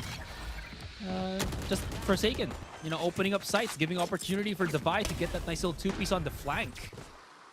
And the rest of Paper Rex just having an easier time to clear it out. So we'll see how that goes. Yeah, you have to have that technical pause come in. And just once more, sit back and relax. Apologies, we do have a couple of things to clear out. Not sure what's happening exactly, but we are waiting for just information on what's going on. In the meantime, Asarai, we were talking about classic rock, and how does it feel to know that the songs that we listened to growing up are classic rock now? Awesome, because they're considered as classic rock. That means that No, they yeah, aged okay. nicely, right? And yeah, and I'm actually surprised. I have met with like not really met, but I've interacted with a couple of the young ones, right? The newer players of Valorant and Esports, and it seems like they know some of these songs. You know? Similar to what we had with the 80s. Yeah, but that's because... Yeah, that's true. Yeah. But then we didn't really have... see, in the 80s, when you talk about like pop music, that's kind of like what everyone listened to, and it was very easy because there was like one avenue for music to get streamed on. You either listened on like MTV or the radio or whatever, but now it's like Yeah. you can listen to anything you want. It's so hard to have quote-unquote classics. Ah, okay, that's true. That's true. That's true. At the turn of the tide. Yeah, the world is moving at a very quick pace. Pretty soon, you and I, Asarai, will be Heads will be inside retired. a aquarium. Jar, yeah, maybe. Yeah. Brain in a vat. I mean, I wouldn't living mind. through electrical signals. Yeah, I wouldn't mind. You know, maybe if they can persevere. If you could upload your consciousness to the internet, would you do it? Yeah, of course. You know, But like it has Johnny to be Depp did. on, It has to be on Valorant or 4chan. Oh my. Okay, yeah, okay, that's fine. That's fine. Can I plug myself out if I, you know, can't take it enough? Can't take it enough Okay. anymore. Yeah, sure. Why All right, not? there you go. Thank you. That's sure. I'll do it. I'll give it a go. Yeah. Who wouldn't want to be? Well, you could be an actual agent. Yeah, exactly. Who wouldn't want to be like Omen? What would or your Jet? ability be? You would cringe the other people to death. Oh yeah. So I'll throw like super lame dad jokes, you know. Your cue would be like a pun. Yeah, exactly. All right, so you thought that was punny? Well, I got a lot more in my arsenal here, you punkster. Oh, geez, something like that. And they'll be like, emotional damage. I wonder if that's gonna be a thing still, like 2 or 3 years from now. Oh no, probably not. Probably not. Yeah. Okay. Get it. Fair enough. Okay, so yeah. I was just gonna say there's still no updates on what is happening for this one, but we are just waiting for commands from the Overlord. Yeah. It's kind of just a little bit of a waiting game. So I hope you guys are having a good day. And this is kind of the moment where we just have to sit back and relax and, you know, talk and hang out for a moment. You know, you and I in the audience, we get to know each other a little bit more. Asarai likes long walks on the beach. Longboard walks on the beach. Longboard walks and pina coladas. Getting caught in the rain. Who sang this all that good again? stuff. Do you like pina colada? You know, oh my god, I can't remember the name of the singer of the band. Raph has got to know this, right? Because Raph's old, yeah. He doesn't know it. No, he's not here. It's Rupert Holmes. Is that really? Okay. Well, we're still waiting for whatever's happening. So, in the meantime, guys, we are just sort of waiting for what is going on.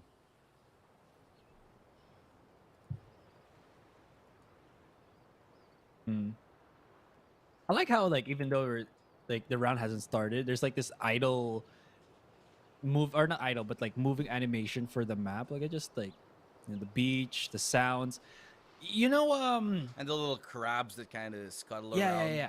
So Here's a fun fact. Let me just double check this. So you know the art of recording sounds or doing sounds. Wow, nice observer. He's playing what do you call that game? You go through people's legs like leapfrog or something. That's over people. This is I know, but it's under. There's a game like that, right, where you have to crawl underneath. I actually don't know the name. Oh yeah, here we go. So, wait, I will actually double check the name now.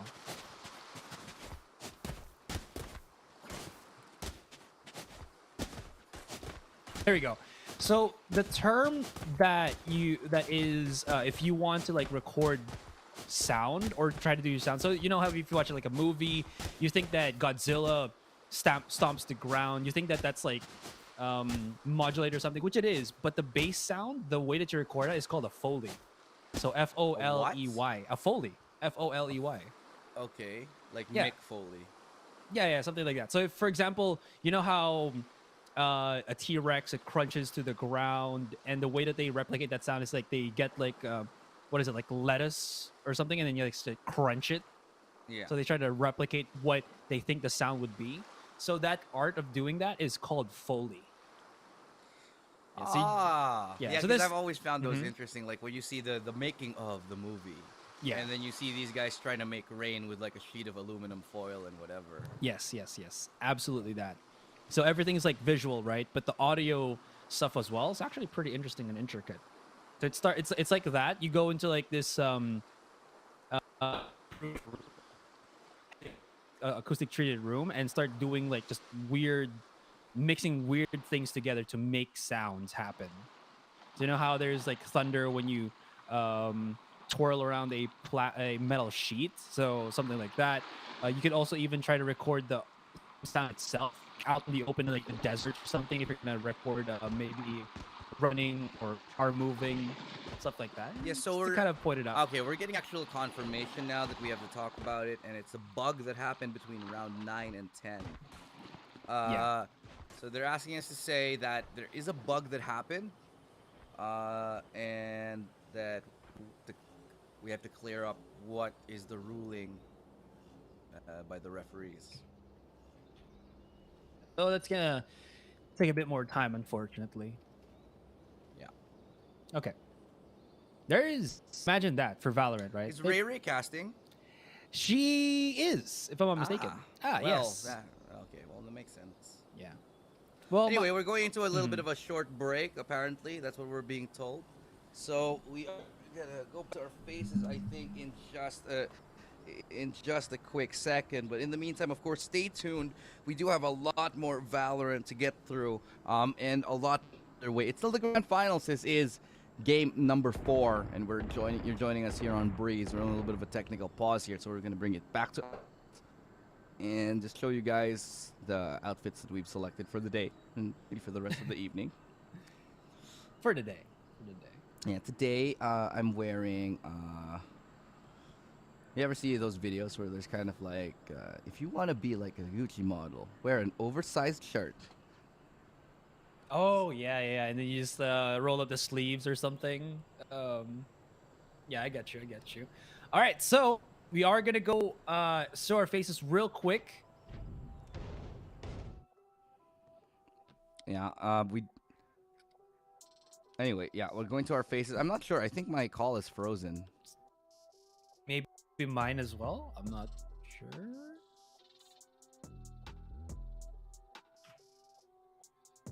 But now after refreshing it, it's. But anyway, so yeah, we're just exactly taking a look. We are investigating a bug that occurred after the rollback. Excuse me. And when we get back from it, we'll tell you the results of that that investigation that we have been making. Just have to make sure that all the competitive integrity is there and that nothing funky is going on. So when we get back to it, we're going to be continuing the grand finals, game number 4. Again, it's XERXIA versus none other than PaperRex here, with XERXIA being behind by 1 game as opposed to PaperRex's 2. Again, Illustrator and Asarai, we're going to go into a short break. When we return, we continue with the grand finals.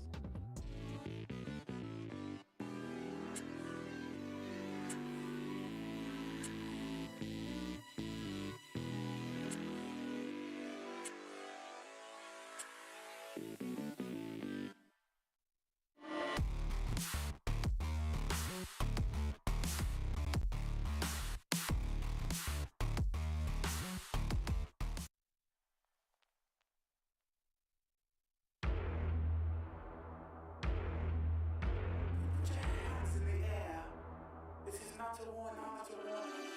think that I'm running in place? Y'all really testing my patience. Right before I blow up the spot, I had to get back to the basics. What if my talent is wasted? It's sick, but I'm lacking the placement.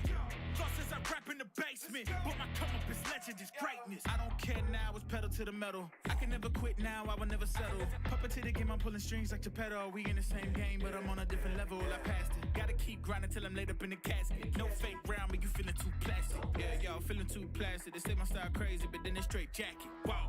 Why you still testing my patience? Trying to turn me into something I ain't trying to be. All the hate is a heavy rotation. You gon' lose yourself, quit testing me. Don't make me lose my mind. Don't make me lose my mind. Don't make me lose my mind, cause I'm lethal like Wesley, test me. Don't make me lose my mind. Don't make me lose my mind. Don't make me lose my mind, cause I'm lethal like Wesley, test me.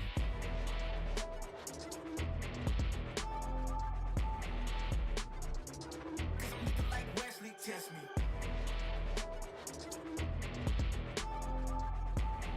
Don't make me lose my mind, cause I'm lethal like Wesley, test me.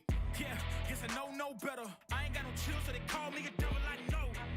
Look, I am just a man on a mission. If I want it, then I get it, I go. And if you're trying to test me a beast, you gon' need Liam Neeson. The chance that you taking is flagrant. You're testing your luck. If you think you'll make it out, then you're sadly mistaken. Careful what you putting your stake in, cause I ain't got no patience and no limitations. You trying to figure me out, and I know I don't make sense, but no one's there when you call like you're trapped in the Matrix. You need to take a break from it. I think you should take 6. Cause yes, I hold a throne and no one else can replace this. The pain will only go deeper the harder you chase it. I'm the greatest that you ever met. It's time that you face it. So tell me, why you still testing my patience? Trying to turn me into something I ain't trying to be. All the hate is a heavy rotation. You gon' lose yourself, quit testing me. don't make me lose my mind. Don't make me lose my mind. Don't make me lose my mind, cause I'm lethal like Wesley, test me. Don't make me lose my mind. Don't make me lose my mind. Don't make me lose my mind, cause I'm lethal like Wesley, test me.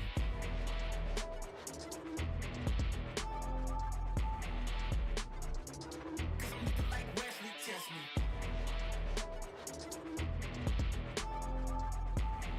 Don't make me lose my mind, cause I'm lethal like Wesley, test me.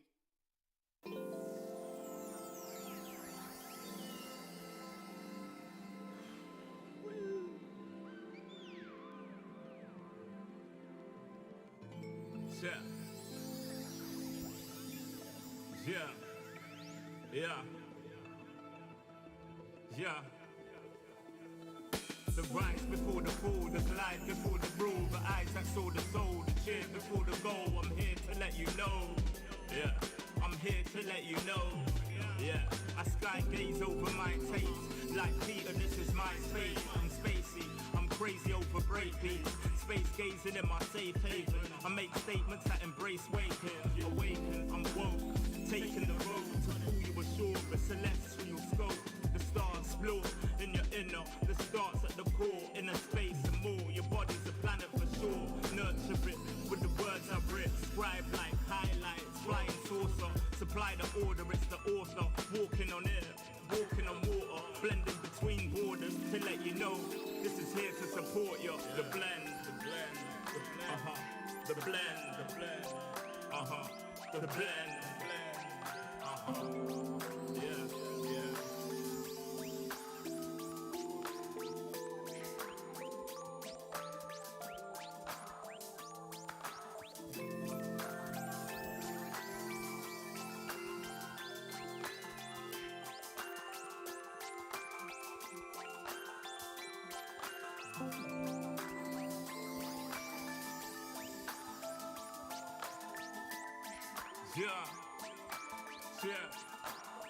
Yeah. Second verse after the first. Take control with words, roll reverse, the rebirth of verb from inside out, outside in. We control the earth frequency.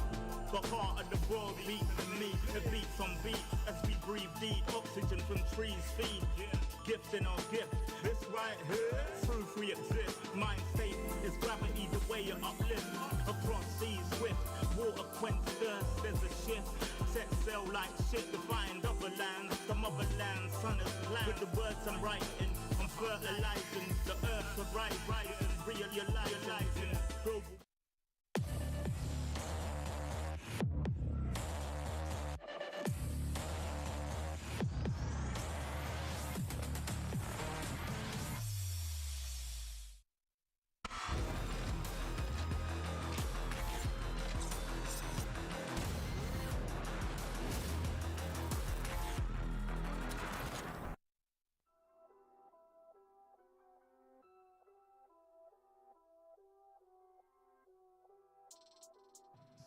Yeah. So, you there, Ilu? Is it working now? All right. So, while Ilu is figuring stuff out, we do not have a ruling just yet, guys, about what has been happening with that particular round. We want to make sure that everything is up to code, and the tournament organizers themselves are still contemplating of what is to transpire there. So we're still gonna have to take just chill out before we resume the match. So what's your yeah, we're just gonna have to relax and sort of figure out what's going on. No official word just yet, but yeah, I do want to ask, what is your emergency go-to food if you're like hungry and you're in a long broadcast? This isn't the commercial or anything, I'm just really asking. What do you go for? Because I have these like, I actually thought that was something else. it's wafer sticks. 'Cause Ah, they're low calorie okay. and they're yummy. Well, I just got a quick bite of like potato chips. I know that they're like high calorie, but they were the only thing I could really grab that was gonna be easy to bite. But if it's like a quick snack just to finish off the day, ooh, I do like just like eat a spoon of peanut butter, chunky peanut butter. All right, we're gonna be resuming. No rollbacks, no nothing. We're good. Okay, well, thankfully. Yeah, I think the round would have. Okay, well, I don't know what we're allowed to say just yet, so we'll just let the game play on. 5-4, and Paper Rex are now clawing back, coming back from this one, as it is gonna be a bye round here for Paper Rex. They do have the tour de force for Divide after what was a really good round last time, but they already have a quick flank coming in. Nobody is watching their flank already, so look at this Scary. He's already pushing up alongside Fox. Yeah, Mindfreak is about to actually hit that one though. So let's see if Scary is deadly enough to actually work it. But this is going to be a 2 versus 1. Nice little flash setup. You see one head already for Forsaken. Spike down and this should be that. Oh, never mind though. Jing and Forsaken actually still fighting inside the site itself, but they are getting pincered in from multiple angles. And the operator from Sushi Boys takes down Forsaken. We're all left on to Jing. Let's see if the particle child here, the particle player, will enlighten Paper Rex. Yeah, just one of the... Okay, he's fully flashed. He's flashed to bits. There's just no way, and Fox is going to get that kill. 3 big kills from Fox right there, and the quick flank really working out here. And this is one of the problems for the Paper Rex side. Didn't really have an anti-flank. I'm surprised they didn't leave like a trap just to slow them down a little bit, to give them information, because that was basically a free kill after that flash from Fox towards the backside. I mean towards Cave. And anyway, it was 6-4. Yeah, let's take another look at it. This was a free kill, and the fact that they got that follow-up onto Divide as well, just so difficult to deal with right now. Sushi Boy is also getting an easy kill. I just looked a little bit off. I'm not sure if it had anything to do with the timeout that we just witnessed. But they will have to get into the momentum of things, so there's still another buy here for Paper Rex. 6-4, and it's mid-presence yet again that is now being shown by XERXIA as they flash through. Viper Smoke is going to be the Trailblazer deployed as well. They do spot Fox, and Surf gets a pick up onto Forsaken, so now they've already gotten a significant sizable advantage. Can they capitalize on mid as the Seekers come out? They're going to be finding anything, but Fox does. Benkai as well as Jing. They're going to be able to get one apiece, and Fox and Surf will clean up this round. Mindfreak left standing all alone. There's a big lurk coming already from Fox, so Mindfreak gonna have to make something happen in maybe a couple of seconds now. Spots out the first. Can he react quickly onto Surf? Yes, he does. Does he know about the looming backstab that comes out from Fox here? He's still looking right in front of him. He does have his wall. Maybe could separate the spike. But again, Fox has already tucked himself all the way on window.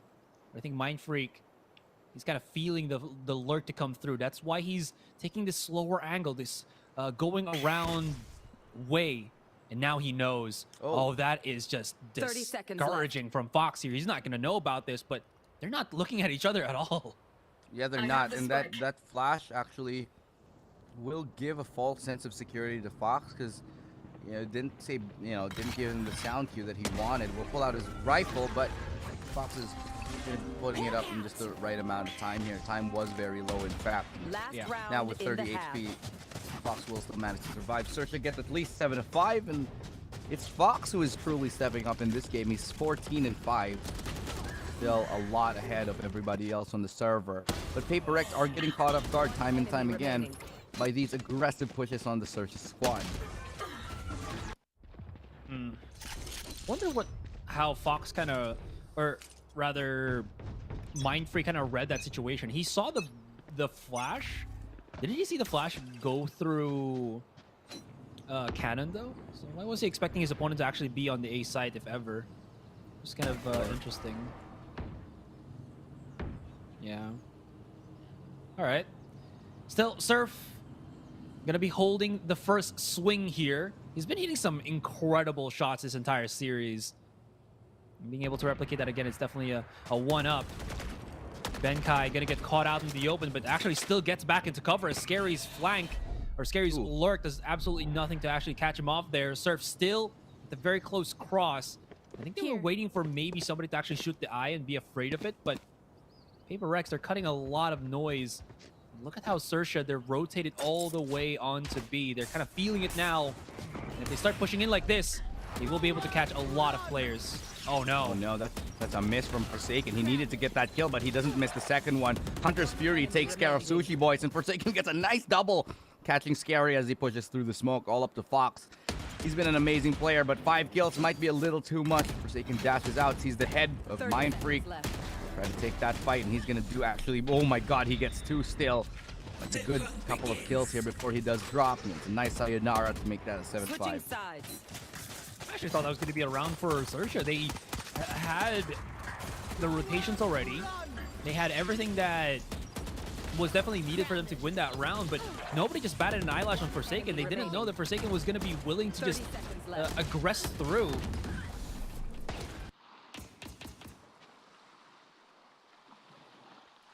Seven to 5. And it is halftime now. This is XERXIA in a very, very good chance to get us to game number 5. And I think Asarai might have had dropped out a little bit, so I'm going to be taking care of that for a second here. Do have a little bit of a clarification here on what exactly happened. I'm not sure if I can say, okay, we can't say it just now. So the exact bug that occurred is on the rollback on round number 9. Both Vipers used ultimate going into round 10. The team noticed that they still have ult, and the resolution from tournament organizer and from Riot is that they used the ult in the base before going into round number 10 because of the bug. So that was the bug, and that was the resolution. Just so you guys know, again, I'm going to repeat it. The exact bug is on rollback 9. Both Vipers used their ultimate. And going into round number 10, the teams noticed that they still have the ult. And the resolution from TO and Riot is that they had to use the ult in the base going into round number 10 because of the bug. So that's what we're going to go with. That's just so you guys all know what was happening. Now, as we go into the halftime pause and we sort of slow down the pace here, Forsaken now doing a little bit better on the Jet.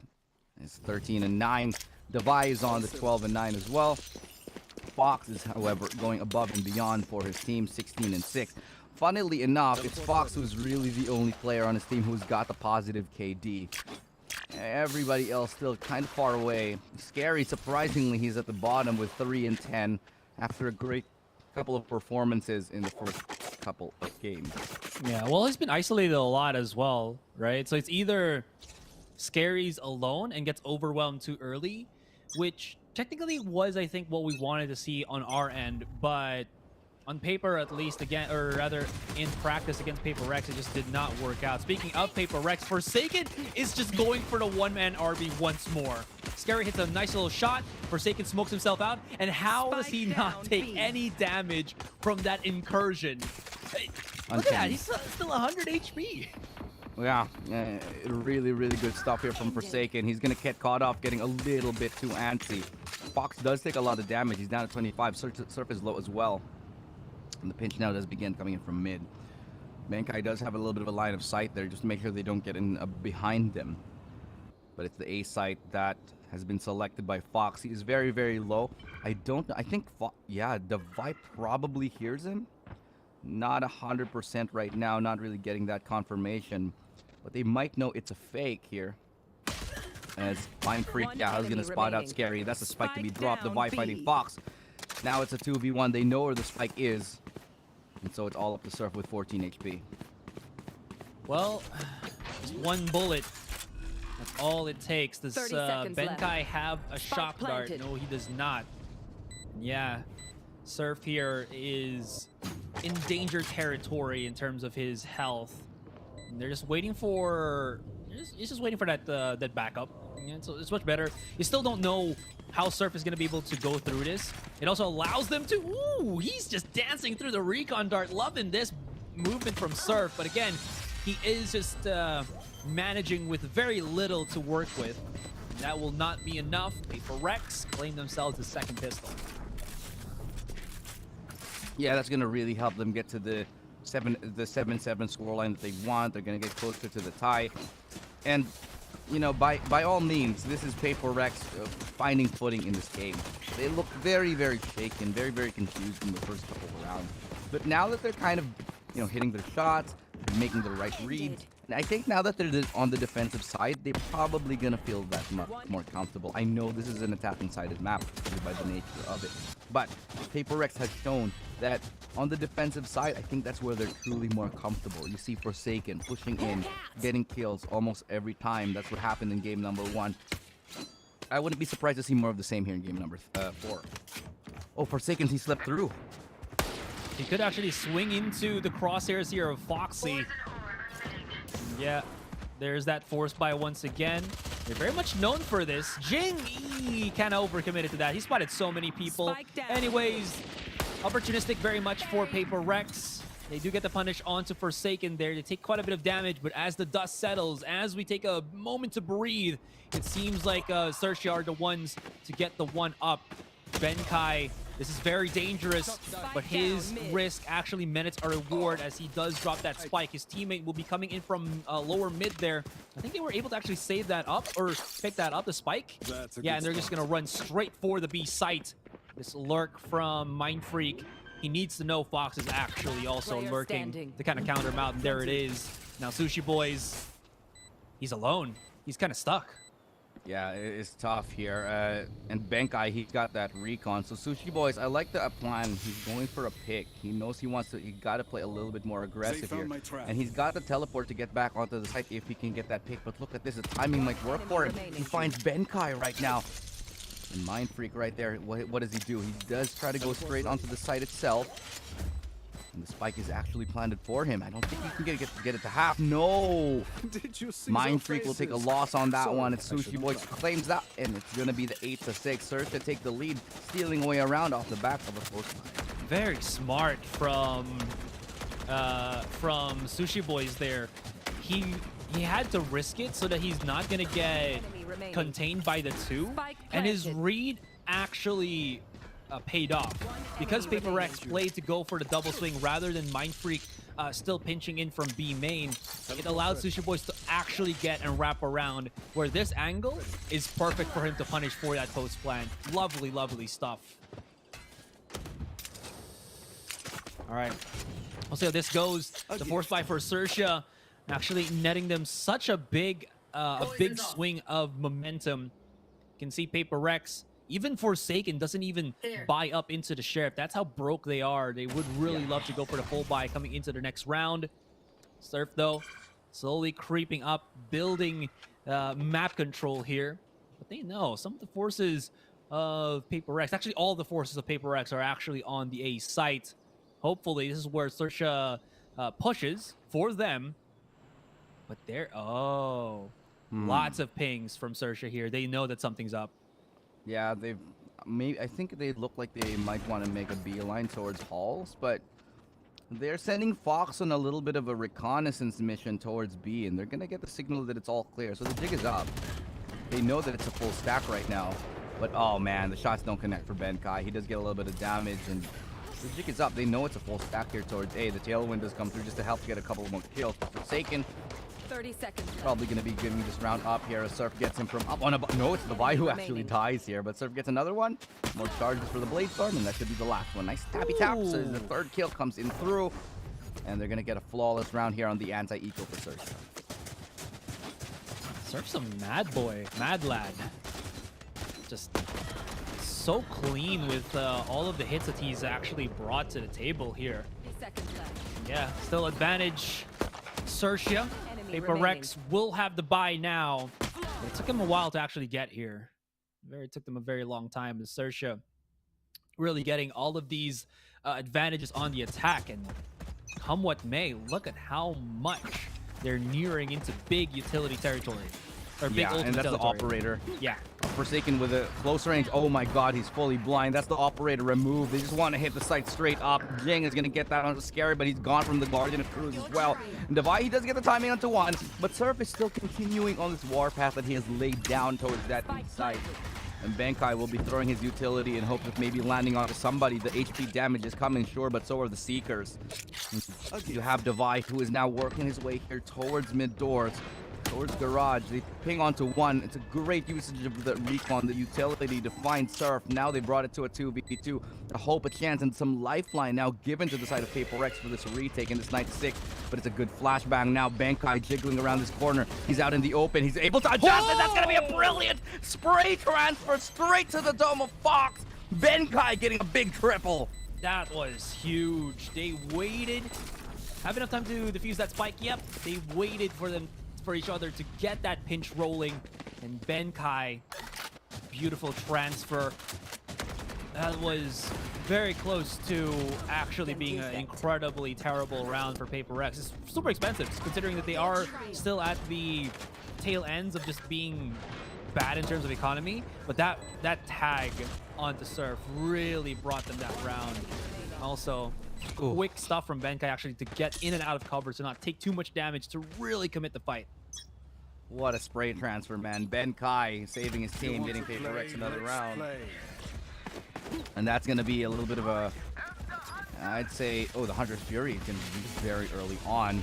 And it actually does find Fox. PaperRex making a statement in this round early enough. Through mid they go. Find Mindfreak, who is in that Viper's pit. They dash on over towards Beak. Big miss from Forsaken. Can he get the follow-up kill? Just try to get a couple of shots in. And he finally lands it onto Cruz right there with the support. Oh my god, he's going to get another one here. Jiggling around the corner, runs out of bullets. Benkai's there to bail him out. And Sushi Boys with a tour de force. He's going to come in from the flank. But he's got to deal with Mindfreak and the judge in a close range encounter. Who's going to prevail? I think he's seen it. He knows enough is enough. Let's get out of here. Well, he can take the sour route since he does have just his ultimate as his primary weapon. So he's not really going to save anything. It's all about how well he can find Forsaken. Forsaken, yeah. Unfortunately, this man still catches the drift. There you go. PaperRex, one round before equalizing. XERXIA looking at their creds real quick. One's super rich, but everybody else cannot really go for the buy. If it don't work the second time, the third time, keep just batting your head on it. And that's Forsaken's operator for you. Yeah, and also Mindfreak got a free upgrade right there. He upgrades his judge to a Vandal, so now they're in pretty good shape. The economy of XERXIA, they're going to try for one more buy here. Out of my way. Just to see what they can actually do. Now, Jing, he's going to try to push up a little bit here towards Halls, and that might be a really good idea considering everybody's towards mid. The Surf finds a nice shot against Forsaken. That's the offer move. Now it's towards A. They decide to go. They're all slowed down by Devi's utility. Really great stuff here. Good adjustment from Devi. Fox is taking him down. Teleports out. Wants to get back to safety. But where is he? Scary. How does he land that? Great shot for the Guardian. And he even gets Surf an upgrade. Oh, Jinx been spotted. He needs to get this kill onto Surf to ignite things up. He's beautifully gotten the shot off. Now he's left 1 versus 2. They haven't planned to spike the double swing. And say goodnight, sweet Jing. As that is XERXIA jettisoning themselves into double digits in the round.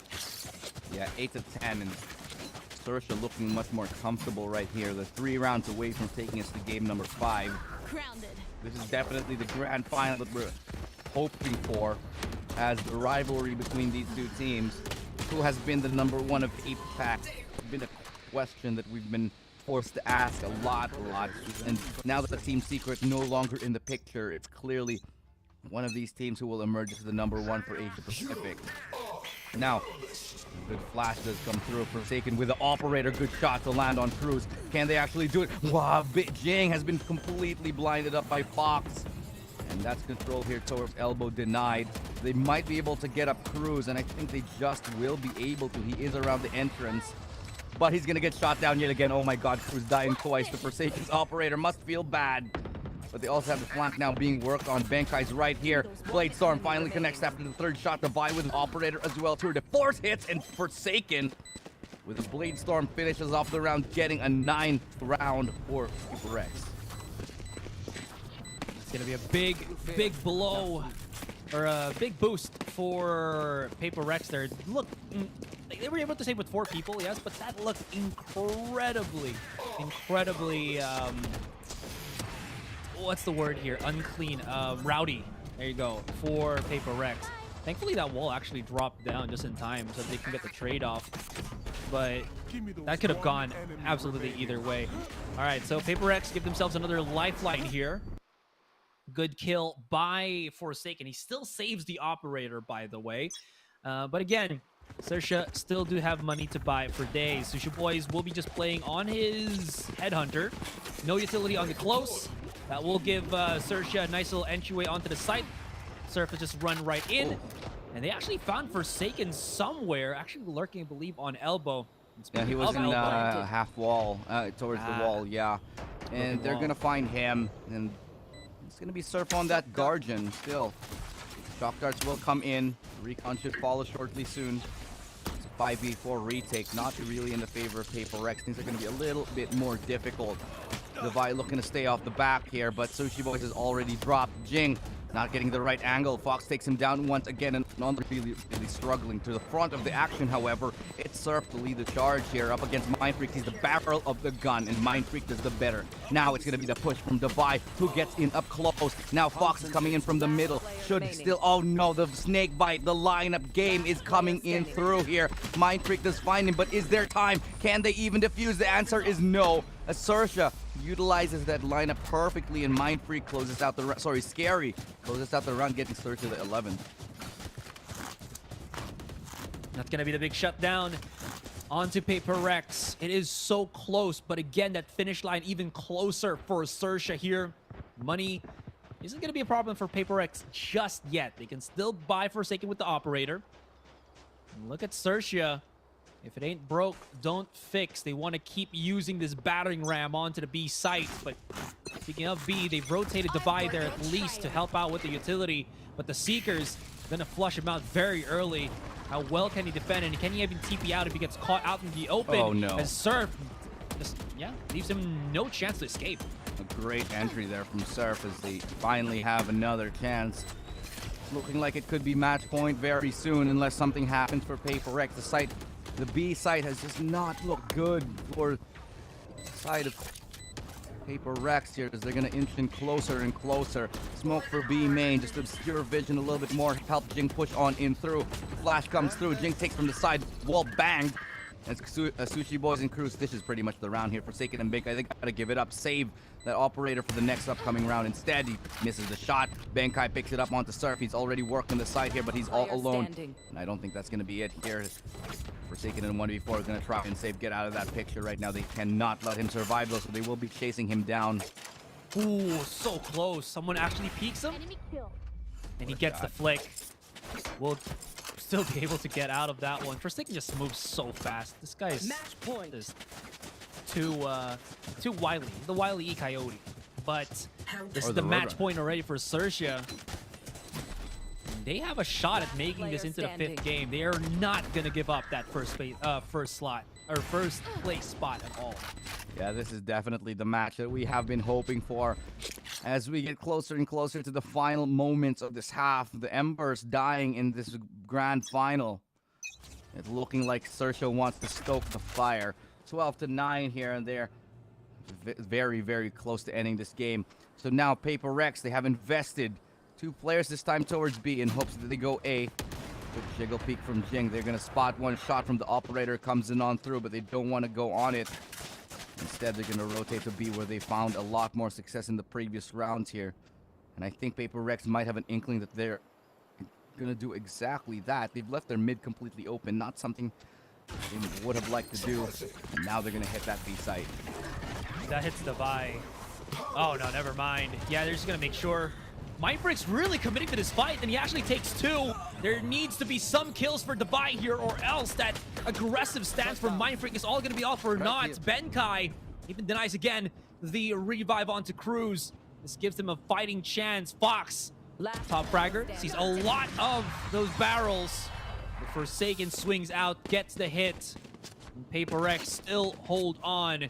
This is so close, too close to tell. Elu and both teams not giving an inch. Yeah, not at all. Mind Freak, though, will have to be on that judge yet again. I think he's going to be dropping his rifle for his teammate. Bye for Paper Rex is not in the best of positions. One enemy remaining. As we take a little bit of a closer look, Forsaken, definitely the hero in that round, getting a lot of good kills with that operator. What's the play right now? They have the Viper's Pit ready to be made. Probably going to leave it there. But all of the members on XERXIA, they're going to show some presence here towards A. They're going to hang out around here, leaving the spike.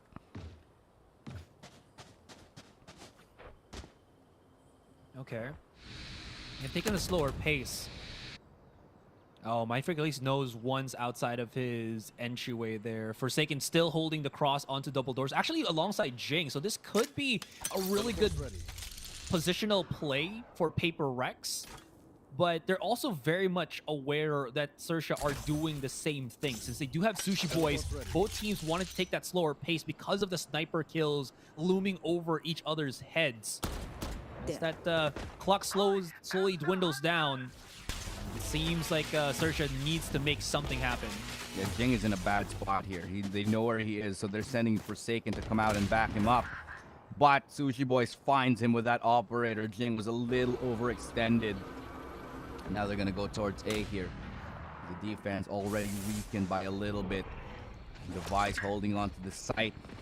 He's going to be all alone. He's going to need to come up with at least 2. He gets a spray through the smoke, and he's going to identify where Surf is. He'll teleport out. Forsaken Tailwind into safety. For how long, though? But the Vi finds another, pulls out the shorty. Forsaken looking to go from up on a bomb. He does find Sushi Boys. He's going to try to get that spike down. He's going to try to stick that defuse here. He's got it to half. He's going to stick it. Device covering him. And it's the perfect crossfire. He's going to defuse it straight in the faces of XERXIA. Paper Rex, Forsaken, where does he get the audacity to stick that defuse? Woo.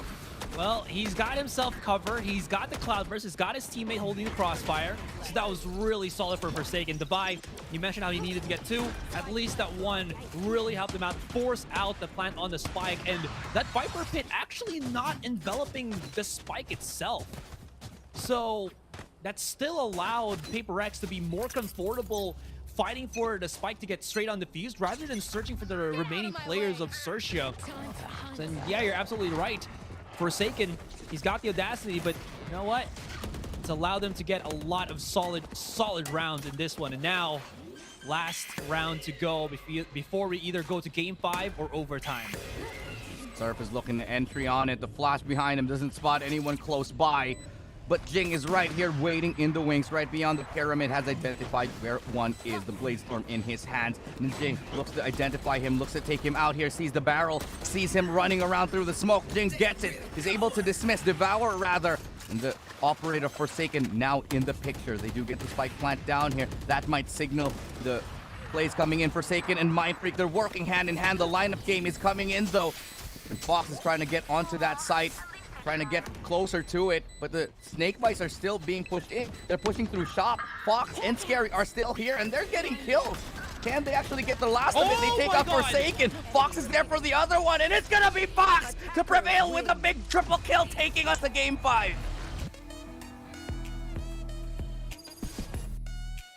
What an absolutely best flash from Fox to push it into game number 5. This Breeze map is definitely his to claim. Everything that he has done has allowed XERXIA here to go absolutely bonkers, absolutely above and beyond.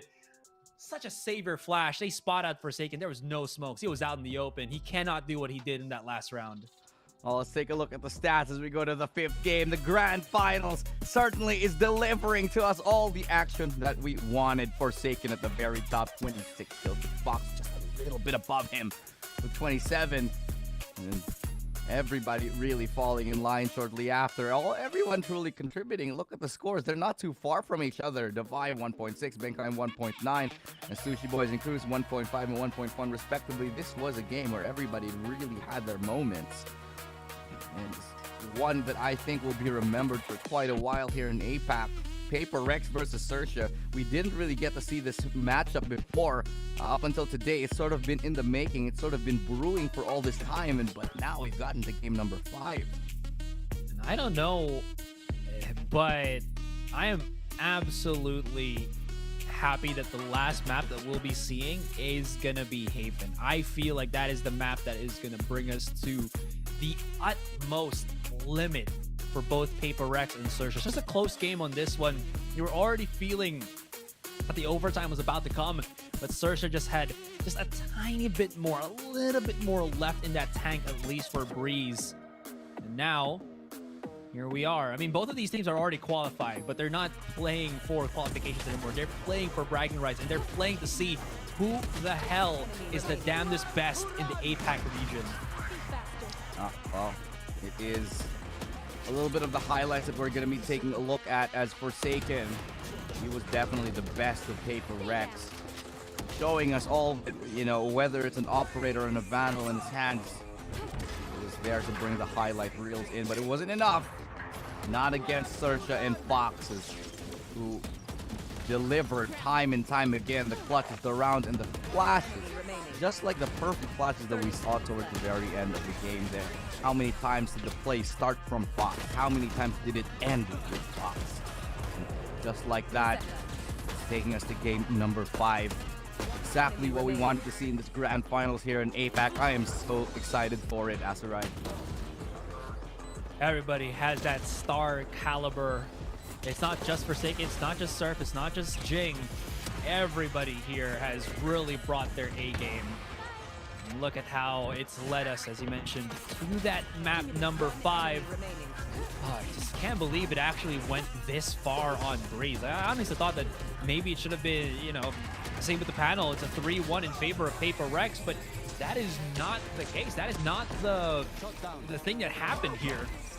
With all of that, again, final resting place for one of these two teams at least will be Haven.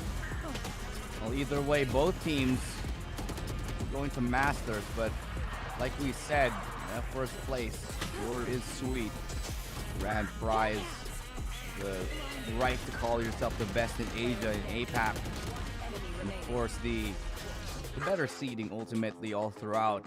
You're going to be wanting to claim that first prize over the second any day, but yeah, we're going to be going here into a little bit of a break. We have seen game number 4, and this grand finals is delivered to us all the way up to the fifth game of the series. We could not ask for more. But for now, we and the players have got to take a little bit of a short break, and when we do return, we're continuing with the very last one, the deciding moment, the finale of the grand finals here in the Asia Pacific Valorant Challengers. Pollution the planet needs metabolizing. Full of fire like a dragon fighting, creating hot springs when the pressure rising. It's terrorizing, but I'm never frightened, cause the days was right.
everywhere I go.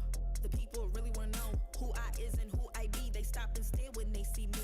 If it's said it once, no need to repeat. Run up on me, watch you fall to your knees. Tip my hat when it's time for the kill. Ain't no beast when you're really real. I am the boss, I am the dawn. I am the one they call Lucky Charm. Got my own shit, I don't need your farm. Life was so hard, it made me weak. Built to last, this girl ain't weak. Sturdy and still when I plant my feet. Got it out the melon, now it's racks in my sleep. Look to God, he supplies my needs. Endless faith is what brought me next level prosperity.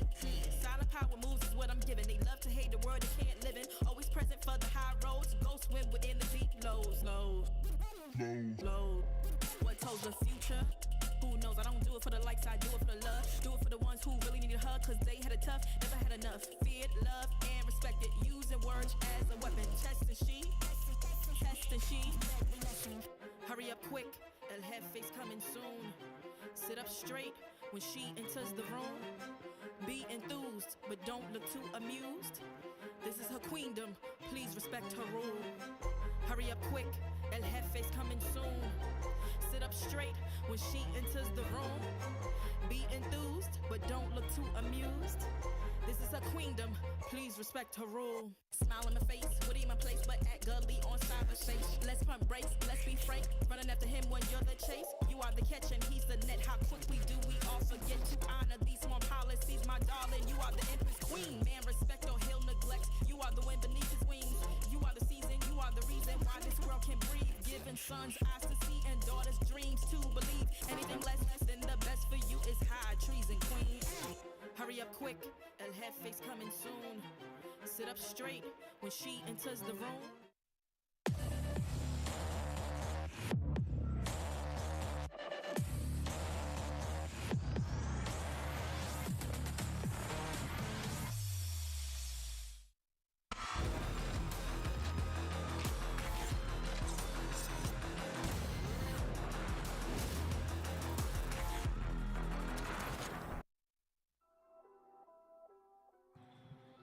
All right, guys, we are back. Oh my goodness. Every single match. Yeah, okay. First two games, it was very quick. Third game, a little bit more back and forth. Fourth game, incredibly close. And now we're here. Final game of the night, of the series, of the tournament for the APAC Challengers. My name is Asarai, and joining with me now is Illustrato.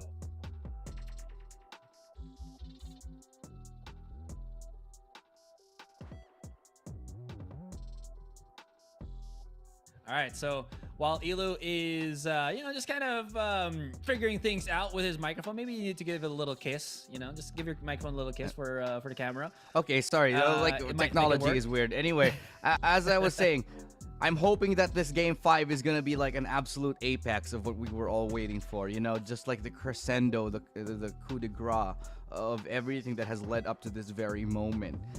I'm hoping it's not a stomp. Let's face it, there is that possibility. I don't think it's going to be. I'm hoping it's going to be everything that we were expecting to see. This series has just been, everything that we wanted and more. A lot of individual players have just been on form today. Talk about Fox. Obviously, there was Forsaken. Scary had a lot of great moments as well. So many individual players that just came up, and I know that today this is where we make champions. This is where champions are made. This is where legends are born here in grand finals like these. So the last time that these two teams faced on Haven, which was either yesterday or a couple of days ago, it also was incredibly close, where it ended 13-11. So now, honestly speaking, I don't know who has historically a better performance output on this particular map. Both teams were just really battering each other. That being said, Scary, last time they did meet in Haven, he had 27 kills compared to Surf, who had 17. But I don't know if he's going to be able to bring that performance on Haven, considering what he did on Breeze. But again, it's a reset. We could see something different. But now, here comes the Agent Select. So let's go into it and take a look what they decide to go and pick for the last one of the day of the tournament. We're going to be finding ourselves here on Haven. I'm so excited to see what we're going to get here. Omens is going to be the name of the game here. And double initiator for XERXIA. One of the paper rec side. It makes sense they are going to be going to be starting on the defensive side. The double duelist now for Paper Rex. You got Jing and Forsaken. It's going to be a scary combination to deal with. However, XERXIA, what can they do to stop them?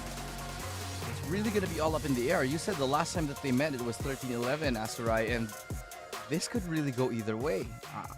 I just do think that this is one of those matches that could be very, very 50-50. It really could be like that. Little bit of a change up here from XERXIA. Scary, who did use the Astra last time, is going to be bringing the Omen here. And we saw how well his Omen really played out through this entire series. And I think it makes a lot of sense. It gives a lot more flexibility for XERXIA with how they want to play. No need for Astra utilities anymore. I think they're much more comfortable having just a singular smoke, maybe two, to block out vision onto the site. And they're probably thinking as well, Paranoia, hey, it's a good ability to use to help out because now they got the 3 flash, or technically 2.5. I think Paranoia is not the full flash ability, but yeah, you know what I mean. Yeah, absolutely agree. And pistol round now. Let's see what they bring to the table. Paper Rex, they're doubling up here on Garage. Flash comes through, they're going to want to peek and push and Forsaken and Divide. They want to bring the Thunder, and they do rocket lightning speed. And they're going to take that in the span of a couple of seconds. This is the way you want to start the grand finals, Aserai. This is how you deliver. I am speed. Cut chow. Just look at how fast that was. The pop shots for safety for XERXIA was only giving a false sense of security. They never expected them to get flashed and then just basically peeked out by every single member of Paper Rex. And they get things started. Now XERXIA, you've seen how they've done, how they do. They force spot in some of these rounds, but this time, not gonna happen. They're not gonna commit to the aggressive buy. Yeah, my God, this B site they go to now. Paper Bankai is not gonna be flashed up. Can't find the line of sight. Oh, I don't think he spotted Scary from up on high. He's gonna be taken down right there. Forsaken with a Judge trying to get on a close. Switches the gun. Tailwind to the side here. Looking for Morris. Jing gets a double. He's gonna find another towards the backside. Scary on 20 HP. Can't do it. And that's gonna be Surf to actually still land a double. He gets 3, and it's such a crazy whirlwind of a round. What is going on, Aserai? These guys they want blood. Yeah, it's the last game. What do you expect? There literally is no pressure anymore to, again, perform for the slots.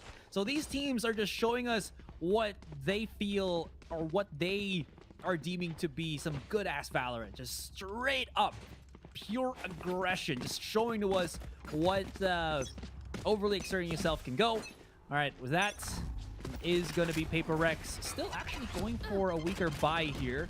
We do see Jing very near the corner here, but immediately just boops himself away. Very afraid to get actually flushed out, but he overcommitted the angle. And Cruz was ready to actually handle the swing. Yeah, A site completely open. Paper Rex on the back foot now. They'll have to retake this one. A lot of utility for an empty site though, so this might actually play into the favor of Paper Rex. But there's a dash in here with the Judge. He gets 2. Forsaken, how are you doing this time and time again? But Mind Freak, he's only able to get 1. Fox trades him out 2v2 right now. As Sushi Boys, he's got the angle. He can't get the shot off. Waiting for his teammate. Now Device coming in from spawn. The time is ticking. And they do have the weaponry in their hands, so this could happen for either team. They'll only Spectres, and they're fully blind. Look at that 360, 180 kill. It's going to be Sushi Boys to come out with a double. That was much closer than XERXIA expected, but what are we seeing? Each and every round is turning insane, Aserai. Pedal to the metal. There's absolutely nothing we can talk about other than yeah, they're just going at it. It's a fight. Yeah. You know, rule number 1, you never talk about Fight Club. Rule number 2, you never talk about Fight Club, because these guys are just... I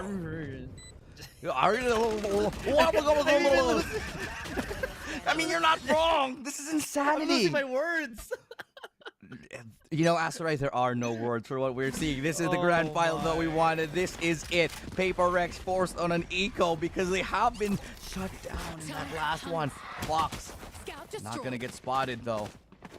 They might not expect him so close here with the shorty. If he can get 1, that might just be the difference here. No, he's going to be flashed off here. Benkai Not even gonna have the weapon out. Fox is gonna take it easily. And that should be A side. Mindfreak getting a kill. Sure, that's gonna be a nice topping, but there's no real substance on the back of it. Forsaken with a judge yet again. He really likes that judge. And who can blame him? He's gotten so many kills here. Tailwind up. He's gonna go on a bump. Oh my god! Oh, Forsaken you. Did he feel it already? Or did he hear the step? Regardless of Scary, it was taken for a ride. Forsaken is a Scary's like walking 0 kills jump right scare, now. dude. How many? He just Goomba stomped him. Good. Look at that. He's dumpster diving right now, and Scary's just like, what? Where? Oh my goodness. If this is gonna be all the rounds that we see from here on out. This is gonna be fun, Asura. I feel it in my bones, man. I feel it in my bones. This is gonna be one of those games here. And let's start it off. Benkai, he's got to take it out towards Garage. That means there's a path. Go towards B instead of Garage, though. The aggressive push. Now coming in, Surf walks through the smoke and decapitates Jing. Looking for another one in the form of Divide here. And he's not gonna land anything just yet. They're gonna wait more patiently. Forsaken and Divide gonna go now for the swing. But Surf, he's safe. He's got the dash. He's gonna be okay. 5-3. Flash does absolutely nothing as Divide now left to kind of manage this one. He's just gonna back away, and might be the call for this particular round. Just save the weapons already. I think Paper Rex getting a tad bit too antsy here. Might need to reset. Maybe even call a timeout because everybody's just overheating. And speaking of overheating, Divide missing a very, very easy shot. Yeah, a little bit uncharacteristic there, but at least they're going to be able to save one game. I mean, at least one rifle. No, I take that back. They're going to be broke. It's a flawless round for XERXIA, and they're taking that momentum of Paper Rex and swinging it right back at them. Centrifugal force straight to the face, and Paper Rex are on the receiving end. Oh. Paper Rex just got slapped multiple times already here. At least they will have some big fight ultimates to work with. Forsaken, Divide, and Jing. They're not going to be able to utilize that. Forsaken's actually going to swing out from Garage once more. I wonder if this is actually going to be effective. If they get the kill onto Sushi Boys, that is going to remove a lot of the flanks that they have. Jing just rips one out and just comes in with the fury. And they're like, nah, big punch. Oh, that's also a sucker punch to the face right there as Forsaken gets that pick off with a Blade Storm. The 3 players now onto that A side. Paper Rex can retake. They can probably recover. I'm surprised that Forsaken didn't recover that weapon. This is all awkward. They're just jumping around.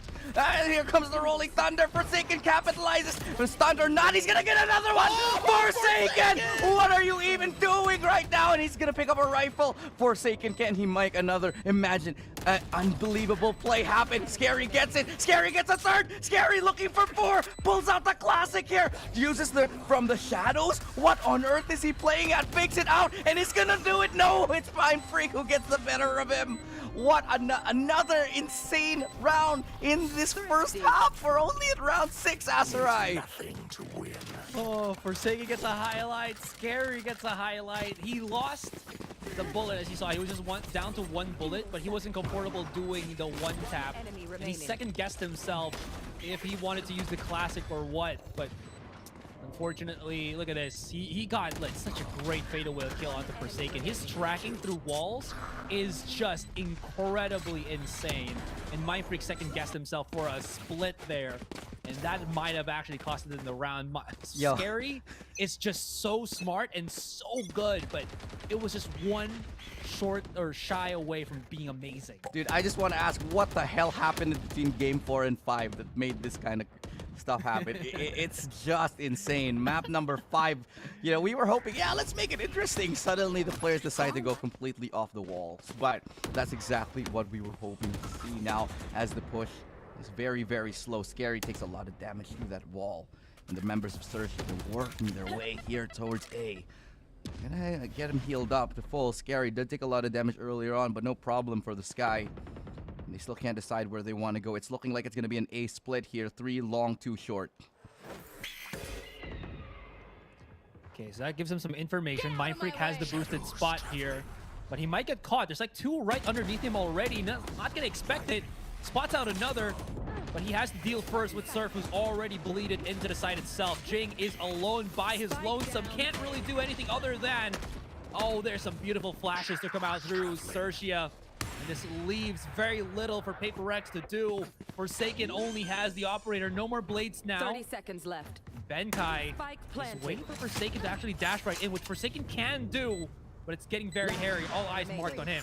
Yeah, Surf with a nice triple kill. Looking for one more. Can he actually do it? Oh, Benkai is just completely out in the open. Surf gets a nice 4K to top things off. XERXIA once again will reclaim the lead. XERXIA, my god, they are keeping up blow for blow. This is one of those heavyweight matches that we are seeing, and neither of them are stopping. These guys have chins of steel. You hit them hard, they hit harder back. And neither of these teams want to let up. It's just constant pressure, a lot of aggression, and each and every time it's coming down to the wire. Azurai, this game number 5 is simply off the chains, man. Well, that's the perfect way to describe it. These guys are unchained, unhinged, and, well, challenged, but they're trying to be unchallenged. So Paper X gonna have to take that chill pill, as everybody's kind of freaking out right now. And you can take it in a good way or a bad way. Oh, yeah. You know, it's 4-3. A little bit of a timeout for Paper X, as they do have given up a little bit more than they'd like. They want to stem the bleeding and make sure that they do not lose any more. My god, I also would like a breath as well. This is a lot. Absolutely. I also need to take that bit of a breather too, because like it feels like I'm running a marathon, isn't it? Like every single round, I'm just like too much action, too much. Yeah, like 5 minutes later, us casters gonna be like. Do not be surprised, Chad, if we start just keeling over, because this... Oh my god. All right. We'll see who keels first. Who keels who. Yeah. Oh, okay, never mind. Operator for Surf, but he's got himself the nice little shorty for that close range. Here's the blast onto Forsaken, and they actually bump into each other. Oh, the humanity. There's the follow-up from Mindfreak as well as Benkai. Makes it very expensive to buy with the off now. Slaps the face of Sushi Boys. And Cruz, coming from around the corner, gets spotted. 2 versus 1. He's going to flush out Benkai here. Oh. Shuts him down. And now Jing, he does have the rifle. And also the spike in his hand, but will he know that Cruz is already looking to lurk all the way around to see Long? Now let's see where he decides to go. Jing, I like this. He's clearing out as much as he can. He's going to make the wrong guess, though, because there's nobody in garage. So there's only one place that he could be, and that's towards C Long. Jing needs to not make any noise. He needs to be very diligent, very, very careful here. Might just go ahead and wait for the plant. What? I think he heard him, right? He must have heard him. It's a little bit of a fake run that he's going for. Pulls out his knife. A little bit of teabag onto the ground. Just making sure. He's touching grass. He's touching grass. The grass. Touch the grass. Feel it. Grasp it firmly. Oh, and a nice tap right there from Jing. One tapping Cruz away. Not going to be faked out by that rotation at all. It's a thrifty win for Paper X to come back into this game. Sometimes a lot of pros just do not want to rotate to another site. Right? They're kind of expecting the defender will just over-rotate.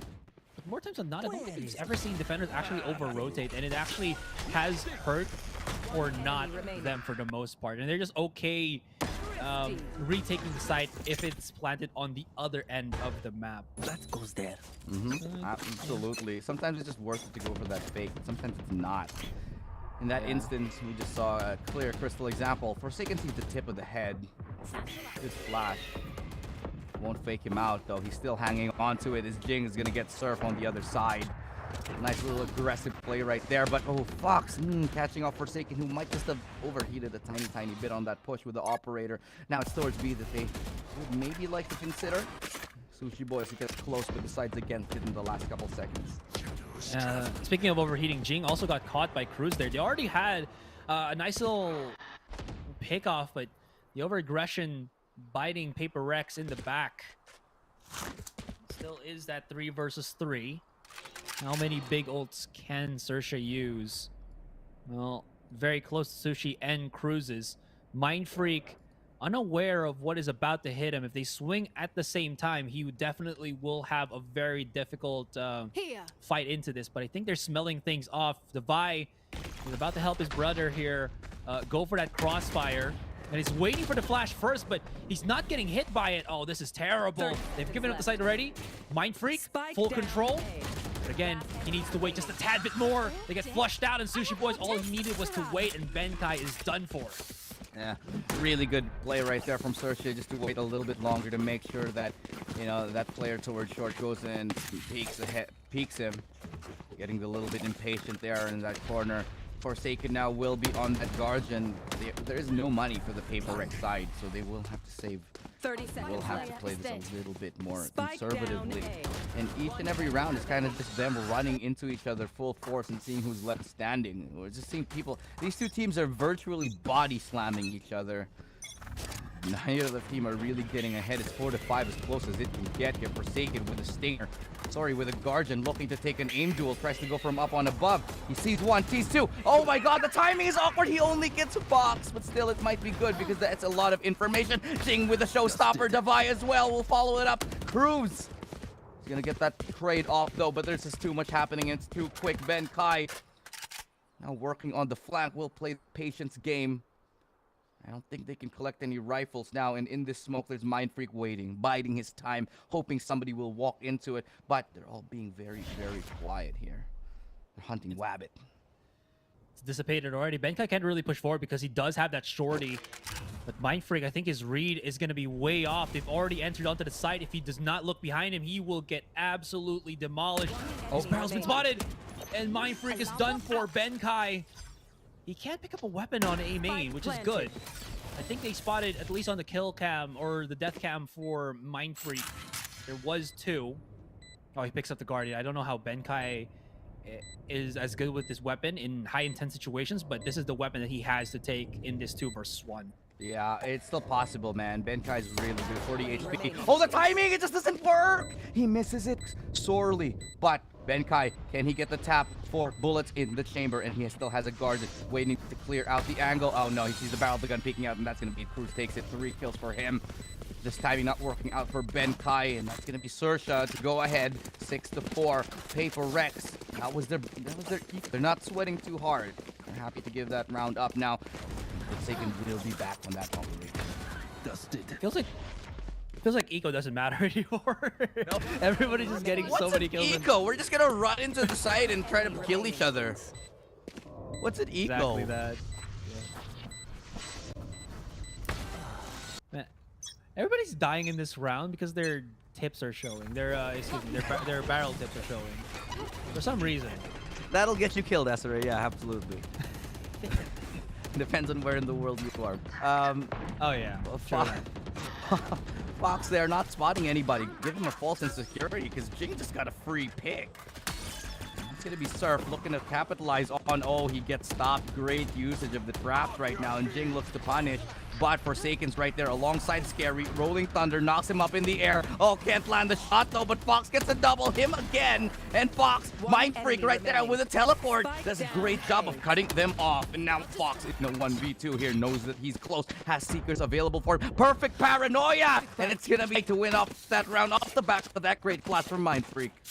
Round after round, no real big leads. The last round of this half is going to go underway. Who picked up the shotgun? Oh, it's Benkai. All right, let's look at the department again. Fox, Seekers, Sushi Boys with the lockdown. These are huge ultimates that they can use. Also, I do have to mention, did Forsaken get a shot off with the operator as he was getting booped up by the Rolling Thunder, or was that before he got knocked up? I did not actually notice. All right. That camera angle was a little bit off as well, but yeah, so just a little bit of a look here. As I've got your trail. Looking like a B rush here as the Seekers comes through. Up to the flash, Surf looking for the entry. He's gonna be fully blind. Perfect. Again, the paranoias, man, from Mind Freak have just been so on point here. The swing out from the Vi gets punished. Cruz gets one. Mind Freak yet again. And here comes Jing from the side. Can he not land the shot? It's no. That's gonna be Cruz. Still alive, 6 HP. It's a little bit of a standoff here as the spike does take away. Mind Freak, he's going to be a little bit more accurate on that one. Pixel Angle still managed to hit him, and Cruz will go down. Now it's a tie game, 6-6 at the halftime. Aserai, it's a perfect even game. And the back and forth, the tug of war, the push and pull continues. Even the kills are just very neck and neck. If you look at the overall stats. This game is bonkers, man. Gosh. I just not bonkers, obviously, but yeah, I get what you meant.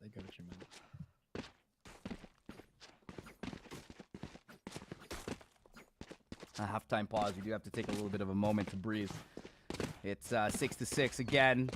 Rounds are dead even, and Paper Rex and XERXIA, they are providing us the APAC Grand Final that we were all hoping to see. Could have not gone any better than this. And this is just halftime, boss. Thank goodness. Thank goodness, Asteroid, that this timeout is 90 seconds long. Because otherwise, that's the best analysis we can do on this panel here in the Grand Final. Oh yeah, we're gonna get called out for that. Our organs are already spilling out from our mouths. Oh yeah. Yeah.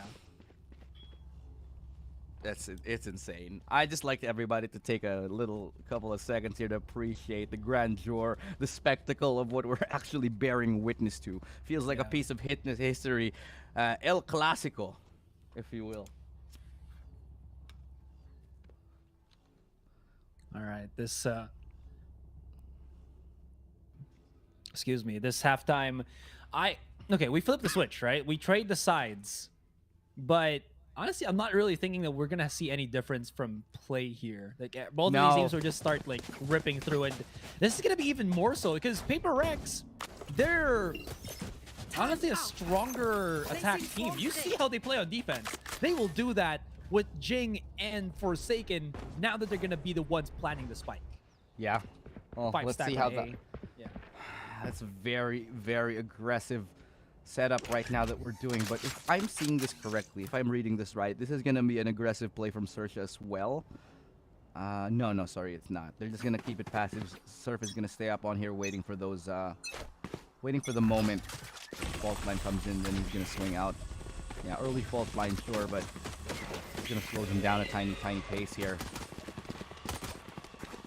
Alright, these flashes clearing up a lot of the corners right now, and Jing is just charging right in. He's already spotted one. Throws out the nade. Forsaken is already aware of where Surf was. You see how fast he reacted to that? Surf was like, yeah. And that's gonna get Paper Rex the sight. Yeah, Paper Rex have it. The site, the anti-flank as well. The rest of the members, they can focus on the site itself, but Cruz is hitting shots, so is Fox. But they're being traded out immediately, 2v3 right now. The flank has to come back into the picture. Benkai so far away, has to rejoin his team, but it's 1v2. And Sushi Boys is all alone now. It should be a double peak here. Sushi Boys needs to find something, needs to find anything. Pulls out the, oh, it's in the wrong area, and they get the timing perfectly. Forsaken getting that pistol round triple kill is massive for Paper Rex. They reclaim the lead, even though they lost it a couple of rounds ago, and it's truly a back and forth between the two greatest in Southeast Asia.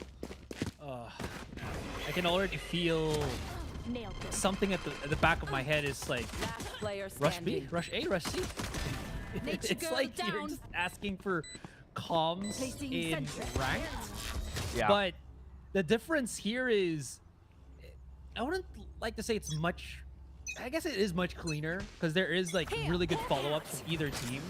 So it's not like without its merit, even though it's like full rush plays, right?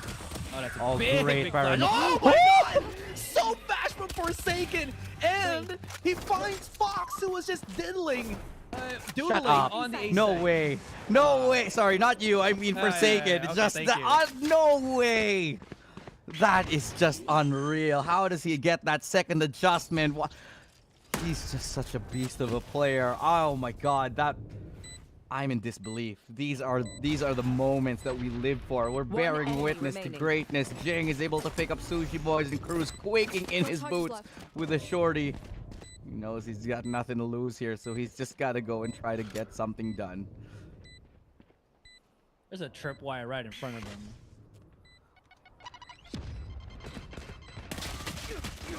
Okay, well, never gonna hit that shot at that range, especially with the gun that he had, but still 8-6, Paper Rex, a fairly clean bonus round. I'm fairly surprised that XERXIA didn't actually buy into that, especially with how many force buys that we've seen even in the previous games. Now, I think matter the most is we're deciding to play a little bit more conservatively. This might actually work against them.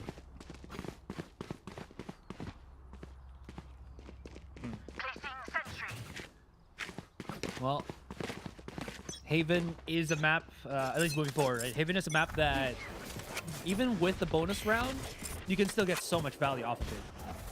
You just need proper setups and isolate some angles, and these Spectres are going to have so much value. That being said, though, triple crossfire for Forsaken if he pushes towards here. It'll be very risky, but he still gets a kill and dashes away with bloody murder. They don't really have to overcommit now the fight. And did they spot out where Sushi Boys was? I think they were. Cruz will be holding on short for the moment. He's delaying them as much as he can with the aftershock and flashes. But again, if you look at the timer right in front of, right on top of us, there's still so much here. Forsaken's got the blades, and Jing gets the final kill. Oh my goodness! XERXIA, they're just getting dismantled. Sorry. They are indeed, and Forsaken's picking it up. Another one. This should be scary, all alone in a 1v3. He's gonna save. Devi is just so far away. He's gonna get the flank onto him. Should see him as he rounds the bend. No, he doesn't, but he has a fairly good idea where Scary is. This round is pretty much done here. Unless Scary... Oh, they missed... Yeah, he sees him. He sees him. He knows. Doesn't need to peek it. He's got his teammate to do the job for him. Yeah, Devi closes it out. And it is the 9-6. It is the 9-6 Asteroid. Paper Rex 3 rounds ahead. A massive win. 3 upgrades for Paper Rex. And they assert their dominance in the second half here in the grand finals. They're just run down. Again, okay. If you look at it from a positional standpoint from XERXIA, it seems like XERXIA should get some punishes here. It seems like XERXIA should get a lot of picks. They triple stacked on C. Forsaken should have died right there, but there's just these really bad timing peaks that keep XERXIA getting traded off bit by bit. And we have a term in Filipino where it's called palong-palok, right? Yeah. What did you, I mean, you're not wrong. How do you translate that in English? So at least our international. There is no translation. It's just these guys are whack, man. Yeah, they're ready to fight. Guys they're hyped to fight. Yeah, yeah. They're ready to go, man. These guys. Oh man, they're just running it down every single round, and XERXIA know this. They want to quell the flames a little bit. They want to douse the fires, as it were.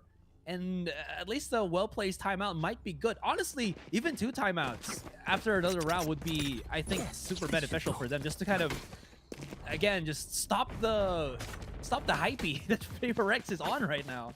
Yeah, it's all about who's gonna steal away the momentum, who's gonna feel a little bit hotter, and clearly it's Forsaken. 20 kills, man. 20 kills in round 16. This guy is just simply on another level. Lot of fake utility being deployed here.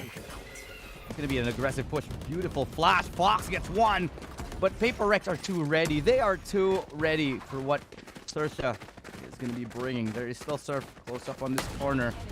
Here's the footsteps. Jumps around the bend. Jing actually jumps. Yeah, he jumps, and there's just nothing you could do about that. That's just pretty much the round right there. Forsaken with a nice triple kill. Lovely stuff.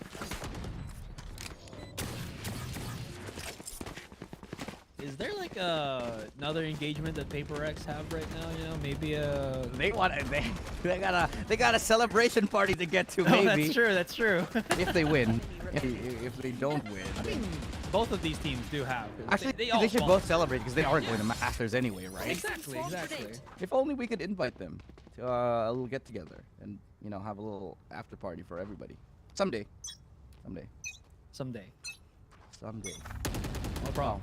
Well, maybe someday is just gonna be here. Ooh, Surf almost gets decapitated there. Takes a bit of a beating from Fox, and already Devi has activated the Seekers. They're charging right in. Jing, though, a bit too complacent with his dash out. Still gets caught by the operator here of Surf. He's just swimming inside his own cloudburst, and this could get very, very messy. Forsaken left by his lonesome, and look at that. Surf just kind of isolates Vice left and right, and he's hitting some nasty shots here. But Devi follows up true. One in the flank, in the front. And they're kind of just pincered in, so the buy needs to make something happen with Benkai. Yeah, they gotta go. He's gotta win this. Oh, he just misses the shot barely. Scary takes it, and that's Paper Rex losing that round. XERXIA get a 7, 3 rounds away right now from closing this gap. For the operator, it did really work out here. It did work out for Surf. Look at that shot, man. Mid-air swats him out of it, and Forsaken will respond. Now we have the operator in Forsaken's hand. Two of the best operators. One from Malaysia, Singapore. One from Thailand. And they're going to be going head-to-head here. Op versus Op. Two of the best players we have. Two of the best teams in Asia Pacific. We're going to see what they're made of in this round right now. Aggressive play should come in here. As the smoke does come through, Forsaken will be smoked off the angle. It's a one-way after all. We'll be fairly safe from it. They brought out the op, but, well, Surf's legs spotted. Another op shot, excuse me. Yeah, great stuff right there from Jing as he gets another one on the Fox. Ultimate right there from Jing as well. He does have the show stop. Oh, to the face of Scary from the back. And it's going to be Cruz to find the trade kill, but the damage has been done, and Paper Rex are left in a 2v4. They're easily going to rotate out. Sushi Boys here towards B. He gets the spot onto one, but with the Spectre, it's so difficult to win that fight against the Vandal long range. And Forsaken's going to get caught with the operator out. But they know where Cruz is. It's going to be the safest plant they've ever seen in their entire lives. I think ever since they were the baby, that's the safest plant they've ever seen. When I was a young baby. There's a wee lass. Oh. They're going to cut off Cruz so far away. He had his fan out. It's pretty hot in Southeast Asia right now. It is hot. Very much so. Very. And this game is even hotter. We're 2 rounds away from crowning, potentially, Grand Finals champion. Paper Rex only need 2. Take down XERXIA either way. It has been a series, man. It has been the series that we were hoping for. And it doesn't look like it's stopping anytime soon. Why is that bear stuck? Does he need a step ladder? No, he's a secret agent bear. Right. Yeah. But since it's a teddy bear, I don't know how it works. A little chunky, isn't he? Maybe it's because it's Toy Story rules, you know? When we have eyes on them, they can't see. Oh, but since we looked at him, he got stuck. Okay, fair enough. Yeah. Mind Freak, great entry, but the action is happening elsewhere, actually. It all happened towards that C site where the spike is planted towards B. 3 players now coming in from A Link. And that's going to be the members of XERXIA. They don't really have the best of weaponry. So, Paper Rex and Benkai leading the charge right towards Garage. Okay, Benkai still lands that shock or not, but from up on above, he gets one. Cruz, great flash as well. Paper Rex is divide. Oh, he's blind to bits here. And Benkai, he's still, he's throwing everything at him. He runs out of bullets. He has no bullets here. And Benkai, he can still do his to get him to half, but Fox wins the duel, and it was awkward as hell. But XERXIA, they take a pretty around. What is happening? What is this? Oh no. Alright, it's like I got a replay of that. We need to find pairings on this. I need a replay. Right. I'm very confused. That's alright. Yeah, so they wanted to push out on Garage since they wanted to wrap around on the plant. I think they wanted to get that Garage control, but it didn't work out since they did get caught by XERXIA bit by bit. Oh, man, I did not expect Benkai to actually lose that fight. He had more bullets than not. Forsaken just blasts up. Spots out Fox here though, but that Cypher Cage actually took him out in the open. The trade very net positive for Paper Rex here as the Seekers will be spotting Fox right now. Might be able to get the gotcha onto Ching, but they spotted the flanker come through for Scary. Can't get away, and Forsaken still hits the shot with the... That was in the smoke. That was in the smoke. That's absolutely ridiculous. No way he hits that. But it's looking like it's going to be match point here. Mind Freak with the teleport in just to make sure they secure the site a little bit earlier. Sushi Boys has an inkling that he's there, but he gets punished for trying to spray through it. Forsaken will cover his teammates back, though. 3 kills for Forsaken already. He is looking to make his name, write his name in history of Asia Pacific, and that is exactly what he's doing right now. 11-8, and one more round could do it. One more round gets us the match point here for Paper Rex. And this 1v4, too many players, too many barrels of the gun down, bearing down in the position of Fox. Gets Paper Rex the match point. One round away until we crown potentially the grand champion. Look at how nasty this was. They weren't really expecting this at all. Like, Surf was so focused on A long. He just did not expect. He heard the updraft. He heard the blades. But he wanted to get as fast as he can, as quickly as he can towards that A main. Also, that was Forsaken blinded as well by the paranoia. So, yeah. A lot of these paranoias have just been so perfect for Mind. He has 13 assists. Mindfreak has 13 assists. Let me just point that out. He's been so good for his team. Every single one of his utilities is hitting perfectly, but Surf looking for a double, can't do it. Good trade from Benkai. The flash isn't enough to stop him. He's neural theft to get the information that they do need. The rotation should be possible, but they're not going to do it. They want to commit here towards A. Jing. There it is. Double satchel. Spots out about 2 right in front of him, and he gets the drop down kill. Fox caught at the back of the side, cannot really find anything. Gets lined up, and it's left to Sushi Boys. He's used the Killjoy ultimate, but that gives away his position. He will plant for Godspot.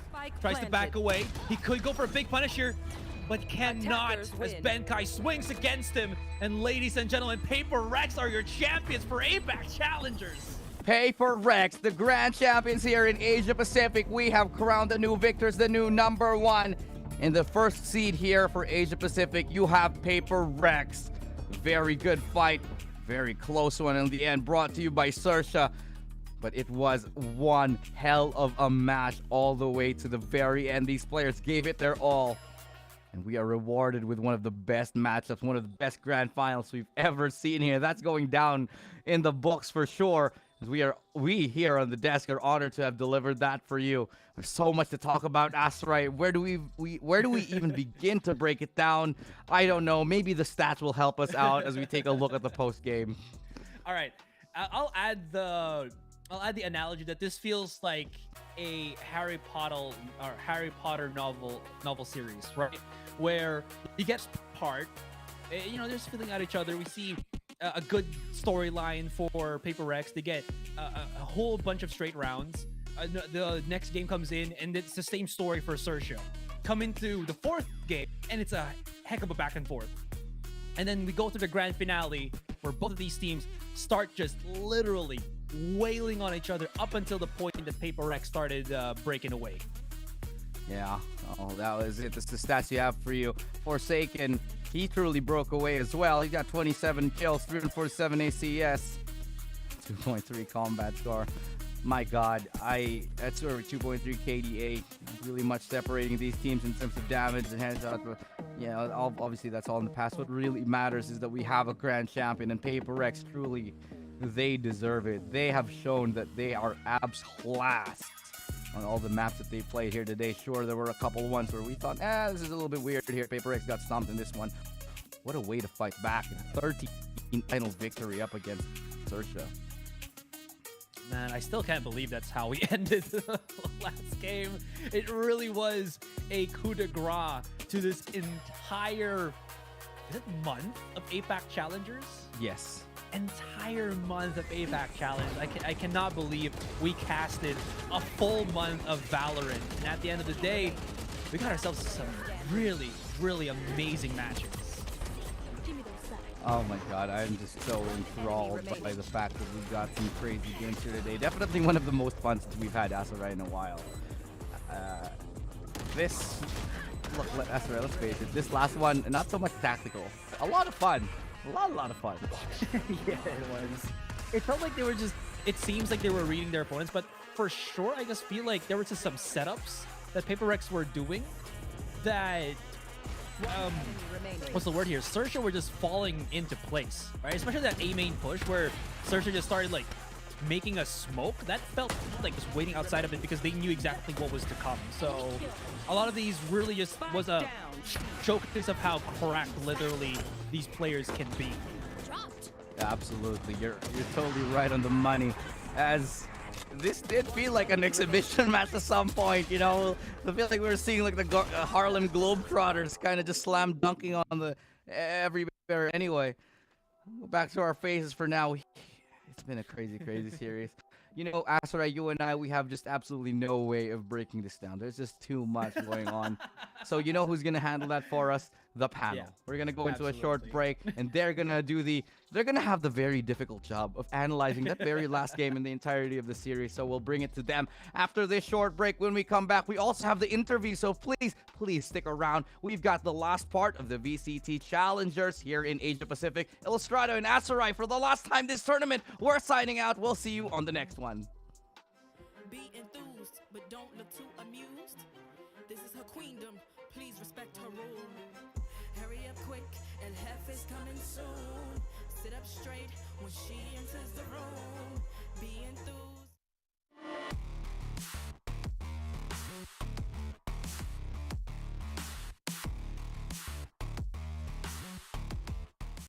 But don't look too amused.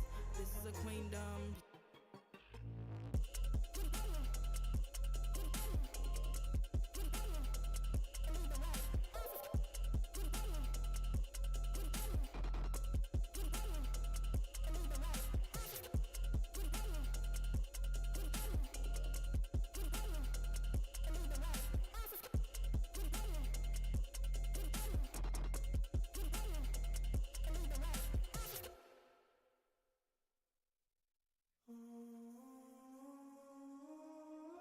I just gotta flex, flex, flex on the lean. I just wanna rap, rap, rap to the beat. I just wanna back, cause I'm mean. I just gotta go back, I'm a freak.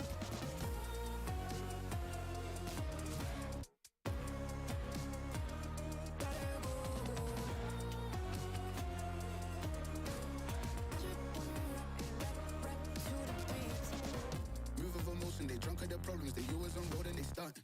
She knows this cause she is the same. She's trying to stop playing games. Move of emotion, they drunk at their problems. They always on road and they starting. She knows this cause she is the same. She's trying to stop playing games. Where the people at, what they really wanna know. Who's your lovers and who are your bros? Who are the enemies you do keep close? Who are the people that you shouldn't know? Where the people at, what they really wanna know. Who's your lovers and who are your bros? Who are the enemies you do keep close? Who are the people that you shouldn't know? I just gotta flex, flex, flex on the lean. I just wanna rap, rap, rap to the beat. I just wanna back, cause I'm mean. I just gotta go back, I'm a freak.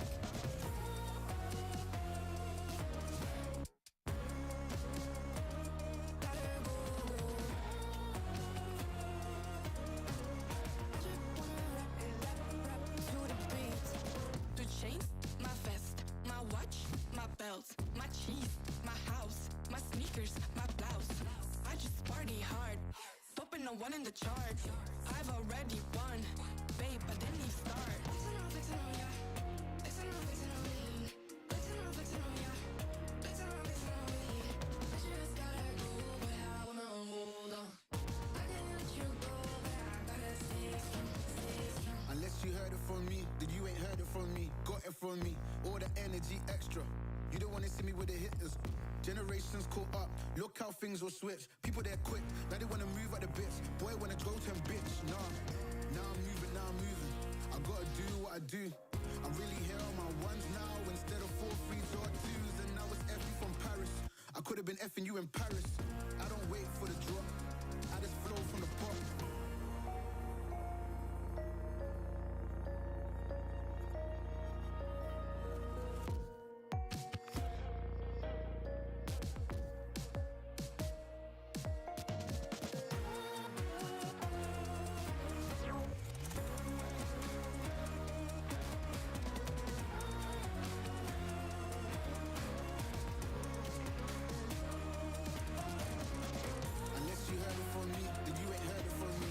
From me, all the energy extra. You don't wanna see me with the hitters. Generations caught up, look how things will switch. People they're quick, now they wanna move at the bits. Boy wanna go to bitch, nah.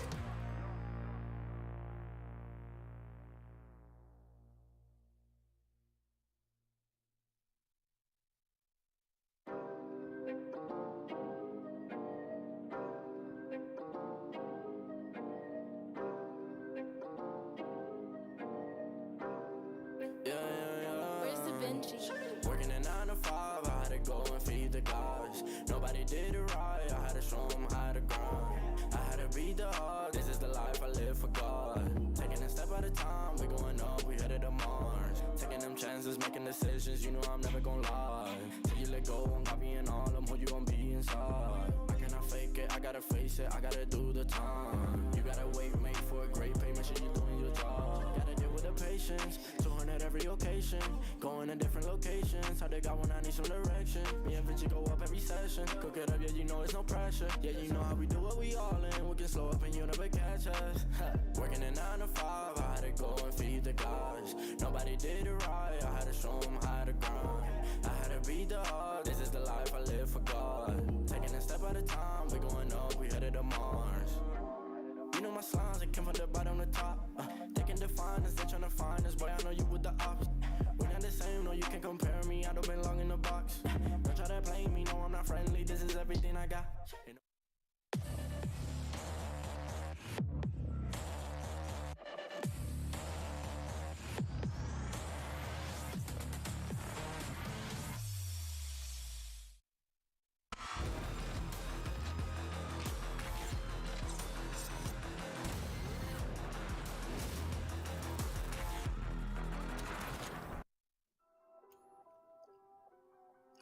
Welcome back and congratulations to the MYSG #1 seed. Not only the #1 seed of Malaysia and Singapore, but also the #1 seed of APAC, of Southeast Asia, and of our hearts. Moving to Reykjavik, going to represent the APAC brand of Valorant on the biggest stage possible known to man. Here we are back on the panel. I am Black and Blue. With me is Tosh and Raf as well. Seems maybe a bit blurrier, but how are you guys doing and what are your thoughts after that game? Honestly, that game was so surprising. The whole panel thought it was going to be a 3-1, and I thought it was just going to be straight. Honestly, I said 3-1 because I was trying to be nice, but honestly, I thought it was going to be a 3-0. And seeing the performance of both teams, it really shows that what Eliza said or Taylor said earlier was true. The momentum brought in from XERXIA was still there, but PaperX is able to put a leash on it and finally end it. But the fact that we went to a game 5 really shows that XERXIA is definitely hungry. Absolutely. I mean, XERXIA has proved to everybody that they are not a team to be trifled with. With the depth they've shown and the ability to adjust even to our very, very best, to our very, recently crowned champions of our APAC, and of course, our reps. They're looking to be pushing into the future with heads still held up high and hopes even higher. They were able to play, an earlier series, which also did go to the wire, go down that distance to the third map where they were playing their lower bracket, and they were warmed up for this match. But PaperX, they started out things really strong, but on the maps that we expected things to go, they kind of did, and we had to go to that 5th map, of course, to try and cap everything off because of what did happen and how things progressed. We see the matches here, we see basically how PaperX were pretty much unstoppable throughout the lower bracket, rather throughout the upper bracket, not dropping any single maps, but then they finally get to the grand finals, and the only map that they dropped along the way, they finally kind of get more than just that. So XERXIA, wouldn't you say here, Tosh, that they really kind of pushed the envelope and at least applied so much pressure to PaperX? Yeah, and on top of that, I have to say, I was just talking to you earlier about the performance of each of the players. I have to say, Surf and Scary is just on another level. We've seen that in terms of trigger discipline, Surf really knows how to hold, how not to overpeak, overstay. He knows when to leave and when to come in. And Scary, he's always there in the back line just to make sure he has those bandage clutches ready to be thrown in. I want to look at the last game already. I'm just so excited because what is the analysis for the last game? It's really let them fight. Let them duke it out. I feel like at some certain point after Breeze, PaperX was just, I'm fed up with this. We just want to put the cap on this. We want to end the night strong, and that they did. And many times over from the maps that we did see, by far, like the better playing sides of PaperX have typically been their attacking side, and we kind of saw more of that, especially on the final map, but it was Breeze where XERXIA really surprised us because that was a back and forth match. It really went the distance. Haven, though, going into things, do you think here that basically both of these teams have a contrasting play style enough to really make them like XERXIA more defender-sided and attacker-sided for the side of PaperX? Here, Raph, I'm going to go to you first on this question. What are you asking me? You're pretending I'm an analyst. Nah, I'm kidding. So we've always searched to be the one, or rather to be the team to always have a hyper-tactical approach. I've said that over and over today, and it really showed. But this was a layer that was honestly surprising to a lot of us because they were ready to go tit for tat for Paper X. And to be fair, it was working for as long as it was. But Forsaken and the rest of the boys, they did not allow such blasphemy. Oh, well, there we go. Highlights you've seen and real quick moments that we do have here, especially after that end of the game. I'm sure at the end of the day, XERXIA, they still are at least happy to have made it into Reykjavik. But we're going to talk to the grand finalists here, the winners, the champions of APAC Stage 1. We're going to be talking to a little friend of ours over on the side, Benkai from Paper Rex. How you doing, my man? Let's go on over to the interview. So, Benkai, are you there? Oh, yes, he is. He's on hoodie mode. How you doing, man? I'm good. Hello. You just came on. I'm very cold. It's so cold. All right. Oh, wait. It's Look at the background. You're already in Reykjavik? Yeah, we are playing the match. We are playing the match from here. Seems like you guys knew already you were going to make it there in the first place, huh? Congratulations once again, Benkai. I just want to ask you, how does it feel, man, now that you guys are not just the champions of C, but APAC as a whole? It feels good, man. It feels amazing, obviously. I just want to touch my teammates in the most inappropriate ways for carrying me. And I love them so much for that, you know. But they're kind of legal, actually, because Forsaken just turned 18 like 2 days ago, so I can do that now. So he's not gonna be safe from me in Iceland. Oh, I know, speaking of, last time around, it was like the first time you guys actually met each other in person when you guys went to Berlin for Masters, and now it seems like you already have some extracurricular activities planned for Iceland. But I want to hear more about your thoughts. Do you guys think that when you go to Iceland, we're gonna get a bit of a land buff from you boys? Ooh, yeah. I thought about that actually. Like everybody majority of the teams had like that boot camp buff, and I was kind of wishing that we were one of those teams. But we always found a way to make it work, and I'm pretty excited to be able to play with these guys on LAN again. So I'm hoping that we do get the boot camp buff. Okay, so I have a question for you. So I don't know if you know, but I casted for Singapore Malaysia qualifiers all the way till here, and I've seen your incredible journey. And okay, not to be really mean, but it feels like in Singapore Malaysia, no other team came even close to you guys. And I know you guys felt that too, because you guys were just like trading roles and stuff, and I felt like you guys weren't as serious. But now you're on the Asia Pacific side. Do you think that the teams on this region in particular have come close to where you are in terms of your skills and levels to say that there are players in this region? As in SGMY? No. I always felt that everybody was actually pretty even right now, especially after how Team Secret performed at Champions. So I actually feel like there's not that big of a gap. Definitely I think XERXIA is like the closest to us. And everybody else is actually like, honestly right now the state of this scene is that whoever's having a good day is gonna win. Like it doesn't matter how much you prepare, it's just whoever's having like the better day. That's the team that's gonna win. I'm gonna be real honest, man. This is the first time I've ever interacted with you, and you've painted 1,000 pictures in my head. Maybe some that I don't want there just yet. But I am really happy for you guys. Are you feeling the nerves already, and how are you gonna deal with that? We know you as someone that's always super cool in the clutch, and well, now literally you're gotta be pretty cool in Iceland. How are you feeling about that? Obviously excited because last year we got kind of close to actually going to Iceland. Like we actually lost to X10 back then, which is XERXIA now, and because of that we didn't make it to Iceland. So it feels nice to be able to go this year. Yeah, so we can fully experience what VCT has to offer, because right now they've only been to I almost said Icebox. Iceland and Iceland and Berlin, yes. So we are gonna get those two. Okay, so this is a very interesting question. So now that you mentioned it out, the X10 before is called XERXIA now. Is it kind of like the sweet binge, or rather like a comeback that you wanted for the team?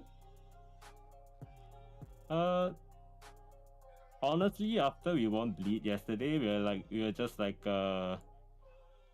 you know, Happy to be there. we really qualified for it. So whatever happens, happens. We're just gonna go in and just play like how we normally do in scrims and just have fun. It wasn't really something. Yeah, it wasn't really something that we prepared for. Like, if you just look at all of our Asian comps, everything just changed in that last series. Like, we just picked whatever we just wanted, and we just like played together as a team, and we just used like our fundamentals to approach it. So yeah. I was kind of thinking the same thing too. I was watching back and I was looking at Jinx on Rays here in Haven. Not something you normally do quite often, but I mean, like the last time we saw him, he would be like on stage. Sometimes we'd see him kind of flex onto other things, like on Reign at some point. And so looking back here, you guys obviously are a fun team. You guys love to have fun, but I'm sure there's a serious point where you guys are going to be like locked down and let's really bring our brand of Valorant to the international stage. You guys as a team, what do you think really kind of defines you and sets you apart from the other teams going into the Masters in Iceland, in Reykjavik, aside from the fact that you guys are the APAC representatives, but like your style and your brand and your theme, what do you think sets you guys PaperX apart from the rest of the pack? We're just a mean team, bro. Like, we just go in and we just like we just do whatever we think is fun to us, and we just feel like we just want to have a good time actually. And you know, when we practice, of course it's serious because we want to improve and we want to get to these lands. But when we actually get there, I'm not gonna say that we're gonna treat it as a joke, but we're just going there with like good spirits, you know, and whatever happens just happens. Like, it doesn't really matter. Like, our goal is already done. Like, we really accomplished the goal of getting there. That's always a goal for us. But whatever happens next is just gonna be a bonus. Yeah. Well, I mean, on to fun things. I mean, you and I, we were watching, Champs last year together. We were looking at, how Secret were having real fun on their entrances. Can you promise us another greatest of all time entrance akin to that bathrobe entrance last time? Can you please promise us something like that? Of course. I've really already had that reputation, I can't let everybody down, so of course Are we gonna see a Kelantan flag again? Definitely, yeah. I'll definitely to bring it, Yeah. Well, Benkai, just thank you so much for being here. Any message to your fans here before we do wrap up the show? Obviously, there's lots of people looking up to you the same way everybody else was. So, any message to your fans?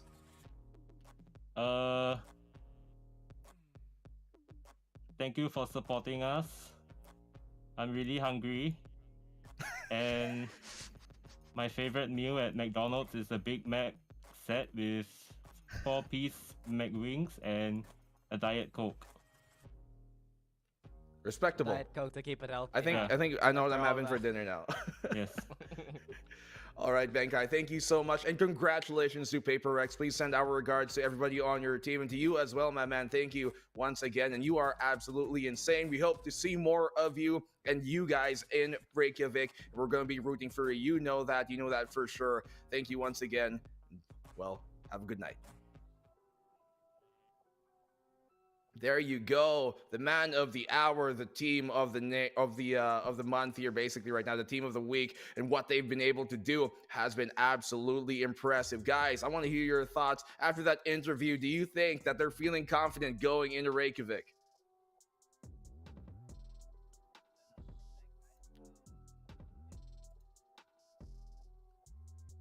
Oh.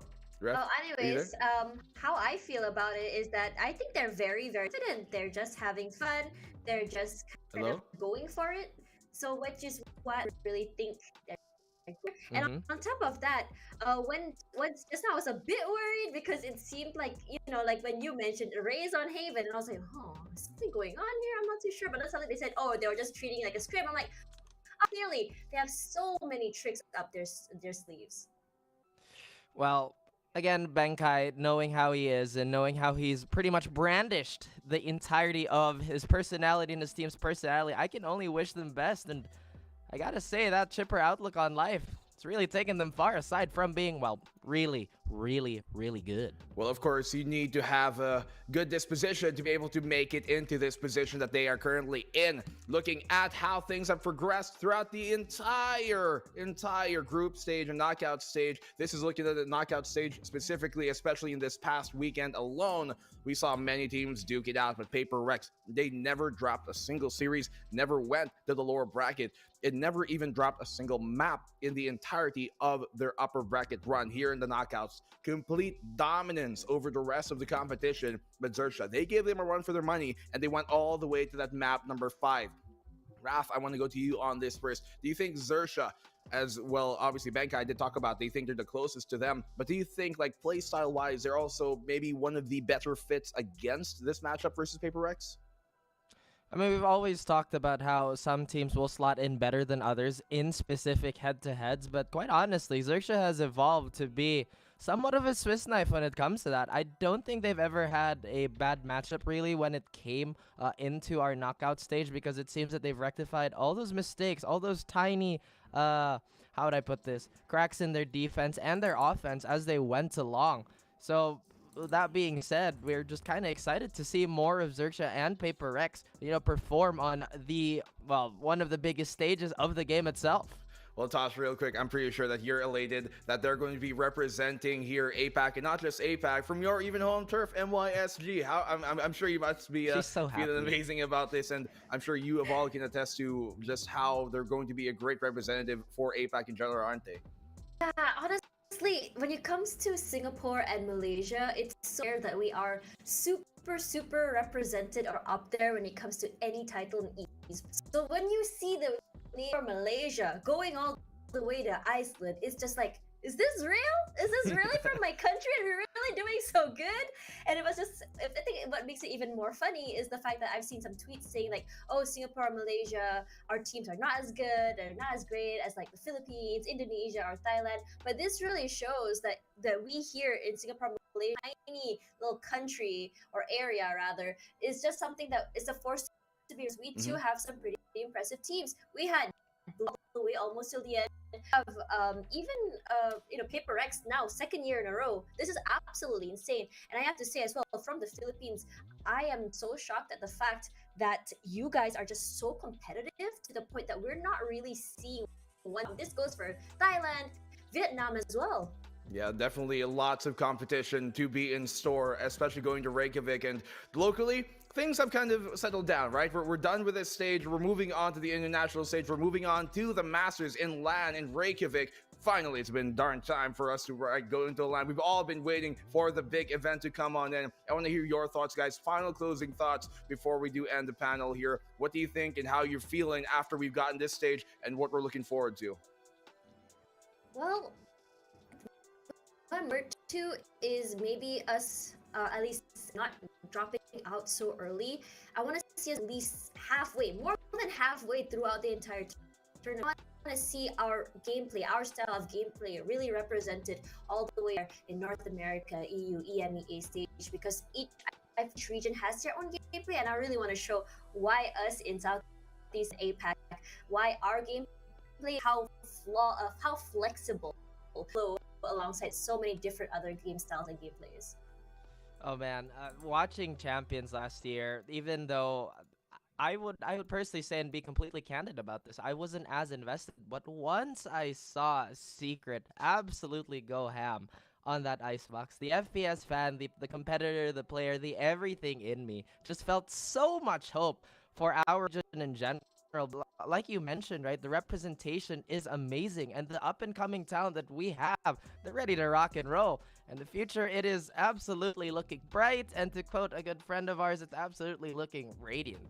Definitely so well said there, Raph. Guys, let's not beat around the bush here. APAC and C as a whole, we're kind of looked at as the underdogs, but we've got some 2 very great champions to represent the APAC brand of Valorant, and I can only be elated and excited to see how they're going to be due in Masters Reykjavik. I think we're all proud of the teams that have made it here to this group stage, to have made even to the play-ins, and especially to the knockouts, that top 8.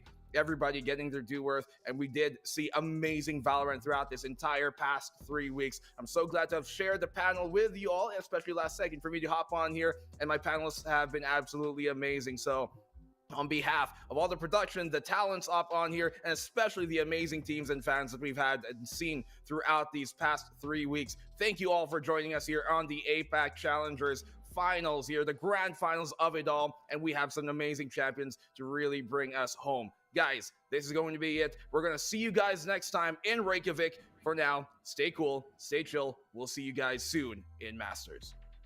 This is no playground, and no matter I do what I say now, I'ma go give him something to say now. Got him stuck on my back like a spray ground. See, don't gotta complain. I'm a shooter, got eyes in my vein. They said that I would never make it, they thought I was crazy. They said I'm insane. Working at 9 to 5, I had to get. One enemy remaining.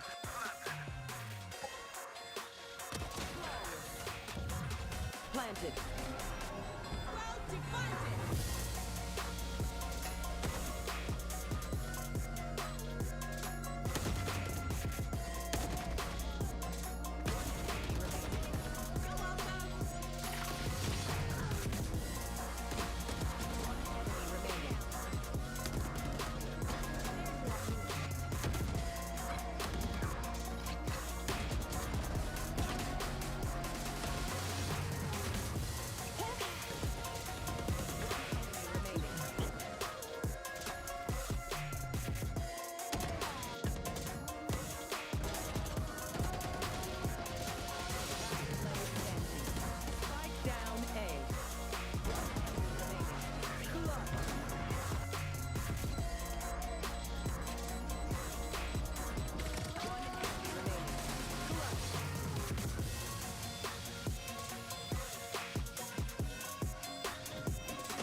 Reckless talk.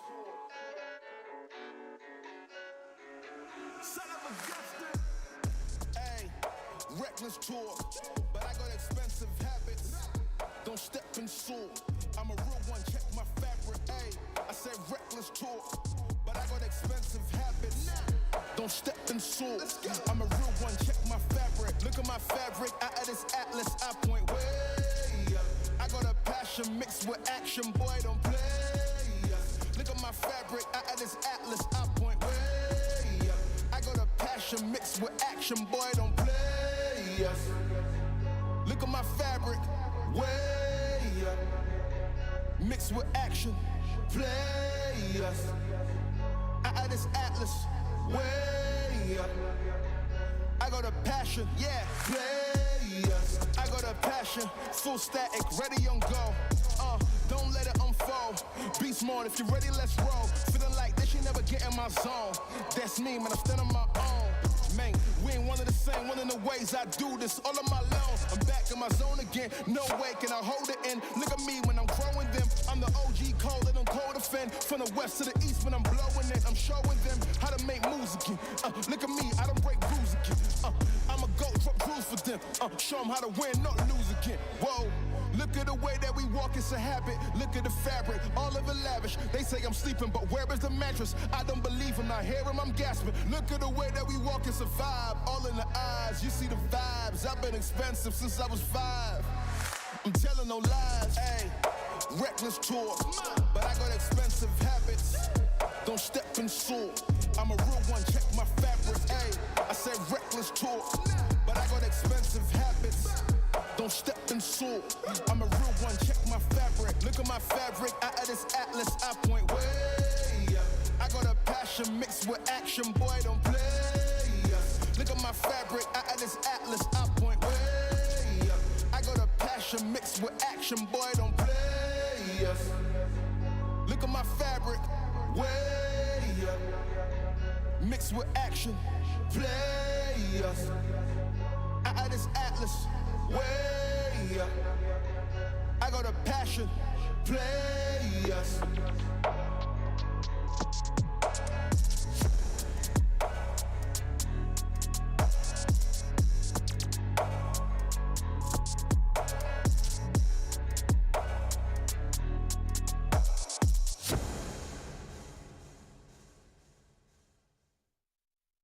Feed the gods, nobody did it right. I had to show them how to grind. I had to beat the odds. This is the life I live for God. Taking a step at a time, we going up, we headed to Mars.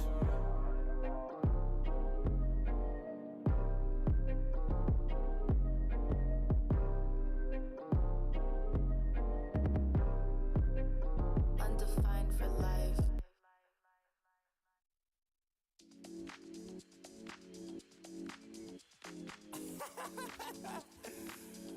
Oh man, what you talking about, man?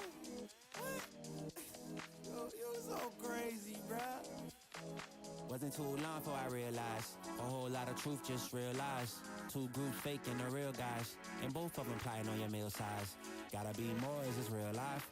Got a bad hand, but I still try. Try and knock me down and I still climb. I can see the promised land right over the hill line. And when I get there, yeah, we all gon' party. Learn how to surf cause the waves is gnarly. Gotta make the bread, gotta bake the barley. But it take a little time, be patient, darling. Working for the people, gotta rake them all in. But sometimes people make you hate your calling. Some people panic when the brakes is stalling. Me, I go to God when my faith is falling. Put it on the tattoos. A righteous man don't know bad news. Found forgiveness for my snafus. Nothing for the pretty girls trying to get a cashew. Bad dude. Sometimes life really suck like a vacuum. The devil I don't never turn my back to.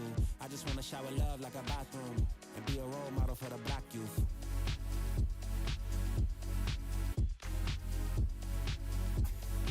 Oh, here you go. Here you go again. Talking all that. What?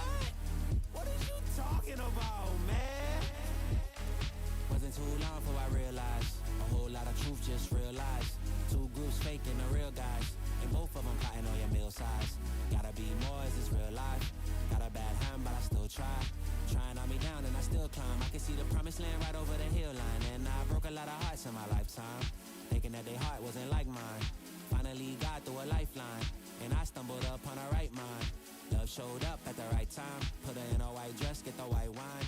Some people do it for the nighttime, but I'm thinking more make your life mine.